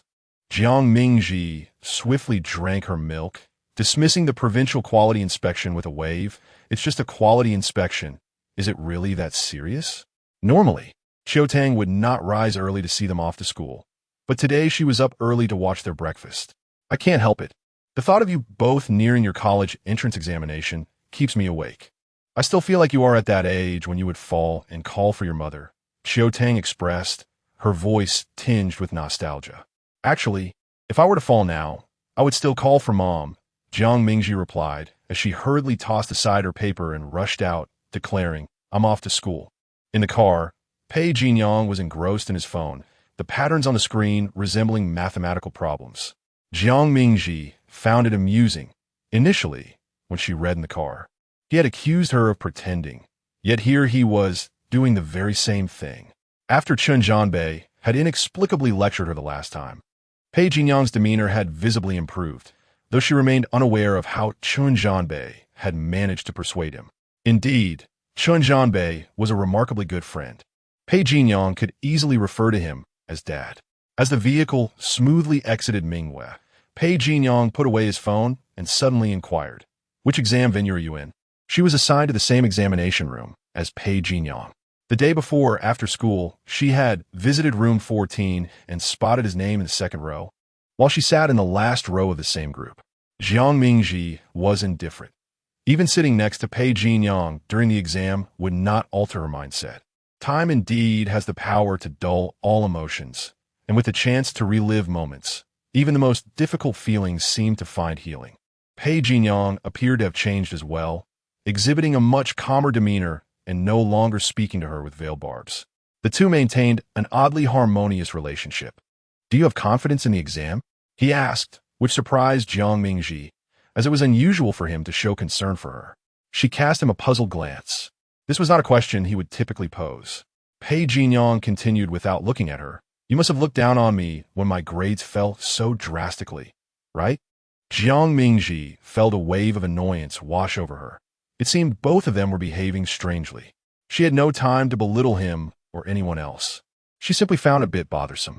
It was akin to an ancient, wronged consort, innocent yet unfairly blamed for actions not her own. You're overthinking it. Pei Jinyang pressed on. After the college entrance examination, can we have a conversation? With a cold tone, Jiang Mingji replied, I am not here to chat. Pei Jinyang fell silent, yet it appeared he bore no anger. Jiang Mingji genuinely suspected he had taken the wrong medicine. The two arrived at examination room 14. With Jiang Mingji finding her designated seat and swiftly preparing her pencils and pens for the test. Each classroom was monitored by two invigilators standing at the front and back, presenting an imposing presence. As each subject concluded, a cacophony of complaints erupted among the students. Some lamented the abstract nature of the questions, while others criticized the examiners for their poor judgment, questioning why crucial points were overlooked and lamenting the inclusion of innovative queries. The provincial quality assessment indeed posed some challenges. If it were too simplistic, students might become complacent, yet if overly difficult, it would undermine their confidence. After the mathematics exam, Jiang Mingji hurried to examination room 10 to verify answers. Guan Jinxu was present there. Halfway through comparing answers, Jiang Mingji felt dejected. What was this? It seemed that everyone was a wolf in sheep's clothing. Once again, she failed to comprehend the questions. Guan Jinxu reassured her, saying there was no need to fear. Innovation was not solely her burden, and everyone faced similar struggles. In essence, everyone was in this together, collectively facing difficulties. However, the mathematics paper indeed left many in despair. Numerous students, upon checking their answers, went nearly mad, with some resembling a palace consort in a cold chamber, crying and laughing simultaneously. I could only tackle the first question, but look, I filled it all out, albeit with wrong answers. He worried that Jiang Mingji might be affected in her subsequent subjects. Guan Jinshu consoled her. The difficulty in mathematics would ultimately benefit her. She could excel in Chinese and English. Jiang Mingji grasped Guan Jinshu's hand tightly, beseeching, as we proceed to physics, grant me strength. Guan Jinshu was a prodigy in physics, effortlessly mastering the intricacies of high school concepts. She needed to absorb some of Guan Jinshu's formidable aura. Initially taken aback, Guan Jinshu then placed her other hand over Jiang Mingji's, affirming, "All right, I bestow upon you strength." Their hands intertwined, warmth exchanged, and confidence transmitted. The blush on Guan Jinshu's ears lingered, reminiscent of the lingering warmth of summer. Results of the provincial quality assessment would only be released 2 days later. Yet all felt a quiet sense of relief. On a bright afternoon, the school organized a graduation photo shoot. Everyone donned formal English-style uniforms, with some beauty-conscious girls applying light makeup, loosening their tied hair, dissatisfied with the marks left by hair ties, racing against time to the art building's changing room to use hairdryers. Jiang Mingji opted for a low ponytail, ensuring comfort throughout the day without pulling at her scalp. She removed the hair tie and slid it onto her wrist. Her lustrous black hair cascaded smoothly down her back, merely requiring a gentle touch from her fingers. During the grand group photo, a throng of students stood together, a drone hovering above them. Jiang Mingji and Meng Yuanyuan stood on a makeshift platform, checking each other's appearance. Meng Yuanyuan produced a palm-sized mirror. "Is my foundation shade too pale? I borrowed my sister's since I ran out of my own." Jiang Mingji reassured, "Not at all. As long as you applied it on your neck, it's fine." Just then, Guan Jinshu and Zhuang Heang arrived. Jiang Mingji inquired, "Why are you two so late?"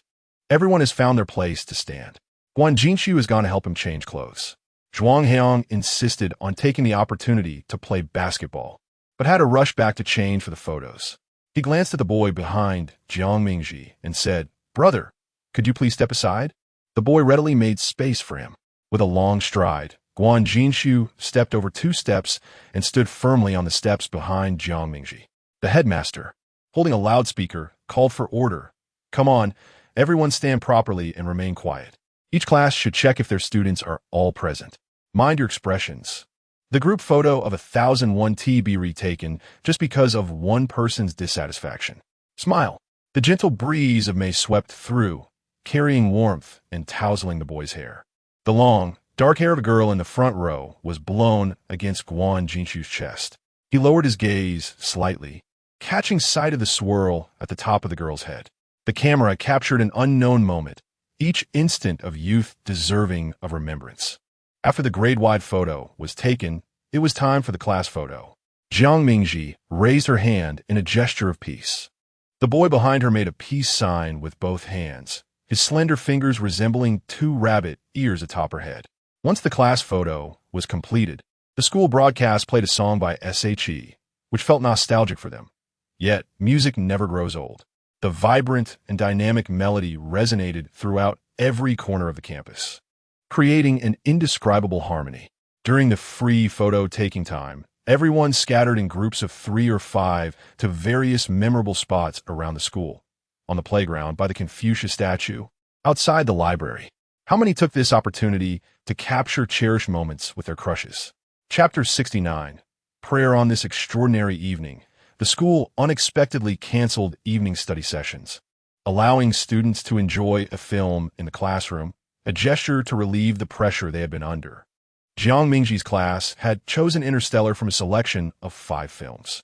Just as the movie approached its climax, the voice of Liao Jini resonated through the loudspeaker, greeting the students and teachers with warmth, announcing that their vibrant high school years were drawing to a close.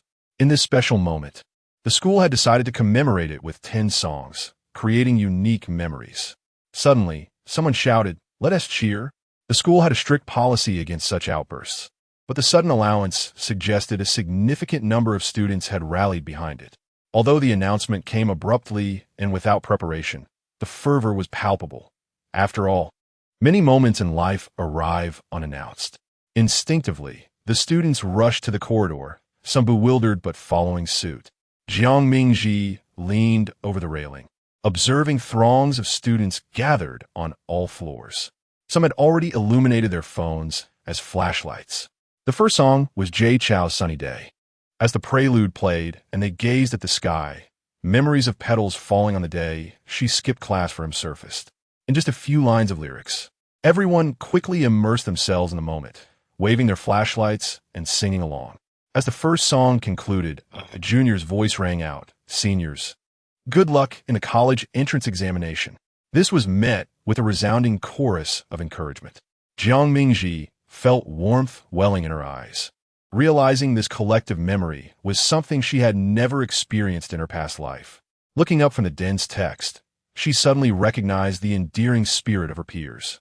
She was vibrantly alive in this moment. Countless report cards and test papers represented her unremarkable struggle. All things possess cracks. That is where the light enters. Excitement magnified, and laughter became contagious. That evening, amidst the melodies, they were moved to tears. Someone distributed sticky notes for them to write messages. Jiang Mingji took up her pen and elegantly inscribed, "The universe is a transient journey for all beings. Time is merely a passerby of 100 generations." From Li Bai's spring night banquet at the Peach and Plum Garden, Meng Yuan leaned over to read her note, remarking on her literary flair. In comparison, her own simple message of wishing for academic success seemed rather plain. Jiang Mingji intended to post her note on the display board by the back door, and, as she passed Guan Jinchu's seat, bent down to glimpse his writing. "Warm winter sun, splendid spring flowers." Jiang Mingji commented, "That's rather perplexing." While others wrote messages of encouragement for the exams, he spoke of spring flowers and autumn moons. Guan Jinshu countered, "Is it really so hard to understand? We met in winter and shared 2 springs together. Isn't that worth commemorating?" The F4 of Class 9 agreed to visit a temple for blessings on June 1st, coinciding with Sunday. While their devotion to Buddhism was not profound, seeking blessings was secondary to the desire for a respite. Linwan also expressed her wish to join the outing. "I shall pray for all 4 of you, for the power of faith may be heightened, and perhaps the Buddha will take notice." A group of individuals embarked on a journey, their destination being the Kuaishing Pavilion. The day was radiant, with the sound of cicadas echoing at the foot of the mountain. Outside the temple, incense wafted through the air, mingling with the bustling voices of the throng. As the college entrance examination approached, many sought solace in the divine. Some parents came specifically to pray for their children, while others brought their offspring along, demonstrating their sincerity. The young ones, including Jiang Mingji, followed the older women, clasping incense sticks and bowing 3 times in reverence. Meanwhile, they silently wished for blessings from the Buddha. A nearby matron inquired, "You're so young, and yet you seek blessings for children?" The 5 were taken aback. Was this a prayer for offspring? The matron chuckled, "Indeed, it's the bodhisattva of childbirth." Startled, Zhuang Heong and the others hastily retreated outside the hall. Jiang Mingji offered another prayer before the statue, murmuring, "Ignorance is no sin. Please do not take offense." Guided by the matroness' advice, they learned that those seeking academic success should ascend further, where the Wenchang Star and Manjushri Bodhisattva resided in the upper temple. The 5 continued their ascent, purchasing a small fortune pouch along the way. They wrote their wishes on a strip of cloth within, believing that collectively praying would enhance the likelihood of fulfillment. This time, their aspirations were remarkably unified, a smooth college entrance examination. There was no other reason. They were praying to the Wenchang Star, and no other wish could be granted. After confirming with a young monk outside the hall that they had indeed arrived at Kuaishing Pavilion, the 5 fervently bowed 3 times before the statue. Zhuang Heong even donated some money to the merit box. Descending from Kuaishing Pavilion, they strolled along the winding paths of the forest, with dappled sunlight filtering through the trees and the harmonious sounds of birds and cicadas creating an indescribable sense of contentment. Zhuang Heong idly plucked a weed by the roadside, remarking, "If the exam goes well, shouldn't we come back to express our gratitude?" Lin Wan replied, "We should, otherwise our next wish might not come true." Zhuang Heong affirmed, "Then once we receive our acceptance letters, we must return." Meng Yuan added, Absolutely, I will definitely come. The path was narrow, and they maneuvered past one another as they descended. Jiang Mingji and Guan Jinshu found themselves falling behind the group. Guan Jinshu slipped her fortune pouch into Jiang Mingji's hand. 2 prayers will surely make it easier for our wishes to come true. Jiang Mingji held the pouch momentarily, then heard him say, "Open it and see." She untied the red string and extracted the strip of cloth inside. In elegant script, it read, "May Jiang Mingji's wishes be fulfilled, and may she achieve academic success." Grasping the cloth, Jiang Mingji was momentarily speechless. After a while, she awkwardly asked, "What about you?" He, too, was preparing for the examination. Why had he used his wish on her? Guan Jinshu chuckled lightly. "My wish might not require the Buddha's intervention." Jiang Mingji paused, realizing the audacity of his confidence. Was he implying that his academic prowess was such that he would succeed without divine assistance? Her fist clenched, acknowledging his remarkable capability. Guan Jinshu understood her misunderstanding, but chose not to clarify. Gazing at her illuminated profile, he silently wished, "Jiang Mingji, you alone can help me realize my aspirations." Chapter 70. Gloom. On June 5th, a gentle rain persisted throughout the afternoon. The atmosphere in the classroom felt strangely subdued as Jiang Mingji rested her chin on one hand. Gazing at the rain, having absorbed all that could be learned, she deemed it futile to cram any further. Instead, she resolved to embrace a moment of relaxation. Meng Yuanyuan set down her pen, rubbed her tired eyes, and while performing eye exercises, confessed, "My period hasn't arrived yet, and I'm so anxious it will come during the exam." Her mounting anxiety over the impending examination had caused her cycle to be delayed by over 10 days. Suffering from dysmenorrhea, she feared that if it arrived during the test, it would hinder her performance. This thought only deepened Meng Yuanyuan's unease. Jiang Mingji patted her arm reassuringly, suggesting she take ibuprofen in advance, though she felt it likely that her period would not come until after the exams concluded. "I hope so," Meng Yuanyuan replied. Amidst the somber rains, the day of the exam finally arrived. The rain had ceased in the middle of the night, yet the morning sky remained overcast, oppressive, and stifling. An increased presence of traffic police patrolled the roads, with police vehicles stationed at the curb. Jiang Mingji meticulously checked the items she needed for the exam: pens, answer sheet markers, and her admission ticket. Today, both Xiaotang and Pei Zhaohua came to see her off, with Xiaotang dressed elegantly in a purple qipao, her graceful demeanor and warm smile dispelling the lingering gloom. "Do not feel pressured. Perform as you normally would. Your mother believes in your abilities." All right. The school entrance was bustling with parents sending their children off for the exam. Jiang Mingji and her friend were not in the same examination hall. After passing through multiple security checks, she felt remarkably calm. An experienced candidate. She knew that as long as she did not misfill or neglect any sections of the answer sheet, she would fare well. In the examination room, the only sound was the rustling of papers, as this exam was of paramount importance to most students. The school had not scheduled evening study sessions during the exam period, and Jiang Mingji took refuge in her room, listening to music.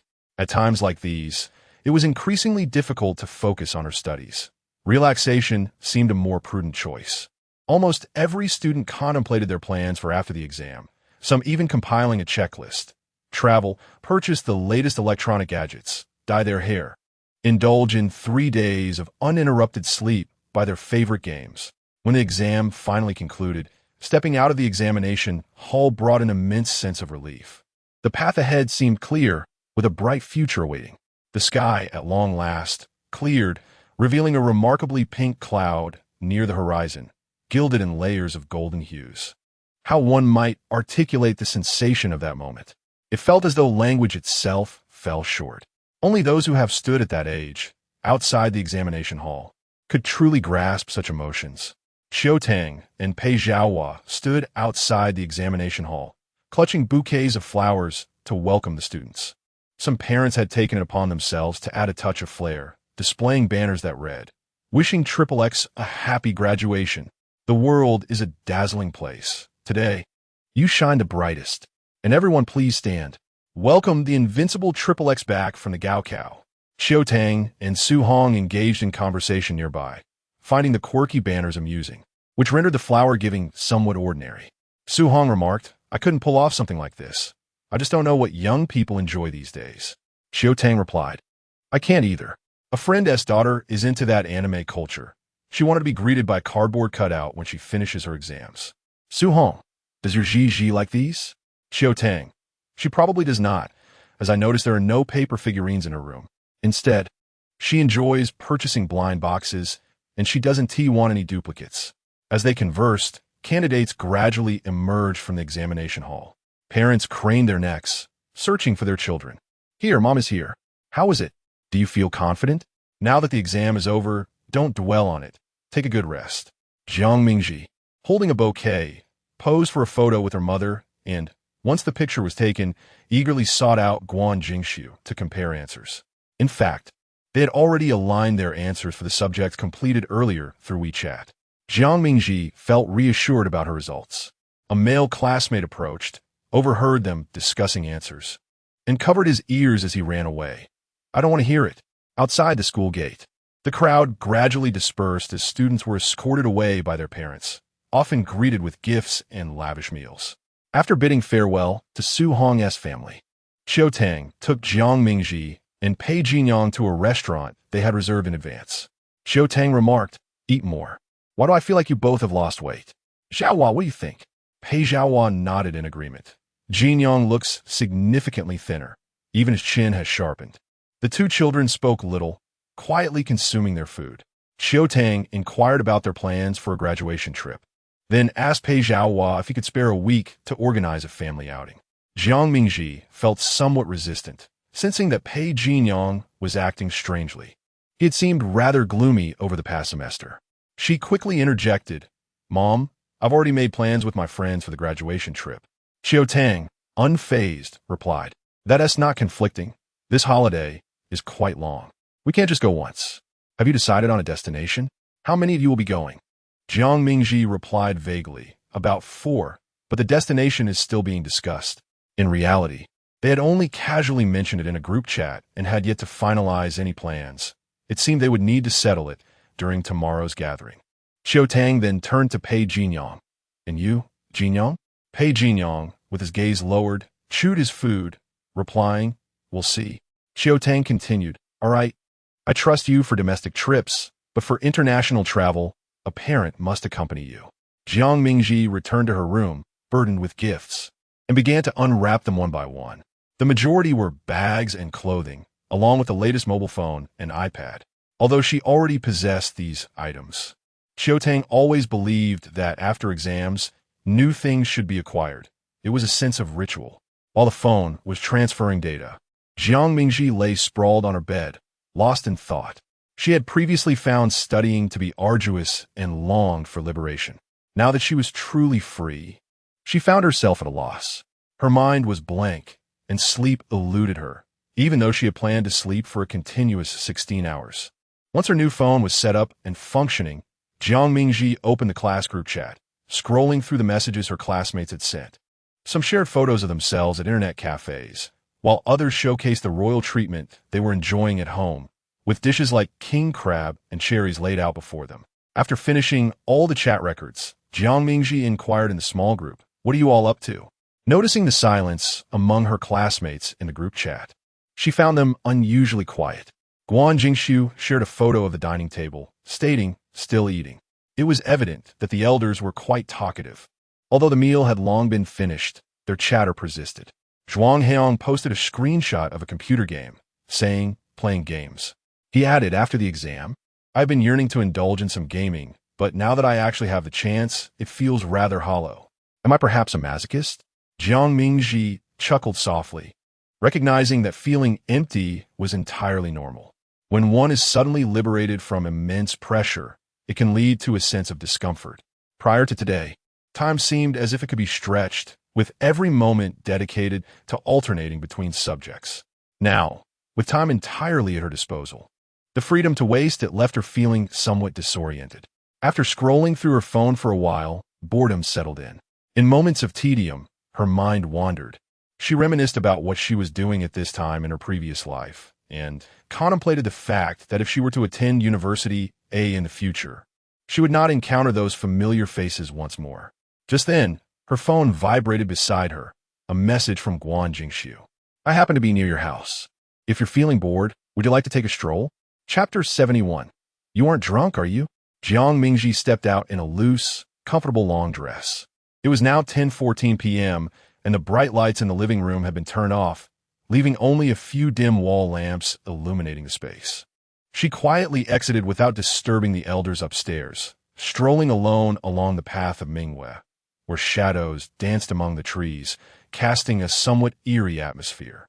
Yet, she reassured herself of her safety.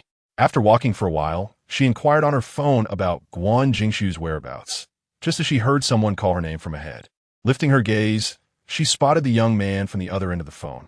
Clad in a white t-shirt and black pants, he exuded a refreshing charm. Jiang Mingji quickened her pace to meet him. Did you eat until now? Guan Jingsu replied. No. He had returned home after dinner for a shower, feeling that the lingering scent of food was unpleasant. Jiang Mingji chuckled. Is it that you feel a sense of emptiness? Perhaps, he conceded. The thought of not being able to see each other every day during the holiday, creating a void in his heart. Jiang Mingji asked again, do you have a destination in mind? He shook his head. Then let us wander aimlessly, wherever the night takes us. The two walked side by side, engaging in light-hearted conversation about their evening meals, the gifts their parents had bestowed upon them, plans for the holidays, and their dreams of university life. In the towering cityscape, the night breeze carried the scent of concrete and steel, yet whenever they turned to face each other, they could catch a whiff of one another's fragrance, intertwined with the aroma of their respective shower gels, creating an intoxicating blend. Having both just emerged from their showers, they were enveloped in a subtle mix of sea salt, mint, and orange blossom. Their arms occasionally brushed against each other, igniting the flutter of youthful excitement. As they meandered aimlessly forward, they inadvertently arrived at a bustling food stall area. The atmosphere was lively, with several tables set up outside. Some vendors had charcoal grills, and the mingling scents of barbecue and lively chatter wove together the vibrant tapestry of the city's nightlife. Guan Jingshu pointed toward the other end of the street. It seems that is the university town. Jiang Mingji responded. So we have wandered quite far. She smiled. Shall we experience the university's nightlife a bit early? Guan Jingshu looked at her, a hint of confusion evident in his eyes. Jiang Mingji explained, skewers and drinks. The majority of patrons at the food stalls were youthful faces, clearly university students from the nearby campus. Guan Jingshu replied, you choose a place. Jiang Mingji selected a bustling eatery, reasoning that a busy establishment might be better, while a quiet one was likely to be subpar. They entered a red, canopy-covered stall, where the owner warmly welcomed them and guided them to an empty table, placing a laminated menu before them. As she perused the menu, Jiang Mingji remarked, you must not be very hungry, right? Guan Jingshu answered, I can eat. Having finished dinner earlier and walked a distance, he could still manage to savor some small barbecue delicacies. Despite his assurance, Jiang Mingji opted to order cautiously, selecting a few signature dishes. 2 skewers each of chicken wings and beef. Will you eat shrimp? Oh, and grilled oysters. Can you drink alcohol? Now that they had graduated, a few drinks were in order. Guan Jingshu replied, beer is fine. Jiang Mingji ordered 2 cans of 500 milliliters beer. She was quite confident in her drinking capacity, having indulged frequently in her past life. For her, a mere bottle of beer was as trivial as sipping water. While waiting for the skewers to be grilled, she reminisced with Guan Jingshu about the fried skewers from her hometown. Their essay place back home that serves exquisite fried pork tenderloin. Just thinking about it makes my mouth water. As she spoke, she took a sip of her beer, lest her saliva actually flow. It had been ages since she savored that flavor, and though she had forgotten the specifics, she distinctly remembered its delightful taste. If I get the chance, I shall certainly try it again. Guan Jingshu raised his glass and took a small sip of beer, finding the taste unpalatable and pondering why anyone would enjoy it. One commendable aspect of this establishment was that all the barbecue orders arrived at once, rather than piecemeal, allowing for a more satisfying dining experience. Jiang Mingji snapped a food photo and shared it in their group chat, but received no responses. She picked up a beef skewer, seasoned generously with cumin. Indeed, the combination of barbecue and chill beer was the quintessential summer delight. Guan Jingshu nodded in agreement. Strolling on a summer night with someone special while enjoying late-night snacks felt profoundly blissful. In this tranquil evening, he sensed an extraordinary connection. He recalled their conversation, which spanned various topics, but ultimately revolved around their futures. Have you decided on a university? Yes. Architecture? Yes. Architecture is quite demanding. I have a cousin who studies it and spends every day on construction sites. Jiang Mingji rested her head on her hand as she sipped her drink. I know. Pursuing this field doesn't guarantee I'll work in it. Designing aesthetically pleasing buildings was a dream she had cherished in her previous life, but due to certain circumstances, she had opted for a more lucrative field. This time, she simply wished to follow her heart. Xiaotong had also urged her to consider business or economics, which would be beneficial if she were to join Uncle Pei's company in the future. However, Jiang Mingji was resolute in her decision. In truth, she had mastered the skills and nuances of the business world. If necessary, she could always choose economics for her graduate studies. Not wanting to dwell on herself further, she shifted the conversation and inquired, "What about you? Which school are you planning to apply to?" Guan Jingshu looked at her for a moment before lowering his gaze. "I haven't decided yet. I wish to stay closer to home. What do you think? Staying closer to home means you'd be nearer to me too."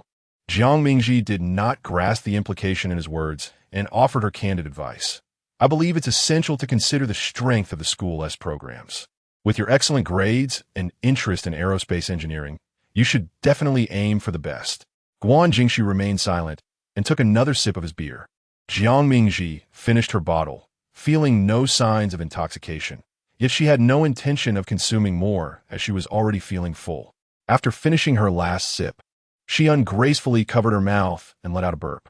Noticing that Guan Jingshu still had beer in his cup, she asked, "How much do you have left?" He lifted his beer can and shook it lightly. "About half a bottle." Jiang Mingji also shook her own beer can to confirm he was truthful. "No ruse. Take your time. Would you like me to order a few more skewers for you?" As Guan Jingshu sipped his drink, he remained unaffected. Thus, Jiang Mingji failed to notice the growing haze in his gaze. The youth shook his head and downed the remaining half of his glass in one swift motion, asserting that he was merely a touch fatigued. Jiang Mingji glanced at the time on his phone. It was nearly midnight. Indeed, it was rather late. "If you cannot handle any more, perhaps you should return home." Guan Jingshu rose unsteadily to his feet, stating, "Then I shall settle the bill." It was at this moment that Jiang Mingji became aware of his disorientation and exclaimed, "Guan Jingshu, you can't possibly be intoxicated, can you?" Chapter 72. Little Sweet Bean Guan Jingshu shook his head in denial. "No, how could I possibly be drunk after just half a bottle of beer? I'm merely a bit drowsy." Jiang Mingji rose to assist him, only to be brusquely pushed away. "I'm fine," Jiang Mingji observed as he headed to the bar to settle the bill. It was evident that he was not truly intoxicated. At most, he was slightly tipsy, able to walk in a straight line, although a hint of lightheadedness was apparent. With a sigh, she realized she had underestimated his alcohol tolerance. It seemed he had not consumed a drop before this. Once Guan Jingshu completed the transaction, the two exited the night market. Jiang Mingji stood by the roadside, pulling out her phone to summon a cab. However, before she could even open the app, Guan Jingshu's large hand enveloped her phone screen. "No taxi," he declared. His fingers were so large that they covered hers entirely. Jiang Mingji, exasperated, replied, "Then how do you plan to get home? By shared bicycle, or perhaps on a plane?" Before she could receive an answer, she felt the first knuckle of her right index finger being pinched. Guan Jingshu, with his head bowed, was playfully squeezing her hand. "You have calluses here too." "Of course, anyone who writes a lot does," she replied. Guan Jingshu, seemingly captivated by her hand, continued to play with her fingers. Adhering to her principle of not quarreling with a drunken person, she patiently refrained from retracting her hand and asked once more, "So, how do you intend to get home? Should I call your family to pick you up, or?" "Let's walk back," he replied. Jiang Mingji was taken aback. She waved her phone in front of him. "It's almost midnight. You really want to walk back?" His fingers fell away, no longer attempting to grasp her hand, and he simply nodded. The obedient yet slightly wronged expression on his face softened her heart. "All right, since I just finished my exams today, Let us indulge in a little adventure. The night in Beijing was quite safe, and as they walked, they encountered few others besides themselves, although cars occasionally passed by. Jiang Mingji walked at a leisurely pace, and Guan Jingshu matched her rhythm perfectly, mirroring her gestures and footfalls. When she turned to glance at him, she found him gazing back, his eyes fixed on her and the path ahead. His obedience brought a smile to her lips, and she couldn't help but recall the video that Zhuang Heong had shown her. No wonder you were called Guan Tian. After a few steps, she noticed he had stopped. Turning around, she found Guan Jingshu standing still, his gaze filled with a mix of grievance and innocence, tinged with a hint of dominance. Jiang Mingji rubbed her forehead. His drunken demeanor resembled that of a 3-year-old child. What is the matter? She inquired. I don't want to be called Guan Tian, he insisted. The more he resisted, the more she felt compelled to tease him. Tilting her head, she adopted a playful tone. Oh, well then what does Tian really go by? With utmost seriousness, he replied, Guan Jingshu. His earnestness was utterly charming, prompting Jiang Mingji to secretly activate her camera-S video function. Gradually approaching him, she coaxed, What is the nickname that Guan Jingshu despises?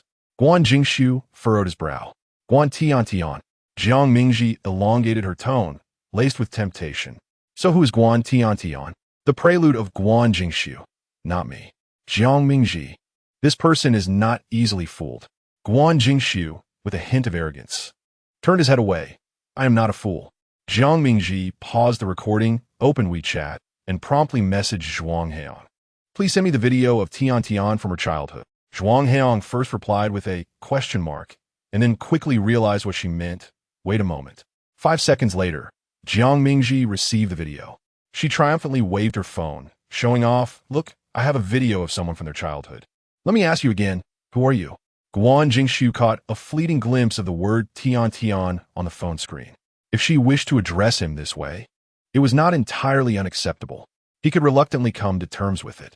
Before he could utter a word, Jiang Mingji threatened, Think carefully, or I will post this video online. Who are you? Guan Jingshu, Guan Tian. With the personal acknowledgement, Jiang Mingji felt satisfied and at ease. Several messages popped up on her phone. Zhuang Heong, disregarding the dimmed game interface, frantically messaged Jiang Mingji. Why suddenly request a video from him? Did you eat those barbecues with him? Did he say anything? Jiang Mingji. Why are there so many questions? Her fingers swiftly typed 3 words and sent them. Teasing a child. Zhuang Heong. Bro, what are you doing? Jiang Mingji put her phone away and called out to Guan Jingshu. Let us go, Guan Tian. It's time to head home. Guan Jingshu, with flushed ears, matched her pace.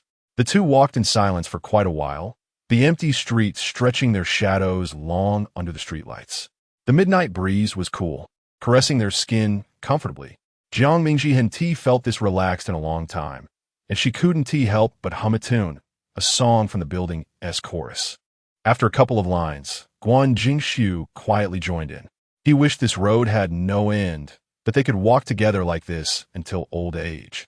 However, every union must eventually part, and no matter how slowly they walked, they ultimately reached Mingwei. Jiang Mingji glanced at Guan Jingshu with some concern. Can you make it back by yourself? Should I escort you? Guan Jingshu replied. If you take me back, I'll just take you back again. Jiang Mingji, aren't you drunk? She felt uneasy about a person who had been drinking returning alone. What if they got lost? Guan Jingshu replied, I'm not drunk. I was just a bit sleepy earlier, but I'm quite clear-headed now. Seeing his eyes indeed clearer than before, Jiang Mingji understood that the effects of the small amount of alcohol dissipated quickly. He must have sobered up. Then you. Before she could finish her sentence, 2 beams of high beams approached from the other end of the road, causing Jiang Mingji to squint. Fortunately, the high beams quickly vanished as a silver sedan came to a stop beside them. Pei Jinyang's face leaned out from the car window. What are you doing here so late, Jiang Mingji? Jiang Mingji frowned. What is it to you? Guan Jingshu nodded in agreement. Exactly, what is it to you? Pei Jinyang alighted from the vehicle, while Chen Zhanbei leaned out of the rear window. Since your sister is here, I shall refrain from escorting you inside. The car turned around and departed, leaving the 3 of them standing in place. Jiang Mingji disregarded Pei Jinyang and conversed with Guan Jingxiu. Say, you may head back now. I shall see you tomorrow. Tomorrow, their F4 group had arranged to dine together for a barbecue. Guan Jingxiu, with a hint of reluctance, remarked, Then I shall take my leave. Farewell. Jiang Mingji waved his hand, stepping inside without a trace of nostalgia. Guan Jingxiu cast a glance at Pei Jinyang, who was also observing him. Chapter 73. I dreamt of you. Jiang Mingji was halted on the staircase by Pei Jinyang. Jiang Mingji, shall we converse? The girl on the steps turned, her expression indifferent. There is nothing of substance for us to discuss. She continued to ascend, but Pei Jinyang called out, I dreamt of matters concerning us. Jiang Mingji paused momentarily, refraining from immediately turning around. A tremor ran through her as she contemplated what Pei Jinyang would reveal next. He continued, Is it time to talk now? Jiang Mingji pivoted. What did you dream? She needed to ascertain whether the contents of Pei Jinyang's dream mirrored the events of their previous life, and whether he had dreamt a fragment or the entirety of it. Pei Jinyang remarked, Our relationship ought not to be so strained. Jiang Mingji surmised that his dream was likely not extensive. Otherwise, his reaction would have been different. Dreams and reality are often opposites, she replied coldly, creating a chasm between them. I have no desire to delve into your chaotic dreams, nor should you conflate them with reality. With that, she turned and ascended the staircase, leaving without a trace of nostalgia. Pei Jinyang lingered on the steps for an extended period. The dream had felt so vivid. She had come to his home for the first time without borrowing his books, and he had not misconstrued her taking his bookmark, nor had they exchanged harsh words later on. They simply observed one another, each holding their ground. The Jiang Mingji of the dream bore a striking resemblance to her real self, yet there were distinctions. Both were equally vengeful. She would retort to any slight. However, unlike in the dream, she would never truly ignore him. Even while uttering sharp words, her actions remained close to him, such as asking for small favors or deliberately calling him to fetch her late-night snacks. They resembled a pair of playful adversaries rather than genuine foes. The dream culminated in an unexpected kiss from him. She did not resist. They were like young beasts, newly acquainted with the art of combat, engaging in simple nibbles. Though the dream abruptly ended, Pei Jinyang understood that their relationship had transformed. This dream had manifested on New Year's Eve, and he had not dreamt of anything similar since. Despite his yearning to uncover what transpired next, could a mere kiss signify the conclusion of their tale? Jiang Mingji returned to her room, locked the door, and leaned against it, her thoughts tangled. She had not anticipated that Pei Jinyang would dream of events from their past life. Yet, since she herself had been reborn, it seemed only fitting that he might dream as well. Even if he had also reincarnated, she felt no fear. He was merely her ex-husband. Moreover, would he dare to make a fuss about it? He would likely find himself confined to a psychiatric hospital. With this thought, her mood lightened. Today had been exceptionally long. After completing her exams and dining with her family, she had shared late-night snacks with Guan Jingxiu. Each day of her second life felt fulfilling. She slept soundly through the night, waking the next morning at 9. As she descended the stairs, Qiu Tang and Pei Zhaohua had already left for work, and the housekeeper looked at her with surprise.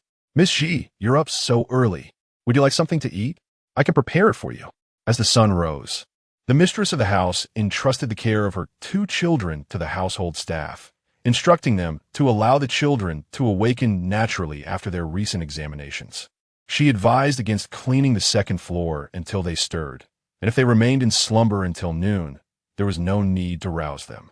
Jiang Mingji herself felt quite despondent, lamenting her own uncooperative biological clock. After retiring near 2 o'clock in the morning, she found herself awake by 9, unable to sleep beyond 7 hours, much like during her school days. The abrupt awakening left her feeling utterly defeated. She admired those who could effortlessly transition from the disciplined rigor of high school to the indolent existence of a carefree drifter without suffering from jet lag. The housekeeper prepared a bowl of beef noodles for her. After a simple meal, Jiang Mingji retreated to her room. Scrolling through WeChat, she found the atmosphere remarkably tranquil. Uncertain whether her friends were still asleep or merely quiet, with only a few scattered travel photos appearing in her moments. While lying in bed, she indulged in browsing an Orange app, purchasing a plethora of clothing and accessories. With summer vacation approaching, she felt compelled to enhance her wardrobe. In her past life, she had a penchant for acquiring beautiful garments, disregarding brand names as long as they were visually appealing. During high school, she was confined to a uniform, seasonal variations of summer, winter, and sports attire. Now liberated from those constraints, she was free to indulge her shopping desires. It wasn't until afternoon that the WeChat group chat began to buzz with activity. Someone in the class group remarked, "Waking up naturally is truly exhilarating. The thought of being able to sleep in for the next 3 months makes me feel like the happiest person in the world. Is it just my mom who calls me breakfast? My mom lets me eat breakfast and then go back to sleep." Meng Yuanyuan inquired in a smaller group. "You all haven't woken up yet, have you?" Jiang Mingji replied, "I was awake by 9. Meng Yuanyuan responded, "That's quite early." Jiang Mingji thought their small group deserved a name, as it had previously been nameless. The new name became Crazy Thursday for Meng Yuanyuan agreed, while the opinions of the other 2 members were deemed inconsequential. Guan Jingle woke at 1 in the afternoon, having finally shaken off the fog of sleep. Unable to return to slumber, he called Zhuang Heong. Just as Zhuang Heong prepared to sleep after shutting down his computer, he received a voice message from Guan Jingle and answered without hesitation. Upon connecting, he eagerly asked, "Did you confess to Jiang today? Were you successful?" Guan Jingle replied, "Who said I was planning to confess today?" Zhuang Heong was taken aback. "Then what were you doing tonight? What are you waiting for?" Guan Jingle said, "I'm just not ready yet." Zhuang Heong, bewildered, responded, "What do you need to prepare? Don't you just need to speak?" Exasperated, Zhuang Heong continued, "You know I sent her flowers and that rare card she really wanted." With a tone of frustration, he added, "You should be busy preparing a gift instead of chatting with me." Guan Jingle's voice softened. "That's the problem. I don't know what to give her and I'm afraid she might not accept." A single remark rendered Zhuang Heong speechless. Indeed, Guan Jingshu's confession would not guarantee unanimous agreement from Jiang Mingji. The likelihood of success seemed quite promising. It appeared that Jiang was rather fond of him and was willing to spend time together. Guan Jingshu pondered, "What gift should I present?" He recalled his mother mentioning that her husband had wooed her with a gold necklace, both valuable and thoughtful. Su Hong advised that pursuing a girl requires sincerity. Yet in this modern age, it would be rather impractical to gift a gold necklace. The 2 young men deliberated over the phone for the better part of the day, yet reached no conclusion. As the clock struck 4 a.m., with dawn approaching and roosters crowing, they finally succumbed to sleep, only to awaken around 1 p.m. However, upon rising, they found themselves with little to occupy their time. After enjoying lunch, they turned to their phones to browse short videos. Guan Jingshu began to suspect that his phone might be under surveillance, as the content being recommended to him was entirely related to romantic relationships, couples' daily lives, proposal vlogs, and more, one after another. He watched for a while, hoping to glean some insights from the plethora of information. Chapter 74. The Season of Confessions. If graduation from university signifies a season of farewells, then high school graduation embodies a season of confessions. The long-suppressed feelings of infatuation can finally be articulated, eliminating the need to feign casual glances, merely to catch sight of the one who occupies your heart. The draft paper is adorned not only with mathematical equations, but also with that uniquely special name and the affection concealed within. The term graduation seems to bestow boundless courage upon individuals. Even the timid may muster the audacity to ask, "Classmate, may I take a photograph with you?" Guan Jingshu and Jiang Mingji possess a plethora of shared photographs, each one printed and cherished within a palm-sized album. On a leisurely day, Guan Jingshu perused through the collection and discovered the absence of one particular photo. A small portrait of Jiang Mingji had vanished. That was the photo exchanged prior to examinations, a trend among students to swap portraits with friends as a memento of their time together. Inscribed on the back of that portrait was a heartfelt message from Jiang Mingji. "Happy graduation to my youthful self, regardless of the uncertainties." Guan Jingshu searched his desk, rummaged beneath it, and even looked under his bed, yet the portrait remained elusive. Recalling that his mother had visited his room the previous day, he promptly dialed Su Hong. "Mom, did you happen to see a small portrait in my room yesterday?" Su Hong replied, "The portrait? Is it from that young girl, Jiang Mingji?" "Yes. I saw it. It fell on the floor yesterday, so I picked it up and tucked it into one of your books. Guan Jingshu eagerly sifted through the books on his desk. Which book? That one about fighter jets. Oh, he exclaimed, flipping through the pages. I'll hang up now. Wait, don't rush to hang up. I have a question for you. At last, Guan Jingshu found the portrait nestled within the pages of a book. Have you started dating that young girl? Su Hong inquired directly. Guan Jingshu felt his ears flush at his mother's candid question regarding his personal life. No. Su Hong clicked her tongue, seemingly disappointed. You should take the initiative. I believe many admirers are pursuing Jiang Mingji at school. She's beautiful, excels academically, and comes from a good family. She's the complete package. Guan Jingshu set his phone down on the table. Mom, the signal is weak. After ending the call, he examined the portrait once more, scrutinizing both sides before finally placing it back in the album. The day following the examinations, a parent from Pei Zhaohua's circle organized a graduation banquet. The invitees were families with children of similar ages, with some exceptions for those with children slightly younger. The primary purpose was to introduce the younger generation to the social networks within their circle. Qiu Tang had informed Jiang Mingji about the event in advance and began assisting her in selecting a dress. The organizer appeared to be a socialite, as Jiang Mingji heard numerous familiar names from Qiu Tang's lips. Among them were Sheng Qiaoxi, Sun Shiyao, and Lin Wan, predominantly from the main branch and international department of the school, illustrating how such circles are formed.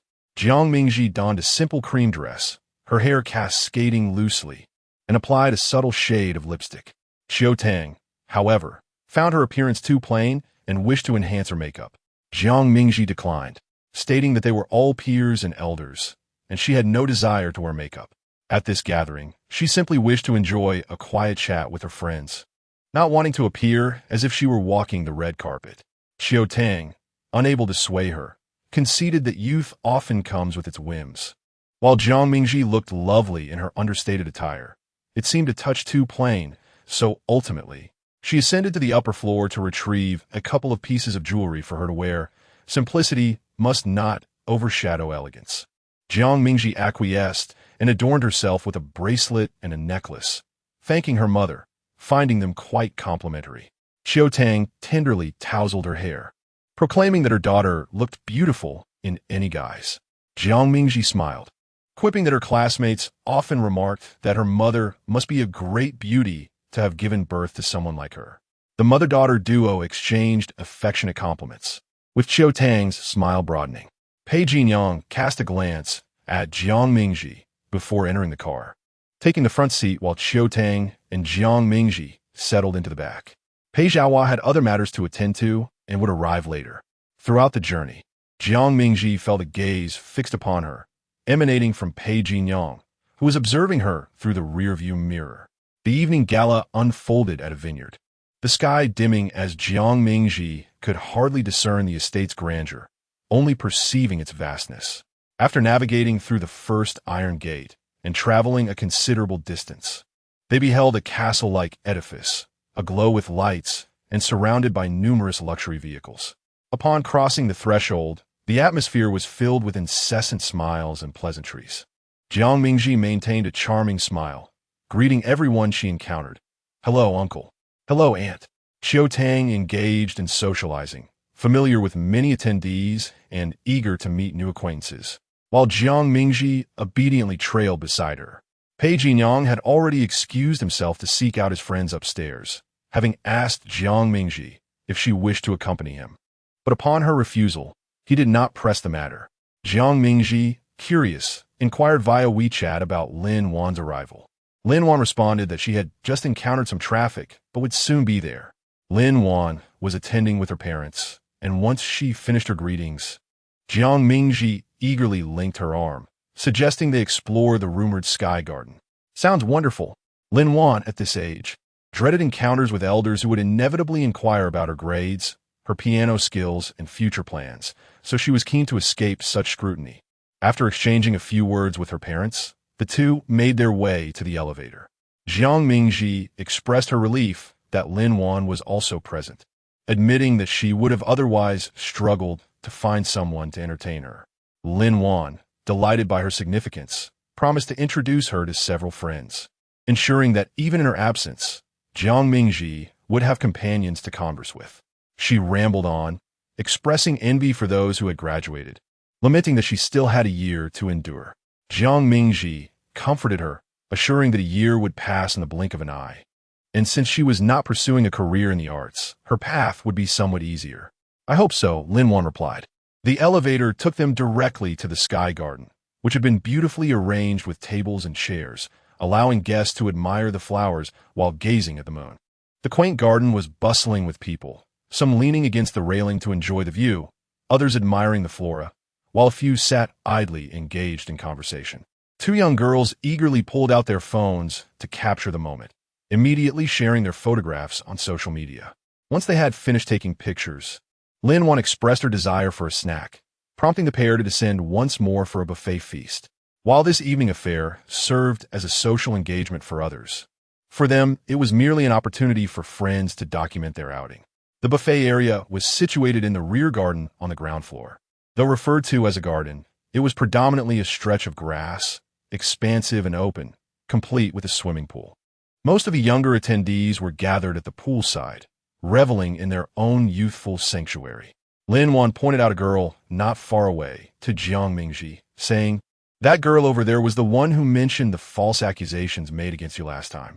Chapter 75. Foreknowledge. Jiang Mingji followed her finger and saw 8 or 9 peers gathered by the pool, encircled in a circle, seemingly engaged in games or some other activities. Pei Jinyang was among them as well. Jiang Mingji had no intention of joining them. Lin Wan was piling her plate high with food, evidently quite hungry. The two sought refuge in a secluded corner, indulging in their meal while conversing. Lin Wan chewed thoughtfully before speaking. A friend of mine heard from her friend, all of whom are in the international department, well informed that they heard I had a good relationship with you and came to inquire about the truth of it all. Jiang Mingji listened quietly, refraining from comment. That incident was in the past and had not caused her any harm, merely a momentary vexation. Lin Wan remarked, "Doesn't Sheng Qiaoshi despise you?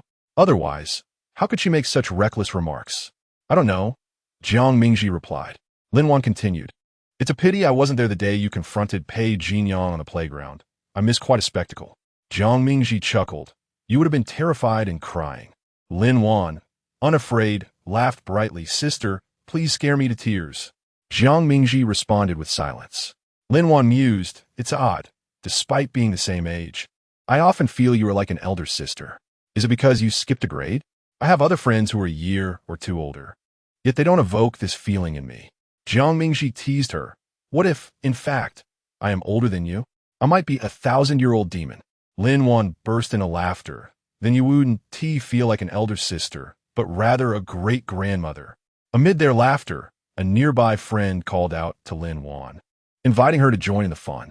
Lin Wan hesitated, glancing at Jiang Mingji. "Are you going?" Jiang Mingji shook her head, uninterested in participating. The games seemed trivial, and the company did not appeal to her.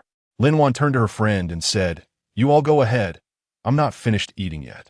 They resumed their hearty meal. Lin Wan remarked, "Actually, I've been in less contact with her lately. I've been so busy and feel like she's changed." Jiang Mingji understood she was referring to that friend and offered some comforting words. "That's normal. Friends only accompany you for a segment of your journey. You will meet new friends in every phase of your life." Lin Wan pouted. "Then I want you to accompany me to the end. You're going to university soon and can't just forget about me." Jiang Mingji waved her phone. "How could I? We'll keep in touch." The group by the pool, noticing the two girls not joining them, wore somewhat awkward expressions. Sheng Qiaoshi glanced at Pei Jinyang and remarked, "It seems she's deliberately avoiding us. Perhaps she doesn't wish to play." Pei Jinyang lazily discarded a card, replying, "What's wrong? Are you in dire need of friends?" Sheng Qiaoshi retorted, "Not at all. I was merely considering her as your sister and thought to kindly invite her to join us." Pei Jinyang chuckled. "Well, it seems my reputation carries weight." The relaxed banter suggested that the once rebellious young master had returned. A boy beside Chun Jianbei piped up, "Jinyang, may I pursue your sister?" Pei Jinyang cast a cool glance and remarked, "No, you're too much of a scoundrel." This individual had prided himself on his numerous romantic escapades since middle school. Laughter erupted among the group, and the boy, unperturbed, playfully nudged another boy with short hair, saying, "What about Hoga? He not a scoundrel. He only dated one person, and she was the one who ended it." The boy surnamed Ho glanced over at Jiang Mingji's direction, visibly stirred. "Pei-ge, I'm not accustomed to this style. I fear I may falter." They had all heard about Jiang Mingji's bold confrontation with Pei Jinyang on the playground, and a video of the incident had even circulated. Despite her gentle appearance, her fierce determination to tear someone apart was undeniably intimidating. Sheng Qiaoshi teased, "Jinyang hasn't even agreed to let you pursue her, yet you're already being selective." Though her words suggested otherwise, she secretly hoped more than anyone that Pei Jinyang would consent. Ho Chuanhao stood up, proclaiming, "To say the word Pei-ge, and I shall ask for her WeChat." The attention of the group shifted to Pei Jinyang, who casually tossed his cards onto the table and said, "Go ahead." The crowd erupted in cheers, encouraging Ho-ge to seize the opportunity. "Jiang Mingji is so beautiful. You should take your chance." Chen Zhanbei proposed a wager. "Let us bet on whether he can get Jiang Mingji's WeChat." A lively debate ensued, with voices overlapping. "I bet he can." "I'm not so sure."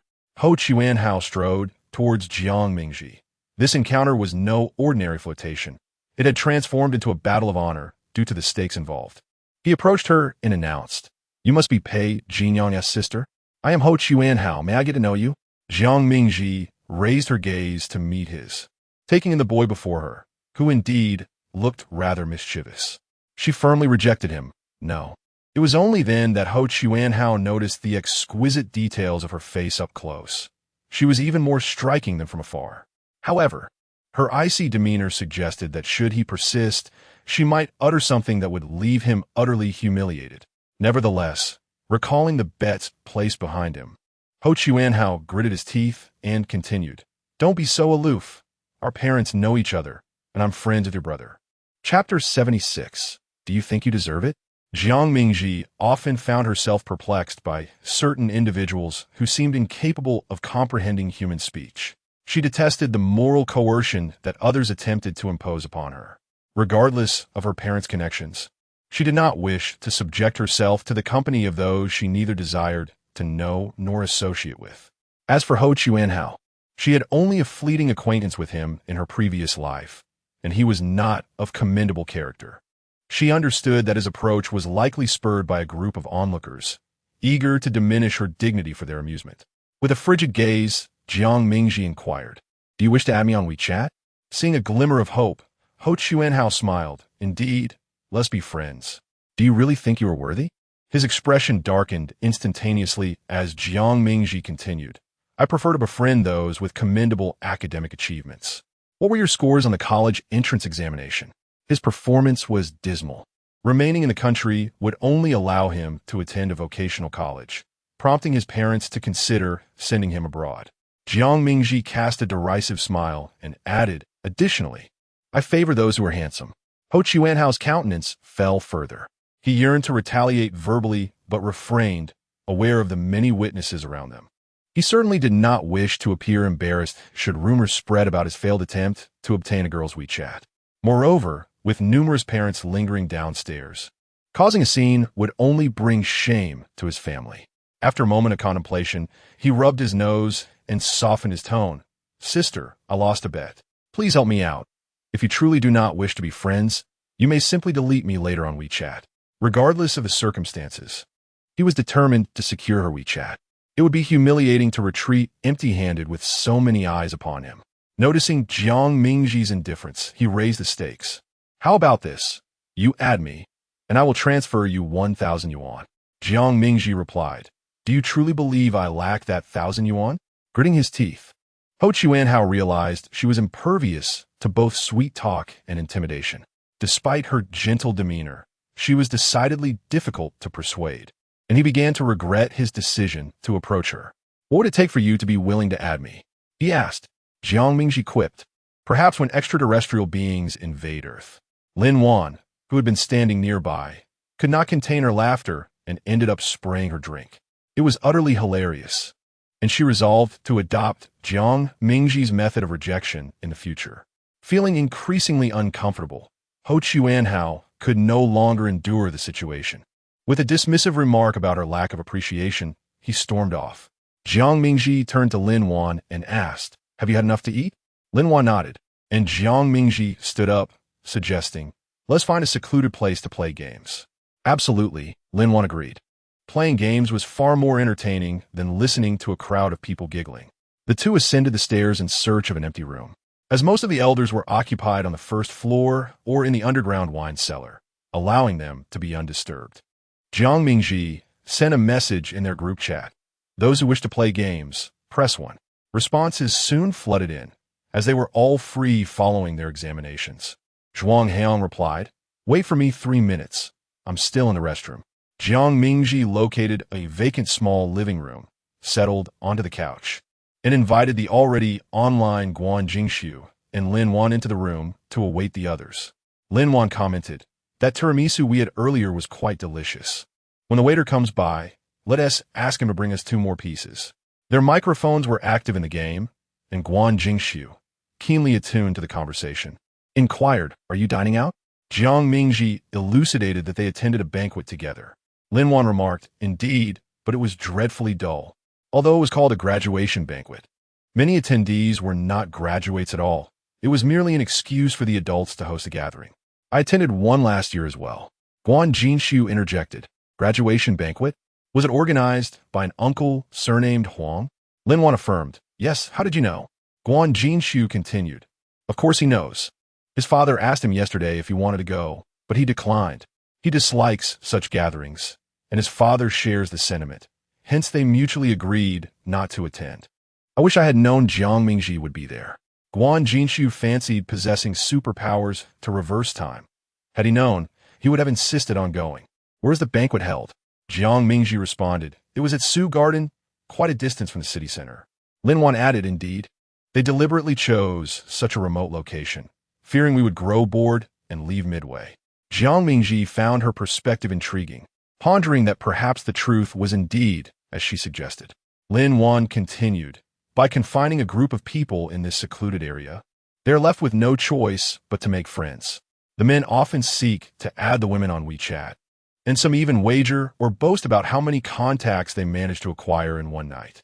Jiang Mingji had heard whispers of such occurrences in her previous life and found nothing peculiar about it. Some individuals, when bored, are consumed by thoughts of romantic entanglements. Guan Jingxiu chimed in from the other end of the phone. "So how many did you add?" Jiang Mingji replied, 0. Lin Wan added, "However, just now, a guy approached asking for Gigi's WeChat, and she said she would only add him when the Trisolarans invade Earth. I nearly died laughing." Guan Jingxiu chuckled. "So Yi Wenjie actually wants to add your WeChat?" It took a moment for Jiang Mingji to grasp the cold humor, astonished by Guan Jingxiu's unique way of thinking. When Zhuang Heong entered the gaming room, he overheard Guan Jingxiu saying, "Girls must protect themselves when out. They shouldn't add strangers on WeChat casually." What was going on? Lin Wan briefly recounted the events, and Zhuang Heong remarked meaningfully, "Sister Jiang is indeed quite sought after. I just wonder where this flower will end up."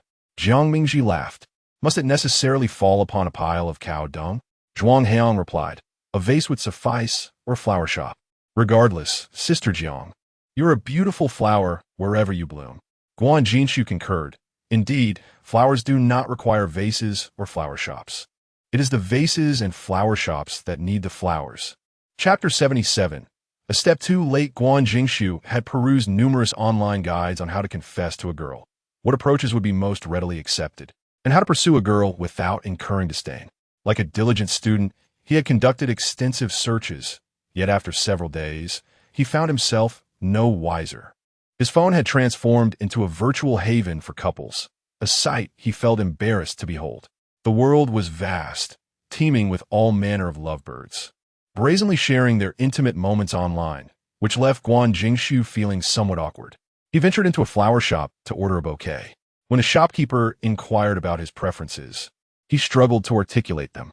Recalling that Jiang Mingji's profile picture featured a white magnolia, he replied, "She likes white magnolias." The shopkeeper, however, responded with a bemused expression, "You won't find those in season. We do have other white flowers, such as snow mountain roses, calla lilies, white water lilies, and lily of the valley." Guan Jingshu scrolled through his album and found a picture. Idea like something like this. It was a highly praised bouquet he had saved from the internet for girlfriends. Of course, when would you like to pick it up? Would you prefer to collect it yourself or have it delivered? He was asked. After a moment's contemplation, he decided, I will come by tomorrow evening. As he settled the bill, the shopkeeper cast a cheerful glance at him. For your girlfriend, I see? Such a thoughtful young man. Would you like to add a card? No, thank you, he replied. Upon exiting the shop, he made his way to the mall. On this sweltering summer afternoon, the sun blazed down, scorching everything in its path, and Guan Jingshu's heart seemed to sizzle as if on a hot grill. He had never felt this anxious even before an exam. The intensity of summer was overwhelming.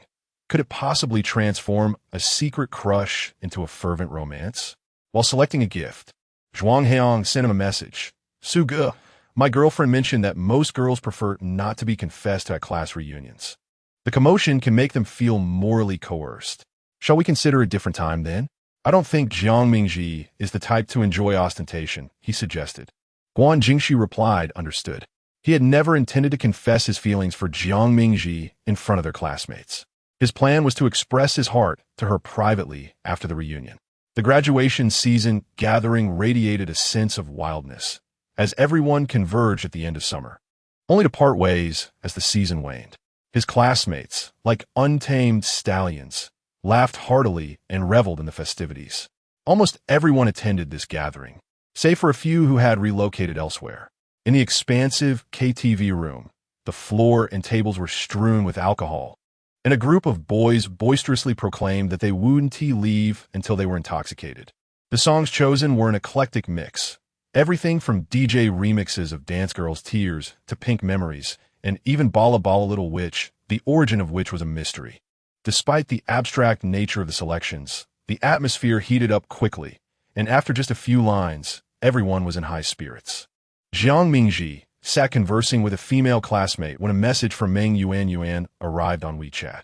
I've arrived, but this place is enormous, and I feel lost. Meng Yuan had just returned from her grandmother's house, making a hurried journey straight to the gathering, barely making it in time. Jiang Mingji asked her to send a photo to help her pinpoint her location. As Jiang Mingji rose to leave, her movement caught the attention of Guan Jingshu, who instinctively felt the urge to stand as well. Zhuang Heong glanced towards the door and leaned in a whisper to Guan Jingshu. Did you bring the gift? Guan Jingshu nodded in affirmation. Zhuang Heong added, when she returns, let us join her for some fun. The mere thought of together sent Guan Jingshu's heart racing, reminiscent of the nervousness one feels upon returning to familiar grounds. Jiang Mingji had been gone for quite some time, and Guan Jingshu found himself stealing glances at the door of the private room. Each time the door opened, his heart would lift, only to sink again upon seeing it was not her. This cycle repeated 3 times until Yang Hui entered, exclaiming, I just saw a kid from class 8 confessing to Jiang Mingji while I was out buying something. Guan Jingshu immediately sat up straighter. The eager onlookers chimed in. Who is it? Quite bold, isn't he? Yang Hui scratched his head. I think his name is Wang Xian, the one who plays basketball fiercely. He dramatically gestured. He brought her a massive bouquet of roses. Who would have thought he was so romantic? Zhuang Heong noticed the fluster in Guan Jingshu's eyes and quickly urged him to get up. Hurry, we must intercept this. How can someone confess before you? The door muffled much of the music, and Zhuang Heong patted Guan Jingshu's shoulder, offering reassurance. Don't worry. Jiang Mingji is unlikely to accept him. I don't even remember who he is, let alone her. Guan Jingshu replied calmly, I know. Though he had felt a moment of panic, he soon regained his composure. Zhuang Heong said, let's see what is happening. It's quite audacious of him to confess before you. As they navigated through the myriad of private rooms, the cacophony of various songs overwhelmed Guan Jingshu's senses. He longed to see Jiang Mingji immediately, to envelop her in his arms and declare her off-limits to anyone else. Upon turning a corner in the hallway, they encountered Jiang Mingji and Meng Yuan, laughing and chatting as they approached. To Guan Jingshu's relief, Jiang Mingji was not holding the romantic roses. Meng Yuan remarked, Why are you all here as well? You're making me feel like a superstar. She laughed, covering her mouth, and Jiang Mingji joined in. Zhuang Heong exhaled in relief and teased Meng Yuan. Indeed, superstar, why did you venture in the countryside? The four of them turned back towards a private room, and Zhuang Heong casually brought up Yang Hui's earlier revelation. Did Jiang Mingji receive a confession? I heard it was a massive bouquet of roses. Meng Yuanyuan interjected, yes. As we were walking, this wall of a person suddenly appeared out of nowhere, startling me, and he began spouting all sorts of cheesy lines while holding flowers. Zhuang Heong asked, Jiang Mingji must have turned him down, right? How did she do it? Jiang Mingji smiled. Of course, I'm quite adept at rejecting people. Although a jest. This statement startled Guan Jinxiu. If she was so skilled at turning others down, would she also reject him in the end? Jiang Mingji returned to the private room, becoming the focal point of everyone's attention. All eyes turned towards her, leaving Jiang Mingji bewildered. A young man inquired, Jiang Mingji, why did you come back empty-handed? To which she replied, I expected to bring back gifts after a brief outing. Laughter erupted among the group. Yang Hui remarqued, you were confessed to with such a grand bouquet of roses. I thought I might bask in their fragrance. Jiang Mingji chuckled, realizing that this was the reason for their curiosity. If one wished to savor the scent of flowers, it was a simple matter of visiting Class 5's private room. After exchanging a few light-hearted banters, this segment swiftly passed. On her left sat Meng Yuanyuan, and on her right, Guan Jinxiu. Neither sang nor drank, content to observe the revelry and enjoy the fruit platter. Jiang Mingji sighed, acknowledging the two of them. She nudged her companions, suggesting, let us engage in a game together. Chapter 78. What makes you beautiful? Both individuals turned to her simultaneously, inquiring about the game being played. Jiang Mingji picked up a dice cup and asked, can you shake the dice? They both shook their heads in unison. I shall teach you, she declared, feeling somewhat like a mischief maker corrupting well-behaved students. What a transgression! After briefly explaining the rules, several others eagerly expressed their desire to join, swelling the ranks to 7 participants, prompting the waiter to bring multiple dice cups. With 5 dice per person, the mere act of counting became a time-consuming endeavor. However, the lively atmosphere allowed the game to commence swiftly. When it was Guan Jinxiu's turn, Jiang Mingji, seated beside him, leaned in closer as the music blared, straining to hear his words. In that dim light, he was first enveloped by her familiar fragrance, a warm, intoxicating scent of orange blossom. Perhaps due to the cacophony surrounding them, her hair brushed against his arm, sending a shiver down his spine. He slowly leaned in, shielding his mouth with one hand to speak in her ear. The aroma of orange blossom enveloped him more insistently, leaving him somewhat dazed. Once she understood, the girl nodded and leaned closer, suggesting they communicate through gestures due to the noise. Jiang Mingji demonstrated the numbers with her fingers for Meng Yuanyuan. Guan Jinxiu acknowledged her with a nod, indicating his comprehension. Jiang Mingji beckoned him to lean in closer. She had something to convey. As he complied, his heart raced uncontrollably. This way, you won't strain your throat. If you shout, you'll be hoarse by tomorrow, she advised. A sweetness blossomed in his heart. She was concerned for him. His obedient ear felt unbearably warm, but fortunately, the dim lighting concealed any telltale signs. After a while, someone selected Jackie Chung's Blessing. The melancholic lyrics plunged the atmosphere into despair. Following that, they sang The Wind Rises and Eason Chan's Friends. The emotional weight of these 3 songs nearly brought some of the more sensitive classmates to tears. Meanwhile, the noise from Jiang Mingji's dice game diminished, and they collectively paused, sensing the somber mood. Noticing the low spirits, Yang Hui seized a microphone, declaring, let us celebrate our graduation. Let us hear Leaving the Surface of the Earth. His theatrics quickly revived the mood, but some, unable to endure his exuberance, switched off his song. Unperturbed, Yang Hui chuckled. Whose English song is this? Come on, let us have a round of applause. Jiang Mingji stood up, reaching for the microphone. This was the song she had requested upon entering, which had been overshadowed multiple times. And now her moment had finally arrived. It was a lively tune, What Makes You Beautiful. As the chorus erupted, several classmates joined in the spirited sing-along. My darling, you illuminate my world like no one else. The way you toss your hair leaves me utterly captivated. Guan Jinxiu gazed at Jiang Mingji, who was so vibrant, her voice enchanting and her smile sweet. His heart raced for her, and the lyrics echoed his sentiments perfectly. As the clock struck 11, half of the guests in the private room had already departed. Although they had graduated, curfews still loomed at home, compelling most to return by 10. Meng Yuanyuan left at 10:30, and Jiang Mingji and her companions escorted her downstairs, where she took a taxi home. A few boys wished to linger until past midnight, but as the crowd thinned, the exuberance dissipated. Jiang Mingji glanced at the time and announced her readiness to leave. Guan Jingxiu, seeing her intentions, stood up as well. "I'll accompany you," he stated. Zhuang Heong, aware of Guan Jingxiu's plans for the evening, astutely remarked, "I'll stay a bit longer. You all go ahead." Jiang Mingji picked up her bag. "All right, let us check in on the group once we're safe." Stepping out of the private room and away from the raucous music, Guan Jingxiu felt his heartbeat echo like a drum, nerves making him almost clumsy. He coughed softly into his fist, trying to alleviate the tension. Walking beside him, Jiang Mingji opened her ride-hailing app. "I'm taking a taxi home. Are you joining me or hailing your own?" Guan Jingxiu replied, "I'm a bit hungry. Would you mind accompanying me for a late-night snack?" Jiang Mingji raised her gaze. "What do you feel like eating?" "Just something casual from the roadside," he suggested, fearing her disapproval, and quickly added, "We'll finish quickly. I won't take up too much of your time."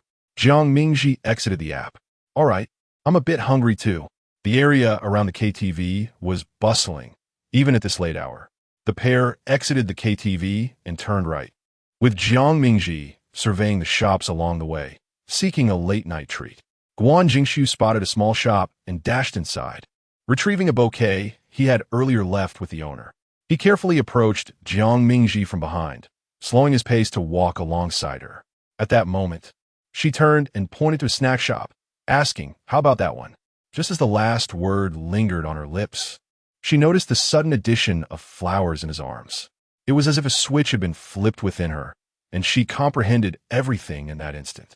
"Here, these are for you," Guan Jingxiu said, thrusting the flowers into her arms. Jiang Mingji instinctively accepted them, replying, "Thank you, they're beautiful." Guan Jingxiu's ears flushed crimson, and he shyly scratched his right ear, smiling bashfully. "I'm glad you like them."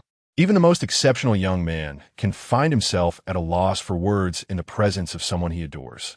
In the twilight of his emotions, Guan Jingxiu found himself poised to confess his feelings to the girl he cherished. Despite having meticulously rehearsed numerous lines in his mind, he now stood utterly blank, the thoughts evaporating into thin air. With a determined effort to steady his racing heart, he spoke with an air of calmness. "I need to confess something to you. Do you know?" Jiang Mingji was taken aback by such an unexpected declaration. This individual was indeed unlike anyone else. She playfully responded, "I don't know." Guan Jingxiu reached out, gently capturing her slender wrist, their steps halting beneath the warm glow of a streetlight. In the distance, a car honked, and a cyclist whizzed by on a shared bike. Yet, no one paused to scrutinize their intimate moment. It was simply a natural occurrence for two young souls to find themselves in love by the roadside, suddenly imbued with courage. Guan Jingxiu's fingers glided down to intertwine with hers, and he mustered the courage to ask the question that had long lingered in his heart. "Would you be willing to be my girlfriend?" Chapter 79. The Return of Happiness. Jiang Mingji had received numerous confessions, encountering both the domineering and the shy types. However, this was her first encounter with someone like Guan Jingxiu, who, without uttering a word, simply awaited her response to his unspoken desire for her to be his girlfriend. Yet, in his eyes, she could perceive a mix of anxiety and sincerity. Holding a bouquet, she lowered her gaze to the delicate lily of the valley nestled within it, a flower that symbolizes the return of happiness. If she were granted a second chance, could her happiness return as well? The streets bustled with traffic. Yet Guan Jingxiu's gaze remained steadfastly fixed upon Jiang Mingji's face as he quietly awaited his fate. At last, she spoke. "Could you give me a moment to consider?" It wasn't a straightforward rejection, and Guan Jingxiu felt a sense of relief, but it also lacked a decisive acceptance, leaving him in a state of torment akin to being immersed in boiling oil. He understood that he should articulate something more, akin to contestants pleading for votes on a competition show, expressing his innermost thoughts. Yet, he found himself unable to voice anything. It felt as though a colossal stone lodged in his throat rendered him breathless, though a few breaths of air managed to seep through the crevices around it, allowing him to gasp for breath. Previously, he had envisioned only two possible outcomes, yet reality presented him with a third option. He wished fervently for Jiang Mingji to reach her decision immediately, but he didn't want to pressure her, knowing full well that such coercion would be futile. He yearned for her answer while simultaneously fearing it. Didn't you mention craving a late-night snack? How about some Odin? Jiang Mingji suggested. At that moment, Guan Jinshu found it difficult to eat anything and merely nodded in response. Suddenly, Jiang Mingji laughed, noting how his emotions were vividly displayed on his face. Rather than being put off by his sulky demeanor, she found it somewhat endearing. Taking the initiative, she stepped onto the stairs and glanced back at him. Come on, it's my treat. Guan Jinshu followed her into a modest little eatery, which served Odin and grilled sausages. The owner, a woman in her 30s, brightened at the sight of the two young people entering. Having already noticed their striking youth and beauty, such radiant faces were impossible to overlook. The owner warmly greeted them. What would you like to eat? Jiang Mingji casually pointed to several items in the pot, and the owner efficiently packed them into a large paper cup. Turning to Guan Jinshu, she inquired, "What do you want?" Guan Jinshu shook his head, indicating he wasn't hungry. As a woman of experience, the owner quickly discerned the tension between the young couple. Adhering to the principle of preserving relationships, she interjected, "Are you two having a little spat?" Guan Jinshu did not deny it, and to his surprise, neither did Jiang Mingji speak up. As the owner filled a bowl with broth, she took on the role of a relationship counselor, saying, "Oh dear, how can a boy argue with his girlfriend? When she asks what you want to eat, she is actually trying to cheer you up." Guan Jinshu's face flushed crimson. Was that so? Was she trying to comfort him? "Then I'd like an order of fish balls, and also this and this," he replied, eager to appease her. The owner's smile widened. That's more like it. When given an opportunity, one should seize it. Only then can love endure. Jiang Mingji inquired about the price, to which the owner responded, and she proceeded to make the payment via a scanning app. The establishment featured a few small tables and chairs, compelling Jiang Mingji to sit down for her meal while cradling the flowers. Observing the vibrant blooms and the handsome youths, the owner couldn't help but smile with a sense of pride, feeling that his humble shop had gained a touch of elegance. As Jiang Mingji silently savored her Odin, her peripheral vision caught sight of Guan Jinshu's ears, flushed a deep crimson, reminiscent of something marinated. She marveled once more at his innocence. She had long noticed how easily his face and ears would redden. Such pure-hearted youth often evoke the most mischievous thoughts. Jiang Mingji playfully asked, "Are you feeling warm?" Guan Jinshu lifted his gaze, his amber eyes reflecting a naive innocence. Not all. Despite the air conditioning in the shop, the warmth of the Odin did not induce any discomfort. Jiang Mingji smiled. "Then why are your ears so red?" Upon hearing her question, the boy's ears grew even warmer, as if they might burst, his face also turning a shade of crimson. Guan Jinshu lowered his head, focusing on his food, choosing not to respond. Realizing that Jiang Mingji was deliberately teasing him. How could she be so mischievous? Not only did she dismiss his confession, but she also toyed with his emotions. Jiang Mingji was not one to take advantage. She ceased her teasing. After finishing their Odin, the two exited the small shop, while the owner watched them leave with a lingering sense of attachment before turning to his Douyin app. Just before parting ways, Jiang Mingji was handed a velvet gift box. "A present for you," he said.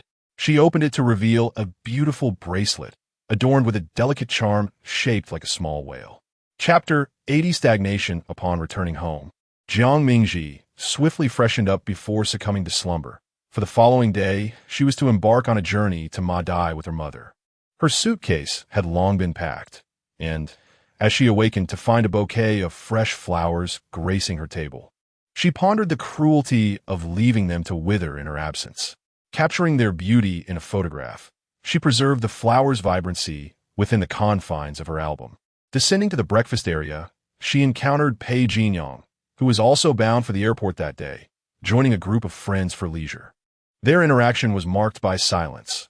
Pei Jinyong retrieved a bottle of sparkling water from the refrigerator and, as he passed by the dining table. Cast a glance at Jiang Mingji.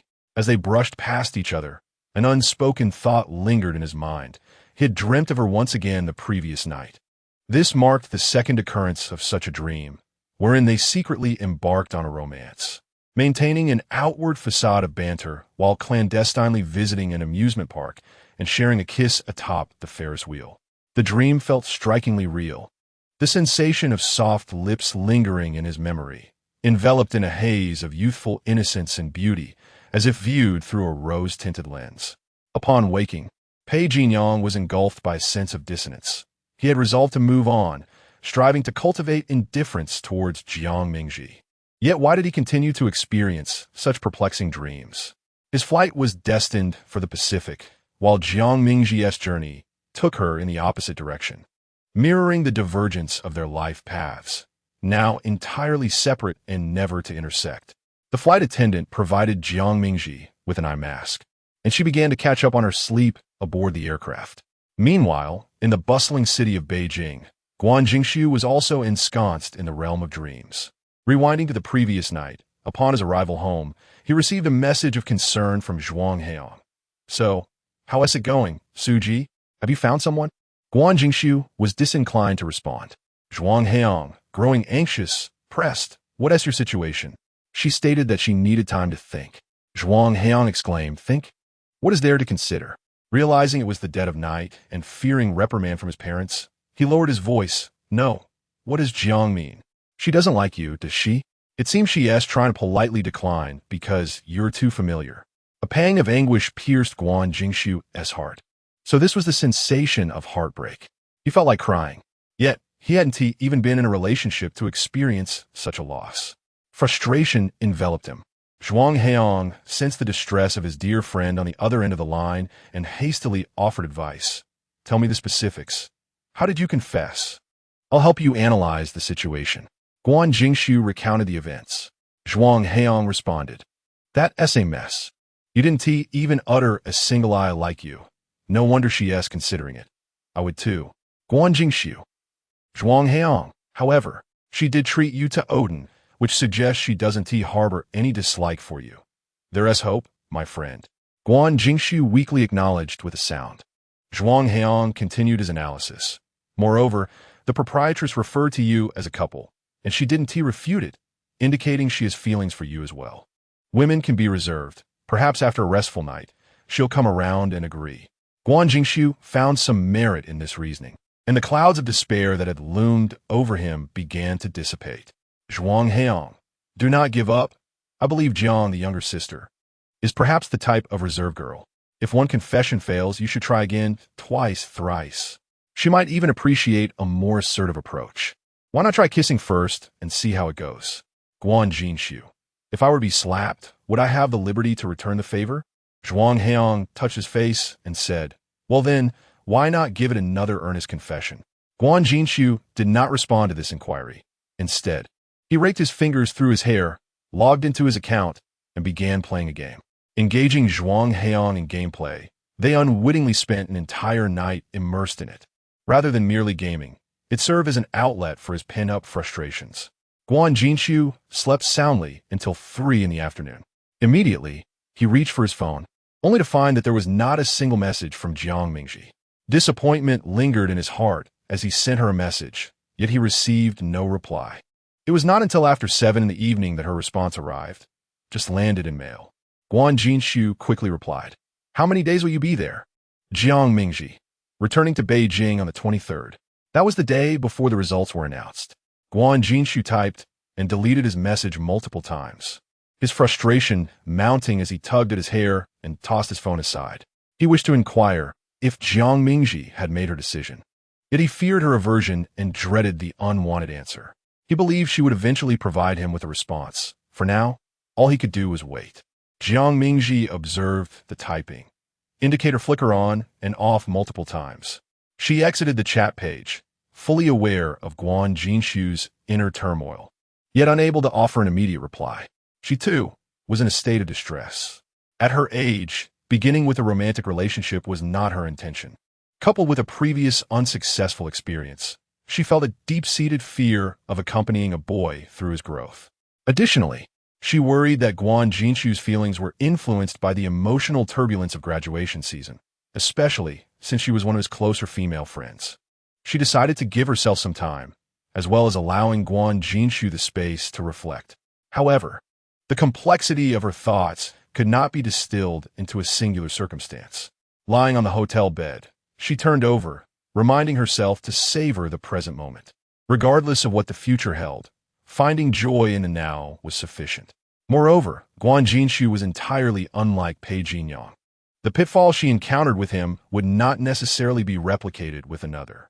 The tug-of-war between rationality and emotion left the typically composed Jiang Mingji sleepless. Her mature psychological age compelled her to ponder deeply. Not long after, Zhuang Heong shared a TikTok video with Guan Jinshu. "Isn't this the day you confessed to Jiang?" Guan Jinshu clicked on the video, revealing the moment he confessed to Jiang Mingji by the roadside.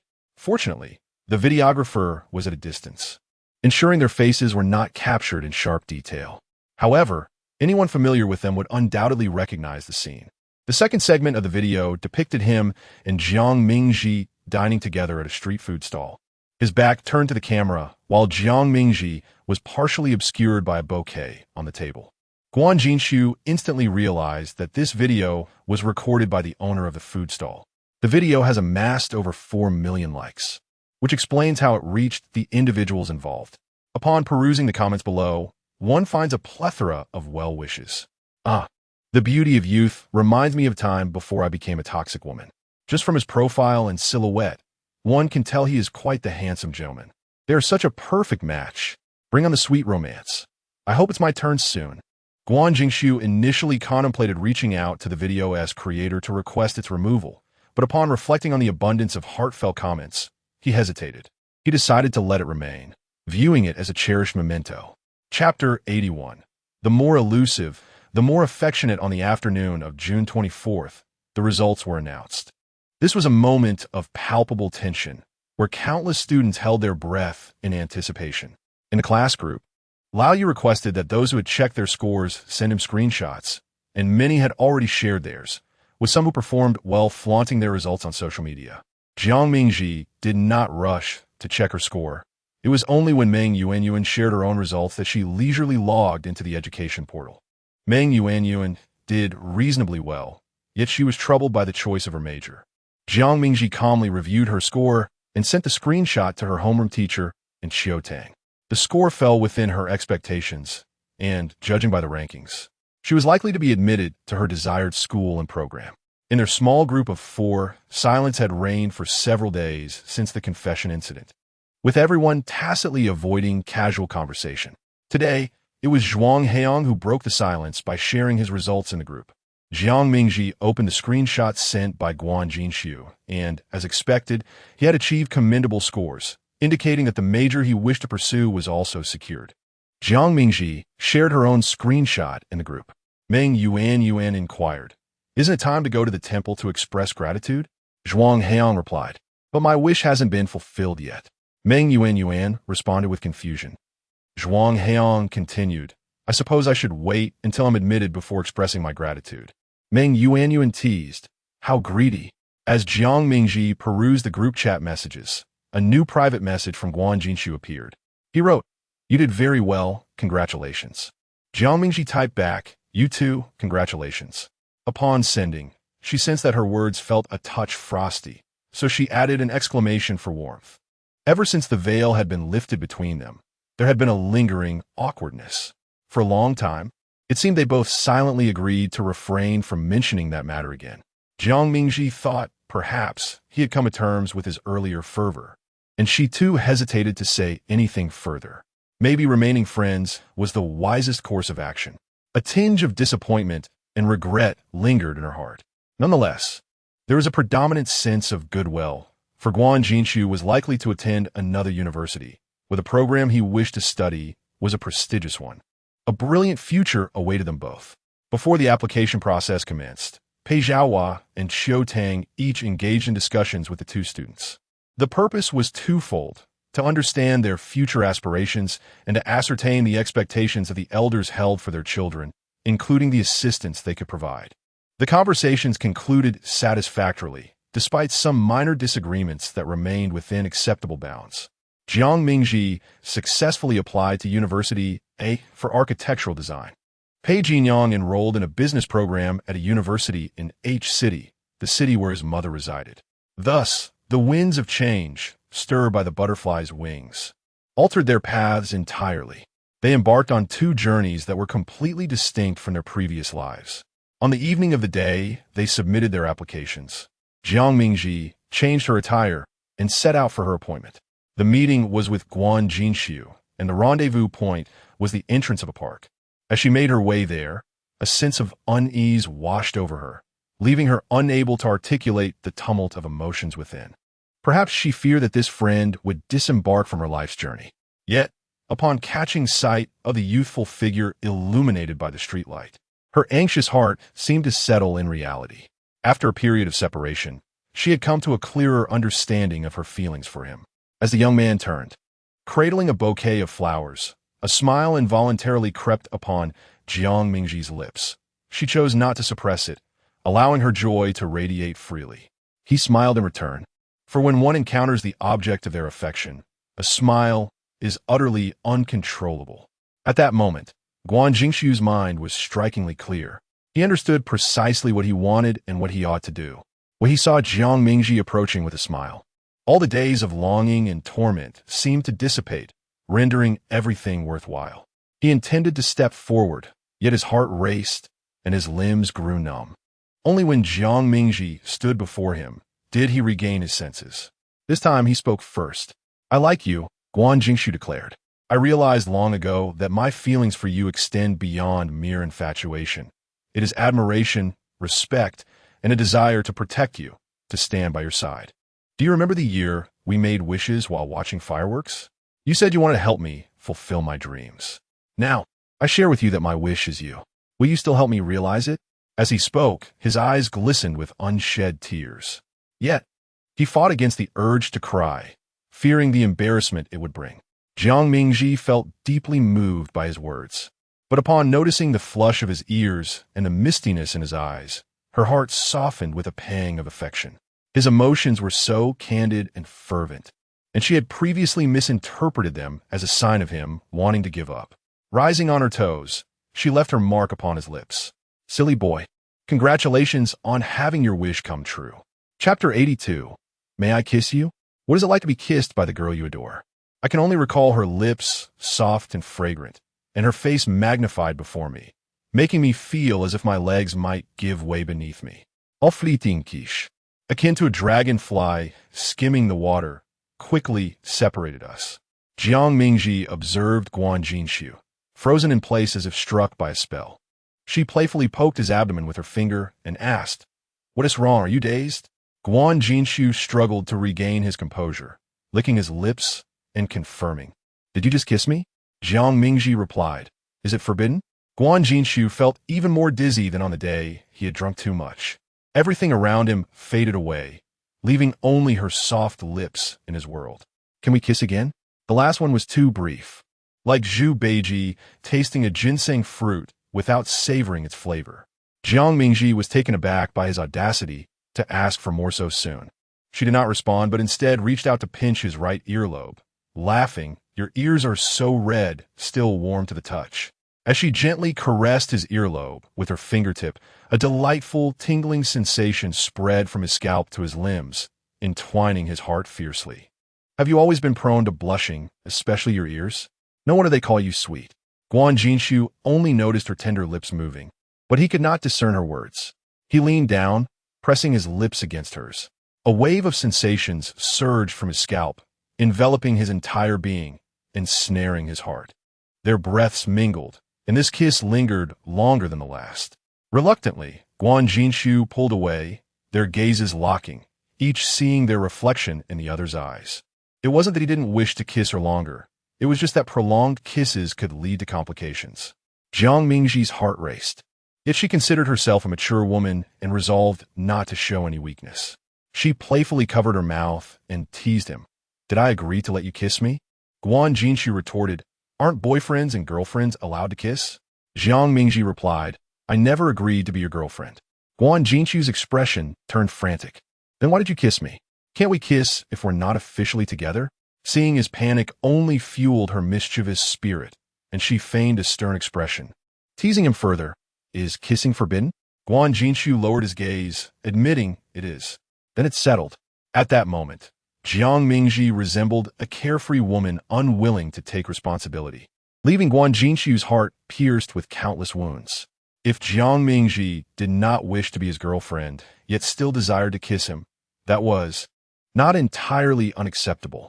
Jiang Mingji smiled and took the young man's hand. All right, what are you thinking, my little boyfriend? Let us go. We shouldn't linger here feeding the mosquitoes.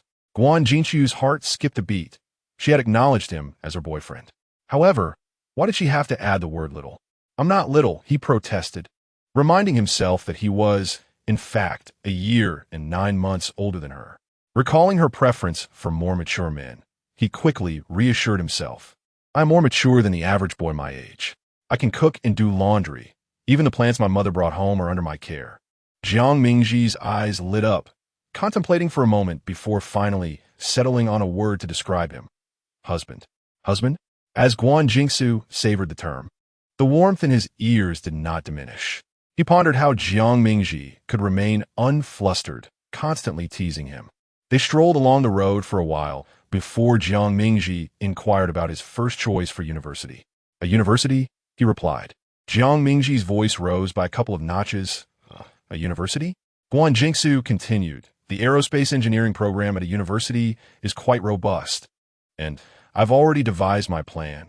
After completing my undergraduate studies there, I can pursue my master's and doctorate at another institution.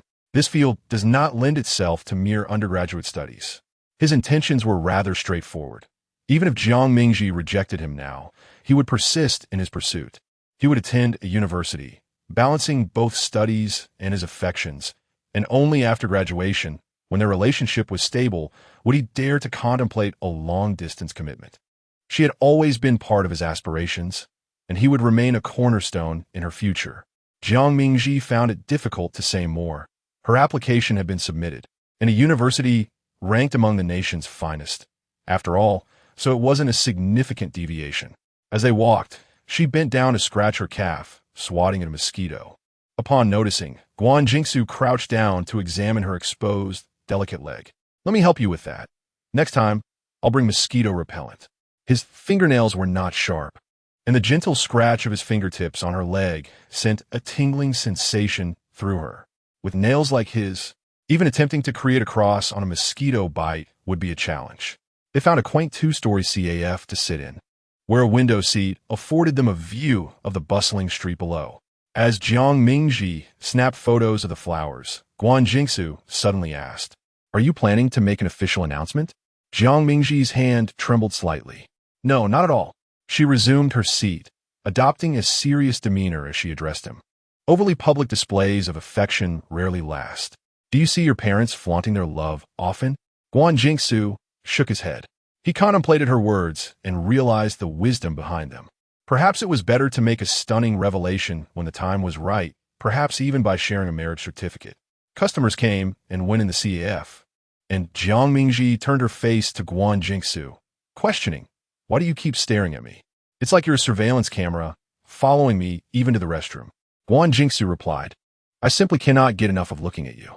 It was a wondrous feeling, one he had never experienced before. He now wished to anchor his gaze upon her, finding her stunningly beautiful and endearing, from the strands of her hair to the tips of her nails. Despite Jiang Mingji's thick skin, she could not suppress a tinge of shyness. Who could withstand the earnest gaze of such a charming youth, so fervent and direct? Taking a sip from the drink on the table, she realized it was getting late and that it was time to return. Guan Jingxu lamented, "But I do not want to go back." He wished to linger with her a moment longer. Jiang Mingji glanced at her phone and noted the time. It was indeed late, and if they remained seated any longer, the owner might come to usher them out. Guan Jingxu surveyed the CAF and noticed there were indeed few patrons left. "All right then, shall we meet tomorrow?" he asked. Jiang Mingji stood up, preparing to leave. "What do you plan to do tomorrow?" Guan Jingxu mirrored her movements, suggesting, "How about we go for breakfast together?" Jiang Mingji looked at him, her expression one of disbelief. "Breakfast?" Guan Jingxiu stepped forward to take her hand. Yes, I will be waiting for you at your doorstep by 8.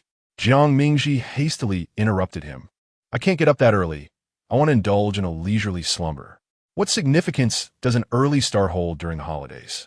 Guan Jingxiu felt a pang of disappointment. He merely wished to spend time with his girlfriend sooner. So, what time do you usually wake up? Around 10. Ultimately, the two agreed to meet the following afternoon for a game of badminton. Guan Jingxiu accompanied Jiang Mingji back to Mingyue, lingering at the entrance with reluctance. His demeanor resembled that of a clingy puppy, leading Jiang Mingji to seriously question whether he had learned this behavior from Kelly. Finally, summoning her resolve, she waved him off. All right, hurry back. See you tomorrow. Despite his reluctance, Guan Jingxiu had to take his leave, waving back, Ji. See you tomorrow. Chapter 83. In motion. Thoughts of Guan Jingxiu returned home with an incessant smile on his face, and as thoughts of Jiang Mingji crossed his mind, the corners of his mouth could not help but curve upward. The mere realization that she was now his girlfriend caused him to chuckle several times, startling a passerby on one occasion. As he observed the twilight sky, he pondered over her presence. Whether walking or sitting, his thoughts were consumed by her. This day would undoubtedly mark one of the most fervent chapters of his life. He dialed Zhuang Heong's number. Zhuang Heong was just bidding good night to his girlfriend and, without a second thought, ended the call. Undeterred, Guan Jingxiu immediately redialed. Each time Zhuang Heong hung up, he called again. Zhuang Heong sighed, eventually explaining to his girlfriend, Darling, there's an insistent single dog calling me. You should rest. I'll go and scold him. Upon reconnecting with Guan Jingxiu, Zhuang Heong's first words were, You had better have something significant to share. Guan Jingxiu replied, I'm with her now. This revelation struck Zhuang Heong like a thunderbolt, making him incredulously confirm. What? Guan Jingxiu clarified, Jiang Mingji, my girlfriend. Zhuang Heong exclaimed, Impressive, impressive. Had he not been holding his phone, he would have enthusiastically applauded his friend. Curious about the details, Zhuang Heong inquired, What did you say when you met her today? Guan Jingxiu fell silent, simply dropping another bombshell. I kissed her. Zhuang Heong gasped in horror. You weren't slapped, were you? It seemed he had suggested that Guan Jingxiu should kiss her first. Guan Jingxiu defended. She kissed me first. I merely reciprocated. Zhuang Heong replied, All right, no more boasting. Are you trying to rub it in that I can't get to my girlfriend right now? His own girlfriend would soon return to Beijing, and he had even enrolled in the same university as her, allowing for daily rendezvous. Meanwhile, Jiang Mingji was engaged in a conversation with her friends. Initially, she sent messages to Meng Yuan and Lin Wan, informing them of her newfound relationship status. To her surprise, both promptly initiated a voice call with her. Reluctantly, she created a group chat for the three of them to video call. Lin Wan was animated, exclaiming, Oh my goodness! You've secured one of the handsome seniors, Guan Xuezhang. Meng Yuan remained composed, stating, I knew he was interested in you all along. Jiang Mingji responded, Why didn't you tell me? Meng Yuan, astonished, replied, You didn't know? Jiang Mingji shook her head. She had always perceived Guan Jingxiu as aloof on the surface, but warm beneath, and after becoming acquainted, they all formed a close-knit circle of friends, especially since he was quite considerate towards Meng Yuan. Zhuang Heong was also kind to them, often referring to her as Sister Jiang. Yet Guan Jingxiu had never casually addressed her in such a manner. Meng Yuan shook her head in disbelief. It's not your fault. Back then, you were only focused on your studies. Jiang Mingji began to feel something was amiss. She could sense Guan Jingxiu's different treatment towards her, yet she had never considered it in that light, always believing their relationship was merely a platonic friendship. As she pondered these thoughts, Meng Yuan and Lin Wan were already deep in animated discussion. Meng Yuan remarked, Do not be deceived by Guan Jingxiu's assistance in explaining topics or bringing me things. It is merely the light of Ji that I bask in. During my second year of high school, he sat in front of me, yet I never felt he regarded me as a friend until Ji arrived, and everything changed. Lin Wan exclaimed, Wow. It is only through Ji's influence that Senior Guan recommended supplementary materials for me. Jiang Mingji interjected. Curiosity sparked in Lin Wan. So, Ji, when did you come to like him? This question left Jiang Mingji at a loss for words. Perhaps it was an unconscious flutter of emotions cultivated through daily interactions, or a serene comfort found in solitude that naturally blossomed into affection. Alternatively, it could be that her superficial admiration for Guan Jingxiu's handsome appearance led her to approach him with less than pure intentions. Love is not a test paper. It lacks a standard answer. The five friends planned to visit a temple to fulfill their wishes on a rainy day. Why choose a rainy day? Because the heat was unbearable. Although summer rains still bring warmth, they provide a refreshing respite. Furthermore, appreciating the rain offers a certain charm. On a rainy day, the mountain path was devoid of tourists, and the trees appeared even more lush and vibrant after the rain. The temperature in the mountains was cooler than in the city, with occasional breezes that alleviated any discomfort from the heat. Jiang Mingji and Guan Jingxiu shared an umbrella, their arms brushing against each other, the smooth and tender contact becoming somewhat addictive. Jiang Mingji commented, "This place feels quite magical. All our wishes have come true." Guan Jingxiu replied, "That is merely because our wishes were reasonable. They are aspirations achievable through our own efforts. We sought peace of mind by coming here. Indeed, one need not wish to excel in exams," as Jiang Mingji nodded in agreement. She recalled how he had once given her his lucky charm, thinking at the time that he was rather arrogant. Upon reaching the Kueishing Pavilion, they passed by the statue of Guanyin, the goddess of childbirth. Zhuang Heong chuckled. "It seems our prayers to Guanyin were not in vain. Look, we have become a couple." The bluestone path glistened with rainwater, and a faint mist rose from the nearby forest. Jiang Mingji exchanged a smile with Guan Jingxiu, pondering that if deities truly existed, she must be the one under their protection, granted a second chance at life. A graduation banquet was a necessity, and it was to be a grand affair. Xiao Tang stated at the family meeting, "Among the circle of mothers, our children have achieved the highest scores, and there are two of them." Although Pei Jinyang's total score was 10 points lower than Jiang Mingji's, he still outperformed many second- and third-generation students when considered individually. Pei Zhaohua wholeheartedly agreed. "As you say, let's make it a grand event." Xiao Tang selected their hotel on Huaxi Road, reserving 2 entire floors for the dual graduation celebration.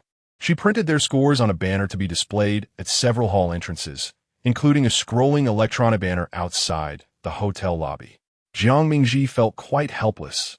Yet seeing her mother revel in the preparations, she acquiesced to her whims. Pei Jinyang returned to Mingyue the day before the banquet, and upon seeing the banners, his expression darkened. After traveling for over 20 days, he had just returned and was staying with his grandparents. Without the presence of Pei Jinyang, Jiang Mingji found herself considerably more at ease. Fortunately, upon his return, they exchanged no words, resembling strangers cohabiting under the same roof. On the day of the graduation banquet, a multitude of guests attended, some familiar to Jiang Mingji, while others were not. She simply lacked the energy to greet each one individually and chose instead to relax and converse with her friends at a table. With 10 individuals seated at the table, she knew she could not remain with them, as she was destined to sit with her parents. To spare them from the discomfort of mingling with unfamiliar faces, Jiang Mingji had deliberately invited a few acquaintances from school, including Liao Jin and Yang Hui. Chapter 84. I want to talk about love. Jiang Mingji chose not to inform her parents about her budding romance and requested Guan Jingxiu to remain silent as well.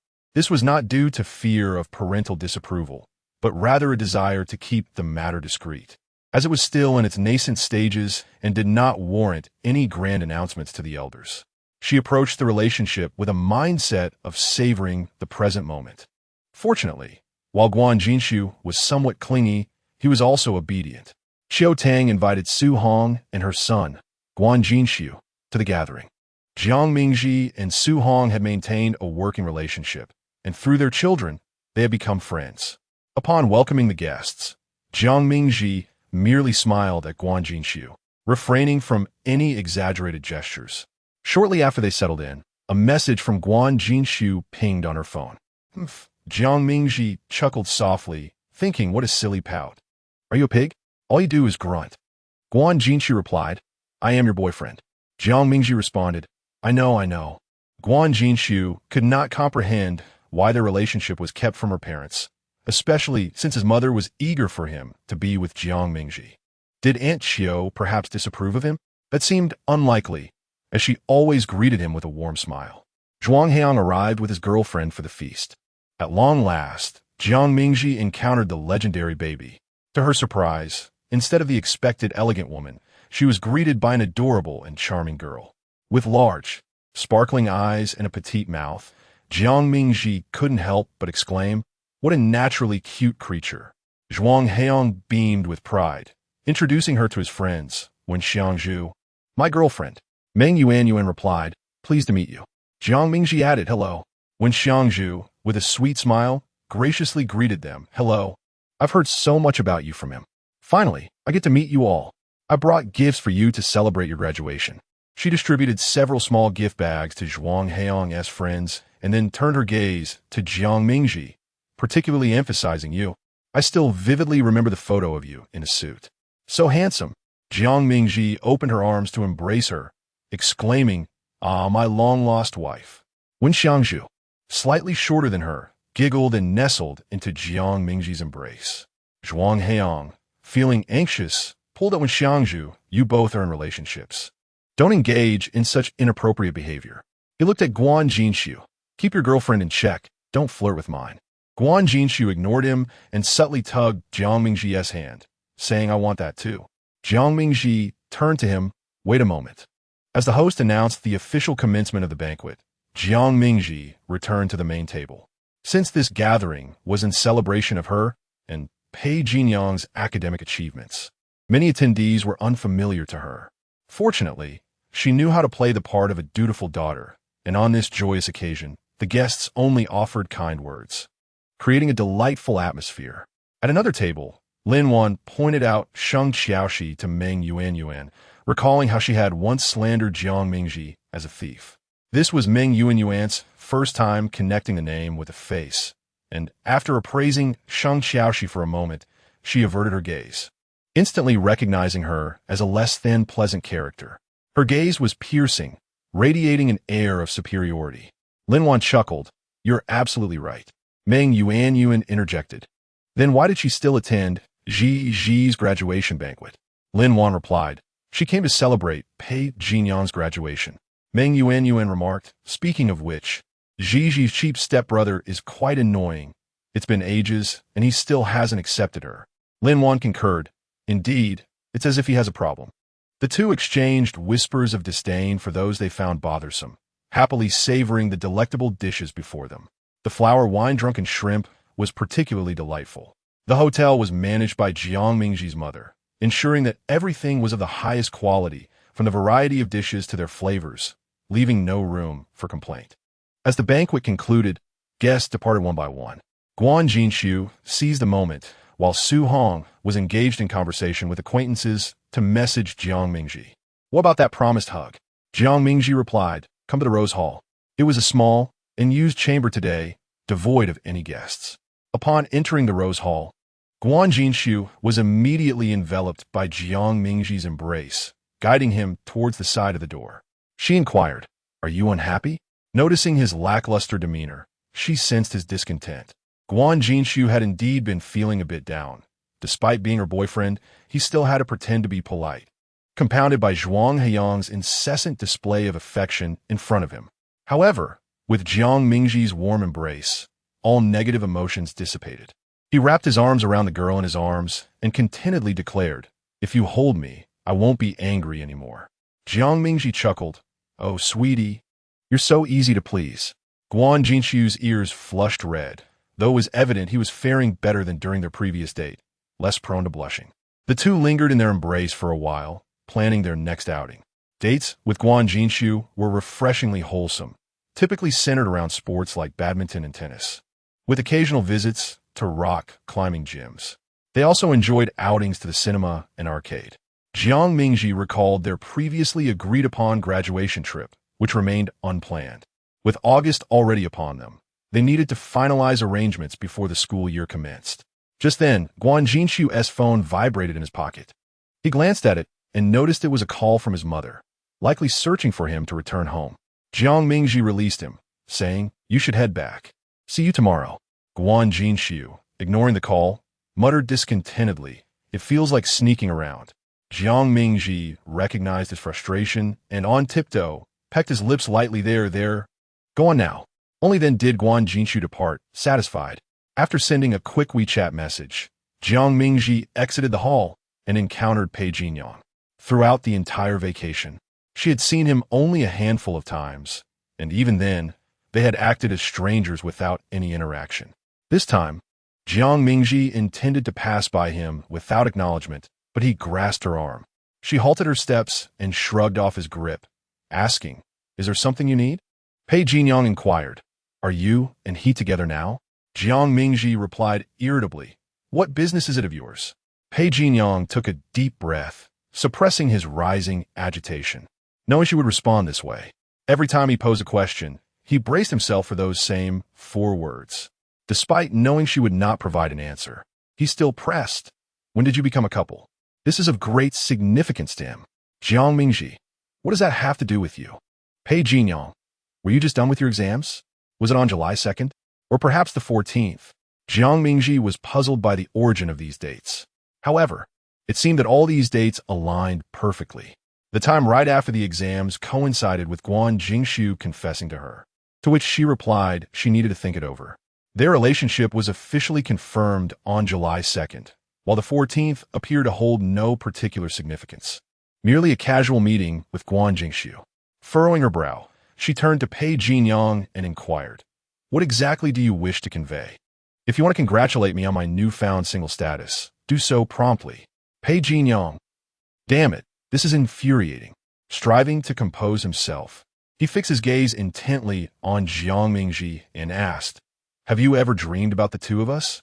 Chapter 85.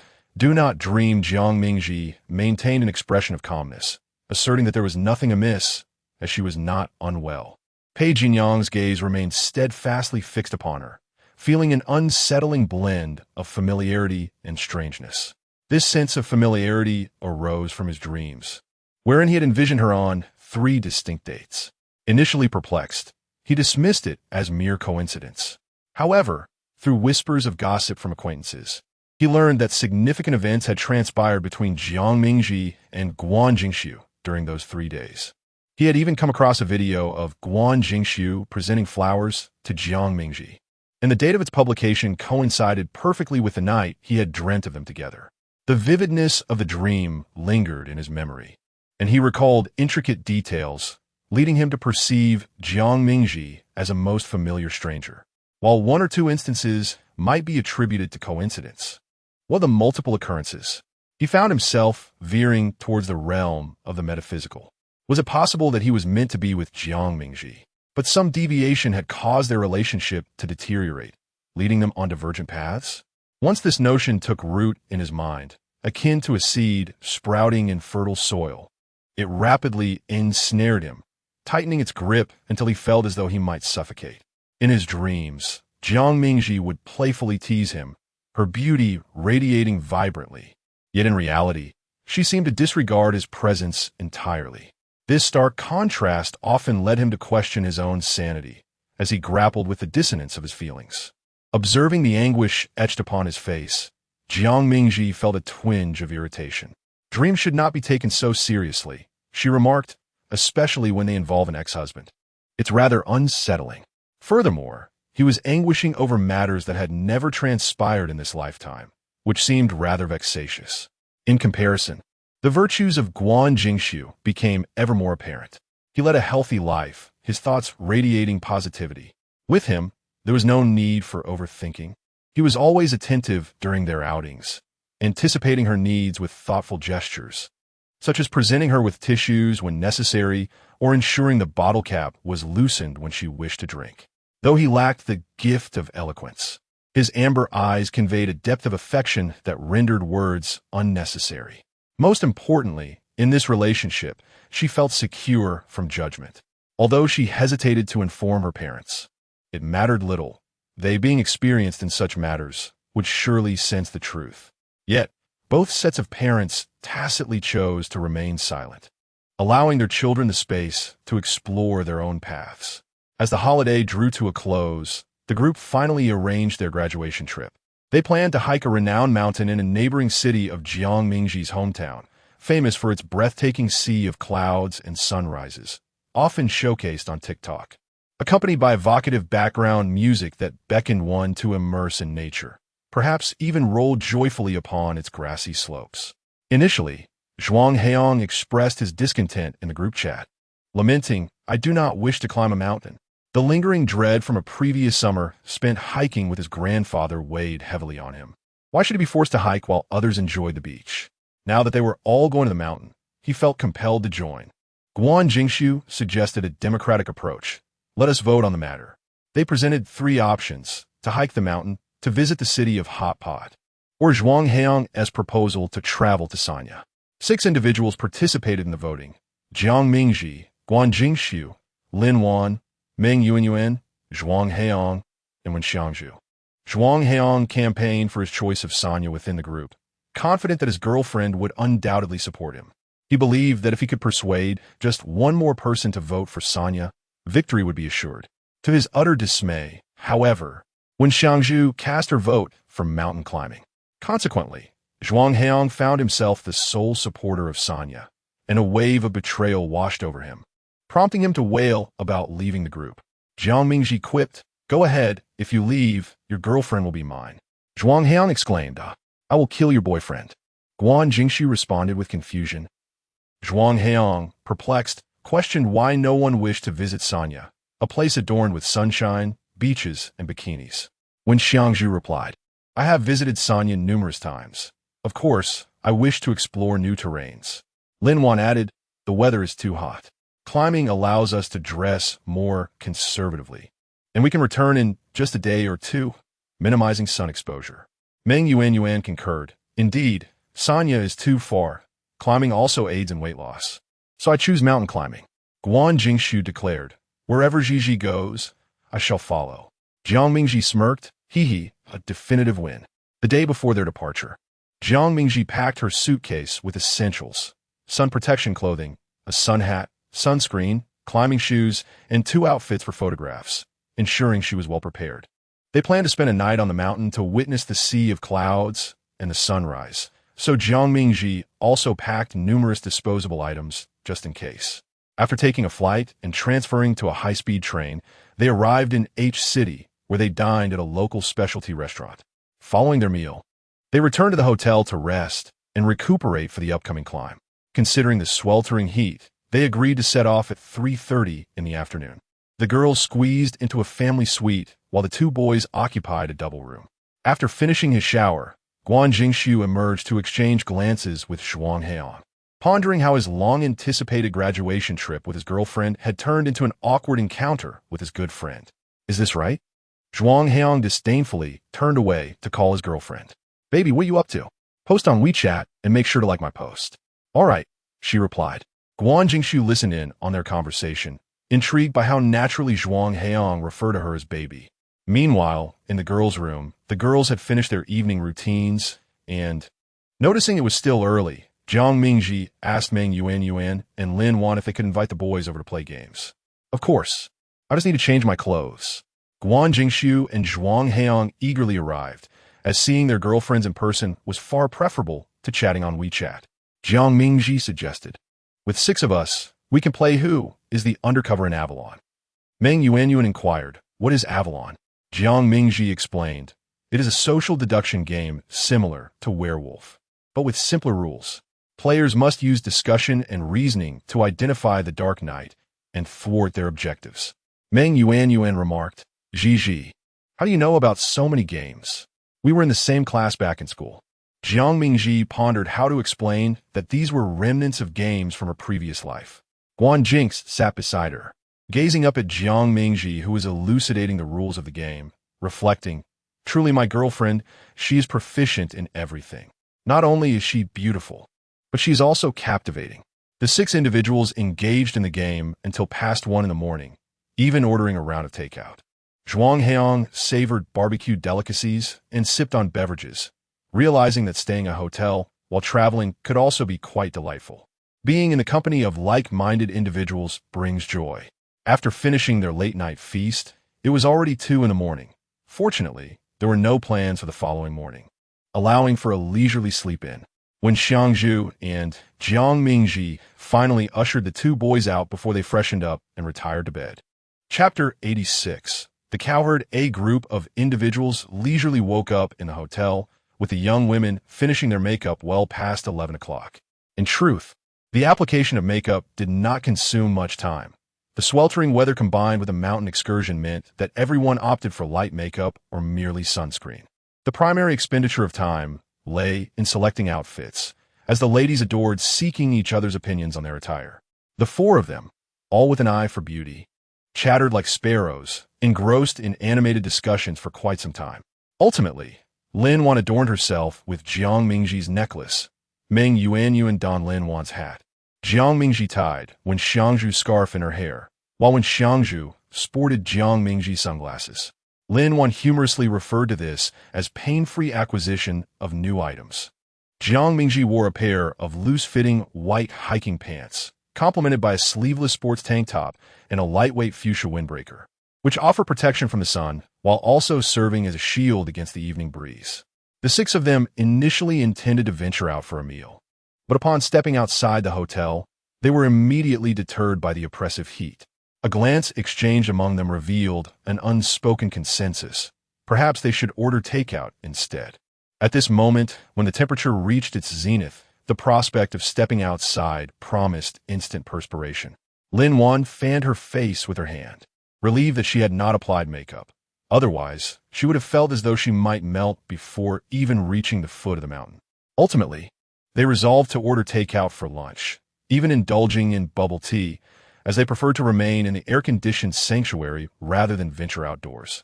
They found a culinary variety show to watch, huddled together as they dined. Zhuang Heong, gnawing on a chicken leg with his legs crossed, remarked that there was no comparison between hiking and the comfort of the hotel. If you ask me, Sanya is the place to be. Staying in a hotel by the sea beats watching a variety show any day. When Xiangzhu shot him a glare, then why don't you just buy a plane ticket right now? Zhuang Heong replied, I was merely speaking hypothetically. So, are you still going to hike? When Xiangzhu pressed, Zhuang Heong immediately straightened up. Of course, how could I not?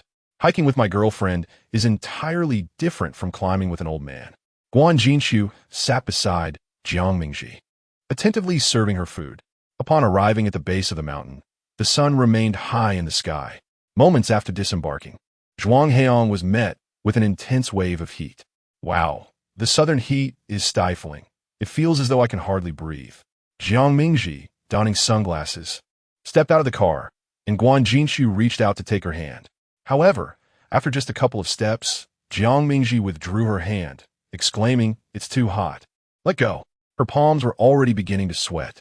Guan Jinshu, looking somewhat forlorn, retracted his hand and retrieved a handheld fan from his backpack to offer her. Jiang Mingji's eyes sparkled with delight. You actually brought this. It's the most useful thing. The others quickly gathered around, eager to share in the breeze. Zhuang Heong exclaimed, How did I not think of that? Guan Jinshu, you didn't even remind me. He lamented the lost opportunity to impress his girlfriend. Feeling betrayed by what he thought was his loyal friend who had previously served as his strategist, Guan Jinshu feigned innocence. I thought you had remembered. He then produced mosquito repellent patches and bracelets, having prepared a set for each of them. Lin Wan affixed a patch to her ankle, remarking, Ji, your boyfriend is truly considerate. Zhuang Heong, the prelude to the whale. How delightful it is to find numerous local vendors along the path while ascending the mountain, selling refreshments, fruits, and trekking poles. Zhuang Heong, with keen eyes, spotted a stall selling handheld fans, albeit at a somewhat inflated price. Each of the six companions acquired one and began their ascent, diverging from the majority of tourists who opted for the main route. Instead, they traversed a rugged trail devoid of cobblestones and railings, merely a dirt path worn by countless footsteps. The comfort was less pronounced, yet the adventure was far more enticing. Initially, apart from the heat, there were no other sensations. The group engaged in lively conversation and soon ascended 500 meters. Zhuang Heong glanced back, greeted by a panorama of vibrant greenery, with the clouds slicing the sunlight into fragments. Lin Wanyuan remarked, Why do the trees in the south appear so exceptionally green, so vividly emerald? Look at how those leaves gleam. Jiang Mingji added in spring. They are tender green, particularly refreshing. Zhuang Heong, unexpectedly, found a grasshopper and playfully brandished it to scare a few of the girls. Lin Yuan let out a squeal, seeking refuge behind Wen Xiangzhu, exclaiming, "Zhu Jia, look at him!" When Xiangzhu pretended to wield her trekking pole as a weapon against Zhuang Heong, who nimbly evaded her. Jiang Mingji snatched the grasshopper from him for a closer inspection, commenting on its unexpected cuteness. "Guan Jingsu, look," she urged. Guan Jingsu instinctively recoiled, to which Jiang Mingji inquired, "Are you afraid?" Guan Jingsu shook her head, admitting only a mild aversion. Jiang Mingji brought the insect closer, assuring her, "It's not frightening, look at it." Guan Jingsu met the grasshopper's gaze and slowly nodded. Its color was indeed quite appealing, green and vibrant. In truth, it was rather charming, with large eyes and long legs, though its rear was somewhat off-putting. For reasons unknown, the sight of such creatures in someone's grasp conjured images of them being squished, imparting an unsettling sensation. After a while, the playful banter faded, and silence enveloped the group as they continued their climb. The only audible inquiries were, "How much longer until we reach the summit?" A fellow hiker ahead responded, "Not long now." However, despite this optimistic assertion, they trudged for another 40 minutes before the sun began its descent, still far from the peak. They decided to pause and relish the sunset from a grassy knoll halfway up the mountain. The river at the foot glimmered, and the distant mountains appeared shrouded in a delicate veil. Meng Yuan exclaimed, "So this is what Chinese ink wash painting looks like in realism." The setting sun bestowed its final gentle caress upon the sky, casting a golden hue upon her profile. Guan Jingsu removed her sunglasses, momentarily blinded by Jiang Mingji's beauty. Lin Yuan pointed towards the horizon, exclaiming, "Look, the Dali effect." Jiang Mingji, recognizing the playful reference, laughed heartily, while Zhuang Heong, in all seriousness, corrected her. "It's the Tyndall effect." When Xiangzhu reclined on the meadow, yearning to transform into a cloud drifting along the horizon, basking in the sunlight while receiving compliments on her beauty. Following her lead, the remaining 5 companions also lay down, with Zhuang Heong idly chewing on a blade of grass, pondering whether the shepherds of yore ever beheld such enchanting vistas. Perhaps the shepherds took the beauty for granted. Jiang Mingji reflected that one might forget the true value of something after possessing it for a long time. Meng Yuan expressed her hope that they all could remain true to their original intentions. After enjoying the sunset, they replenished their energy and purchased fresh bottles of mineral water from a small shop halfway up the mountain. The exertion of climbing drained their stamina, and the rapid loss of hydration made a single bottle insufficient.